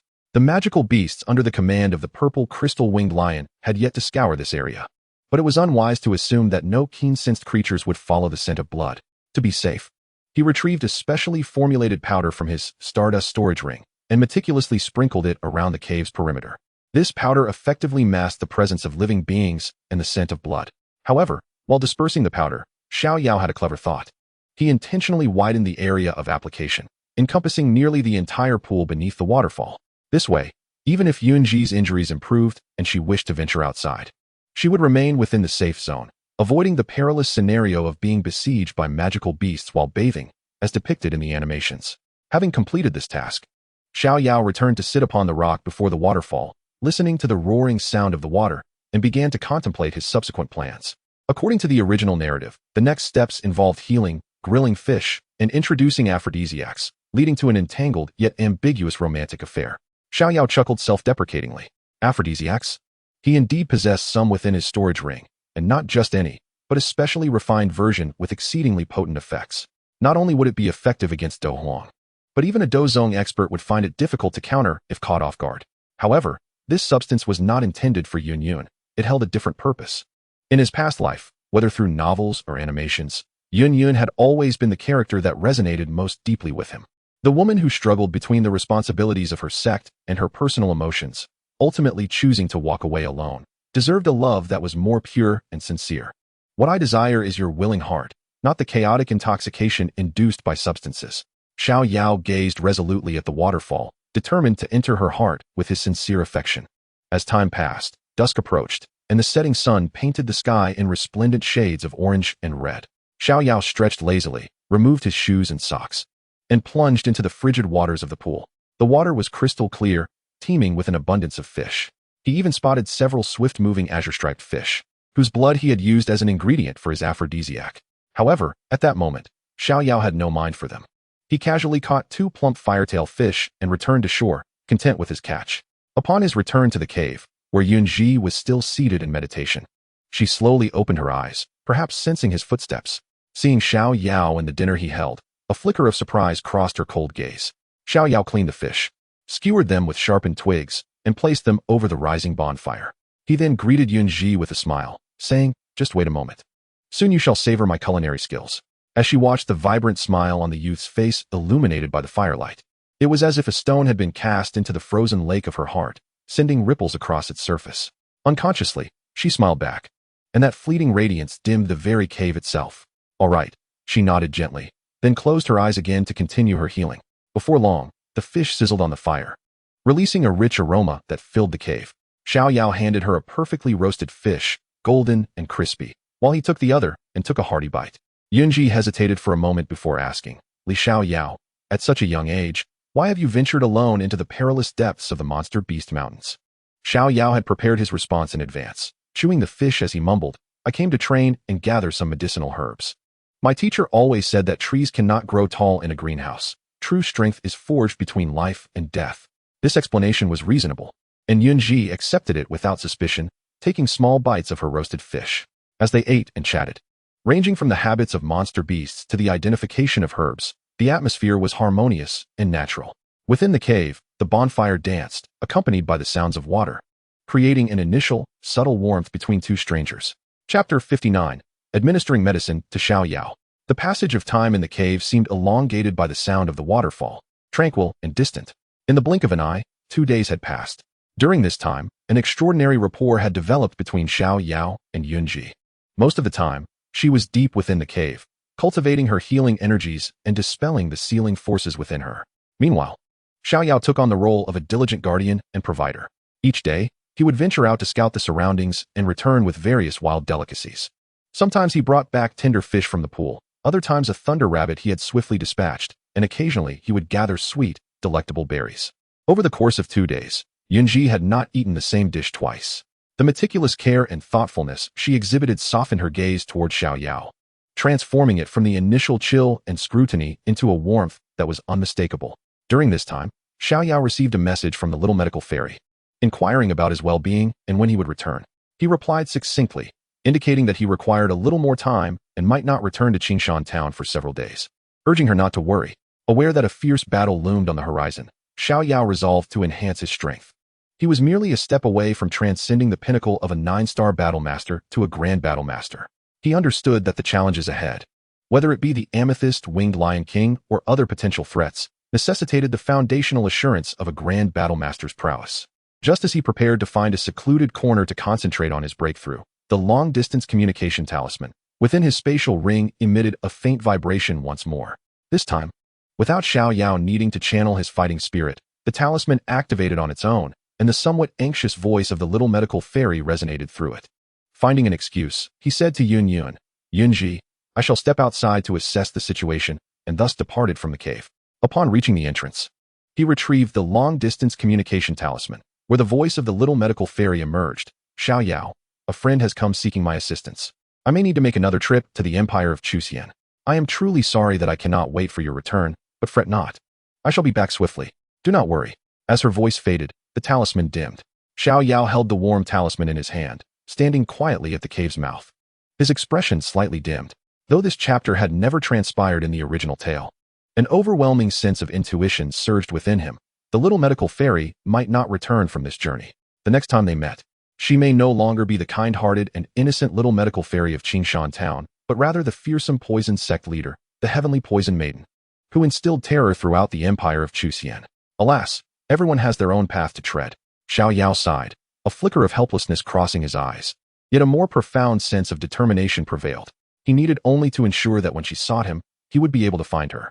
Fortunately, in a bid to be cautious, he had left a very subtle soul imprint within the communication talisman he had given to the little medical fairy. As long as she did not discard the long-distance communication talisman, he would be able to trace her whereabouts, no matter where she might be. Regaining his composure, Xiao Yao returned to the cave and addressed Yunji. Yunji, I sense that the fighting spirit within me is becoming uncontainable. I may be on the verge of a breakthrough. I kindly ask for your protection during this process. Yunji regarded him with surprise and then solemnly nodded. Rest assured. You may proceed with your breakthrough without fear of interruption. Xiao Yao ceased further conversation, settled into a meditative posture, and unleashed the 5 extremes true thunder technique. In an instant, the air within the cave became tumultuous. Visible arcs of silver lightning surged around Xiao Yao, pulsating and flickering as they emitted sharp, crackling sounds. The fighting spirit within him surged like a torrential river, crashing against the intangible barrier that bound him. At that moment, the Xiao clan's battle emperor bloodline within him awakened, infusing an ancient and formidable power into his fighting spirit, making the thunderous energy even more solid and domineering. Boom. Uncertain of how much time had passed, a deep rumble resonated within Xiao Yao, and an overwhelming aura, exponentially greater than before, erupted from him like a volcano. The spiraling arcs of lightning surged dramatically, enveloping his entire being, as if he were a youthful deity wielding the power of thunder. He had ascended to the rank of great fighter. Beside him, the guardian Yunji's beautiful eyes were filled with astonishment. Once that formidable presence subsided, she incredulously asked, Have you truly broken through to become a great fighter? Xiao Yao opened his eyes, exhaling deeply as he felt the surging power within him, and with a humble smile replied, It was merely by chance. By chance. Yunji shook her head, her heart stirred by tumultuous waves. A great fighter at such a young age, with a talent surpassing even her most esteemed disciple, Nalan Yanran, by several folds. At that moment, admiration welled up within her, and she softly inquired, Xiao Yao, have you ever heard of the Unveiling sect? I happen to be a registered elder within the sect, and should you wish, I could recommend you to join us for your studies. With your talent, your future achievements are boundless. Xiao Yao felt a flicker of excitement at this unexpected opportunity, yet he shook his head, politely declining. Thank you for your kind offer, senior. However, I have already enrolled in the Xiao Yan Academy, and I am merely on a leave of absence for some practical experience. I will return shortly. Though joining the Unveiling sect and becoming a peer of Nalan Yanran would be appealing, he decided against it, for he would inevitably become an adversary of the Unveiling sect during their 3-year agreement, and he would need to contemplate how to mend the relationship between Nalan Yanran and Yun Yun. Yun Yun, seemingly undeterred, replied, This does not conflict. You could initially join our Unveiling sect, and, after completing your studies at Xiao Yan Academy, return to cultivate with us. Seeing her earnest concern for him elicited amusement in Xiao Yao, yet he remained resolute in his refusal. I appreciate your goodwill, but I have grown accustomed to a laid-back lifestyle and truly prefer not to be too constrained. Realizing he had no intention of joining the Unveiling sect, a glimmer of regret flashed in Yun Yun's eyes, but she did not press further. However, Xiao Yao, shifting the conversation, grinned mischievously and said, I am quite intrigued by another matter concerning the Unveiling sect. Oh, what matter? I have heard that your esteemed sect's young master, Nalan Yanran, has a 3-year agreement with Xiao Yan of the Xiao family? Xiao Yao remarked with keen interest. Coincidentally, I had the fortune of meeting Xiao Yan once, and he is certainly not the waste as rumored. On the contrary, he possesses a resolute gaze, an extraordinary demeanor, and cultivates at an impressive pace, resembling a rare genius. I wonder if your young master is aware of this news. Speaking of her disciple, a gentle, confident smile graced Yunji's face. No need to worry. She will not falter. Yet, her mind involuntarily drifted to Nalan Yanran's return a few days prior. The girl had been training harder than ever, yet for some reason, she often sat in solitude, lost in thought, sometimes breaking into inexplicable smiles. I dare say, Xiao Yan will emerge victorious, Xiao Yao declared provocatively. Seeing the disbelief in Yun Yun's expression, Xiao Yao's playful spirit ignited. If you doubt me, shall we place a wager? Let us bet on this 3-year agreement and see who will ultimately prevail. Yun Yun was also intrigued by his proposition and readily agreed. Very well. I shall wager with you. I am acutely aware of the talent and diligence of our esteemed young master of the Unveiling sect. Even if Xiao Yan were to recover his cultivation after such a long hiatus, it is utterly impossible for him to surpass the young master. What shall be the stakes? Yun Yun inquired. As for the stakes, Xiao Yao stroked his chin, a mysterious smile playing on his lips. I have yet to decide. I shall reveal it to you on the day of our 3-year agreement. After this exchange, the atmosphere in the cave became noticeably more relaxed. Xiao Yao resumed his meditation to solidify his recent breakthrough, while Yun, having spent considerable time in the cave and healed significantly from her injuries, decided to venture outside for a stroll. Before long, she returned, cradling a handful of vibrant red wild fruits that resembled smaller apples. Xiao Yao, eyes closed in deep concentration, did not notice her return. With great care, she peeled the skin off one of the fruits and offered it to Xiao Yao, before taking one for herself and savoring it in small bites. Xiao Yao, indifferent at first, accepted the fruit and took a bite. The flavor was a delightful blend of sweet and sour, yet he couldn't shake the feeling that the taste was oddly familiar.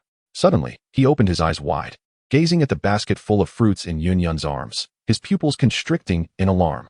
They were all sand fruits. Observing Yun, it seemed she had quite the fondness for the taste, having already consumed several, a faint and unnatural blush beginning to grace her exquisite cheeks. Yunji, those fruits.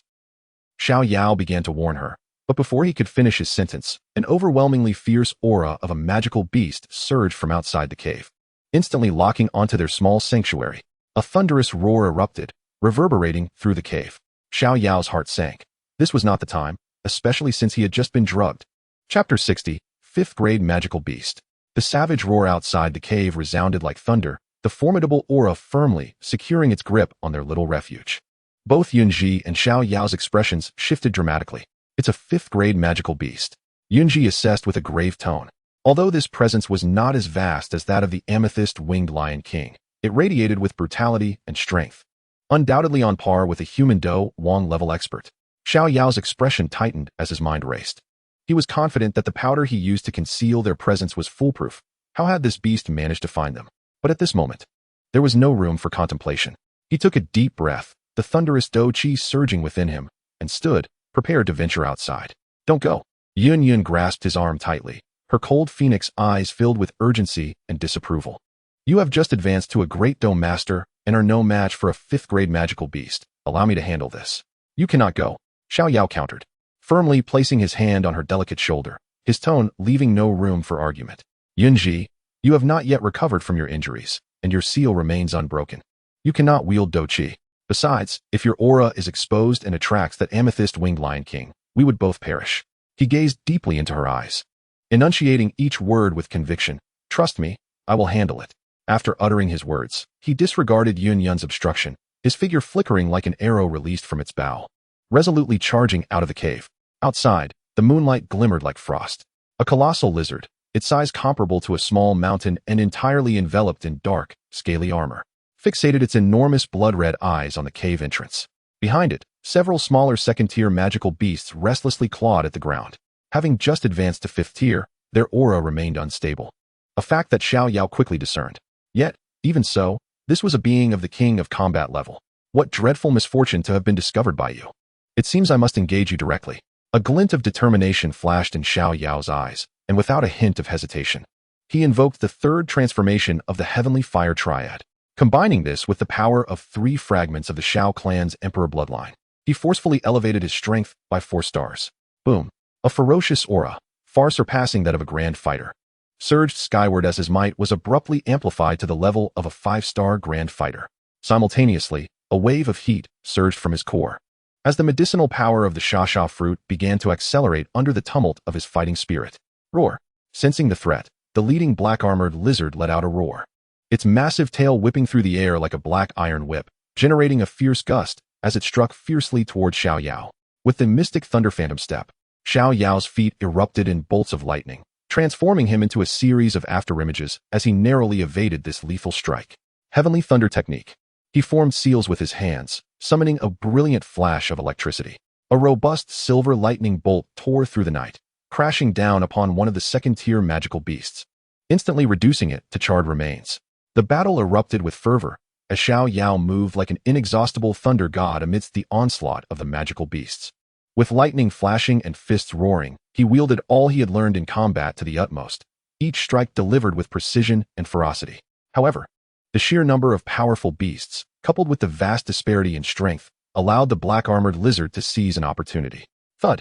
After slaying the last second-tier beast, he faltered, caught off guard as the lizard's razor-sharp claws raked across his back, leaving 3 deep gashes that exposed bone, the excruciating pain nearly causing him to lose consciousness. The heat within him intensified, akin to a fire raging, incessantly disrupting his focus and exacerbating his already arduous struggle. Damn it! With eyes aflame, Xiao Yao pressed forward rather than retreating, deftly evading all attacks while gathering all his lightning fighting spirit into his right fist. Drawing upon his last reserves of strength, he unleashed a ferocious punch aimed at the relatively vulnerable jaw of the black-armored lizard. Crash! This strike was narrowly avoided, landing instead on its resilient skull, cracking its hardened armor. Damn! It seems I must take the risk of employing that technique. Xiao Yao abruptly retreated, his fighting spirit surging fervently within him. He was prepared to unleash the first form of Heavenly Thunder technique to conclude this battle. Yet at this moment, having just ascended to Grand Fighter, his fighting spirit remained tenuous, rendering the execution of this technique painfully slow, the accumulation of energy taking far too long. The black-armored giant lizard was no fool. It charged forward, claw poised to strike at Xiao Yao's head. With an injured back and unable to fully utilize his martial skills, he was currently gathering his energy and could not evade. Xiao Yao had no choice but to gamble on this moment. Just as peril loomed, a stream of sword energy pierced through the giant lizard's skull. Inside the cave, Yun was in a state of frantic anxiety. The cacophony of battle outside was deafening, each violent clash tightening her heart further. Several times, she was tempted to rush out with her sword, but the thought of Xiao Yao's warning about attracting the amethyst wing lion king kept her in check. Clad in white as snow, she paced restlessly within the confines of the small cave, her jade-like hands clenched tightly, knuckles turning white from the pressure. Her once calm phoenix eyes were now filled with unprecedented urgency and worry. At last, she could no longer restrain herself and dashed out, witnessing the scene unfold before her. The martial technique had been instantaneously executed, vanquishing the black-armored giant lizard. With the threat neutralized, Xiao Yao released the energy he had been accumulating, his body reaching its limits. Teetering on the brink of collapse, Xiao Yao, Yunji exclaimed, rushing forward without a second thought, catching him just before he fell. The warmth of his body and the stickiness of his blood met her hands. Are you all right? Her voice trembled, revealing her own unrecognized fear. Xiao Yao felt the world spinning around him. He gazed at the exquisite face filled with concern and wished to speak, but found he lacked the strength. Summoning his final reserves of energy, he emptied the entire contents of the potion bottles from the stardust ring onto the ground, trembling fingers pointing at one particular red vial. In an instant, Yunji understood his intent. She swiftly picked up the vial, pouring out a pill exuding vibrant life energy, and cautiously placed it into Xiao Yao's mouth. The pill dissolved instantly, and at last, the tension in his body relaxed, plunging him into unconsciousness. Yunji carried him back to the cave, laying him gently upon the rocky surface, meticulously examining his injuries. Although numerous, thankfully none were critical. Without hesitation, she gently removed his blood-soaked, tattered shirt and began to clean, apply medicine, and bandage his wounds. Once all was completed, she observed the young man's breathing steady, finally exhaling a sigh of relief. However, this very relaxation allowed the medicinal effects, previously overshadowed by her worry, to surge forth. An indescribable emotion flooded her heart, akin to a tidal wave, gratitude. She stared blankly at the unconscious Xiao Yao. In the end, they were but strangers. He had saved her life, having done more than enough. He had no obligation to risk his life, battling a fifth-tier magical beast for her sake, yet he had chosen to do so. This feeling of being unreservedly protected was an experience she had never known since becoming the sect leader of Yunlan's sect. Her gaze inadvertently fell upon Xiao Yao's robust physique, sculpted from rigorous training, his rising and falling chest, and finally, his strikingly handsome face, even in unconsciousness. Reflecting on the events of the past few days spent with him, though mundane, they were imbued with warmth. Unlike the incessant tasks and monotonous cultivation at the Yunlan sect.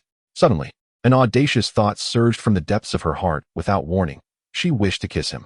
Once this thought emerged, it spiraled uncontrollably, wrapping itself around her heart like a rampant vine. She felt her cheeks flush and her heart race like a drum.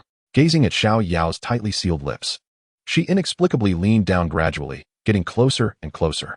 Just as their lips were about to meet, a moment of clarity struck Yunji like a bolt of lightning. Something was amiss. She snapped back to reality, sitting upright as if jolted by electricity, her beautiful eyes filled with shock and apprehension. How could she harbor such an idea? Instinctively, Yunji crossed her legs and forced herself to meditate inwardly. Indeed, she sensed a strange, slightly heated medicinal energy coursing through her limbs and veins. Swiftly, she summoned her fighting spirit to envelop this energy and forcibly expel it from her body. Once she accomplished this, she gasped for air, the blush on her face still lingering. Quickly, she pieced together the sequence of events, her gaze falling upon the heap of vibrant red fruits in the corner. The source of the problem lay there. She instantly realized that Xiao Yao had tried to warn her, but was interrupted by the sudden appearance of a magical beast.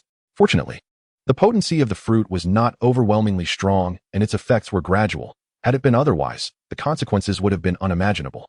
Gazing at the youth who had fainted for her sake, Yun felt a tumult of emotions, relief, gratitude, and a hint of something else. Chapter 61. Administering medicine to Xiao Yao again. The following morning, as the first rays of sunlight streamed through the waterfall at the cave's entrance, casting a kaleidoscope of light upon the rock walls, Xiao Yao gradually awakened.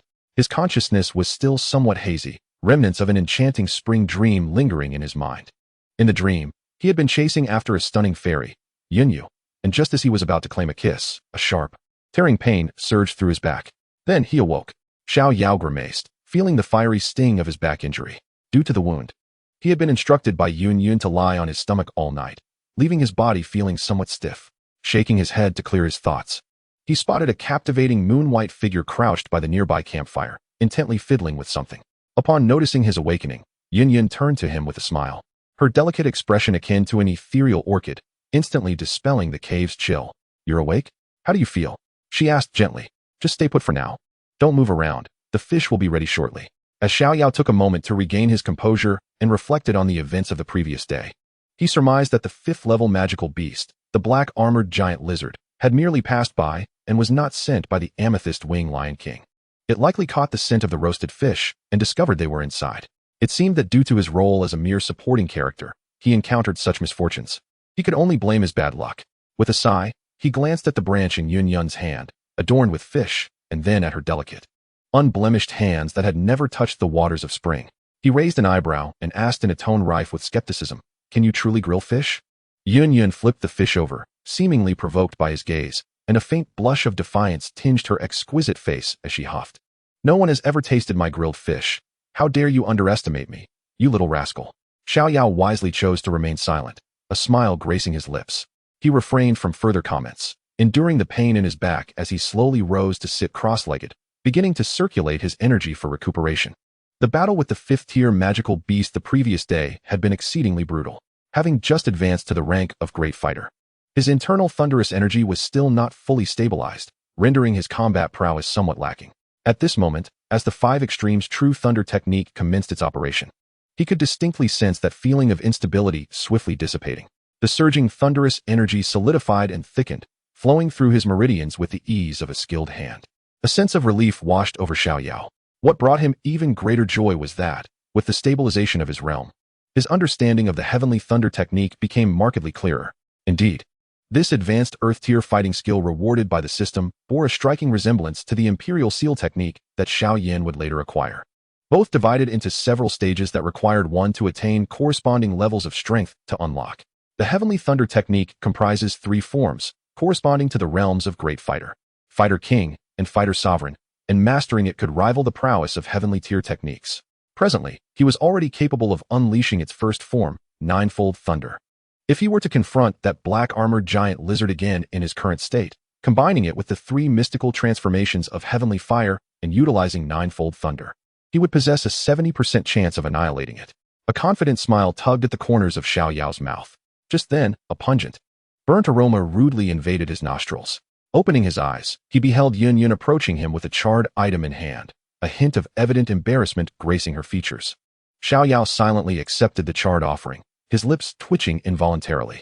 It should have been a fish. However, it was now entirely blackened, exuding an acrid smell, with its original form utterly unrecognizable. "Is this truly your grilled fish?" Xiao Yao's expression turned somewhat bitter. Yun's cheeks flushed, but she quickly adopted a defiant demeanor, asserting, "This is the first dish I have ever cooked. Even if it's not delicious, you must eat it all." "What?" He feigned a pitiful expression. "I am but a severely injured patient. Do you wish to further torment me?" Under the threat of her fierce gaze, which promised a beating should she continue to hear any dissent, Xiao Yao ultimately pinched his nose and, with the resolve of one facing death, took a bite of the charred offering. Seeing him eat, Yun also curiously took a small bite, eager to taste her maiden creation. Crunch. The moment the morsel hit his tongue, Xiao Yao felt utterly numb. A bewildering scent, A mingling of fishiness and bitter char erupted within his mouth. Though the exterior was burnt, the interior was chillingly cold, with strands of uncoagulated blood still visible. He fought against the rising urge to retch, forcing himself to swallow that mouthful, but the second bite proved insurmountable. Beside him, Yun Yun, after taking a bite, furrowed her elegant brows tightly, her petite face paling. She too found it hard to swallow, yet she persevered and managed to gulp it down. Their initial culinary endeavor ended in utter failure. That awkward fellow, Xiao Yao, forced a smile to break the silence, remarking, "It seems the fish is not fully cooked, and did you perhaps forget to season it?" Yun Yun's cheeks flushed crimson, as if blood might drip from them, and she shyly replied, I had no idea about these things. I was merely mimicking how you grilled yesterday. Who knew the flames would flare up like that? However, a spark of defiance ignited in her eyes, and with resolute determination, she declared, "No matter. I shall catch a few more. Today, I must grill a fish that is truly edible for you." With that, she rose and ventured outside the cave. A loud splash resonated, and before long, Yun Yun returned, brimming with vitality, carrying a whole basket of lively fish. Xiao Yao shook his head in resignation. Since she was so obstinate, he decided to let her be. He closed his eyes once more, seeking tranquility. Yet gradually, he sensed something amiss. A familiar warmth surged from his lower abdomen, far more intense than the episode with the shasha fruit the previous night. What was happening? He abruptly opened his eyes. And beside the campfire, Yun Yun, who was diligently grilling the fish, halted her movements, a look of confusion and alarm spreading across her exquisite face. What was this sensation? This familiar feeling? I haven't consumed any of those wild fruits again, have I? Casting a glance at the basket of fish Yun Yun had brought back, he began to form a hypothesis. While Yun Yun stood there in a daze, Xiao Yao endured the stabbing pain in his back, gradually approaching her, and plopped down beside her. Why are you coming over? Quickly, go back and sit properly. Upon seeing Xiao Yao sit beside her, Yun Yun felt her cheeks flush involuntarily due to the strange sensation, instinctively turning her head away, unable to meet his gaze. Uncontrollable images began to surface in her mind, ones unfit for young eyes. Yet Xiao Yao paid her no heed. His gaze was fixed intently on the two fish sizzling over the fire. Their bodies were adorned with peculiar blue patterns, shimmering in the firelight. Blue-patterned fish. Moreover, the majority of those she had brought back were blue-patterned fish. 1,000 thoughts raced through Xiao Yao's mind. He found himself at a loss, utterly astounded that Yun Yun possessed such an uncanny talent for locating aphrodisiacal ingredients. What truly troubled him was that the blue-patterned fish was not the mild appetizer akin to the shasha fruit. Its aphrodisiac potency was overwhelming, acting swiftly and exceedingly difficult to counteract. The special potent aphrodisiac in his spatial ring was primarily composed of the blood from this very blue-patterned fish. Xiao Yao cast a furtive glance at Yun Yun beside him, only to find her already flushed, her breath quickening, and her eyes shimmering with moisture, clearly nearing her limits. In truth, Yun Yun had already redirected her internal energy to resist the peculiar effects of the drug, yet to no avail. It seemed she was on the verge of collapse. Xiao Yao, too, felt himself teetering on the brink of endurance, his consciousness growing increasingly hazy.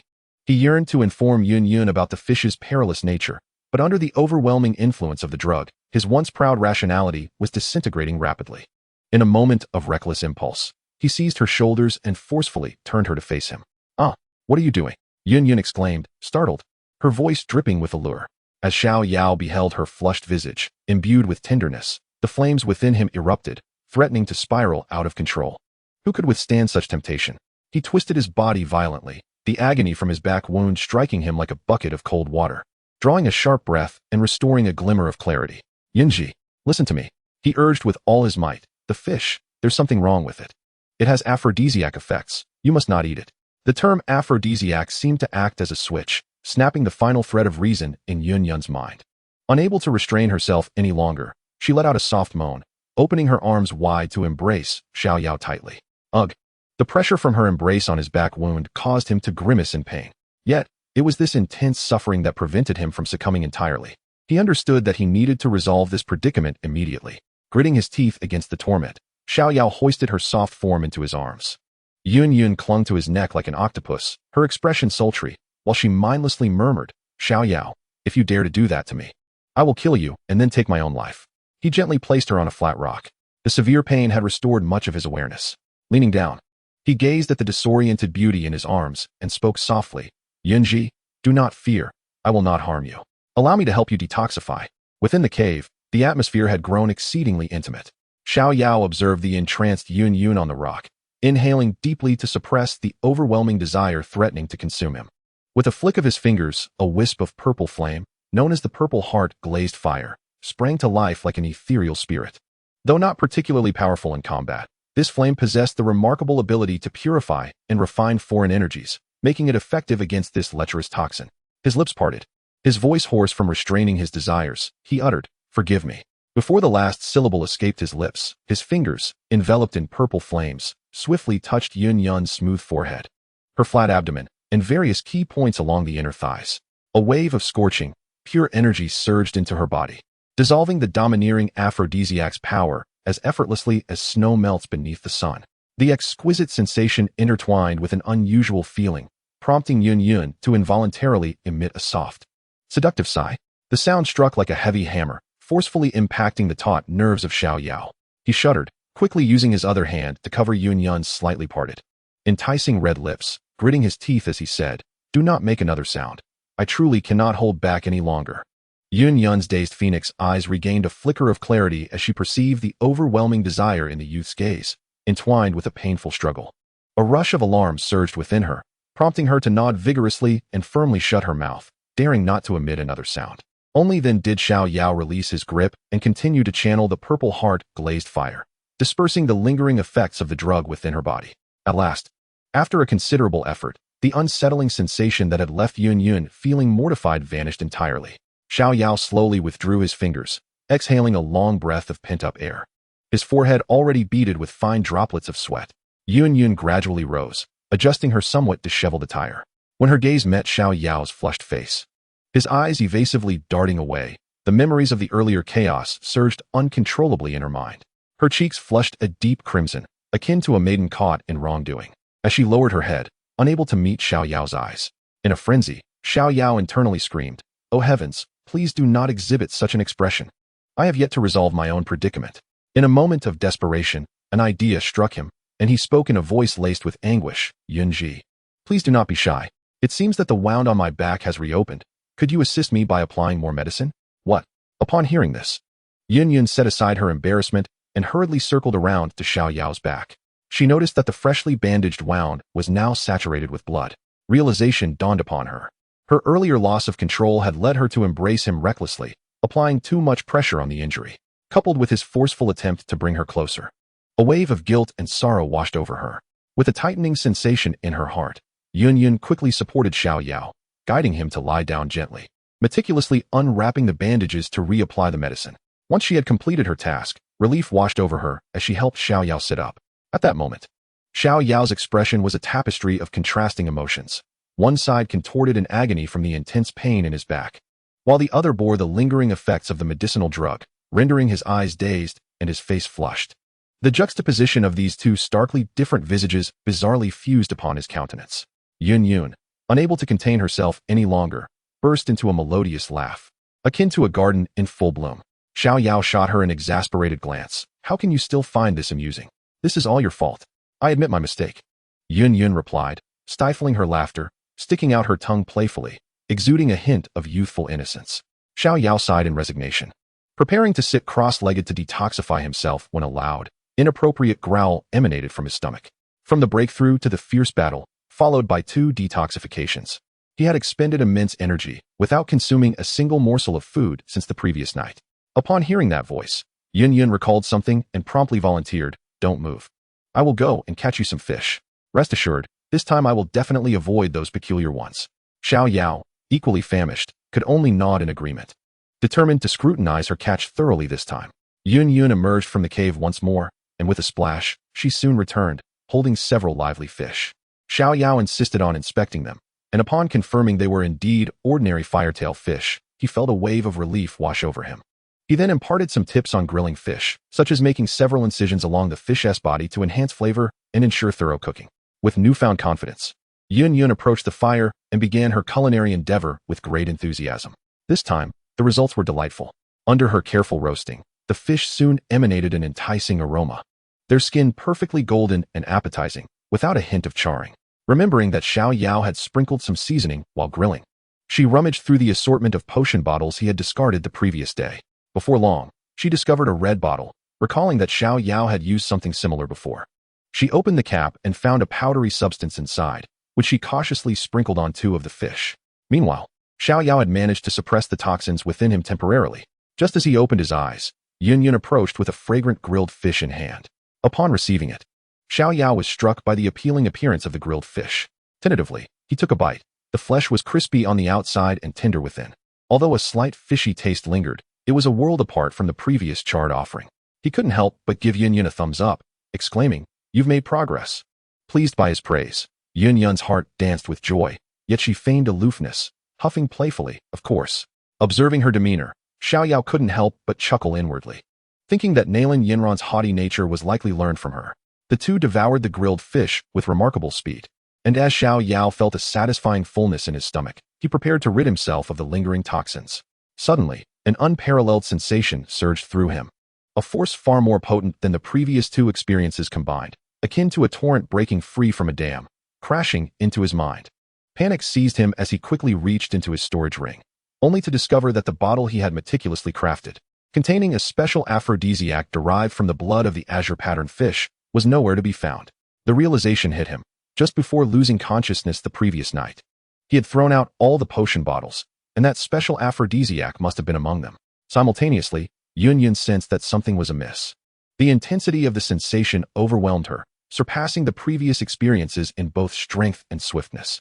Completely bewildered, she wondered what she had consumed this time. Feeling weak and disoriented, she stammered, No, I can't stay here. I need to get out." With that, she struggled to rise and flee the cave. "Don't be impulsive," Xiao Yao shouted, quickly getting up to restrain her. With just a slight exertion, he effortlessly pulled the feeble Yun into his embrace. Already drained of strength, Yun found herself pressed against Xiao Yao, her delicate form rendering her incapable of standing. "Do not act impulsively," Xiao Yao, holding the heated body of the enchanting figure, cautioned with the last vestige of his rationality. "The outside world is fraught with peril. Moreover, some magical beasts possess an unsettling interest in humans, such as that ape-like creature." Upon hearing this, Yun could no longer suppress the inappropriate thoughts that flooded her mind. She lifted her head and pressed her lips against Xiao Yao's. Xiao Yao, still under the lingering effects of poison and now experiencing a new intoxicating sensation, was overwhelmed by the stimulus, his mind blank as he instinctively responded to her kiss. As the last flicker of clarity faded, Xiao Yao's thoughts spiraled. How did it come to this? I never intended for it to unfold in such a manner. Chapter 63. A Dream Inside the Cave. The crackling fire cast flickering shadows, illuminating the two figures entwined in a tight embrace. The air thick with a searing and ambiguous atmosphere. Under the potent influence of a specially concocted aphrodisiac, Xiao Yao's mind had descended into a void. Reason was consumed, leaving only primal instinct. He fervently sought the sweetness of the lady's lips, every breath laden with a scorching wave of desire. The kiss was both ardent and tender. After a prolonged moment, their lips parted. Xiao Yao gasped for breath, gazing at the blushing cheeks and sultry eyes of Yunji, driven by instinct to lift her exquisite form and lay her upon the smooth rock for consummation. Yet, as he bent down to exert himself, a searing pain erupted from the wound on his back. He inhaled sharply, his body stiffening. He could distinctly feel the recently healed wound tearing open once more, warm blood swiftly soaking the bandages. However, this agonizing pain acted like a cold blade, forcibly piercing through the haze of desire that enveloped his consciousness, granting him a fleeting moment of clarity. He looked down at Yun in his arms. At that moment, she was captivating and enchanting. Crystal tears clung to her long lashes, and beneath her closed eyelids, a single tear silently traced down her cheek. That tear felt like a dagger, piercing Xiao Yao's heart. "Xiao Yao, what are you doing?" With all his strength, he fought to maintain this last shred of lucidity. He summoned the purple heart-glazed fire, the violet flames flickering at his fingertips, though their brilliance had dimmed considerably. He aimed to refine the lingering effects of the potion for Yun once more, but this time, the process was agonizingly slow. This was a potent concoction he had meticulously prepared to combat the sturdy sixth-tier magical beast, the amethyst-winged lion. Cursed be this Yun. What sort of constitution does she possess? Xiao Yao lamented inwardly as she seemed to instinctively locate these aphrodisiacs with precision, consuming them herself and dragging him along. Yun, already lost in a haze, felt the alluring power begin to wane. Discontented, she let out a soft whimper and, noticing Xiao Yao's hesitation, leaned in to kiss him once more. The gentle touch sent a jolt through Xiao Yao's mind, shattering the hard-won grasp on his sanity. Even the violet heart glass fire at his fingertips nearly dissipated. No. He abruptly twisted his back, a new wave of excruciating pain coursing through him like an electric shock, bringing him back to a state of awareness. Yet the potency of the drug was overwhelming. Yun was utterly beyond control, and a mere kiss could no longer satiate the profound emptiness gnawing at her being. Her hands began to instinctively and slowly unfasten the collar of her garment. No. Upon witnessing this, Xiao Yao's pupils constricted alarmingly. Without a moment's hesitation, he grasped Yun tightly in his embrace, his arms clamping down like iron pincers to restrain her limbs, preventing any further indiscretions. While he would welcome an intimate encounter with Yun, it could never occur in such an inexplicable state. Should he succumb to her now, she would undoubtedly revile him upon regaining her senses. As Yun found her actions stifled and unable to disrobe, she writhed restlessly in his arms, her throat emitting a series of suppressed yet alluring moans. Xiao Yao struggled to maintain his hold on the thrashing Yunji, all while summoning a portion of his focus to combat the raging effects of the drug coursing through her veins with the violet heart glass fire. Each time his consciousness teetered on the brink of being consumed by desire, he would not hesitate to twist his back with ferocity, exchanging the searing agony for fleeting clarity. Once, twice, thrice. Blood continued to seep from his back, staining his garments, soiling Yun's skirt, and coloring the rock beneath them crimson. Gradually, Xiao Yao sensed his strength waning. His awareness began to blur, and everything in his vision became double. His body turned cold and feeble from excessive blood loss, and his soul's energy teetered on the edge of depletion. Ultimately, the violet heart glass fire at his fingertips flickered out like a candle in the wind. At last, he could endure no longer. Darkness enveloped him, and he succumbed to unconsciousness. Thud!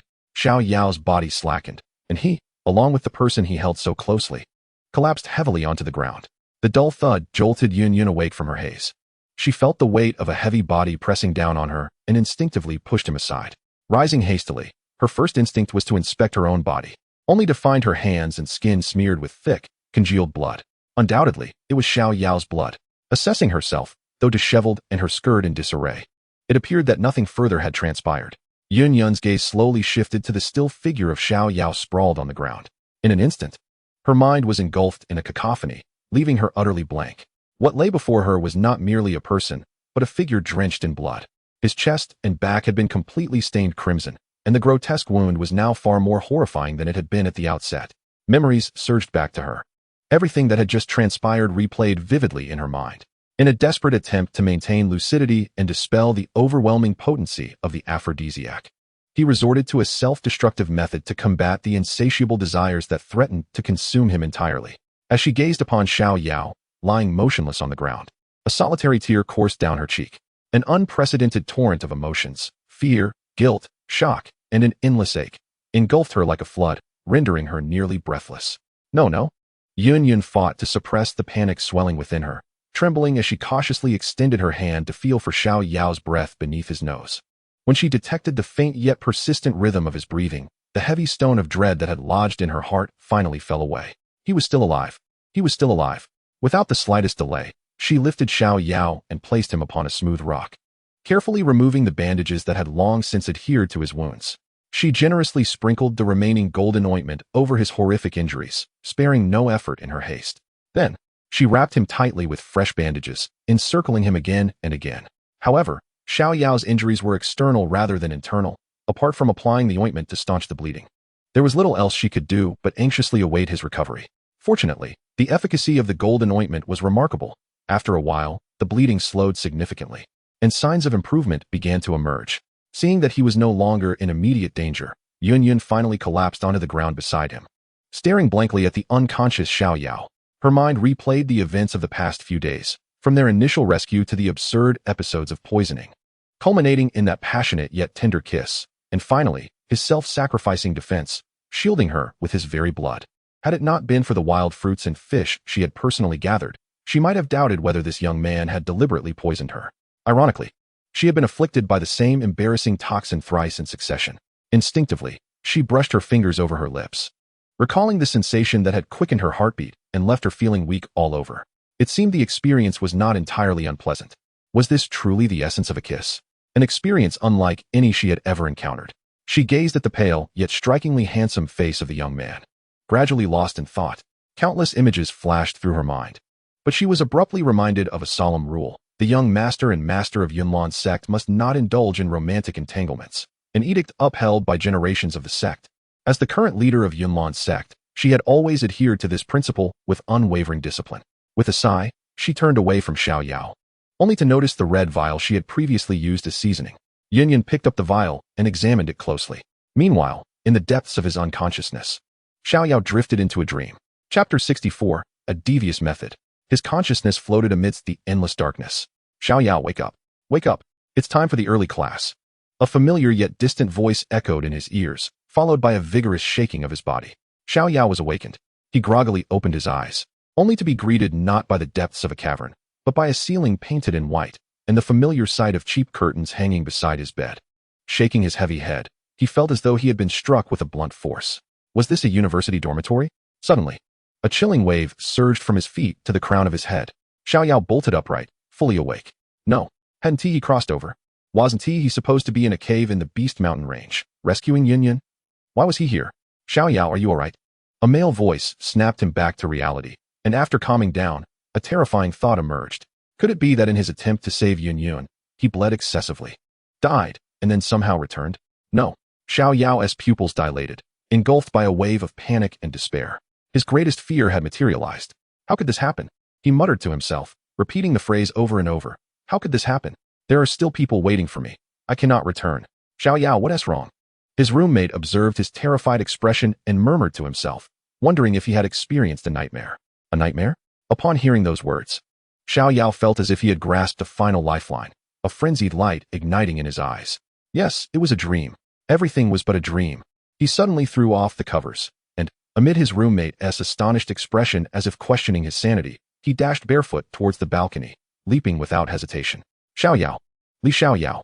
A gentle yet anxious call pulled him back from the abyss of his nightmare.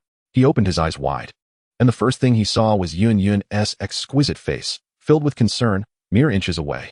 He gazed at her, at the worry in her eyes, at the flickering flames on the cave walls, as if he were expending every ounce of strength to ascertain whether this was reality or yet another dream. He tried to sit up, but was immediately met with a familiar, searing pain in his back that made him grunt and rendered him immobile. It was this painfully vivid sensation that finally anchored his heart, which had been teetering on the edge of a precipice. This was not a dream. He was still here, still in the Dou Qi Continent. A long sigh of relief escaped Xiao Yao's heart. Seeing him attempt to rise, Yun quickly pressed down on his shoulder, calmly stating, "Don't move just yet. Your injury is too severe. I just applied the medicine. You must lie still for a day." Xiao Yao abandoned the thought of getting up. His head still felt heavy, likely a residual effect of his recent overexertion of spiritual energy. He patted his throbbing head, turned to look at Yun, who was attentively caring for him, and suddenly grinned, saying, "Yunji, it's truly wonderful to see you again." Yun, however, dismissed his enthusiasm, asking, "What's wrong? Afraid of death?" Recalling the nightmare he had just experienced, Xiao Yao replied, "No, I just had a very frightening dream. In it, I lost everything." Yun turned away, holding a red medicine bottle, saying, "It was merely a dream. There's no need to take it to heart. May it never come to pass." Xiao Yao regained his composure and gazed at Yun's retreating figure, unable to suppress a smile as he recalled their earlier conversation. "Yunji, if you truly harbor feelings for me, there is no need for such elaborate schemes to procure these items. You could simply confess. I, too, hold a fondness for you." Yun paused momentarily, her fingers toying with a crimson vial. She was well aware that Xiao Yao referred to her repeated discoveries of those aphrodisiacs. Her charming face flushed a bright red, a blend of embarrassment and indignation, as she retorted, "How was I to know that this area was rife with such nonsense? I suspect you brought me to this cave on purpose." Xiao Yao chuckled softly. "By heaven's conscience, this location was your own discovery. How could I possibly have ulterior motives towards you? Is that so?" Yun sneered, retrieving the red vial and thrusting it before Xiao Yao, her eyes burning with intensity as she demanded, "Then what, pray tell, is this?" Xiao Yao's smile faltered, unprepared for her scrutiny. His gaze shifted, and he reluctantly admitted, stammering, This is merely a spring elixir I inadvertently concocted." A clear, resonant clang of a sword echoed through the cave as a glimmering blade was suddenly pressed against Xiao Yao's throat, the chill of the steel raising the hairs on his neck. Yun, sword in hand and expression inscrutable, stated flatly, "You had best provide me with a reasonable explanation, or I shall take your life." Unfazed, Xiao Yao quickly pleaded his case. "I am innocent. Please, let me explain. Though I may have created this, I swear I never intended to use it against you. Who knows why you consistently stumble upon such items? You cannot hold me accountable. Yun's voice was cold. How can I ascertain the truth of your words? What proof do you offer? Xiao Yao, emboldened, pointed to several dark red stains upon the ground, remnants of congealed blood. Does this not suffice? Just moments ago, you were so eager to kiss and embrace me. I risked my life without reciprocating any ill intentions. And let's not forget, that was my first kiss. By rights, you ought to be responsible. Shameless. Yun's face flushed with a mix of humiliation and anger at his words. And she could bear no more. Raising her hand, she struck him lightly on the head with the hilt of her sword. Xiao Yao chuckled, sensing the moment was ripe to retreat. No more, no more, he conceded, feeling no trepidation. If Yun truly harbored murderous intent, with her prowess as a battle emperor, he would not have survived thus far. Her actions were merely expressions of frustration and indignation. Indeed, seeing him relent, Yun sheathed her sword. Taking a deep breath, her demeanor returned to its usual icy calm as she stated earnestly, in 2 days, the seal within me will be completely lifted. At that time, I shall seek out the amethyst-winged Lion King. You would do well to depart from here. The depths of the Beast Mountain range are no place for you. Upon hearing this, Xiao Yao set aside his playful demeanor, his expression turning serious. I can assist you. Yun cast a glance at his awkward posture, lying prone, her elegantly arched brows lifting slightly, her tone laced with disdain. You? Although your talent is commendable, you are merely a newly advanced great fighter, and given your severe injuries, how could you possibly assist me? Xiao Yao, however, responded with a mysterious smile, brandishing the red potion bottle captured by Yun. This will be our key. Observing the puzzled look in Yun's eyes, Xiao Yao laid bare his audacious plan. I have inadvertently discovered that the 6th-tier amethyst-winged Lion King is not alone. It is rumored to have a cub, implying that a female amethyst-winged lion must be nearby. His smile took on a more sinister quality. We can devise a way to administer this potion to the male amethyst-winged Lion King. Then, while they are, we can sneak into their den and quietly procure the amethyst spirit crystal. This way, we avoid unnecessary conflict and can eliminate them while they are preoccupied. Listening to Xiao Yao's astonishing and utterly outrageous scheme, Yun was rendered speechless. She couldn't help but scrutinize him with a gaze akin to that of a voyeur, assessing him from head to toe. After a prolonged silence, she finally managed to utter a few words through clenched teeth. You are truly insidious. Xiao Yao chuckled, revealing a set of pearly whites, and nonchalantly replied, Thank you for the compliment. 2 days later, with the assistance of Xiao Yao's luxurious high-grade healing ointment, the gruesome wound on his back had successfully formed a scab. Although it had yet to fully heal, engaging in minor skirmishes was no longer an issue. On that clear morning, Xiao Yao conducted his customary patrol near the cave. He retrieved the communication talisman and listened to the message sent by the little medicine fairy the previous night.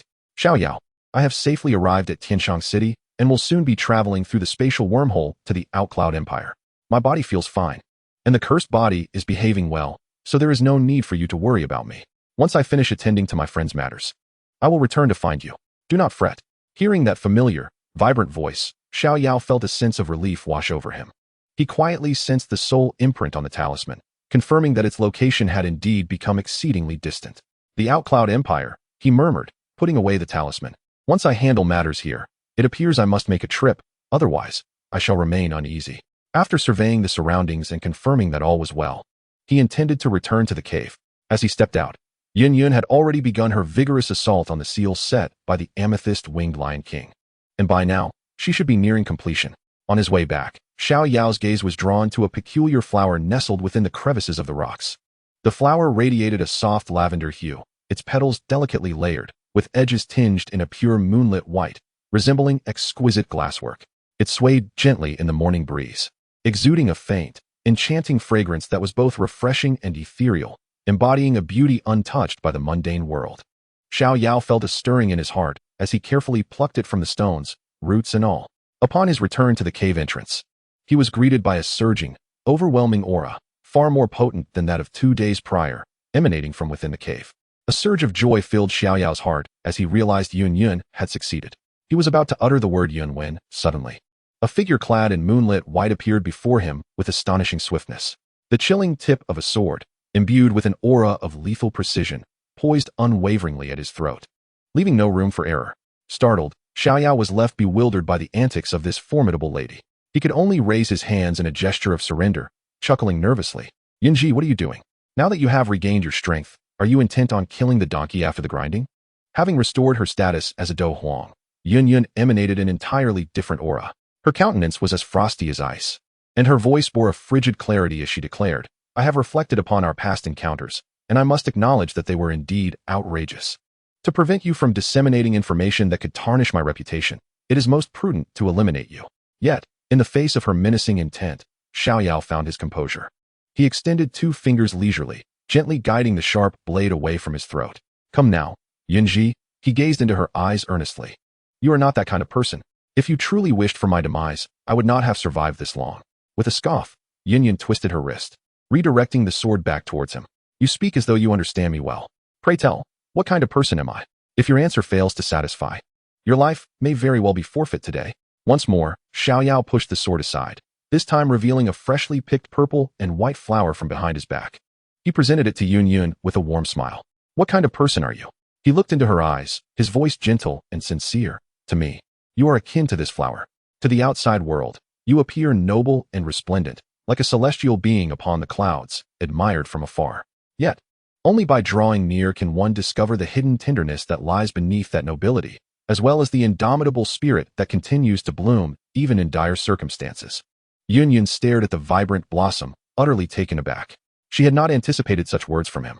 After a moment of hesitation, she ultimately refrained from accepting the flower.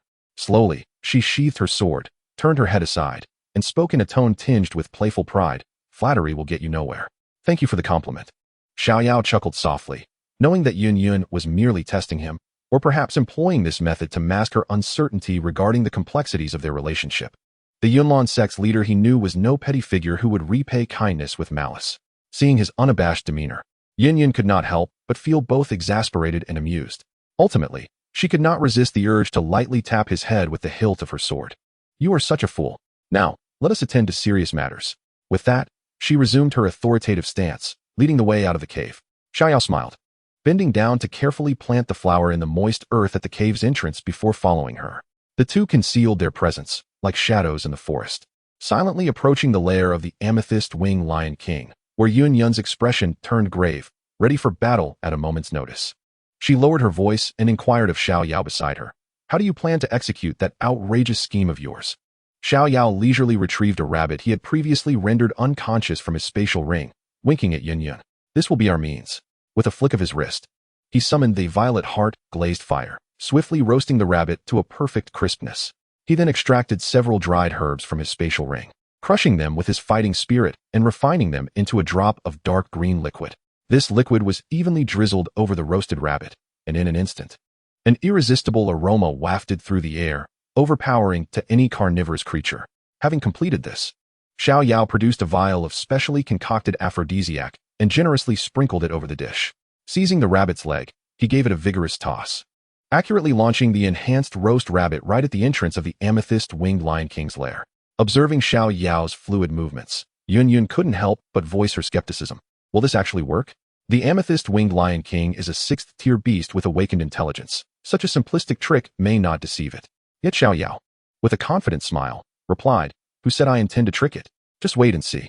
Seeing his unwavering confidence, Yun chose to withhold further doubts, deciding to trust him this once. After all, if things turned awry, she could always make a hasty retreat with him. The herbs, known as beast-luring grass, were a peculiar flora specifically used to hunt magical beasts. While they were ineffective against beasts of 6th-tier intelligence or higher, they possessed a fatal allure for those below that threshold. This was a secret Xiao Yao had gleaned from the knowledge imparted by the system. After waiting in the shadows for a short while, the entrance indeed stirred with activity. A purple crystalline lion, adorned with a shimmering purple shell, emerged slowly from the cave. Its physique bore an uncanny resemblance to that of the amethyst-winged Lion King, albeit smaller and more agile. Target: female amethyst-winged lion. Strength: 5th-tier beast. Xiao Yao's Eye of Breaking Illusions instantly provided this information. Clearly drawn out by the aroma of the roasted rabbit, the female amethyst-winged lion approached it cautiously, sniffing the air and drooling uncontrollably. Nevertheless, it remained vigilant, its blood-red eyes scanning the surroundings, puzzled by the sudden appearance of a cooked prey at the cave's entrance. It fixated on the roasted rabbit for an extended period, seemingly weighing the risks and rewards, yet the drool pooling at its mouth betrayed its inner desire. Concealed in the shadows, Yun observed in amazement. She could discern that although the female amethyst-winged lion hesitated, it was only a matter of time before it succumbed to the alluring scent. Indeed, after a fierce internal struggle, the female amethyst-winged lion could no longer contain itself. It opened its jaws wide and devoured the roasted rabbit in one swift motion. The rich flavor exploded in its mouth, eliciting a deep, contented growl. However, this moment of bliss was fleeting. Before long, it sensed that something was amiss. A surge of malevolence ignited suddenly from its lower abdomen, swiftly engulfing its entire being. It turned hastily, plunging back into the cave. Soon after, deep within the cavern, indistinct yet intense howls, both oppressive and wild, echoed faintly. Xiao Yao chuckled, raising an eyebrow at Yun.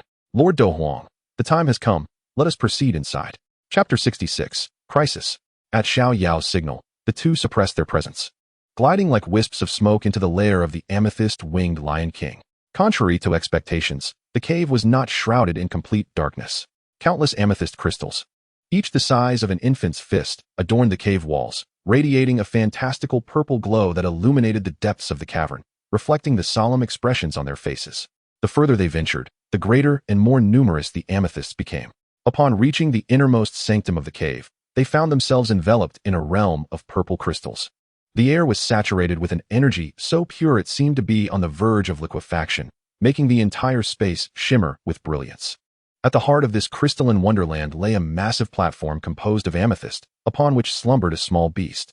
Its entire form was cloaked in purple, resembling the amethyst-winged Lion King, albeit smaller in stature, yet still larger than an average adult human. At this moment, it appeared to be troubled by some sound, its fluffy forepaws tightly pressed against its ears. Suspended above it was a milky white energy sphere, roughly the size of a bowl, slowly rotating and emanating a powerful life force. Xiao Yao recognized it as the companion amethyst source. They were likely on the cusp of finding their target, the purple spirit crystal. Situated beneath the slumbering amethyst-winged lion cub, a flicker of murderous intent flashed in Yun's phoenix eyes. The cub, being merely a third-tier magical beast, was no match for her current restored Dou Huang strength. With a single strike, she could easily vanquish it. Just as she was about to make her move, Xiao Yao swiftly intervened, lowering his voice to caution her. No, those two formidable creatures are probably not far away. Making a move now would create too much noise. Allow me to handle this. With a mysterious smile, Xiao Yao produced several purple fruits from his storage ring and retrieved a small vial, sprinkling a bit of white powder over them. Yun, observing his peculiar concoctions, could not help but inquire, "What are you up to now?" Xiao Yao chuckled, lifting the fruit to explain. "This is called the purple smoke fruit, one of the favorite treats of fire attribute magical beasts." He then shook the vial in his hand, adding, "And this is a potent laxative I concocted. Even a third-tier magical beast would be incapacitated for an entire day after consuming just a smidgen. Fortunately, you didn't mistakenly grab this vial a couple of days ago, or we would have been in dire straits." Yun rolled her eyes in exasperation, extending her delicate hand to mercilessly pinch Xiao Yao's waist, scolding, "In the future, refrain from meddling with such troublesome items." Xiao Yao winced in pain, suppressing a gasp. His face contorted in a grimace as he nodded pitifully. Upon witnessing his demeanor, Yun finally released her grip in satisfaction. Xiao Yao rubbed his sore waist and, with a flick of his wrist, accurately tossed several spiced purple smoke fruits before the agitated young purple crystal-winged lion. The cub, covering its ears in annoyance, suddenly caught a whiff of an incredibly familiar and sweet fruit aroma, precisely the treat it adored most. Lacking the fully awakened intellect, it did not ponder the miraculous appearance of the fruit, but rather scampered joyfully towards it, opening its mouth to swallow the fruits whole in a single gulp. Content. It smacked its lips before returning to its resting position. However, it had scarcely settled when an overwhelming tumult surged within its belly, an irresistibly fierce urge to relieve itself crashing over it like a cataclysmic wave. Whimpering, it tucked its tail and bolted towards the cave entrance as if its backside were aflame. The two individuals concealed in the shadows instantly revealed themselves upon witnessing this. Yet, as they approached the platform, still unprepared to search for the purple spirit crystal, the indescribable sounds from the adjacent cave abruptly ceased. Following this silence, a terrifying roar, imbued with unfathomable fury, erupted. Humans, seeking death. Xiao Yao's brow furrowed tightly, a silent exclamation of disaster echoing in his mind. All his calculations had failed to account for the fleeting fighting prowess of the purple crystal-winged Lion King. It had concluded so swiftly. What a blunder. Yun's countenance shifted to one of grave seriousness in an instant. With a deft motion of her wrist, a sword radiating azure light materialized in her grasp. She spoke to Xiao Yao in a grave tone, You must hide here. I will divert its attention. Seize the opportunity to take the purple spirit crystal. Sighing, Xiao Yao understood that there was no other recourse. He swiftly darted behind a massive purple crystal. Without hesitation, Yun unleashed her emperor-level fighting spirit with abandon. She swung her sword fiercely, unleashing a long azure sword energy that cleaved through the air and struck towards the source of the roar from the purple crystal-winged Lion King. In the darkness, a colossal claw, encased in purple armor, shot forth effortlessly, blocking the fierce attack. Observing this, Yun's azure wings of fighting spirit coalesced behind her, and she transformed into a streak of light, rapidly soaring out of the cave. The enraged purple crystal-winged Lion King emitted a furious roar and pursued her closely. Boom, boom, boom. Outside, the sound of a tremendous clash of fighting spirits erupted instantaneously. Emerging from behind the crystal, Xiao Yao confirmed his temporary safety before eagerly rummaging through the purple crystal platform where the cub had been resting.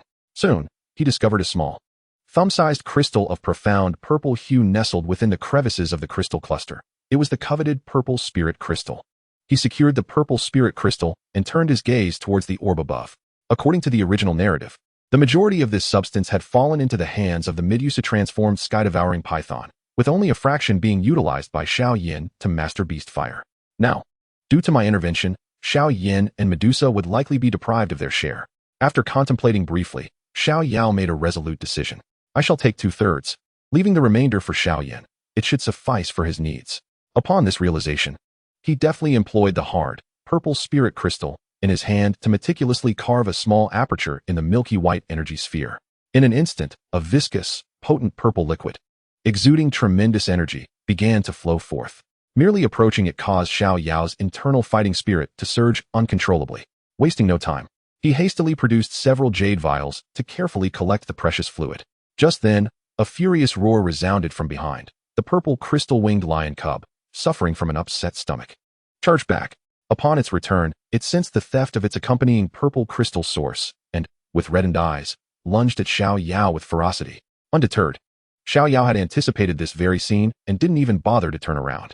He required no physical effort. With a powerful stomp of his right foot against the ground, a series of silver lightning bolts surged like ethereal serpents underground and erupted beneath the cub's feet, instantly charring its body, rendering its limbs paralyzed, and causing it to convulse and collapse, unable to move.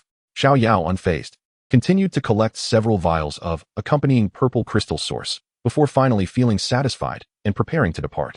However, just as he was about to leave, a furious roar echoed behind him. It was the 5th-tier female purple crystal-winged lion. It appeared that the lioness had also regained her strength. Xiao Yao wished to avoid unnecessary entanglements. His immediate priority was to deliver the purple spirit crystal to Yun. Thus, he swiftly executed the mystic thunder shadow step to its fullest extent, disregarding the frenzied pursuit of the lioness, transforming into a flash of lightning as he burst forth from the cave. Yet, the moment his figure emerged from the cavern, a devastating aura, mingled with howling winds, energy, and the scent of blood, assailed him. The thunderous roar that followed nearly shattered his eardrums. Xiao Yao abruptly lifted his gaze, and the sight before him caused his pupils to constrict in alarm.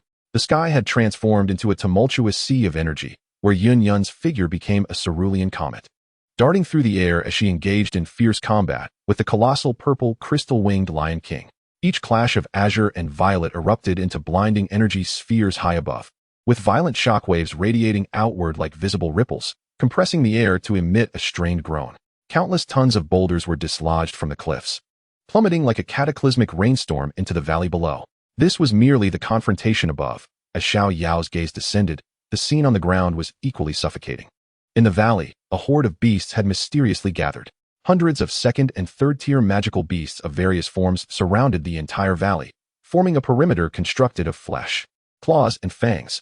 They roared skyward, their collective roars amalgamating into a deafening cacophony that shook the heavens. Within this beast tide, 2 particularly formidable presences stood out like cranes amidst a flock of chickens: a blazing fire tiger, engulfed in flames, and a massive green serpent, coiled upon the ground, exhaling toxic miasma. Both were 5th-tier magical beasts rivaling the power of a battle king. At the very moment when Xiao Yao made his appearance, the furious roar of the lioness behind him resonated with the cacophony of countless beasts in the valley. In an instant, thousands of crimson, frenzied eyes turned in unison, fixating intently on this unwelcome intruder. Above, Yun Yun and the amethyst-winged Lion King were embroiled in a tumultuous battle, unable to render assistance in the short term. Xiao Yao found himself compelled to confront 3 fifth-tier magical beasts and a multitude of earth-tier beasts alone. In a fleeting moment, he was thrust into a perilous predicament. Surrounded by enemies on all sides, his expression turned grave, brows furrowed, as he realized he had no avenue of escape. A cacophony of roars erupted as hundreds of magical beasts surged toward him. Observing Xiao Yao's dire situation, Yun Yun yearned to descend to his aid. With her strength, she could easily dispatch the horde. Yet, the amethyst-winged Lion King would not afford her that opportunity, intensifying its assaults, preventing her from diverting her focus. A lingering thought crossed Xiao Yao's mind. Why had Xiao Yan not faced such tribulations? In this critical moment, Xiao Yao exhaled a deep breath. Closing his eyes as he summoned every ounce of fighting spirit within him, patterns began to emerge across his body, and a faint line appeared on his forehead. The tremendous energy allowed him to momentarily levitate without the need for wings. He opened his eyes and bellowed, Heavenly Fire Transformation, Third Transformation. Crackling. The ferocious, thunderous energy erupted from his being like a primordial beast unshackled, unleashing its fury without restraint. Thick silver bolts of lightning coiled around him, scorching the ground beneath into charred remnants. The terrifying might of the thunder formed a realm of electricity. A few dauntless second-tier beasts charged forward. But before they could even approach within 3 feet of Xiao Yao, they were instantaneously reduced to cinders by the raging bolts of lightning that enveloped him. Xiao Yao swiftly manipulated the hand seals, amplifying the thunderous power further. Given his current injured state, sustaining prolonged combat was utterly impossible. The only recourse was to gamble everything and unleash the first form of the Heavenly Thunder technique, Ninefold Thunder, to conclude the battle in an instant. However, this technique demanded an entire 10 breaths of preparation time, a luxury he could scarcely afford. The 5th-tier beasts, sensing the shift in the atmosphere, felt the soul-rattling aura of impending doom. They ceased their hesitation, abandoning their watchful stance, and charged toward Xiao Yao with deafening roars. The closest, the female amethyst-winged Lion King, gaped its enormous maw, a destructive violet light swirling furiously within. With a whoosh, a beam of violet energy, akin to a laser, tore through the air, hurtling toward the back of Xiao Yao. Yet, it was too late. Just as the beam was about to make contact, the 10 breaths had elapsed. Boom. The lightning surrounding Xiao Yao surged explosively, forming an incredibly solid thunder shield that effortlessly deflected the lioness's lethal strike. In midair, the young man slowly opened his eyes. In his hand, the seal of the thunder art quietly turned, enveloped by a furious storm of lightning that relentlessly eradicated the surrounding low-level magical beasts. At this moment, Xiao Yao resembled a deity of thunder descending from the heavens. He plummeted like a meteorite, crashing boldly into the heart of the ominous tide of beasts. From his lips emerged a few chilling words. First form of the thunder art, Ninefold Thunder. Boom. At the point of Xiao Yao's descent, a silver lightning halo erupted violently. Following that, the 2nd, 3rd, and 4th waves followed in succession. Each lightning halo cascaded upon one another, spreading outwards in frenzied ripples like water waves. Wherever the halo passed, whether it be the hardest of rocks or the formidable flesh of magical beasts, all were torn asunder, disintegrated, and reduced to dust by the ferocious might of the thunder. In an instant, the entire valley was engulfed in blinding silver light. Countless magical beasts were obliterated before they could even emit a cry, completely annihilated in the ocean of lightning. The 3 overwhelming 5th-tier magical beasts barely withstood for a moment before being utterly pulverized by the subsequent waves of 7th, 8th, and 9th thunder halos. When the brilliance faded, the valley had transformed into a desolate wasteland. Aside from a few low-tier magical beasts at the periphery, there was not a single living creature within a kilometer radius. In the sky, Yun Yun, who was engaged in a fierce battle with the male amethyst-winged Lion King, was stunned by the astonishing spectacle. The terrifying power of thunder and the overwhelming aura of destruction left no doubt in her mind that even a Dou Huang-level expert like herself would not emerge unscathed from such a strike. The male amethyst-winged Lion King was equally shocked, realizing that its partner and subordinates had been slaughtered in an instant by this mere human of Dou Shi rank. However, it could not intervene at that moment, for Yun Yun's next wave of attack had already arrived. After unleashing this earth-shattering blow, Xiao Yao found himself utterly drained. The immense consumption of Dou Qi nearly brought him to his knees. Yet, he gritted his teeth, refusing to fall, and swallowed a few Qi recovery pills. He lifted his head, gathering the final vestiges of thunderous power into the tip of his right index finger. All energy compressed, further compressed. Ultimately, it coalesced into a point of silver lightning, more radiant than the stars, and containing unparalleled might. The destructive potential of this strike was far more terrifying than the previous area attack, yet Xiao Yao was at the end of his rope. Knowing that this blow would likely not deliver a fatal blow to the 6th-tier amethyst-winged Lion King. But that was enough. Roaring with fury, Xiao Yao swung his arm fiercely. The silver glimmer at his fingertip shot forth with a speed that transcended the limits of sight. The amethyst-winged Lion King in the sky had barely registered what it was when it felt an excruciating pain in its abdomen. That silver flash had pierced through its proud amethyst defense. The overwhelming destructive force caused chaos within its Dou Qi, rendering it unable to sustain flight. With a mournful cry, it plummeted from the sky. A perfect opportunity. In Yun Yun's beautiful eyes, a glimmer of brilliance flashed, seizing the fleeting opportunity in an instant. The wind attribute battle energy within her surged to its zenith, merging her essence with her sword, transforming into a beam of azure destruction. The wind's ultimate fall. The azure light flickered and vanished, piercing through the colossal head of the purple crystal wing Lion King with unparalleled precision. The ruler of the eastern region of the Beast Mountain Range, the 6th-tier magical beast, the purple crystal wing Lion King, had met its demise. Having accomplished this feat, Xiao Yao could no longer sustain himself. His calves weakened, and he fell straight backward. A graceful figure descended from the heavens, steadying him before he hit the ground. Xiao Yao gazed at Yun Yun, whose face was filled with concern and with a feeble smile. He extended the warm, purple spirit crystal he had fought so hard to obtain into her hands. Before he could utter a word, he succumbed to unconsciousness. Holding the purple spirit crystal that Xiao Yao had exhausted himself to acquire, Yun Yun glanced down at the youth in her arms, who had fainted from overexertion of his battle energy. The tenderest string in her heart was once again struck fiercely. He resembled a shooting star, a brilliant meteor that, with the force of thunder, crashed into her previously tranquil, albeit somewhat monotonous, life, stirring up unprecedented waves of turmoil. Her first attempt at grilling fish, though charred. Her first kiss, albeit muddled.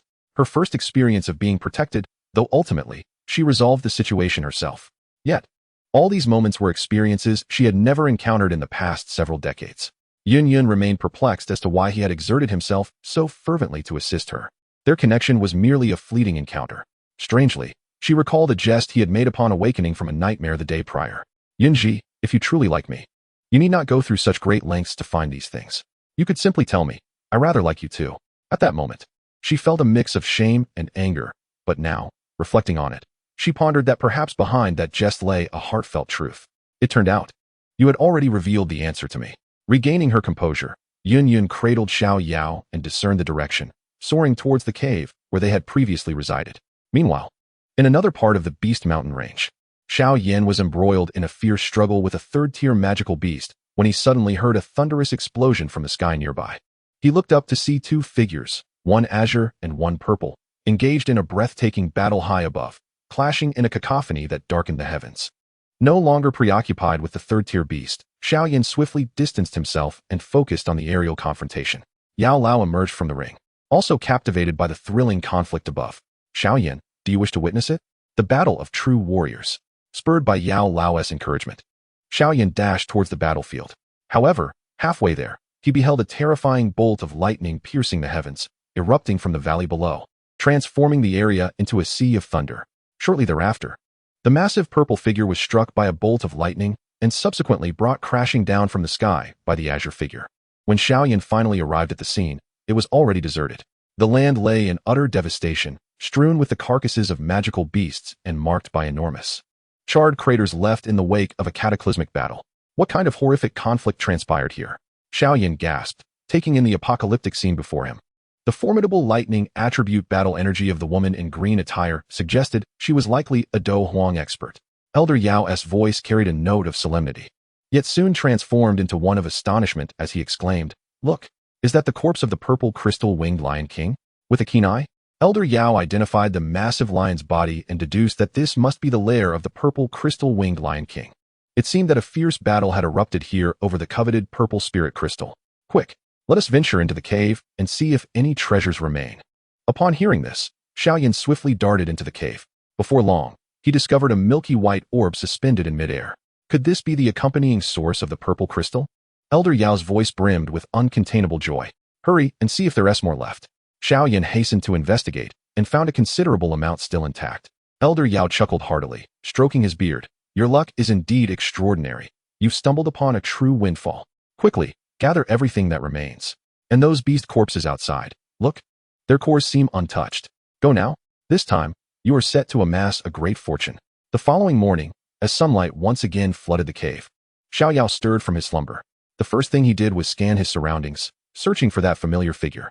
However, the cave was empty, save for a pile of extinguished embers from the campfire. She had already departed. Xiao Yao sighed inwardly, unsure whether to feel disappointed or at peace, when he suddenly noticed a letter quietly resting on the stone by his pillow. He hastily opened the envelope, revealing only a few elegant and forceful characters. True to her nature, Xiao Yao, I have left. Until we meet again. He set the letter down and reclined once more. Despite Yin Yun's abrupt departure, he felt assured that their paths would cross again soon. The bond between individuals is not something one can evade like a torrential downpour. It is destined from the very first glance of their encounter. Stepping out of the cave, Xiao Yao observed that the place where the flowers had once flourished was now just a mound of earth. That blossom had been taken by Yun Yun. Chapter 68, The Spirit Nurturing Tree. With Yun Yun departed, Xiao Yao resolved to travel to the Qing Empire in search of the little medicine sage, as his heart could not find solace otherwise. With this thought in mind, he retrieved a jade talisman and sent a message to the little medicine sage. Have you arrived in the Qing Empire?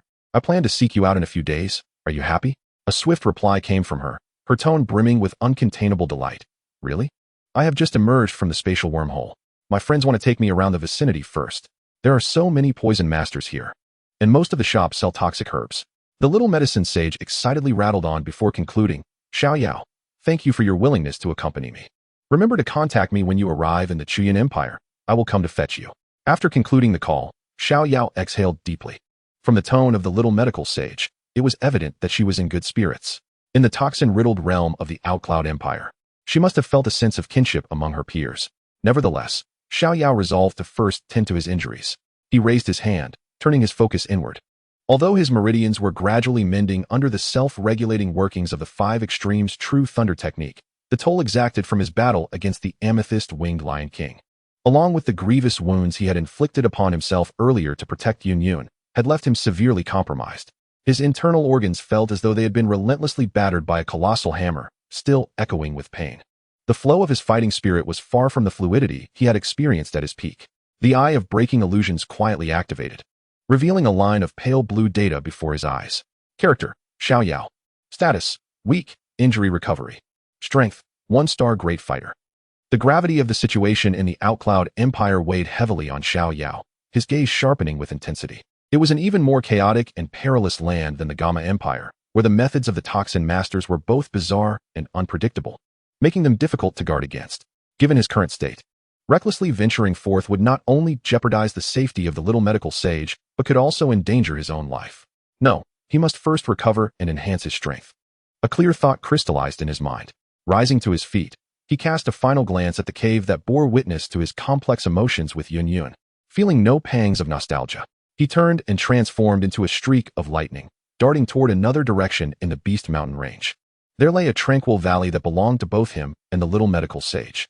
Half a day later, as Xiao Yao reappeared in the familiar valley, dusk had settled. The afterglow of the setting sun bathed the entire valley in a warm golden hue. The gentle babbling of the stream and the clear calls of birds intertwined with the fragrance of grass and earth, composing a serene and harmonious symphony. Not far off stood the solitary wooden house, constructed from rough timber by the little medical sage.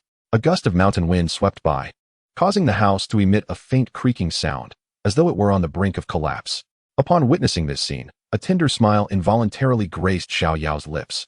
He could envision the girl in her flowing white dress, clumsily felling trees, laboriously building this modest shelter that barely shielded against the elements. Silly girl. A soft sigh escaped him, imbued with affection and indulgence.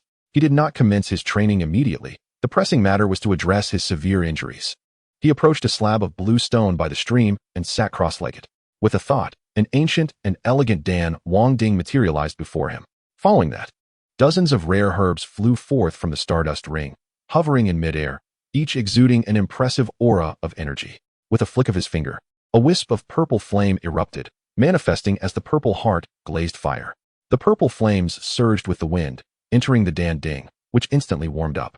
Xiao Yao's expression shifted to one of intense focus, as powerful spiritual energy enveloped the cauldron, initiating an exquisitely precise manipulation. One by one, The medicinal herbs were methodically cast into the cauldron. Under the gentle yet commanding embrace of the violet-hued lihua flame, they were swiftly refined into the purest essence of elixir. The process of extracting the dross and preserving the quintessence flowed seamlessly, exuding an aesthetic beauty that was truly enchanting. Were the esteemed Dan King Guhi present, he would undoubtedly be struck with astonishment. Such mastery over fire control and alchemical techniques had long transcended the realm of his comprehension.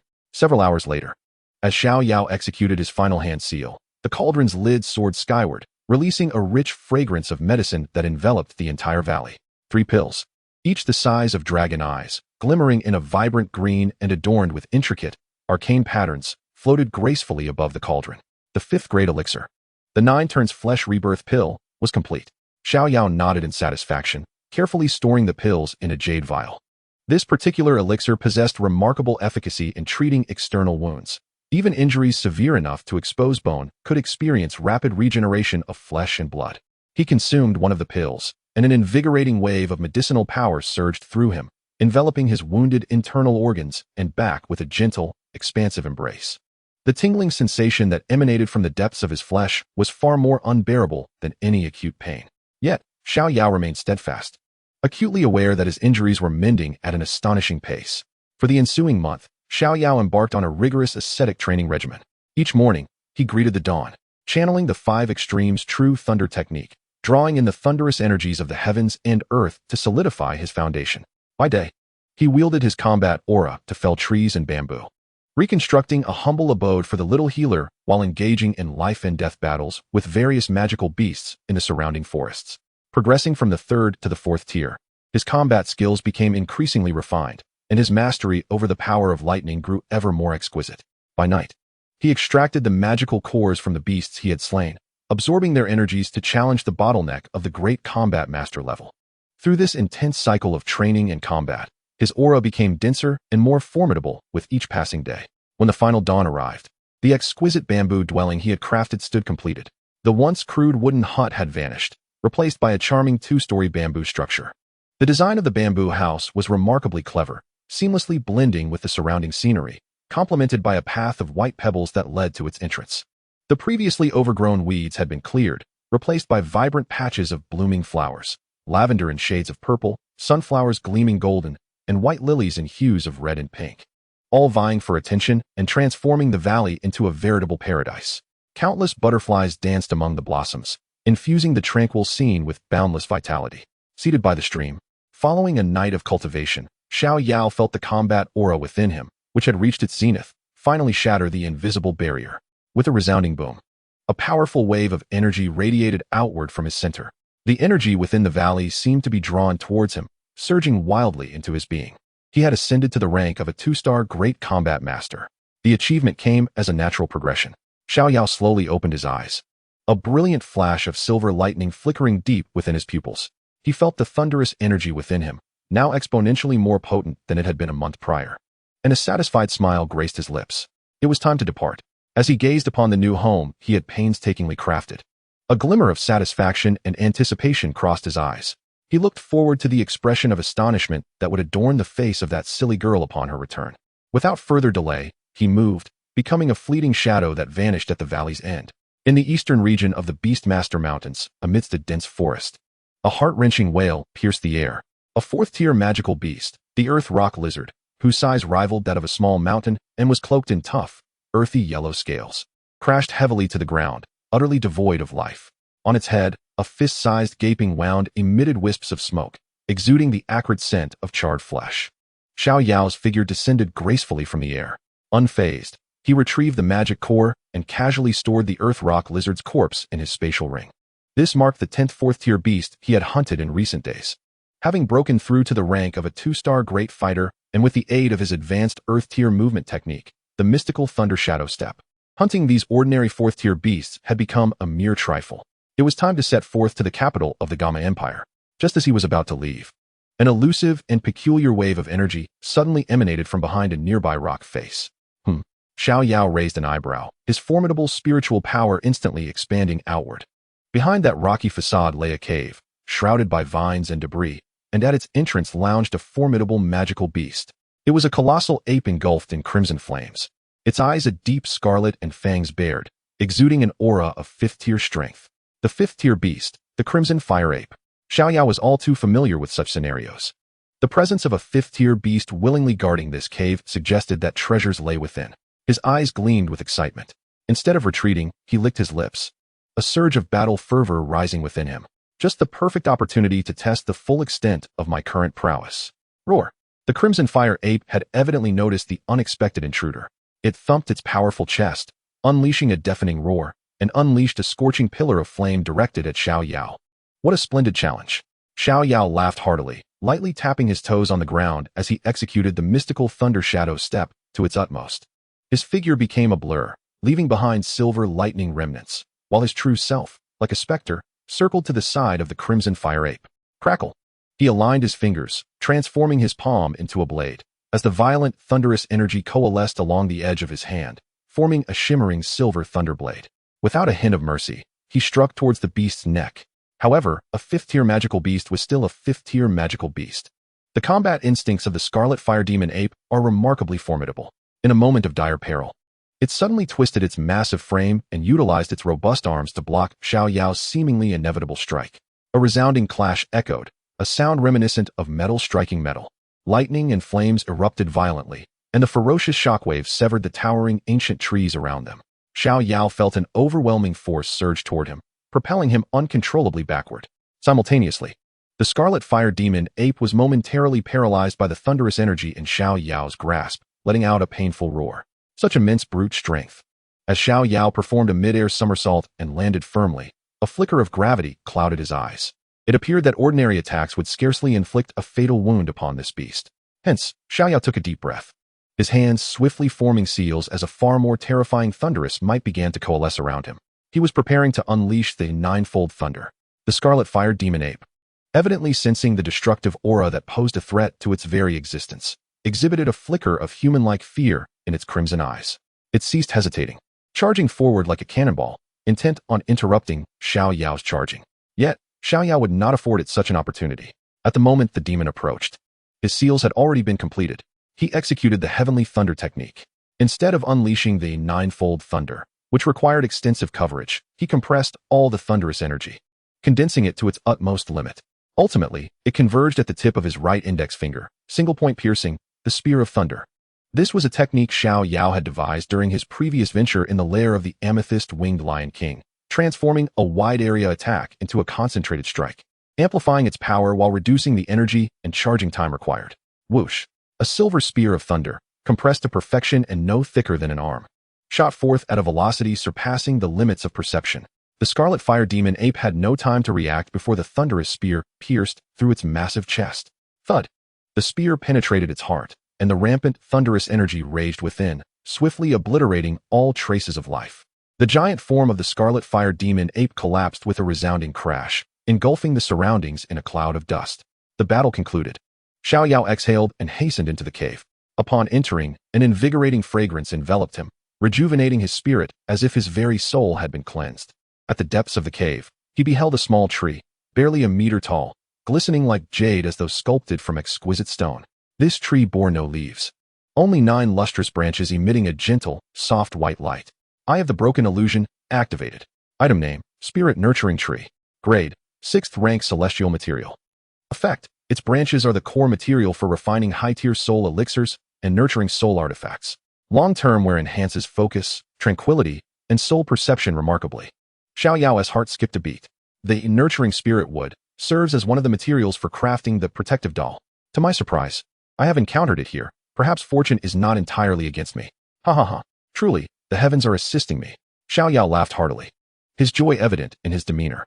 Initially, he intended to forge the protective doll for those close to him, whether it be Yun Yun, who would face immense turmoil within the Yunlan sect, or the little healer, who bravely ventured through the Cloud Empire. They both desperately needed such a life-saving talisman.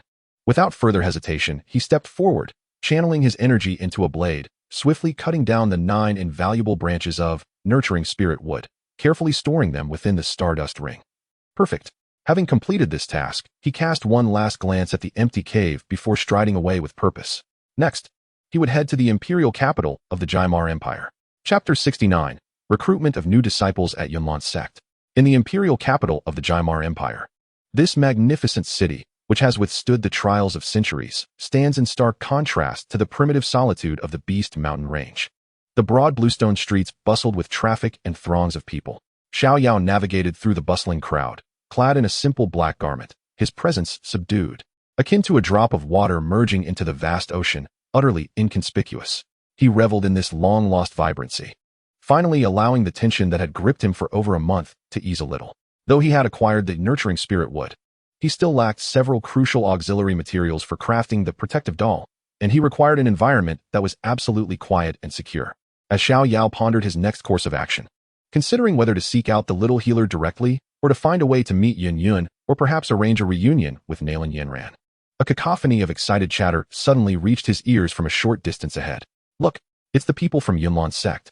They are recruiting new disciples in the Imperial Capital Plaza this year. Ah, the prestigious Yunlan sect, the foremost sect in the Jimar Empire. If one could be selected, it would be a source of great pride for the family, a leap to success. Such fanciful thoughts. Do you think it's that easy?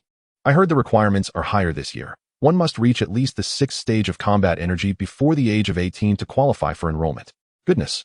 Their standards are almost on par with the Canaan Academy, which only requires a 7th stage of combat energy before 18. The recruitment of new disciples by the Yunlan sect? Xiao Yao's steps halted abruptly. His mind began to race. This presented a splendid opportunity to see Yun Yun and Nalan Yanran. The memory of Yun Yun's sudden departure weighed heavily on his heart, and he wondered how she would react should he unexpectedly appear before her now. As for Nalan Yanran, it had been quite some time since their last meeting. It would be prudent not to neglect her. However, beyond the desire for a mere reunion to ease his longing, Xiao Yao's heart was also occupied with a more profound and pressing question. At present he, along with Nalan Yanran, Xiao Yixian, and Yun Yun, has forged varying degrees of bonds and emotions with each of them.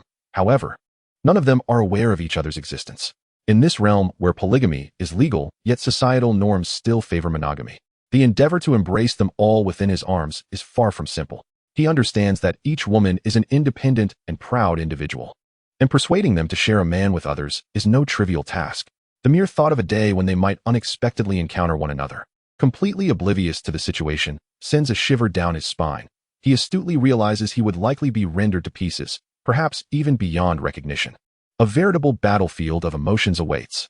He mutters to himself, a bitter smile gracing his lips, silently cursing the author for such a convoluted narrative.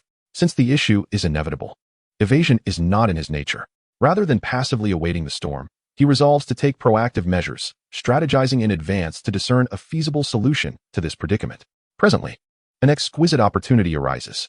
The relationship between Yun Yun and Nalan Yanran, as master and disciple, is notably intimate, their emotional entanglement being particularly intricate. If he could identify a breakthrough from their connection, it would provide him with greater confidence when faced with more complex situations in the future. There truly is no alternative. With his resolve solidified, Xiao Yao's gaze becomes steadfast and profound. He concentrates, quietly activating his hidden breath technique. The aura of a 2-star dome master ebbs away like a receding tide, artfully concealed and compressed by a layer of arcane power. Ultimately, the strength he exhibits stabilizes at the level of an 8-star Dou fighter. For a 17-year-old youth, this prowess is quite remarkable, yet not astonishing enough to draw undue attention. Perfectly aligning with his relatively unassuming infiltration plan, he adjusts his attire and, blending with the throng, makes his way toward the central square of the imperial capital. The central square is currently teeming with a multitude of people. In its heart, a high platform has been hastily erected. Upon this platform, the banners of the Yunlan sect flutter in the wind, while several young disciples clad in moon-white robes maintain order with an air of haughty superiority. A long queue stretches before the platform, composed entirely of young talents from across the empire, each visage reflecting tension, excitement, and anticipation. Xiao Yao discreetly positions himself at the end of the line. Name, age, strength level. The one responsible for registration at the platform is a young man in his 20s, reclining with a slight tilt of his chin, regarding each aspiring youth with a scrutinizing gaze, his tone laced with impatience and disdain. Xiao Yao casts a glance at him through his eye of breaking illusions. Character, Mo Lin. Strength, 3-star Dome Master. Age, 20 years. A 20-year-old 3-star Dome Master may possess considerable talent within the Garma Empire. Yet, on the continent, he is merely average. But he wields his status as a disciple of the Yunlan sect to exert undue authority here. Xiao Yao comprehends the situation and remains unperturbed. At last, it was Xiao Yao's turn. Next swiftly, urged Mo Lin, not bothering to lift his head. Xiao Yao stepped forward, his expression serene as he spoke. Li Xiao Yao. 17 years old, 8-star fighter. Li Xiao Yao? Upon hearing this name, Mo Lin lazily raised his eyelids, casting a fleeting glance at Xiao Yao. A flicker of jealousy flashed in his eyes upon beholding Xiao Yao's exceptionally handsome visage. What use is good looks? In this world, strength reigns supreme. However, as he noticed Xiao Yao's plain attire, disdain took over his gaze. 17, and merely an 8-star fighter? He drawled, a smirk tugging at the corners of his mouth. Well, age-wise, he barely meets the mark, a tad older than ideal. However, his strength is passable, just about sufficient. As he spoke, he took up a pen and flamboyantly inscribed Li Xiao Yao's name on the roster, his demeanor as though he were bestowing an immense favor upon Xiao Yao. To this assessment, Xiao Yao remained noncommittal. A 20-year-old 3-star fighter critiquing a 17-year-old 8-star fighter for being slightly aged was, in itself, a source of amusement.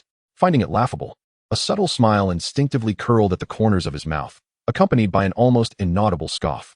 Yet, this minute reaction was sharply perceived by the proud Mo Lin. What are you laughing at? Mo Lin's expression darkened instantaneously as he sprang from his seat, an aura befitting a fighter bearing down upon Xiao Yao. Boy, are you mocking me?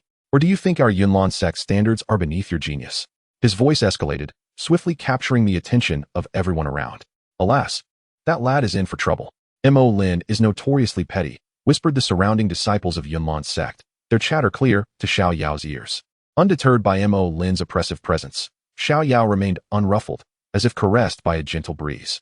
The pressure emanating from a mere 3-star fighter was, to him, nothing more than a tickle.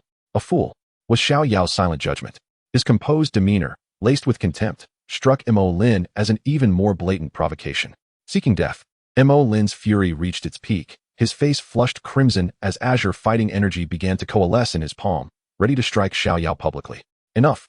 Just then, a calm yet commanding voice rang out from behind the high platform. A tall, solemn middle-aged steward stepped forward. With a mere glance at Mo Lin, he seemed to pour a bucket of cold water over him, causing the fighting energy in Mo Lin's hand to dissipate instantly, replaced by a hint of fear on his face. Mo Lin, your duty is to register, not to instigate trouble here. The steward's voice was devoid of emotion. Should this happen again, you shall face punishment in the discipline hall. Yes. Steward Lu, I understand my mistake. Mo Lin hastily bowed, cold sweat breaking out upon his brow. The steward paid no further heed to him, and turned his gaze toward Xiao Yao, appraising him from head to toe. Noting that Xiao Yao maintained his composure before a formidable fighter, a flicker of subtle approval crossed his eyes. You are called Li Xiao Yao? Indeed, Xiao Yao nodded calmly. Very well. Deacon Lu nodded, uttering no further words, and turned to return to the backstage. This minor upheaval had thus subsided, although Mo Lin dared not make another move. His gaze toward Xiao Yao was rife with malice. Xiao Yao, however, chose to disregard him entirely, viewing him merely as a buzzing fly that could be easily swatted away with little thought. The registration continued throughout the day. By the following dawn, nearly 1,000 young men and women, including Xiao Yao, who had passed the preliminary examination, commenced their journey toward the mountain gate of Yunlan sect, led by Deacon Lu. Yunlan Mountain towered into the clouds, its steep slopes formidable.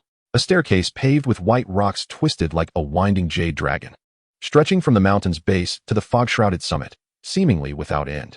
As the group ascended, the air grew increasingly fresh, and the energy of heaven and earth became ever more palpable. Ancient trees soared amidst the mountains, and peculiar stones stood in abundance. Occasionally, glimpses of rare birds and beasts flitted through the forest, accompanied by their melodious calls. Halfway up the mountain, enveloped in mist, one felt as though they had entered a realm of immortals, a sensation that was both refreshing and uplifting. Such grandeur was befitting of the foremost sect of the Gamma Empire. At last, as noon approached, the group arrived at a vast white jade plaza at the mountain's peak. Numerous disciples of Yunlan sect were already waiting there. Deacon Lu stepped forward, his resonant voice echoing throughout the area. Welcome to Yunlan sect. You are likely acquainted with the rules, but I shall reiterate them. The upcoming selection will consist of one-on-one matches. Each of you will be randomly paired with an opponent. The victor will advance to the next round, while the defeated will continue to battle the remaining participants. This cycle will persist until we identify the 50 individuals with the most victories. These last 50 will be eligible to undergo the ultimate trial for inner disciples of Yunlan sect. Only those who succeed in this trial may truly enter our gates and become a member of Yunlan sect. As his words concluded, a wave of astonishment swept through the plaza. To select only 50 from nearly 500 participants showcased an undeniably harsh elimination rate. Deacon Lu scanned the crowd, And once silence fell, he added one final remark. The matches are to be conducted with restraint. Yunlan sect does not wish to witness any incidents that could lead to loss of life. Is that understood? Understood. The crowd responded in unison. Excellent. Deacon Lu nodded in satisfaction, gesturing grandly. Let the selection commence now. Chapter 70. A slap in the face. Upon the white jade arena. As a first-star fighter spewed blood and flew backward like a broken kite, crashing heavily to the ground, a match devoid of suspense came to an end. On Platform 7, Xiao Yao emerged victorious. The judge responsible for that arena, a disciple of Yunlan's sect, loudly announced the result, his tone tinged with a hint of numbness.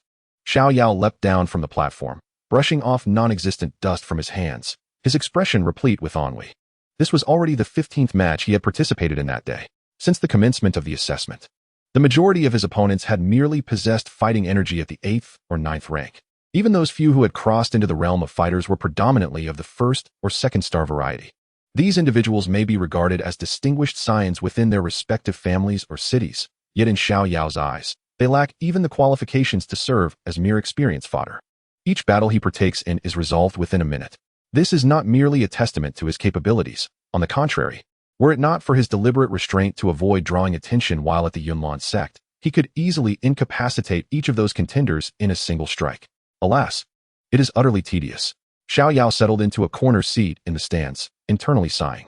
Were it not for the need to gain legitimate entry into the Yunlan sect to meet the pair of Yun and Nalan Yanran, he would not squander his time on such trivial selections.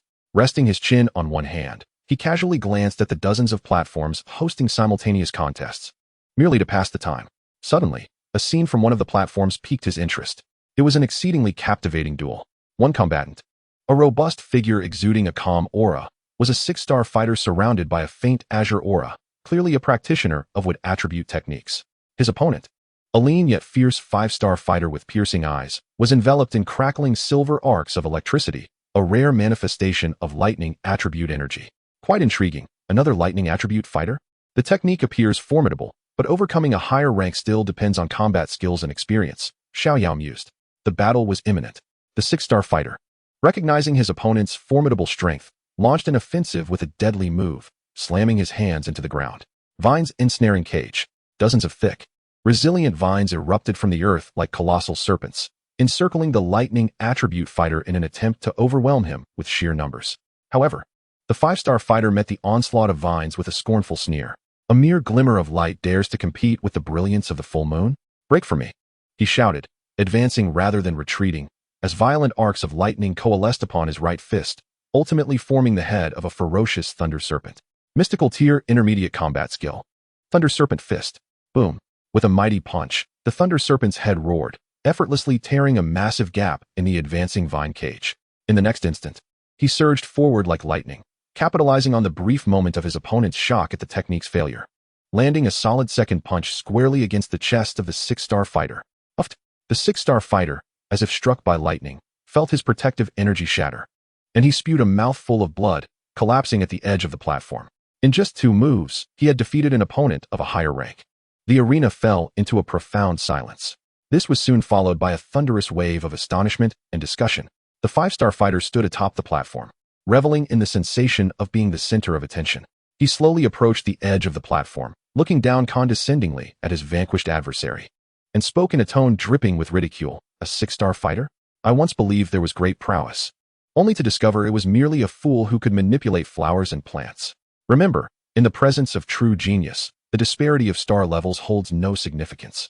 Having spoken, he disdainfully kicked the severely injured 6-star fighter with the tip of his shoe, as if disposing of refuse. Such brazen behavior ignited the entire arena. My heavens. 2 moves.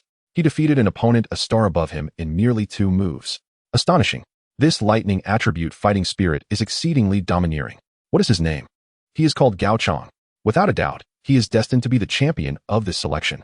As the examiner loudly proclaimed Gao Chong's victory, his name swiftly echoed throughout the square, becoming the favorite to win in countless hearts. Xiao Yao observed this scene and shook his head lightly.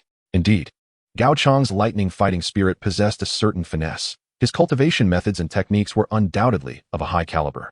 However, this individual's foundation was shallow. His fighting spirit wild yet unrefined, relying solely on the advantage of techniques to achieve a fortunate victory.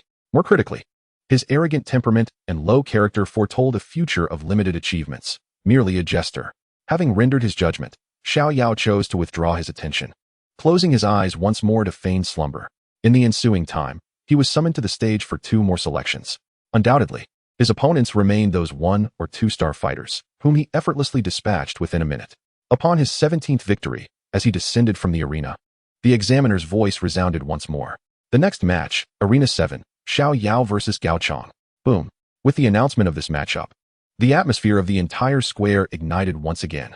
On one side stood the mysterious dark horse Xiao Yao, undefeated in 17 battles, each victory astonishingly swift. On the other was Gao Chong, who had consistently triumphed over stronger opponents, showcasing his prodigious talent and lauded as a favorite to win.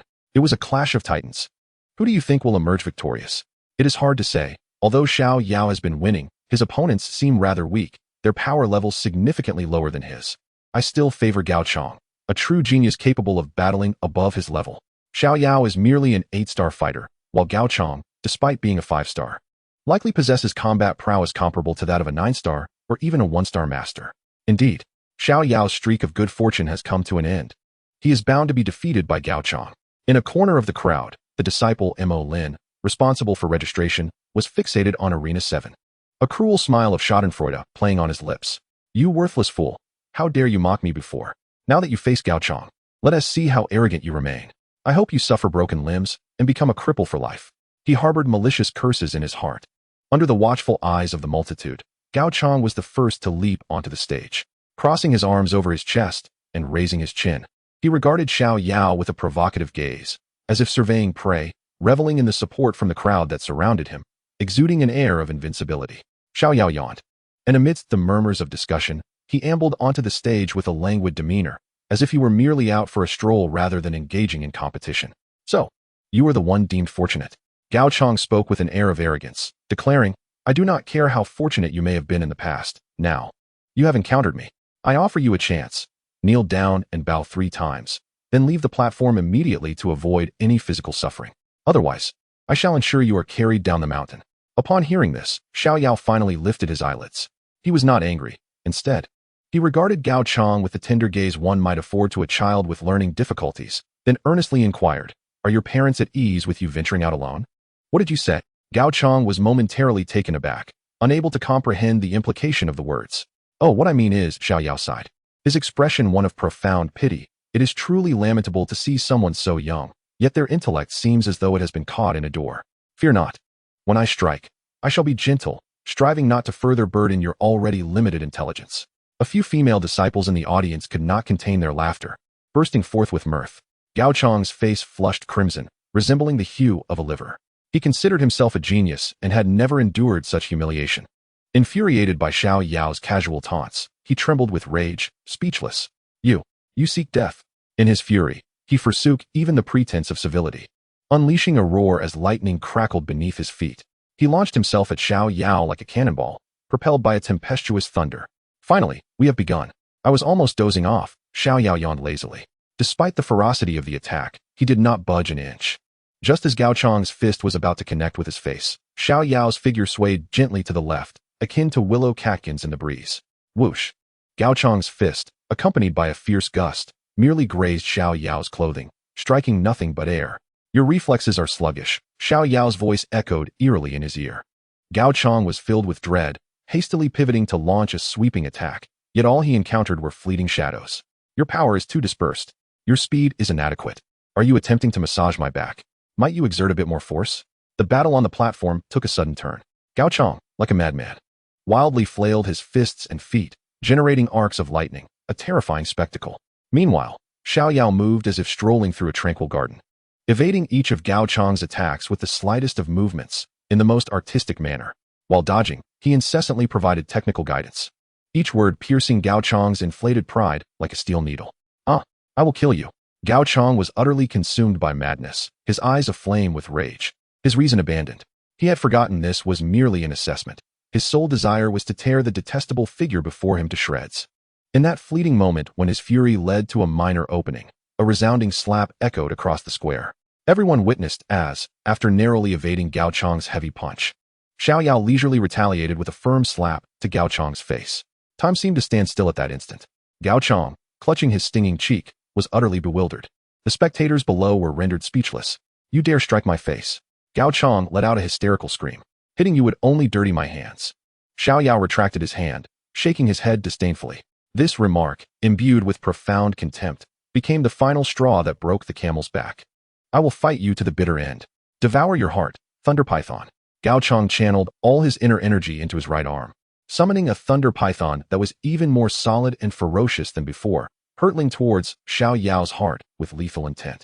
However, in the face of this all-or-nothing assault, Xiao Yao merely shook his head lightly. He couldn't even muster the energy to dodge. Instead, at the very moment the thunder python was about to close in, he casually stepped aside.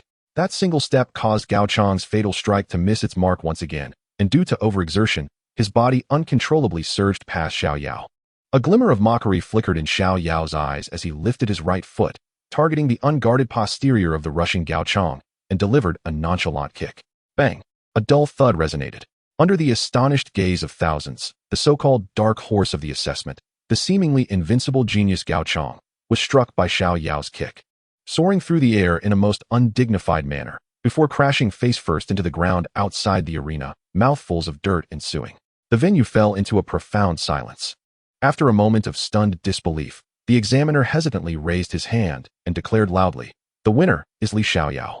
Xiao Yao descended from the stage amid the crowd's rapt attention, reveling in the satisfaction of having humbled such a self-important fool. The act of striking down someone who considered themselves superior was eternally gratifying. The examiner cleared his throat and stepped to the center of the arena, proclaiming, "The first assessment is complete. The top 50, follow me. The rest, please descend the mountain." Mo Lin cast a dark gaze at Xiao Yao, realizing he had overestimated Gao Chong's capabilities. Never mind, he thought. In the next assessment, I will take matters into my own hands and ensure you regret crossing me. Just wait. Chapter 71, Divergent Thoughts. With the conclusion of the final round of elimination, nearly 1,000 participants had dwindled to just 50. Each of these individuals had emerged as the Crme de la Sarme from the brutal trials, their breath steady and their gazes sharp. They followed Steward Lu to a more magnificent circular training ground within the Unveiling sect, their faces reflecting shock and reverence. The training ground was paved with immense white jade stones, polished to a mirror-like sheen, exuding grandeur. Surrounding the arena, tiered stands were already filled with disciples of the Yunlong sect, clad in moon-white robes adorned with cloud patterns. Their numbers exceeded 1,000, their scrutinizing, curious, and even critical gazes descended upon the 50 newcomers, creating an immense, palpable pressure. Directly before the 50 newcomers stood 10 particularly formidable inner disciples, aligned in a row. They were the examiners for this ultimate assessment. Xiao Yao's gaze swept over them, activating his eye of illusion to discern the information of each individual. These 10 individuals possess abilities ranging from 3 to 4 stars, and in the outside world, they would undoubtedly be regarded as formidable contenders. Among them stands Mo Lin, the one who had been provoked yesterday. At this moment, Mo Lin fixates intently on him, his eyes brimming with unrestrained malice and resentment, akin to a venomous serpent poised to strike. Xiao Yao chooses to disregard him, continuing his search through the crowd. Regrettably, despite scouring the entire training ground, he fails to spot the two figures he yearns to see. Neither Yun Yun nor Nalan Yanran is present. A flicker of disappointment stirs within him, soon replaced by a sense of acceptance. It stands to reason. One is the sect leader, and the other the deputy leader, both of noble status. And it is only natural that they would not make an appearance during such a preliminary assessment. Perhaps he would have the opportunity to meet them only after passing the examination and officially becoming a disciple of the Yunlong sect. At that moment, the resonant voice of Elder Lu reverberates throughout the arena. Congratulations to all of you for reaching this final stage. What follows is the ultimate assessment for your entry into the sect. He gestures toward the 10 inner disciples ahead. They will serve as your examiners for this round. The rules are straightforward. You will form groups of 5 and select one examiner of your choice to undergo the assessment. The task is to endure for the duration of a burning incense stick in the presence of your chosen inner disciple. Those who remain standing after the incense has burned will be deemed successful. All assessments will commence simultaneously. Now, begin forming your groups and selecting your examiners. As his words fall, a stir arises among the 50 participants. Mo Lin steps forward, fixing Xiao Yao with a gaze laden with provocation, his right index finger beckoning him in an unmistakable challenge. The implication is clear. If you wish to play, then I shall indulge you. A smirk graces Xiao Yao's lips as a glimmer of amusement dances in his eyes, since he cannot encounter the individuals he longs for. He sees no harm in observing what tricks this fellow might employ. It could indeed prove to be an entertaining diversion. Without hesitation, he strides boldly toward the examination area designated for Mo Lin. Quick, follow Li Xiao Yao. Stay close to him. His strength surely guarantees a higher chance of success. The assessment disciples trailing behind him are no fools. Having witnessed Xiao Yao's overwhelming prowess earlier, they swiftly comprehend that aligning themselves with this enigmatic Li Xiao Yao is undoubtedly the optimal strategy for passage. In an instant, several figures rush toward Xiao Yao's direction.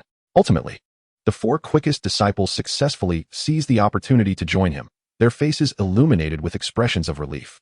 With their group of 5 now assembled, they ascend to one of the 10 small arenas overseen by Mo Lin. Welcome, esteemed participants, for choosing me as your examiner. Mo Lin greets the 5 with a facade of politeness, performing a formal salute. Rest assured, I, Mo Lin, will ensure that the assessment is conducted fairly, and I implore you all to give your utmost effort. Yet, despite his courteous words, his eyes, sharp as daggers, incessantly scrutinize Xiao Yao, the malice within them unmistakable. Xiao Yao, disinterested in the unfolding events, drew closer to his 4 visibly anxious teammates and lowered his voice. Wait a moment, follow my lead. He swiftly communicated a simple strategy to them. Initially taken aback, the 4 soon illuminated with understanding, nodding vigorously in agreement. On the elevated platform, Elder Lu observed that everyone was prepared. With a grand gesture, he intoned, "The ultimate assessment begins." As his words resonated, a fragrant incense was ignited. Boy, prepare to meet your end. At nearly the same instant, Mo Lin shed all pretenses and unleashed a furious roar.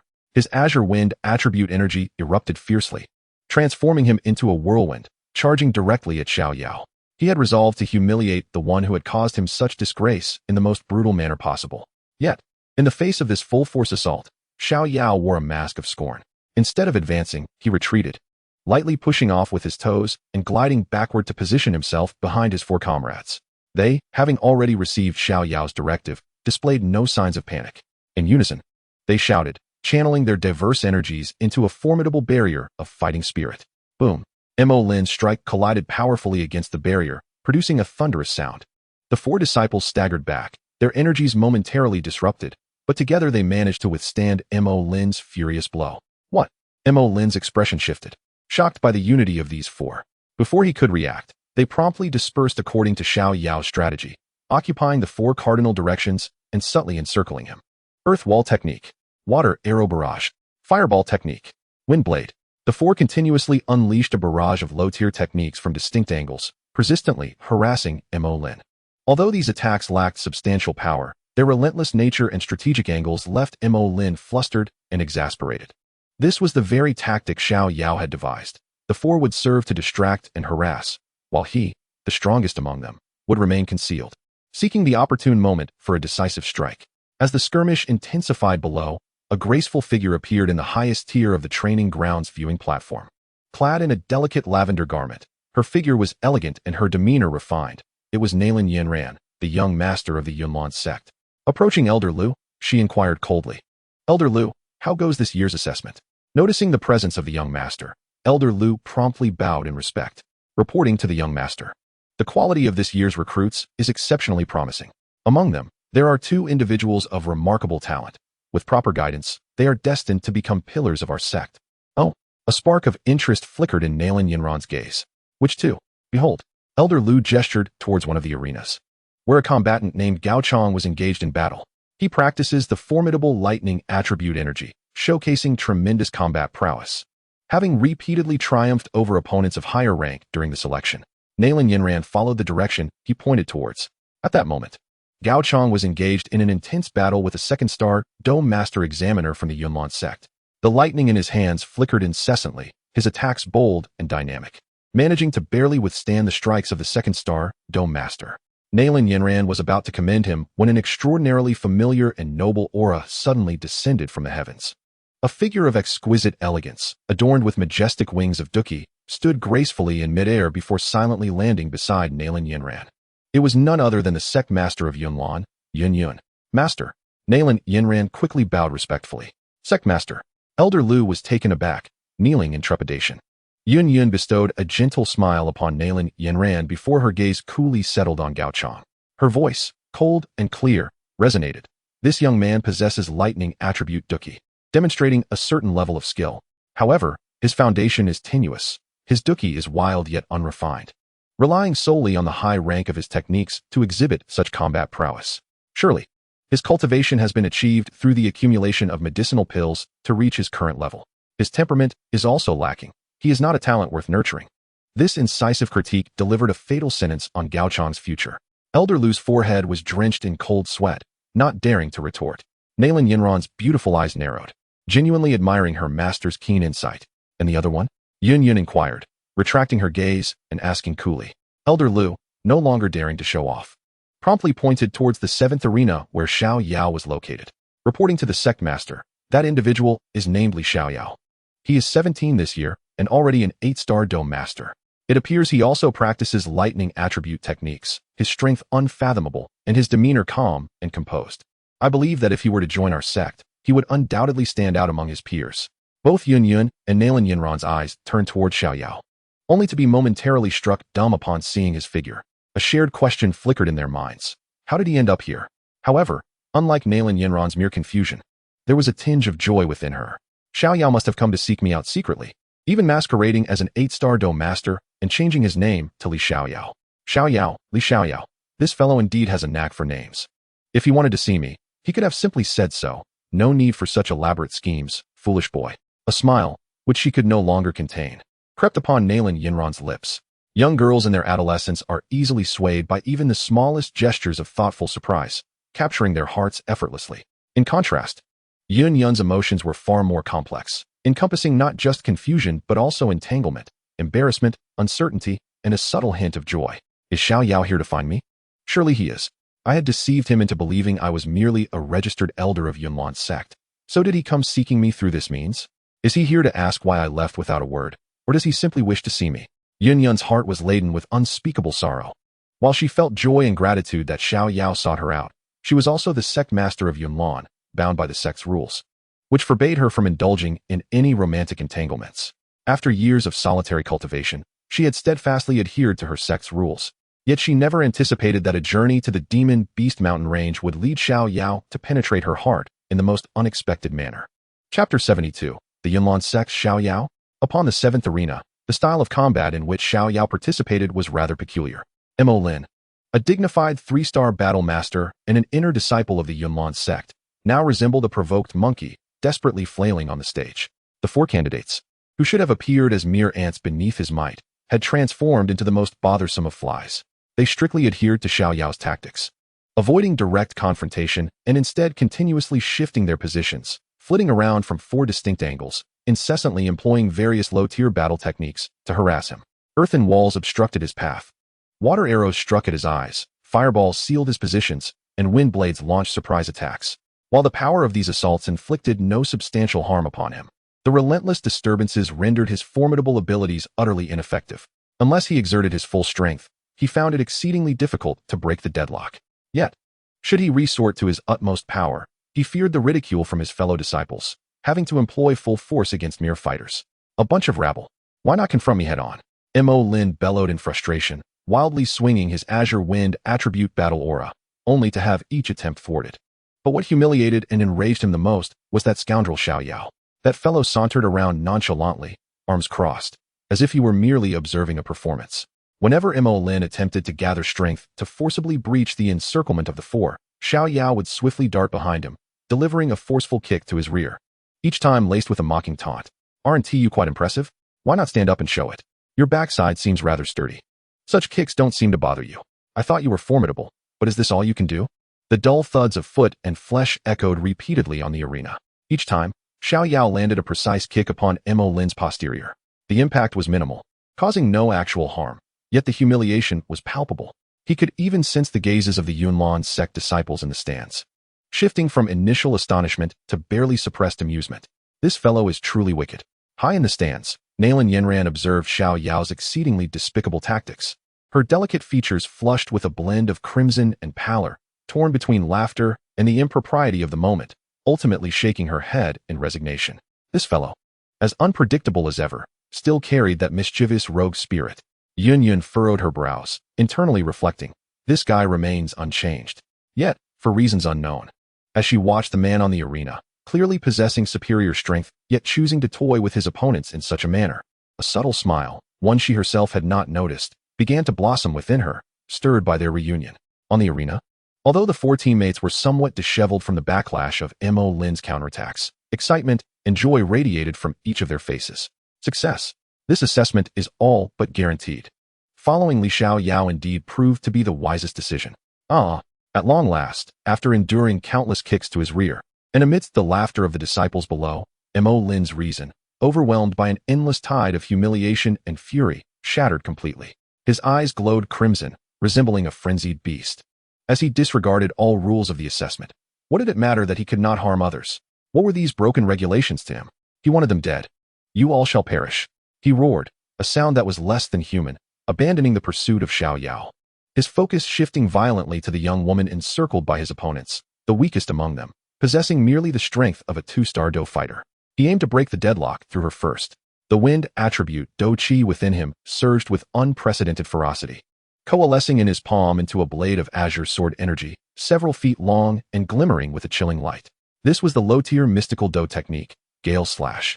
With this strike, he unleashed all his might, holding nothing back. He intended to slay these five who dared to humiliate him before the entire sect. Oh no. He has gone mad. On the high platform, both Yun Yun and Nalan Yanran's expressions changed dramatically. No one had anticipated that Mo Lin would audaciously violate the rule against taking lives during the assessment. As the sect leader, Yun Yun could not allow such a disgrace to the sect's reputation to occur. Only she had the power to intervene in this situation. Without a moment's hesitation, she moved, transforming into a streak of light to rush forth. Yet, the distance was still too great. Even as a Dou Huang, it would be too late for her to arrive in time.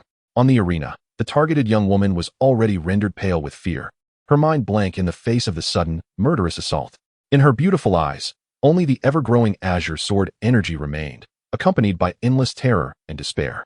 She could not comprehend why, after everything had been going well, Mo Lin had suddenly gone berserk and chosen her as his first victim. It was over.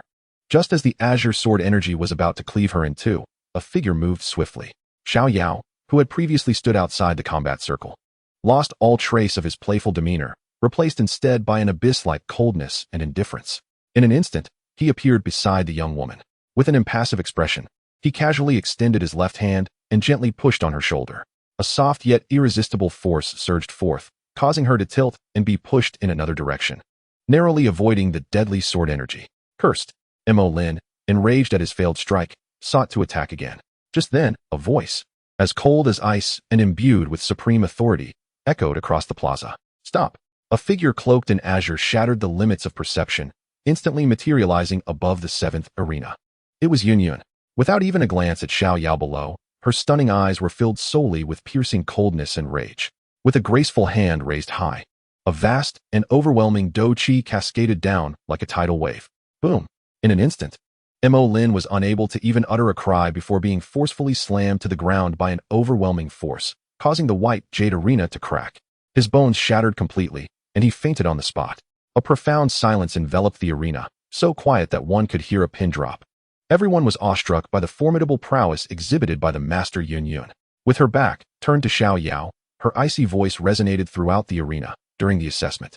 To harbor murderous intent and attempt to harm a candidate is unforgivable. Mo Lin, from this moment forth, your cultivation is revoked, and you are expelled from the Yunlan sect. Well done.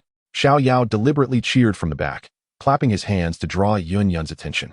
After dealing with Mo Lin, Yun Yun slowly turned around, her gaze falling upon Xiao Yao's familiar face, filled with complexity. She parted her crimson lips, seemingly about to speak, yet ultimately remained silent. With a lingering gaze, she transformed into a streak of light and soared into the sky, vanishing into the horizon. Xiao Yao quietly observed her departing figure, feeling no surprise. He understood that Yun Yun had likely noticed him long before and was acutely aware of the turmoil in her heart. In front of all the disciples of the Yunlan sect, it was indeed not an opportune moment for recognition. Ahem. At this moment, Elder Lu finally regained his composure and swiftly ascended the arena, announcing loudly, due to the serious violation of sect regulations by candidate Mo Lin, his qualification for the assessment is automatically nullified. Therefore, on arena number 7, Li Xiao Yao and the other 4 candidates have all passed the final assessment. Congratulations. From today onward, you shall be the newly admitted disciples of the Yunlan sect. Only then did the four teammates awaken from their stupor, erupting in thunderous cheers. The admiration in their eyes for Xiao Yao transformed entirely into reverence and gratitude. At that moment, another figure, one that caused countless male disciples to yearn, approached slowly.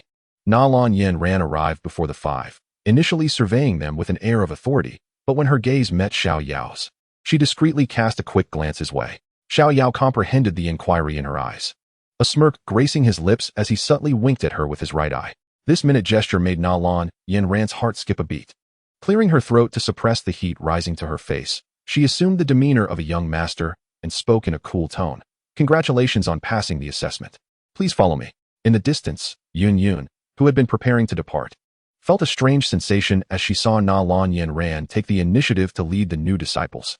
Such trivial matters were typically handled by elders or managing disciples. Nalan Yanran would never have done this voluntarily in the past. Yet, in her current state of turmoil, she did not ponder deeply on it and merely sighed softly. She was uncertain how to face Xiao Yao. Should she avoid him? Yet, he had gone to such lengths to seek her out at the Yunlan sect. To avoid him now would be excessively hurtful. Conversely, if she did not evade him and chose to meet him, what could she possibly offer? As the sect leader, she could not provide the answers the young man might seek. Shaking her head, she chose not to linger any longer, her figure disappearing entirely.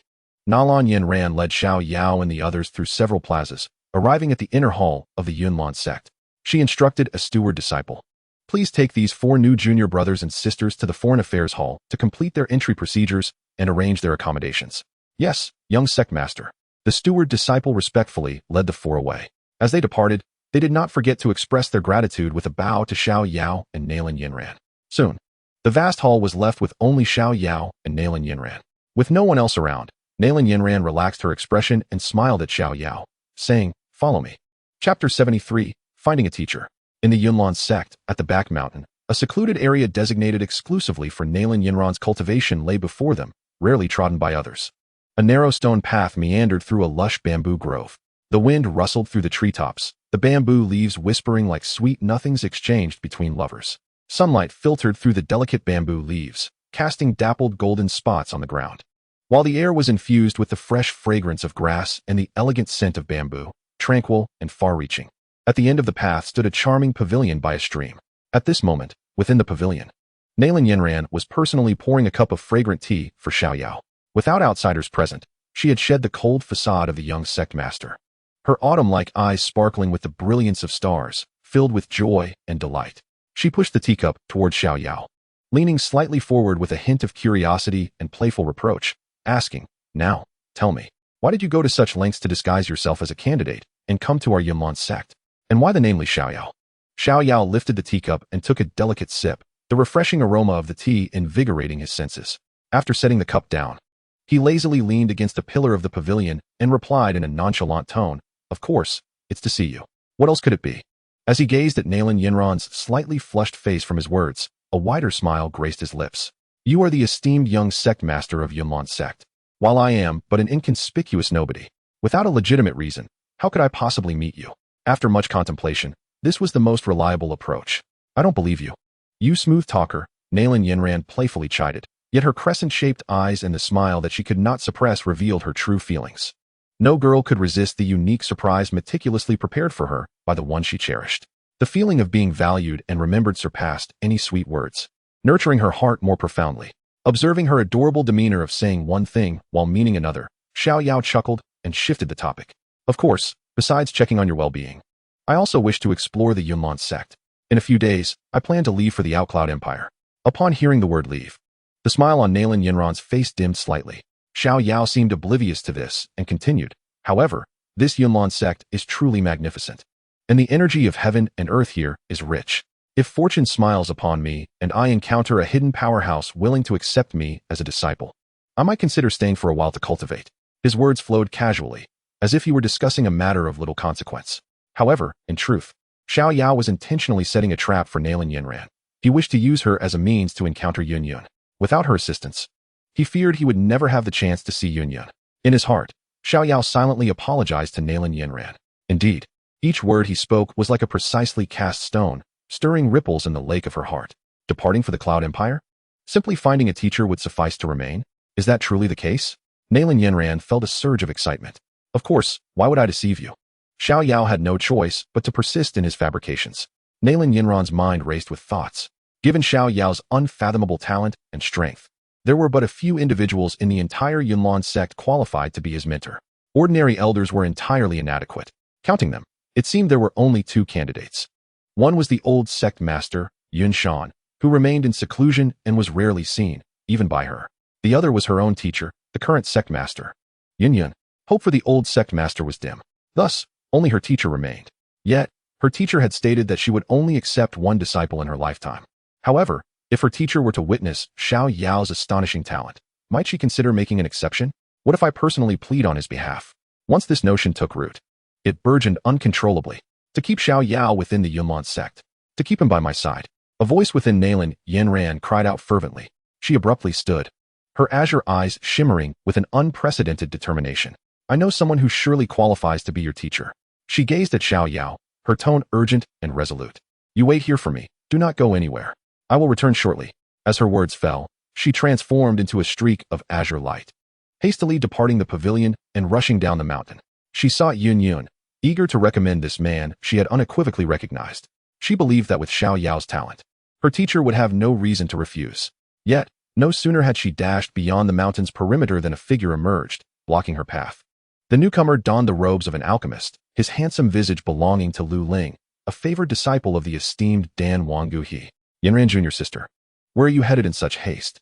Lu Ling's face bore a self-satisfied smile, his tone laced with feigned concern.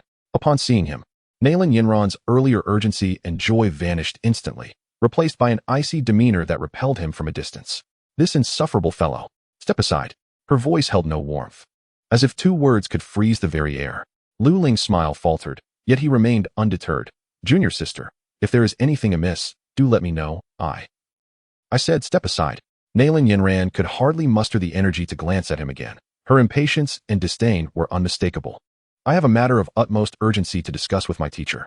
Should you dare to obstruct me further, I shall not hesitate to disregard our shared affiliation. Lu Ling, pierced by her frosty gaze, felt a tremor in his heart and could only sheepishly yield the way. Since the incident in the Beast Mountain range, Nalan Yanran has maintained an icy demeanor towards Lu Ling, a stark contrast to the politeness she once exhibited. Now, she shows no pretense whatsoever. Regardless of Lu Ling's efforts to mend their relationship, Nalan Yanran remains aloof, as if he were a stranger. He blames that scoundrel Xiao Yao. Had it not been for him, Yanran would not treat him this way. As he observes Nalan Yanran's hurried departure, he wonders if something transpired on the mountain. Driven by curiosity, he inexplicably heads towards the secluded area where Nalan Yanran had just descended. Before long, he discovers an elegant bamboo grove, within which lies a cool pavilion. There, he spots a figure clad in black, leisurely seated and savoring fragrant tea. In that moment, memories of the humiliations he suffered at the hands of Xiao Yao during their time in the Beast Mountain range flood Lu Ling's mind. Memories that linger even after a year. It is him, that scoundrel Xiao Yao. What is he doing here? This is Yanran's private sanctum for cultivation. On what grounds does an outsider, a waste from the Xiao family, presume to sit here? Jealousy and fury swiftly consume his reason. Xiao Yao, Lu Ling bellows. Striding forth with determination, finger pointed accusingly at him. How dare you trespass here? Who gave you the audacity to invade the forbidden grounds of Yunlan's sect? You are not welcome. Leave at once. Xiao Yao lazily lifts his eyelids, casting a dispassionate glance in Lu Ling's direction, as though observing a bothersome insect. He does not even bother to rise. Merely holding his teacup, he replies coolly, Firstly, I now go by Li Xiao Yao. Secondly, I have passed your sect's disciple assessment, which grants me legitimate entry to Yunlan's sect. Thirdly, it was Nalan Yanran who personally brought me here. Impossible. Lu Ling retorts, incredulous. You, a waste from the Xiao family, could not have possibly passed the assessment. You must have sneaked in with malicious intent. I will report this to the sect and ensure you are punished severely. Are you finished? Xiao Yao finally sets down his teacup and stands, taking a deliberate step closer to Lu Ling. I have no desire to engage in idle chatter with you. An overwhelming aura, far surpassing that of an ordinary fighter, emanates from him, exuding the formidable presence of a grand fighter. The air around the pavilion crackles with violent energy, tinged with the scent of lightning. Lu Ling feels as though an invisible mountain has descended upon him, making it difficult to breathe, his legs weakening and color draining from his face. A grand fighter? How is this possible? The last time they met, he was merely a fighter. A storm of disbelief rages within Lu Ling's heart. Xiao Yao's dark eyes, now frigid as ice, Fixate on him as he articulates each word with chilling clarity. If you wish to avoid further public humiliation, you should leave at once. Before I change my mind. Under the scrutiny of Xiao Yao's icy gaze, Lu Ling feels as though he has become prey to a ferocious beast. His very soul trembling in shock and terror. He recalled the days of being dominated and humiliated by Xiao Yao in the Warcraft Mountains, unable to suppress a gulp. Reason told him that he was no match for the Xiao Yao before him. You wait. Don't think that the Yunlan sect is a place where you can run rampant. Someone will come to deal with you. He uttered a fierce retort, his voice trembling, before turning to flee. A dismissive scoff echoed from behind him. Still just a waste. Those words struck him like the sharpest slaps, resounding in Lu Ling's ears. His steps faltered, and his face flushed crimson. He whipped around, ready to retort, only to be met with Xiao Yao's mocking, disdainful gaze. In the end, all his anger and resentment transformed into boundless fear and humiliation. He could neither fight back nor curse, and with his face reddened, he dared not linger for a moment longer, nearly tumbling down the mountainside in his haste. Meanwhile, within the Yunlan sect's main hall, Yun paced restlessly. Her mind was torn between the responsibilities and authority of a sect leader and the resolute figure of that young man, who had harmed himself in the cave to protect her. To see him or not see him. This dilemma left her, a formidable Dou Huang, feeling utterly helpless. At that moment, the door to the hall was flung open with a bang. Nalan Yanran rushed in, her expression urgent and resolute. Teacher, Nalan Yanran, usually composed as the junior sect leader, was brimming with uncontainable excitement and joy. She approached Yun and seized her arm, shaking it vigorously. Her tone laced with playful affection. Yanran, you are a junior sect leader now. Why act so recklessly? Though Yun felt somewhat exasperated by the shaking, her voice was filled with fondness, devoid of reproach. Their relationship was akin to that of sisters. Oh, teacher, I have tremendous news to share with you. Nalan Yanran eagerly pulled Yun towards the exit. I've discovered an extraordinary genius. You'll absolutely adore him. Come on, let us go?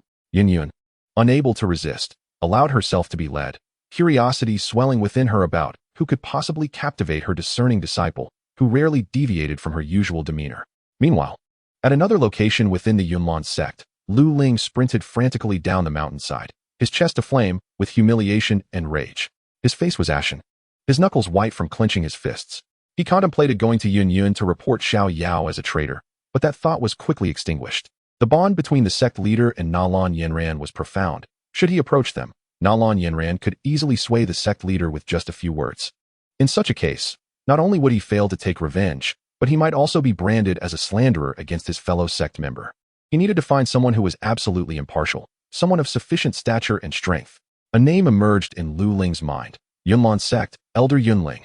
Elder Yunling is the most powerful figure within the Yunlan sect, second only to the sect master and the reclusive former sect master. He is known for his strict adherence to the sect's rules and reputation, and would certainly not tolerate any rogue elements within the sect. Resolute in his decision, Lu Ling immediately altered his course, hastening toward the Elder's Hall.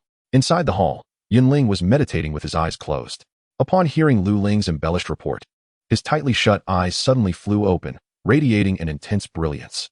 Are you saying that an unknown youth has concealed his strength, masqueraded as a new disciple to infiltrate our sect, and even clandestinely met with the young sect master in the back mountains?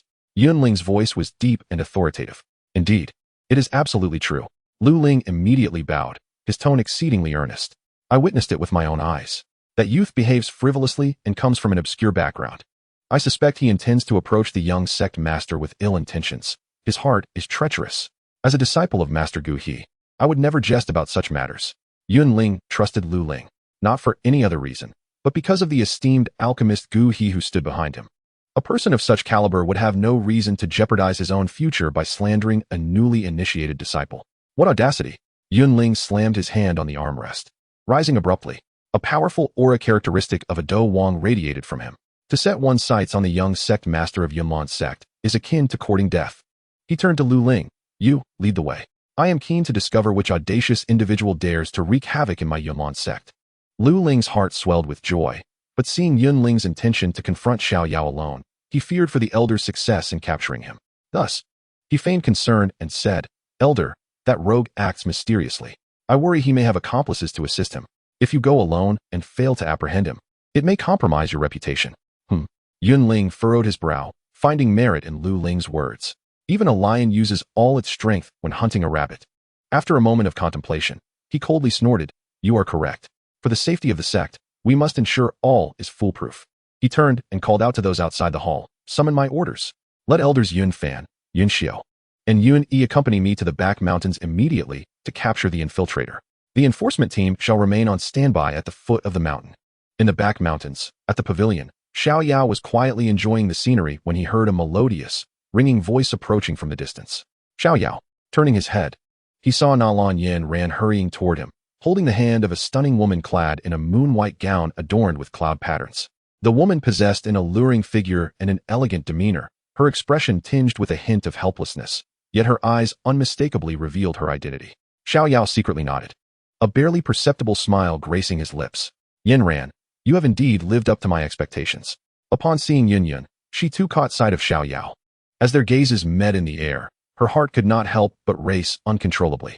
She never anticipated that her prized disciple, who was desperately trying to recommend a peerless genius to her, was none other than the very youth she had been grappling with all morning, unsure of how to confront. Now, there was no escaping this encounter. "Teacher, we have arrived," Nalan Yanran exclaimed, pulling Yun into the pavilion, her face radiant with pride and delight as she introduced. "This is my teacher, the current leader of Yunlan sect, Yun, a genuine Dou Huang powerhouse. She undoubtedly possesses the qualifications to instruct you."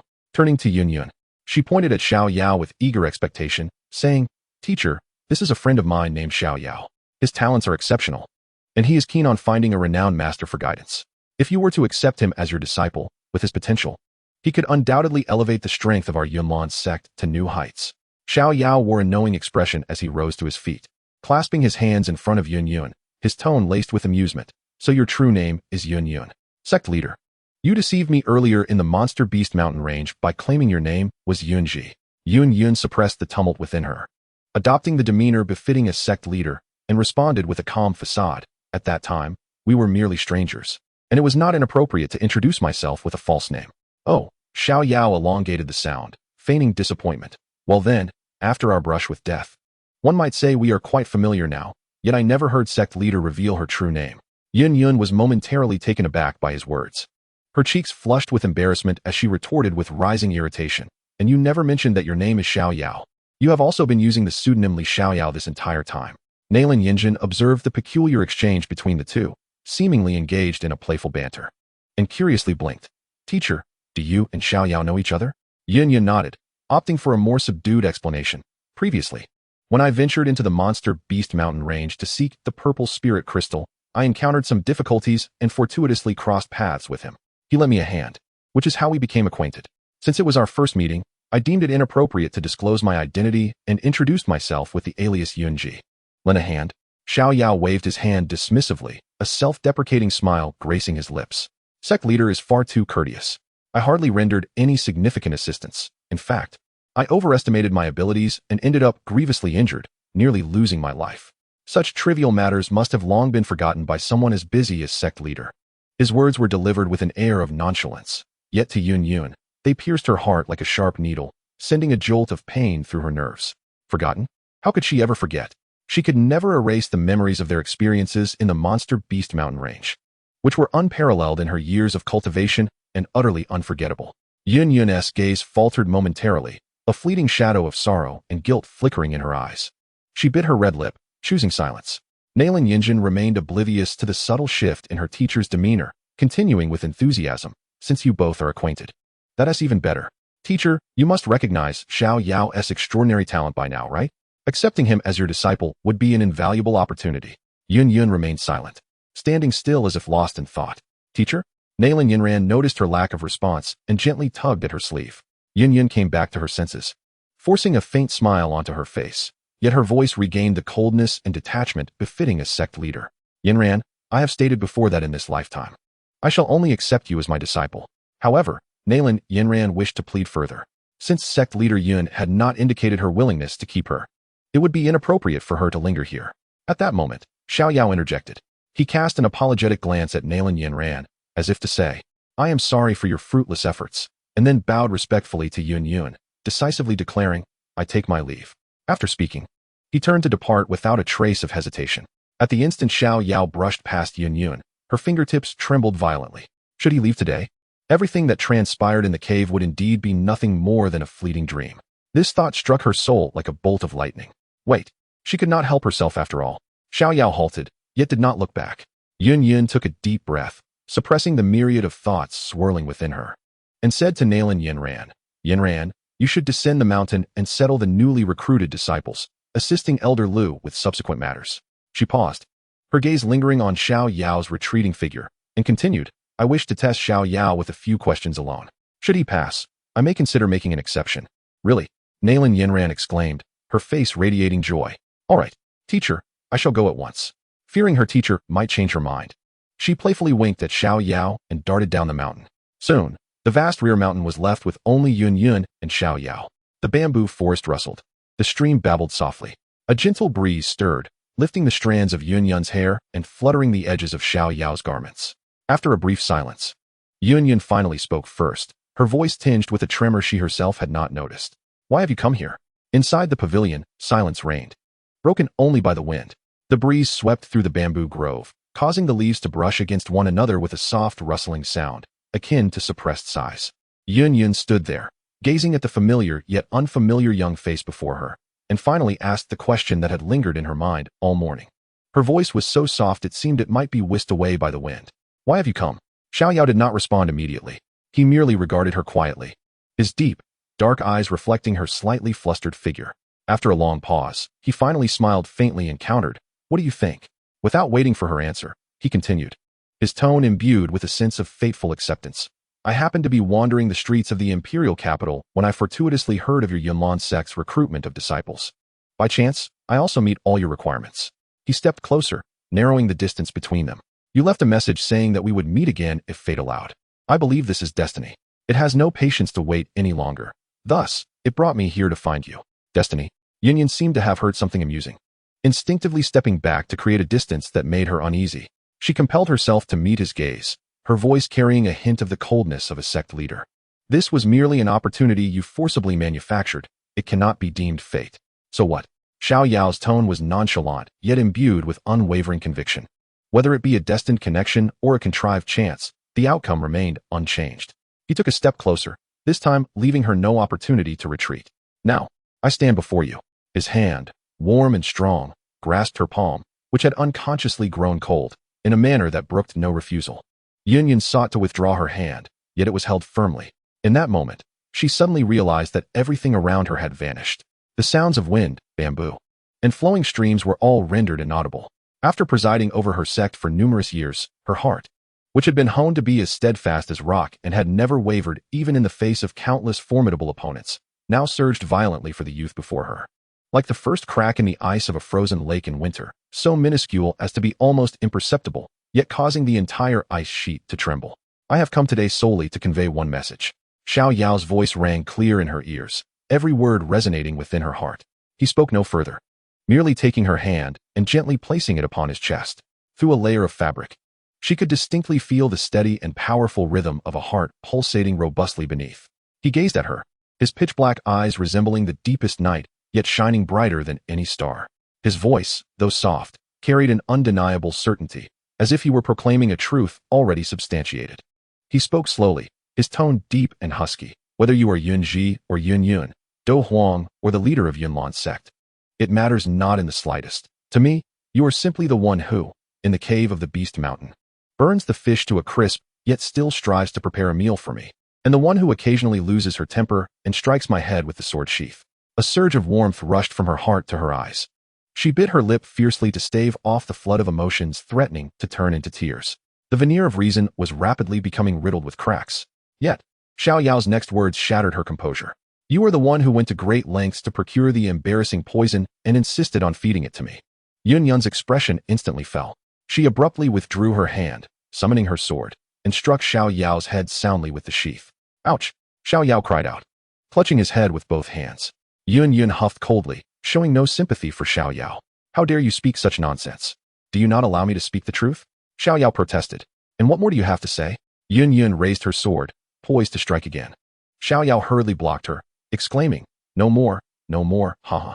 Following Xiao Yao's antics, the atmosphere between them lightened, and he released Yun's hand, earnestly stating, in any case, you should understand my intentions. The clouds remained silent for a fleeting moment before Yun finally spoke. But I am older than you. She grasped at the first lifeline, her voice trembling with an unrecognized vulnerability. The life of a cultivator spans centuries.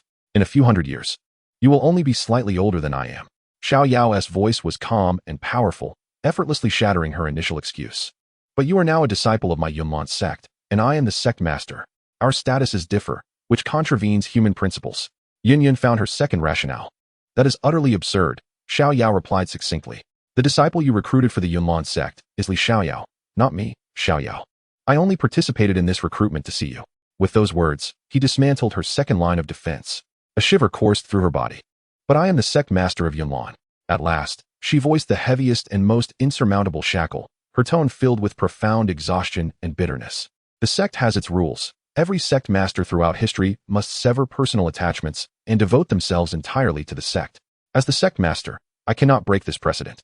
Rules? Xiao Yao chuckled lightly. Rules are rigid, but people are alive. Rules are merely the excuses the weak use to bind themselves, never an obstacle for the strong. He stepped closer, a mere half-foot separating them, his voice clear in her ears. Today, I lack strength, so I shall abide by your rules. But I, Xiao Yao, am exceptionally gifted and possess extraordinary advantages. When I rise above this world, no rule shall bind us, not even these trivial sect regulations. Such words were undeniably arrogant and domineering. Though Yun did not comprehend the meaning of extraordinary advantages, Xiao Yao pressed on. This is my intention, what about you? Yun's heart became a tempest. All her excuses, all her barriers, were dismantled by this youth in the most direct and forceful manner. What more could she say? She realized she was left speechless. To advance was to plunge into an abyss of emotions. To retreat was to face an endless solitude of reason. What choice should she make? She did not know. All she understood was that she could no longer remain. If she stayed any longer, the fortress she had guarded for over a decade would collapse entirely. Her throat parched. She attempted to articulate something, but only a fractured syllable escaped her lips. Ultimately, all her struggles and contradictions coalesced into one decisive action: to flee. Yun could no longer concern herself with the dignity of the sect master or the pride of a Do Huang. She suddenly unleashed her fighting spirit, her figure transforming into a streak of light as she soared into the sky, escaping the suffocating atmosphere of that place. Xiao Yao did not pursue her. He merely stood quietly in the pavilion, watching her graceful silhouette awkwardly vanish into the horizon. A gentle breeze swept by, dispersing the light laugh at the corner of his mouth into the shadows of the bamboo grove. He knew the ice had cracked. What remained was merely a matter of time. Chapter 76. Until we meet again. Outside the pavilion, the wind continued to whisper, and the bamboo leaves rustled softly. The exquisite figure within the pavilion departed in a flurry, her heart tumultuous. Xiao Yao stood rooted to the spot, watching as Yun's silhouette vanished into the horizon. The feigned sense of loss etched upon his face had long since faded, replaced by a serene confidence. His objective had been accomplished. Lingering any longer would serve no purpose. He had intended to descend the mountain to bid a simple farewell to Nalan Yanran before making his way to the Union Empire. However, just as he took 2 steps away from the pavilion, his pace abruptly halted. Several formidable auras surged from below the mountain, rapidly approaching his location. Xiao Yao narrowed his eyes slightly. Soon, 4 elderly figures clad in the elder robes of the Yunlan sect appeared along the path of the back mountain. And before them stood Lu Ling, who had just fled in disgrace. In that moment, Lu Ling's face bore no trace of the earlier fear and humiliation. Instead, it was filled with resentment and a triumphant glee. He pointed at Xiao Yao and, addressing the elder with a hooked nose beside him, exclaimed, "Elder, it is him. This traitor named Xiao Yao intruded upon our sect's forbidden grounds and plotted against the young master." Xiao Yao looked at Lu Ling's contorted face and couldn't help but laugh in anger. I thought it was someone important. He crossed his arms. Leaning casually against the pavilion pillar, his tone dripping with unabashed mockery. "So, you sought reinforcements? Is that your only recourse, given your incompetence? Your speed in summoning help certainly surpasses that of your retreat." He disregarded Lu Ling's face, now the color of a pig's liver, and his gaze settled calmly on the elder with the hooked nose. Eye of falsehood, quietly activated. Character, Yunling. Identity, Grand Elder of Yunlan Sect. Strength, 8-star Do Wang. Characters, Yun Fan, Yun Xiao, Yun Yi. Identity, Elders of Yunlan Sect. Strength, ranging from 5-star to 7-star Do Wang. The 4 Do Wangs, particularly this Yunling, possessed considerable strength. This indeed posed a challenge. "You are Xiao Yao?" Yunling's sharp, hawk-like eyes fixed intently on Xiao Yao, his voice icy as he interrogated. "What audacity! You infiltrated our Yunlan sect and deliberately approached the young master. What is your true purpose? Speak plainly." Xiao Yao shrugged nonchalantly, his demeanor as relaxed as if he were strolling in his own backyard. No particular purpose, merely here to enjoy the scenery. Since you do not welcome me, I shall take my leave now. Leave? Yunling scoffed, as if he had heard the grandest joke. Is the Yunlan sect a place you can enter and exit at will? Upon hearing this, Xiao Yao's smile gradually faded. He had little fondness for this old curmudgeon from the original story, who had nearly exterminated the Xiao family with his petty vindictiveness. Witnessing his domineering and unreasonable demeanor now ignited a profound disdain within him. You old fool, what gives you the right to bark so arrogantly here? Xiao Yao declared with a defiant attitude. What did you say? Yunling's pupils abruptly constricted, and a terrifying aura of murderous intent erupted from within him. How audacious for a mere child to trespass upon the mountain gates and insult the elders. Such a heart deserves punishment. Today, you shall not leave this place alive. Do you think you can bring about my demise? Xiao Yao scoffed derisively. We shall see if this old relic of yours still possesses such capability. Before his words could fully dissipate, crack, a brilliant silver lightning bolt erupted beneath Xiao Yao's feet. He transformed into an indistinguishable shadow, executing the mystic thunder afterimage step to its utmost limit. Even under the intense scrutiny of 4 formidable Do Wang experts, he evaded their encirclement like a fleeting bolt of lightning, dashing down the mountain with fervor. What? Yunling was taken aback, completely unprepared for the speed of this seemingly insignificant Do master to reach such unfathomable heights. You little wretch, do not escape, he bellowed, unfurling his Do Qi wings behind him, transforming into a streak of light as he surged forward, closely followed by the other 3 elders. The 4 Do Wang experts relentlessly pursued him, unleashing a barrage of fierce Do Qi attacks like a torrential storm, saturating the path of Xiao Yao's escape with various assaults. Due to his ties with Yun, Xiao Yao was reluctant to irrevocably sever ties with the Yunlan sect, thus he focused solely on evasion. Relying on the intricacies of the mystic thunder afterimage step, he navigated the tumultuous onslaught like a lone boat amid surging waves, narrowly avoiding every attack at the most perilous moments. However, it was evident that the old wretch Yunling was genuinely enraged, launching each strike towards Xiao Yao's vital points with chilling intent. Xiao Yao's gaze gradually turned frigid. Does the tiger truly appear as a sickly cat when it remains silent? Just as another formidable azure wind blade grazed his scalp, cleaving a massive boulder in half a head, Xiao Yao's patience reached its limit. In a sudden burst of speed, he pivoted, and a radiant silver lightning coalesced at the tip of his right index finger. Old fogey, you have truly provoked my ire. A slender arc of lightning shot forth at a speed that transcended sound, hurtling towards Yunling, who led the pursuit. Yunling was utterly unprepared for Xiao Yao to dare retaliate amidst the chase. By the time he sensed the terrifying penetrative force contained within the lightning, it was too late to evade fully. With a piercing sound, the lightning grazed his shoulder, instantly piercing through his protective Do Qi and spraying forth a cascade of blood. A searing pain radiated from his shoulder, causing Yunling to grunt, momentarily staggering in midair, nearly plummeting to the ground. He glanced at the charred wound on his shoulder and then at the silhouette ahead, which had accelerated once more. His aged visage twisted in an expression of unbridled fury. Oh, you little beast. Today, I shall ensure your body is shattered into 1,000 pieces. Xiao Yao fled to the foot of the mountain, only to discover that his path forward was completely obstructed. Hundreds of disciples from the Yunlan sect's enforcement team, clad in white uniforms and wielding long spears, had already formed a formidable array, sealing off the only route down the mountain, their ominous aura rising to the heavens. From behind, the furious roar of Yunling echoed forth. Enforcement team, heed my command. Form a formation. Surround that traitor and spare no mercy. Yes, hundreds of disciples shouted in unison, swiftly contracting their formation to confine Xiao Yao in the center. With foes blocking the front and pursuers at the rear, Xiao Yao came to a slow halt. Surveying his surroundings, his expression gradually settled into calmness. He had no intention of courting trouble, yet it seemed trouble had sought him out. Thus, he resolved to crush all these troubles beneath his feet. Zila, a series of even more ferocious and terrifying blue arcs of electricity began to dance wildly across his body. A devastating aura erupted from him, expanding with thunderous force. Just as he prepared to unleash his full strength and carve a bloody path through his adversaries, stop! A crisp and urgent shout rang out from beyond the crowd. The enforcement circle parted, creating a pathway. Nalan Yanran, sword in hand, hastily navigated through the throng and approached Xiao Yao, her beautiful eyes filled with anxiety and confusion. Xiao Yao, what is going on? Upon seeing her, the violent arcs of electricity around him gradually subsided. He raised his hands in a gesture of innocence and replied, I don't know either. Your master seems to have run off suddenly. Perhaps he disdains me.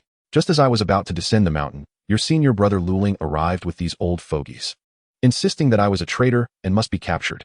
Nalan Yanran, sharp-witted, quickly grasped the situation, inwardly cursing Luling for his despicable treachery against Xiao Yao.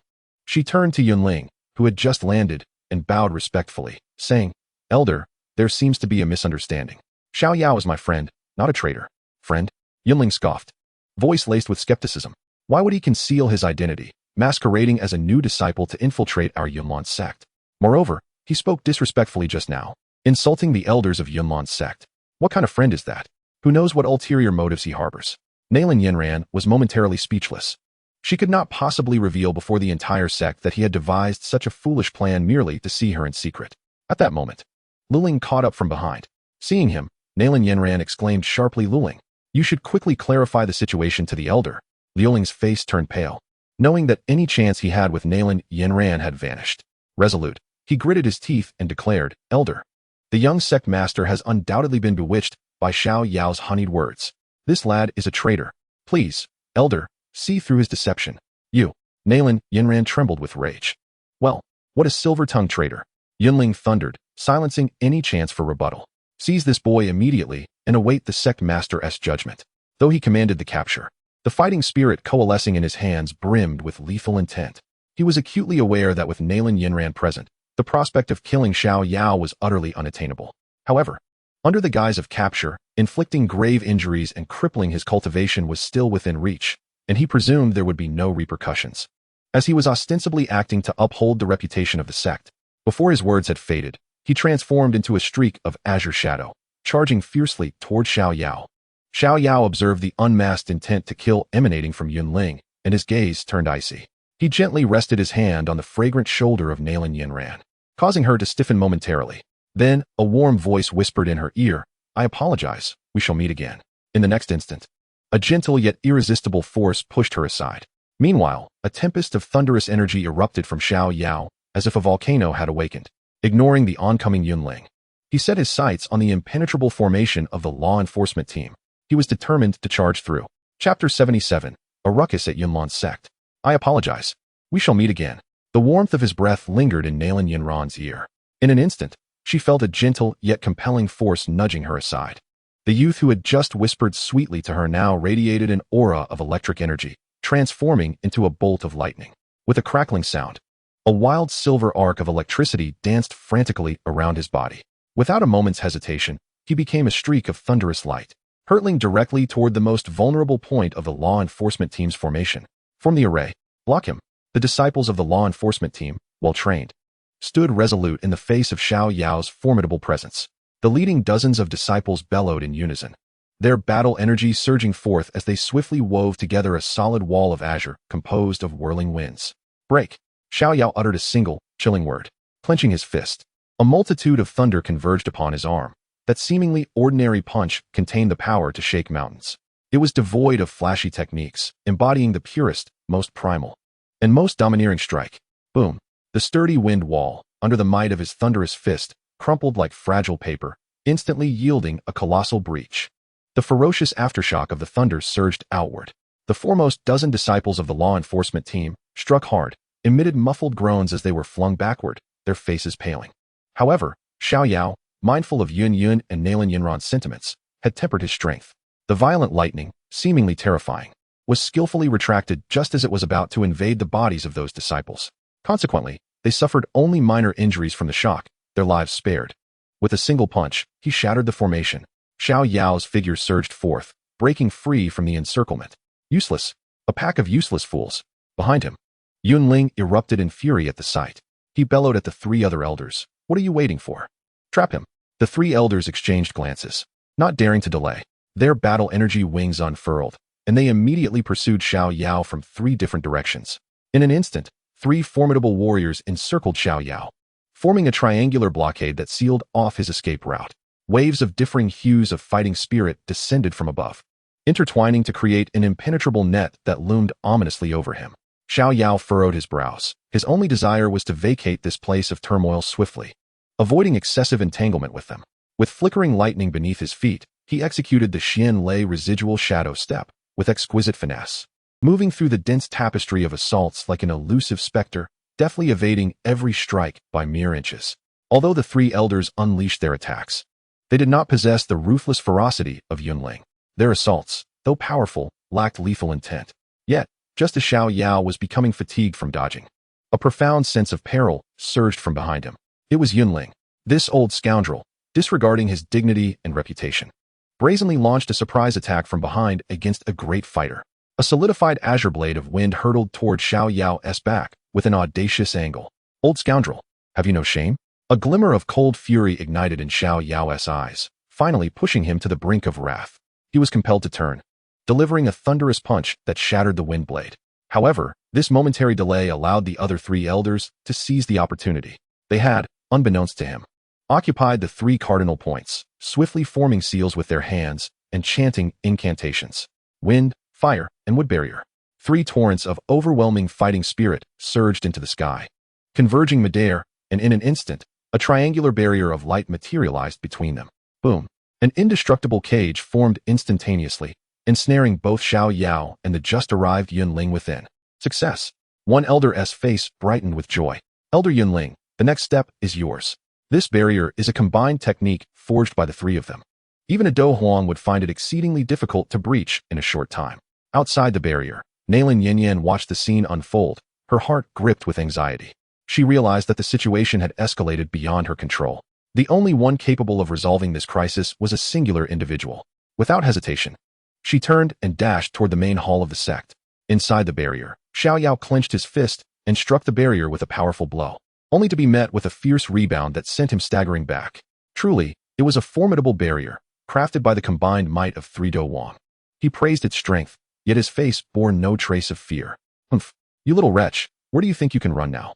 Yunling, standing opposite Xiao Yao, wore a sinister grin, declaring, "Today, I shall ensure you cannot seek life nor death. Old scoundrel, do not overstep your bounds." Xiao Yao's gaze turned icy. Does he truly believe I cannot contend with him? What audacity! Yunling seemed to hear the greatest joke, a mere great fighter daring to boast before a Do Wang. Die! He roared, launching himself at Xiao Yao once more. Xiao Yao snorted disdainfully, lightning flashing beneath his feet as he effortlessly sidestepped the attack. Yet, he no longer fled blindly. He stood at the center of the barrier, his eyes gently closed, as the five extremes true thunder technique began to operate in an unprecedented frenzy within him. A tempestuous, vast, and seemingly destructive aura, as if emanating from the heavens above, slowly awakened from his being. Crackle! Zing! The silver-white lightning surrounding him grew increasingly ferocious, the overwhelming power of the thunder causing the lightning to surge outward, his black hair rising defiantly without the slightest breeze. Yet, this was merely the beginning. The first transformation of the heavenly fire's three mysteries. The second transformation. Yunling's assault faltered momentarily, and for the first time, a glimmer of uncertainty appeared in his hawk-like eyes. He could distinctly sense the aura emanating from the youth ahead, escalating at an extraordinarily terrifying pace. That aura even instilled a hint of fear within him, an 8-star Do Wang. What formidable fighting technique was this boy preparing? A chill ran through Yunling's heart, and he dared not hold back any longer. His onslaught intensified, desperate to interrupt Xiao Yao's accumulation of power.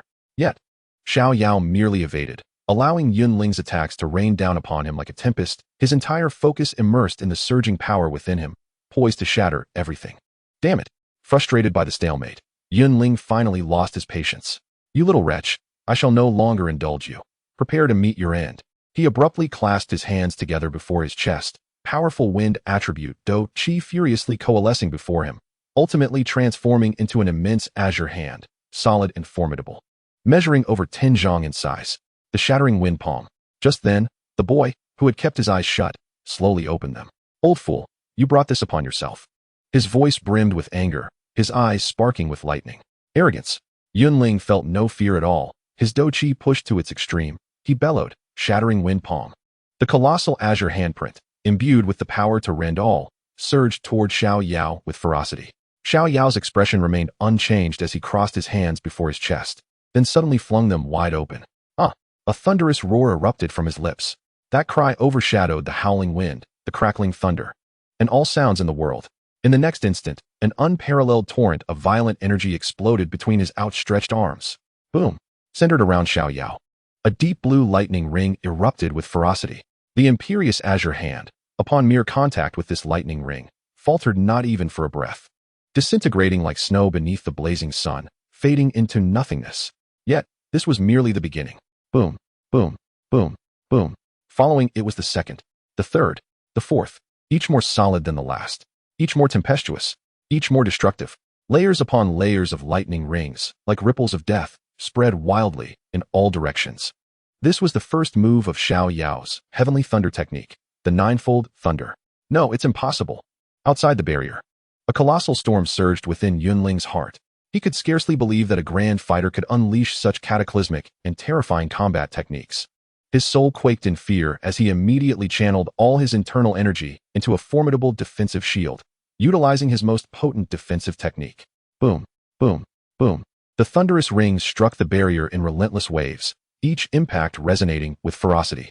The resilient barrier, erected by the combined efforts of three battle kings, now resembled a fragile pane of glass being mercilessly hammered, emitting ominous cracking sounds and becoming riddled with spiderweb-like fissures. This is dire. Hold the line. The barrier is on the verge of collapse. The three elders maintaining the barrier had turned as pale as corpses, blood trickling from the corners of their mouths.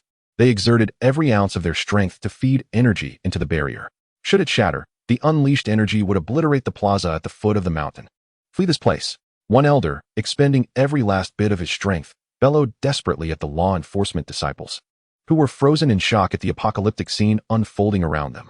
It was only then that the disciples jolted back to reality from their terror, abandoning their armor and scrambling away with unprecedented speed towards safety. None could fathom that an unremarkable grand fighter, a mere infiltrator in their eyes, could unleash such extraordinary destructive power amidst the onslaught of four battle kings and hundreds of law enforcement disciples. Is this what genius looks like? No. This is nothing short of monstrosity. Boom. At the moment the fifth thunderous ring detonated with a resounding explosion, the once impenetrable barrier finally succumbed, shattering with a deafening roar. The three elders, as if struck by a divine bolt, simultaneously spewed blood, their bodies flying backward like kites severed from their strings. Crashing heavily 100 meters away, grievously injured, the devastating fifth wave of energy surged forth like a tsunami, rippling across the foot of the Yunlin sect. However, just when everyone anticipated that the young man would unleash even stronger attacks to reduce the area to ashes, the furious thunder abruptly ceased. The brilliant lightning gradually dissipated. Amidst the swirling dust, a tall figure stood quietly at the center. Xiao Yao, appearing somewhat pale, retrieved 3 energy recovery pills from his spatial ring, swallowing them without a glance. His objective had been achieved. There was no need for further destruction. He slowly lifted his head, his gaze settling on the center of a deep pit not far away. Once a figure of unparalleled might, the elder Yunling now lay there, charred and twitching, wisps of smoke rising from his mouth, utterly devoid of combat capability. Xiao Yao activated his Eye of Breaking Illusions for a quick scan. Not dead yet. He still clung to life.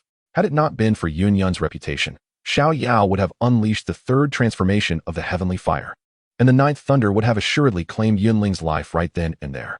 At that moment, a figure clad in green appeared, arriving belatedly. Chapter 78, return soon. Nalan Yanran, in a state of desperation, sought out Yunyun to inform her of Xiao Yao's perilous situation, as he was being pursued by 4 elder Dou kings. She implored Yunyun to intervene and save him.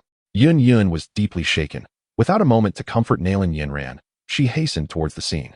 What greeted her was a breathtaking sight. The fifth thunderous halo had erupted violently, shattering the protective barrier and sending 3 elder Dou kings sprawling. The entire plaza lay in disarray. An ashen pit marred the ground. Fissures crisscrossed the earth, and the air was thick with the acrid scent of ozone and destruction. The 3 elders lay bloodied and weakened upon the ground. The eldest, Yunling, resembled a charred remnant, lying within the depths of the crater, teetering on the brink of life and death. And at the epicenter of this devastation stood the very youth who had stirred tumultuous waves within her heart, solitary and still, his pallor reminiscent of a deity wielding thunderous power. Yunyun's heart plummeted to the depths of despair. She surveyed the scene with urgency. Yunling's breath was faint, gravely injured, yet clinging to life. The other 3 elders, though severely wounded, were not in immediate danger. The disciples of the enforcement team, having retreated to a safe distance, bore no injuries apart from their initial shock. A fraction of her anxious heart eased. Fortunately, he had shown restraint. She had witnessed the full extent of Xiao Yao's power, and had he unleashed it entirely, none would have survived. Yet soon, a deeper sense of difficulty and bitterness surged within her. How had matters escalated to this point? Everything had seemed fine in the back mountain. Sectmaster, called a less injured elder who, clutching his chest, struggled to rise. Upon seeing Yun, he looked upon her as a pillar of hope. He pointed toward Xiao Yao in the distance, his voice hoarse and intermittent. This boy has concealed his identity, infiltrating our Yunlan sect with nefarious intentions. He has grievously wounded the eldest sectmaster. Such a rogue must not be spared. Please, capture him at once. His words struck Yun's heart like a cold iron rod. Indeed, as the leader of the Yunlan sect, she bore the responsibility to uphold the sect's dignity by executing this audacious intruder who had severely injured the elder. Yet her gaze lingered on the figure of the boy, the one who had once risked his life for her. How could she bring herself to harm him? Torn between the ironclad laws of the sect and the profound emotions that bound her to him, she felt as if she were being crushed by two monumental forces, nearly suffocating her. Just as Yun found herself ensnared in this agonizing dilemma, a sudden, triumphant laughter shattered the oppressive silence. Ha! Xiao Yao laughed heartily, his voice brimming with defiance and arrogance. Turning to face the crowd, he locked his gaze upon Yun in the sky, exclaiming, "Sect Master of Yunlan? What a grandiose title! But even you will find it no easy feat to capture me. Xiao Yao, if you possess the capability, come and try."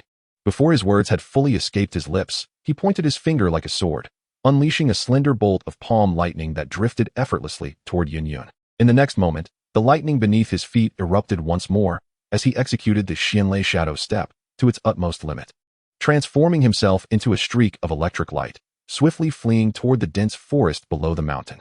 In the skies above, Yun gazed at the seemingly feeble strike, initially taken aback. Then, her heart, which had felt as though it was being crushed by the towering mountain, suddenly relaxed. An unnoticed warmth coursed through her heart. She understood that Xiao Yao was providing her with a way out. He was subtly indicating to everyone that he was not defeated, merely choosing to retreat and avoid further conflict.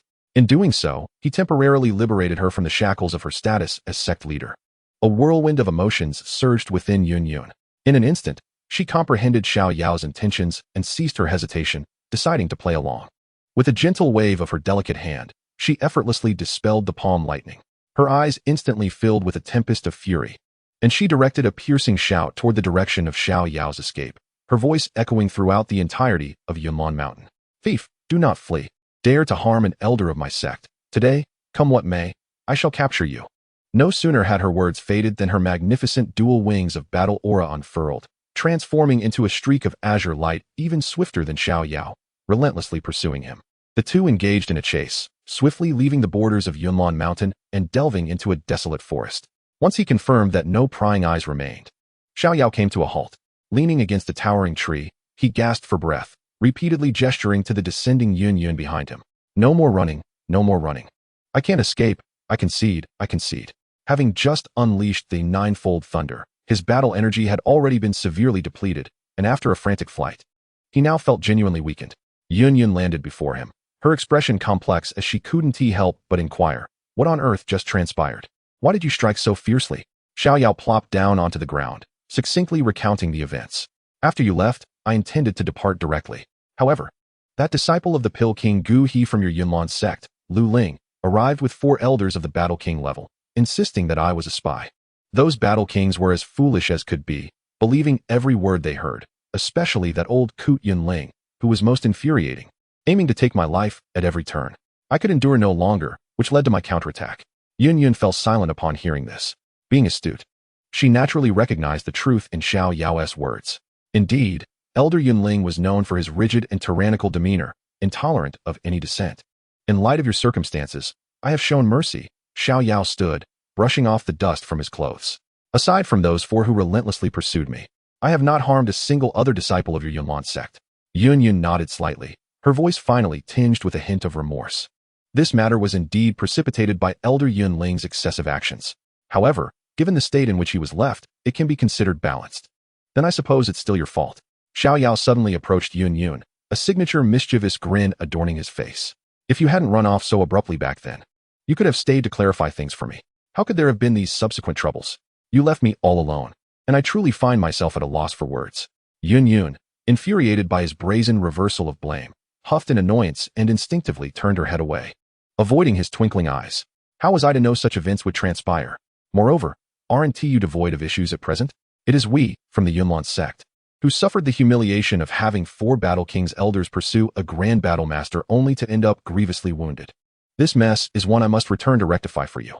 Her words, though seemingly a complaint, were laced with a hint of reproach. The authoritative tone of the sect leader having dissipated. Yes, it's all my fault, Xiao Yao chuckled in agreement. Then his demeanor shifted to seriousness. All right, I shall cease my jesting. I have accomplished what I intended to do and expressed everything I wished to say. My purpose for this journey has been fulfilled. He gazed intently at Yun and continued earnestly. Next, I plan to visit the Qing Empire. I am uncertain when I shall return. Before I depart, do you have any words you wish to convey to me? Upon hearing this, Yun froze momentarily. Her bright phoenix eyes instantly dimmed, long lashes casting a small shadow upon her eyelids. After a brief, disconcerting silence, she softly uttered 8 words, so faint that only the wind could catch them. Take care. Return soon. Yun returned to the Yunlong sect, where 3 elders promptly approached her, eagerly inquiring, Sect leader, have you slain that scoundrel? Yun shook her head, a slight gravity and regret crossing her features. That rogue was exceedingly cunning. It seems he had other powerful allies aiding him, and he managed to escape. The 3 elders, though reluctant, could only sigh in resignation. If even the sect leader could not detain him, they were indeed powerless. Supporting one another, they withdrew to tend to their wounds. Alone, Yun made her way to the rear mountain, where Nalan Yanran was anxiously pacing outside a pavilion. Upon seeing Yun, she rushed over, her voice laced with urgency. Master, how is Xiao Yao? Observing the worry etched on her precious disciple's face, Yun shook her head, her tone regaining its calmness. He is fine. He has already departed. Ah, that is a relief. Nalan Yanran exhaled deeply, her entire demeanor relaxing. Yun observed her closely, sensing an underlying disquiet. She fixed her gaze on Nalan Yanran and, in a seemingly casual yet deeply layered tone, gently inquired, Yanran, are you quite familiar with that Xiao Yao? Chapter 79, The Poison Master. Several days had passed since parting from Yunlong Mountain. After a long journey, Xiao Yao finally arrived at Tianya City. He paid the entrance fee and joined the throng entering the city. The sights within were nothing short of breathtaking. The broad streets, wide enough to accommodate 5 carriages side by side, were entirely paved with smooth, even bluestone slabs.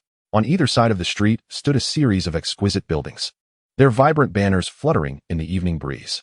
The air was infused with an exotic medley of fragrant spices, the tantalizing aroma of grilled meats wafting from upscale restaurants, and the enticing sense of various novel snacks sold by street vendors, collectively creating a unique ambience of opulence and allure inherent to a bustling metropolis.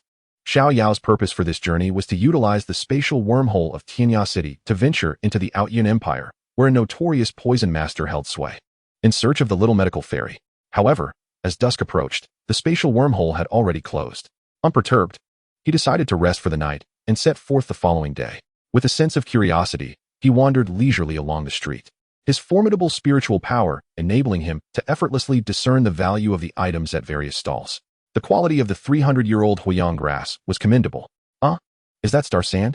A material for crafting certain special artifacts, which is scarce in Wutan City. He casually purchased some rare herbs and materials from the outside world, storing them in his spatial ring. As a 6th-grade alchemist, the collection of various heavenly treasures had become second nature to him. Just as he completed his purchases and prepared to find an inn for the night, a sudden commotion erupted a short distance ahead. The crowd swiftly gathered towards a singular direction, faint sounds of uproar and invective reaching his ears. It seemed a conflict had arisen. Although Xiao Yao was not one to meddle in others' affairs, his idle curiosity prompted him to witness the spectacle. With agile movements, he easily maneuvered through the throng, positioning himself at the forefront. Upon assessing the situation, he noted 2 factions. One group, numerous in number, surrounded the center of the street. At the helm stood a girl who appeared merely 15 or 16, clad in a striking red outfit, with bright eyes and a beautiful countenance. She exuded an air of arrogance and ferocity, brandishing a long whip that glimmered with a chilling light. Behind her, a cadre of several formidable bodyguards exuded a palpable aura of strength. Xiao Yao activated his Eye of Breaking Illusions and swiftly scanned the scene. The girl's power barely reached the Dou Master level, yet most of her bodyguards were above Dou Spirit, including an elderly man whose aura was as profound as a deep pool, unmistakably a genuine Dou King. The fact that a Dou King would serve as a mere bodyguard indicated that this girl was no ordinary figure. Conversely, the ones surrounded were 2 men cloaked in large black robes, their entire forms shrouded in shadow, rendering their features indistinguishable. Judging by the aura they inadvertently emanated, both were Dou Spirit experts. Faced with such a situation, the 2 men, their wide-brimmed hats obscuring their faces, displayed no signs of panic in their movements. standing tall and composed like ancient pines. At that moment, a few hushed murmurs drifted from the side. TSK, TSK. How did these outsiders provoke this little demoness from the Luo family? They're in for a world of trouble. Indeed. I heard that the last person who offended this little demoness at the auction was beaten by her subordinates and couldn't get out of bed for 3 days. It was quite pitiful. The Luo family? Xiao Yao silently noted this key term in his mind. In the midst of the gathering, one of the figures cloaked in black stepped forward, clasping his hands respectfully towards the young woman in red. With a gravelly voice, he began, "Miss, we are strangers to one another, with no grievances to speak of. Might I inquire why you choose to trouble us in the street?" The crimson-clad maiden, upon hearing this, let out a disdainful snort, her exquisite face brimming with contempt and arrogance. "No grievances," she retorted, lifting her chin defiantly as she brandished her whip at the two.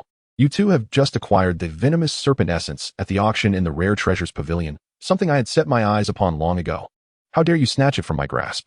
The man in black, maintaining his composure, replied, "Items at the auction are claimed by the highest bidder. We followed the rules and made a fair offer. There is no theft in such a transaction." "Rules?" The young woman seemed to find this utterly ludicrous, her anger intensifying. With a sharp flick of her whip, she struck the ground with a resounding crack. A faint white mark was left on the stone pavement. "In this city of endless horizons, my word, Luo Xiao Yao, is the law," she declared vehemently. "Do not provoke me further. Hand over the venomous serpent essence immediately and bow in apology. I may consider sparing you from a beating. Otherwise," before she could finish her sentence, the elderly fighter behind her stepped forward, unleashing a terrifying aura that spread like a shockwave. The onlookers around them recoiled in fear, their faces pale. Xiao Yao observed this scene with clarity, realizing that he was witnessing a spoiled and willful young lady, who, having been outbid at the auction, sought to leverage her family's influence for a brazen act of theft. Such antics lacked originality. Turning to a middle-aged man nearby, who appeared quite chatty, he quietly inquired, "My good sir, who exactly is this young lady? She seems to command quite the scene, accompanied by a fighter of such caliber as her protector." The man chuckled softly, lowering his voice with an expression that suggested Xiao Yao was out of the loop. "Young brother, it is evident you hail from afar. You are unaware of the notorious Luo Xiao Yao of Endless Horizons? She is the sole precious daughter of the city lord, the head of the Luo family. Raised in luxury, she is known for her spoiled and capricious nature, ruling this city with an iron fist, unchallenged by anyone." "The city lord's daughter?" Xiao Yao's curiosity was piqued. "Does no one dare to rein her in?" "Rein her in?" The man shook his head, a flicker of reverence crossing his face. "Who would dare? Who could? The reclusive ancestor of the Luo family is the true pillar of this city of endless horizons. With that elder around, not only is Luo Xiao Yao allowed her temper, but even if she were to tear the heavens apart, none would utter a word of dissent. Oh, what kind of might does this ancestor possess to hold dominion in such a tumultuous place as the city of endless horizons?" The man's expression grew increasingly odd. "As for the specifics of their power, we mere commoners cannot fathom. However, decades ago, 2 emperor-level fighters clashed with the Luo family over the rights to a spatial wormhole. In the end, those 2 fighters never even laid eyes on the Luo ancestor, vanishing without a trace. Hence, the word on the street is that the Luo ancestor is at least a Dozone-level powerhouse. The spatial wormhole in Tianya City is indeed under the absolute control of the Luo family. The presence of a Dozone powerhouse managing the spatial wormhole explains the Luo family's audacity. It is no wonder they have raised such a fierce girl." Xiao Yao, understanding the situation, chose to refrain from interfering, as his destination was the empire of Shiyun. It was prudent to remain low-key on someone else's territory, especially since he needed to utilize the spatial wormhole and had no desire to offend the Luo family. For now, he wished only to quietly observe the unfolding spectacle. At that moment, the situation in the arena shifted once more. The 2 cloaked figures, seeing that Luo Xiao Yao was determined not to relent, exchanged a subtle nod, silently coming to a mutual understanding. The next instant, faint, nearly imperceptible purple smoke began to waft from the wide sleeves of their black robes. The smoke, silent and concealed beneath the cover of night and dark garments, was almost undetectable to the naked eye. The surrounding onlookers remained engrossed in the excitement, entirely oblivious to the lethal danger that was quietly approaching. However, Xiao Yao, with his keen perception as a 6th-grade alchemist and his formidable spiritual power, instantly sensed something was amiss. His ability to perceive various energies and auras far surpassed that of ordinary individuals. Although the purple smoke was discreet, it could not escape his eye of disillusionment. Status: highly toxic, nerve paralysis, erosion of Dou Qi, lethal poison. Oh, the corners of Xiao Yao's brows lifted slightly, and genuine interest flickered in his eyes. A poison master? This was becoming intriguing. Chapter 80, Framing. Under the night sky of Tianya City, the long street was brightly lit. One of the cloaked figures slowly stepped forward, his raspy voice tinged with an unmistakable threat. "Miss, do you truly wish to let us go?" he inquired. "This venomous serpent essence is of great use to us. We cannot possibly part with it. If you could show mercy and let us go, we would be willing to offer you the equivalent amount of gold coins we bid for this item, as a gesture of friendship." This statement seemed like a concession but was, in fact, a final ultimatum. It was evident that these two did not wish to provoke trouble, otherwise they would not have retreated. However, the girl named Xiao Yao clearly did not comprehend, or perhaps she simply deemed it beneath her notice. The derision on her face intensified, as if she had heard the most ridiculous joke in the world. "Your money?" she scoffed, her eyes filled with disdain. "Do you think I am in need of money? I have plenty of that. I shall say this one last time. Hand over the venomous serpent essence. Now, immediately." Her voice was sharp and domineering, allowing no room for negotiation. Seeing her blatant disregard for reason, the patience of the cloaked figure finally wore thin. He slowly stepped back, standing shoulder to shoulder with his companion. The figure cloaked in shadows raised his head slightly, revealing a pair of cold eyes that pierced through the darkness and landed upon Xiao Yao. His tone had finally turned frigid. "In light of this, it is no wonder we find ourselves in such a predicament." As the words hung in the air, two torrents of intensely potent purple venom surged forth from beneath the black cloaks of the two poison masters, erupting into the heavens. The speed at which this toxic gas expanded was beyond imagination. In an instant, it transformed into a vast expanse of purple mist, resembling a monstrous creature with a gaping maw, swallowing the entire street along with the unsuspecting onlookers who had gathered in eager anticipation of the spectacle. "This is dire." Xiao Yao's brow furrowed sharply. He had not anticipated the sheer malevolence of these two poisonists. The noxious gas showed no distinction between friend and foe, leaving even the innocent bystanders with no hope of escape. Without a moment's hesitation, he summoned a radiant purple flame, as clear and brilliant as crystal, which surged forth from within him, enveloping him in a protective barrier of purple heart crystal fire. As the corrosive purple mist came into contact with this extraordinary flame, it hissed and sizzled, vanquished in an instant and unable to approach him even a fraction. At the very moment he conjured this fiery shield, his right hand shot out like lightning, seizing the collar of the middle-aged man who had just been answering his questions, yanking him forcefully back. The man, caught by this overwhelming force, was yanked from the brink of the encroaching venom and fell unceremoniously to the ground, trembling with shock. He gazed at the area now enveloped in purple, then at his own unharmed self, and finally at the enigmatic youth surrounded by the purple flames. It dawned on him that this young man had saved his life. In a state of panic, he hurriedly knelt before Xiao Yao, his voice quivering with gratitude. "Thank you, benefactor. I am eternally grateful for your life-saving intervention." "Enough," Xiao Yao replied with a dismissive wave of his hand, his voice muffled by the flames. "You must leave this place at once. The farther, the better." "Yes, yes." The man, as if granted a reprieve from death, scrambled away in a hasty retreat around the corner. At this moment, the street was shrouded in the thick, noxious mist. Xiao Yao stood at its periphery, unable to discern anything within. Yet he could hear the chilling cries of anguish, the clashing of weapons, and the dull explosions of unleashed energy echoing from within. Clearly, the formidable combatant was engaged in a fierce battle with the two poison masters amidst the toxic haze. Xiao Yao shook his head, resolved not to intervene further. Having rescued the man was enough of a benevolent act for him. As for the others, they were strangers to him, and he held no desire to assume the role of a savior. He turned to depart via another route.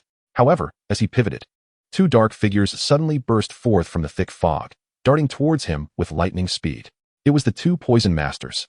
They clearly had not anticipated the formidable strength of the royal family's battle guardian. Despite their combined efforts within the mist, they found themselves on the defensive, overwhelmed by the relentless assaults of their opponent. Realizing their disadvantage, they swiftly made the decision to flee. As they burst forth from the noxious mist, a tempest of ferocious fighting spirit surged violently from the haze, sweeping away the toxic air within 100 meters and uprooting countless stalls lining the streets. Once the wind subsided, the scene before them was harrowing. The onlookers who had previously gathered to witness the spectacle now lay scattered on the ground, frothing at the mouth and with faces turned a ghastly shade of purple, clearly succumbing to the deadly poison, life and death hanging in the balance. Among the ranks of Luo Xiaoyao's entourage, aside from the formidable Dou Wang, the remaining guards were incapacitated, their pallid faces betraying their struggle for survival. Though it was evident they had lost their combat efficacy, the headstrong and willful young lady of the Luo family had long since succumbed to unconsciousness. cradled protectively by the elderly Dou Wang. Miss. The elder, witnessing Luo Xiao Yao's comatose state, unleashed a roar of fury and despair. His eyes ablaze with crimson intensity as his fighting spirit erupted like a volcanic explosion. He carefully entrusted the unconscious Luo Xiao Yao to one of the remaining guards capable of movement, his voice hoarse as he commanded, "Protect the young lady. I shall deal with those two scoundrels." No sooner had he spoken than his fighting spirit manifested as wings behind him, propelling him like a streak of light as he charged toward the two cloaked figures with reckless abandon. The black-clad duo, taken aback, were astonished by the elderly man's unexpected strength and determination. Amid their frantic escape, their peripheral vision caught sight of the solitary figure of Xiao Yao, standing calmly and unscathed in the distance. Observing the flickering flames of the protective shield still surrounding Xiao Yao, coupled with his demeanor of serene indifference as if untouched by the chaos, they surmised he might possess considerable power. In that instant, a sinister scheme took root in their minds. As they sped past Xiao Yao, one of the cloaked figures abruptly turned, shouting with all his might, "Brother, this is yours now. We shall take our leave." With that, they hastened away without a backward glance. Xiao Yao's brow furrowed instantly. These rascals intended to divert the blame onto him, using him as a scapegoat to buy themselves time. Sure enough, the infuriated Dou Wang elder, upon hearing the cry and spotting the only unharmed Xiao Yao, was blinded by rage and failed to discern the truth. He instinctively assumed Xiao Yao was an accomplice of the two poisoners. "Die!" the elder roared, and while still in midair, he unleashed a formidable sword energy aimed directly at Xiao Yao's head. Xiao Yao's gaze turned icy, yet his form merely shifted slightly, employing the Xian Lei remnant shadow step. The terrifying sword energy, capable of cleaving stone, grazed past his nose, carving a bottomless chasm into the ground behind him. "Old man, have you lost your mind?" Xiao Yao's figure reappeared 10 meters away, his tone frosty as he declared, "I am not their accomplice. You have been deceived by those two. Still dare to quibble? Prepare to meet your end." However, the elder of the Dou Wang was now utterly deranged, incapable of heeding any explanations. His singular thought was to rend apart anyone who might be connected to this matter. With another furious roar, he charged towards Xiao Yao with renewed ferocity. Xiao Yao's brow furrowed tightly.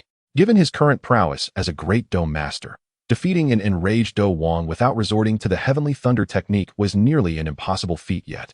Invoking the Heavenly Thunder technique would fundamentally alter the nature of the conflict. In this city of Tianya, forging a deadly enmity with the Luo family, who held dominion over this territory, would severely impede his subsequent plans to venture into the empire of Shuyun. Troublesome. Xiao Yao sighed inwardly and ultimately abandoned the notion of engaging in combat. He cast one last glance at the frenzied Dou Wang elder and proclaimed once more, "You have been deceived. They merely wish to use me to buy time. If you do not pursue them, they may well vanish without a trace." With that, he afforded no further opportunity for entanglement, and his internal fighting spirit surged. Whoosh. His figure left behind a fading afterimage of lightning at the spot, while his true self had already disappeared like a flash at the end of the street, leaving only a lingering trace of electric energy in the air. The Dou Wang elder, having struck nothing but air, was momentarily taken aback by such phantom-like speed. His raging fury gradually diminished as clarity returned. Indeed, if they were truly allies, why would he utter such words? With such terrifying speed, why flee without retaliating? He had been deceived by those two treacherous poison masters. Infuriating, he let out a frustrated roar, glancing back at the distant form of Luo Xiao Yao, who had long since succumbed to unconsciousness, and then at the direction in which the two poison masters and Xiao Yao had vanished. His aged visage turned a shade reminiscent of pig liver. Though his heart brimmed with reluctance, he recognized the gravity of the situation. While pursuing the assailants was crucial, the safety of the young lady took precedence. Should anything happen to her, not only he but his entire family would be doomed alongside him. Ultimately, he could only stamp his foot in frustration, relinquishing the chase, and return to lift Luo Xiao Yao, turning to dash back towards the Luo family with the swiftness of a shooting star.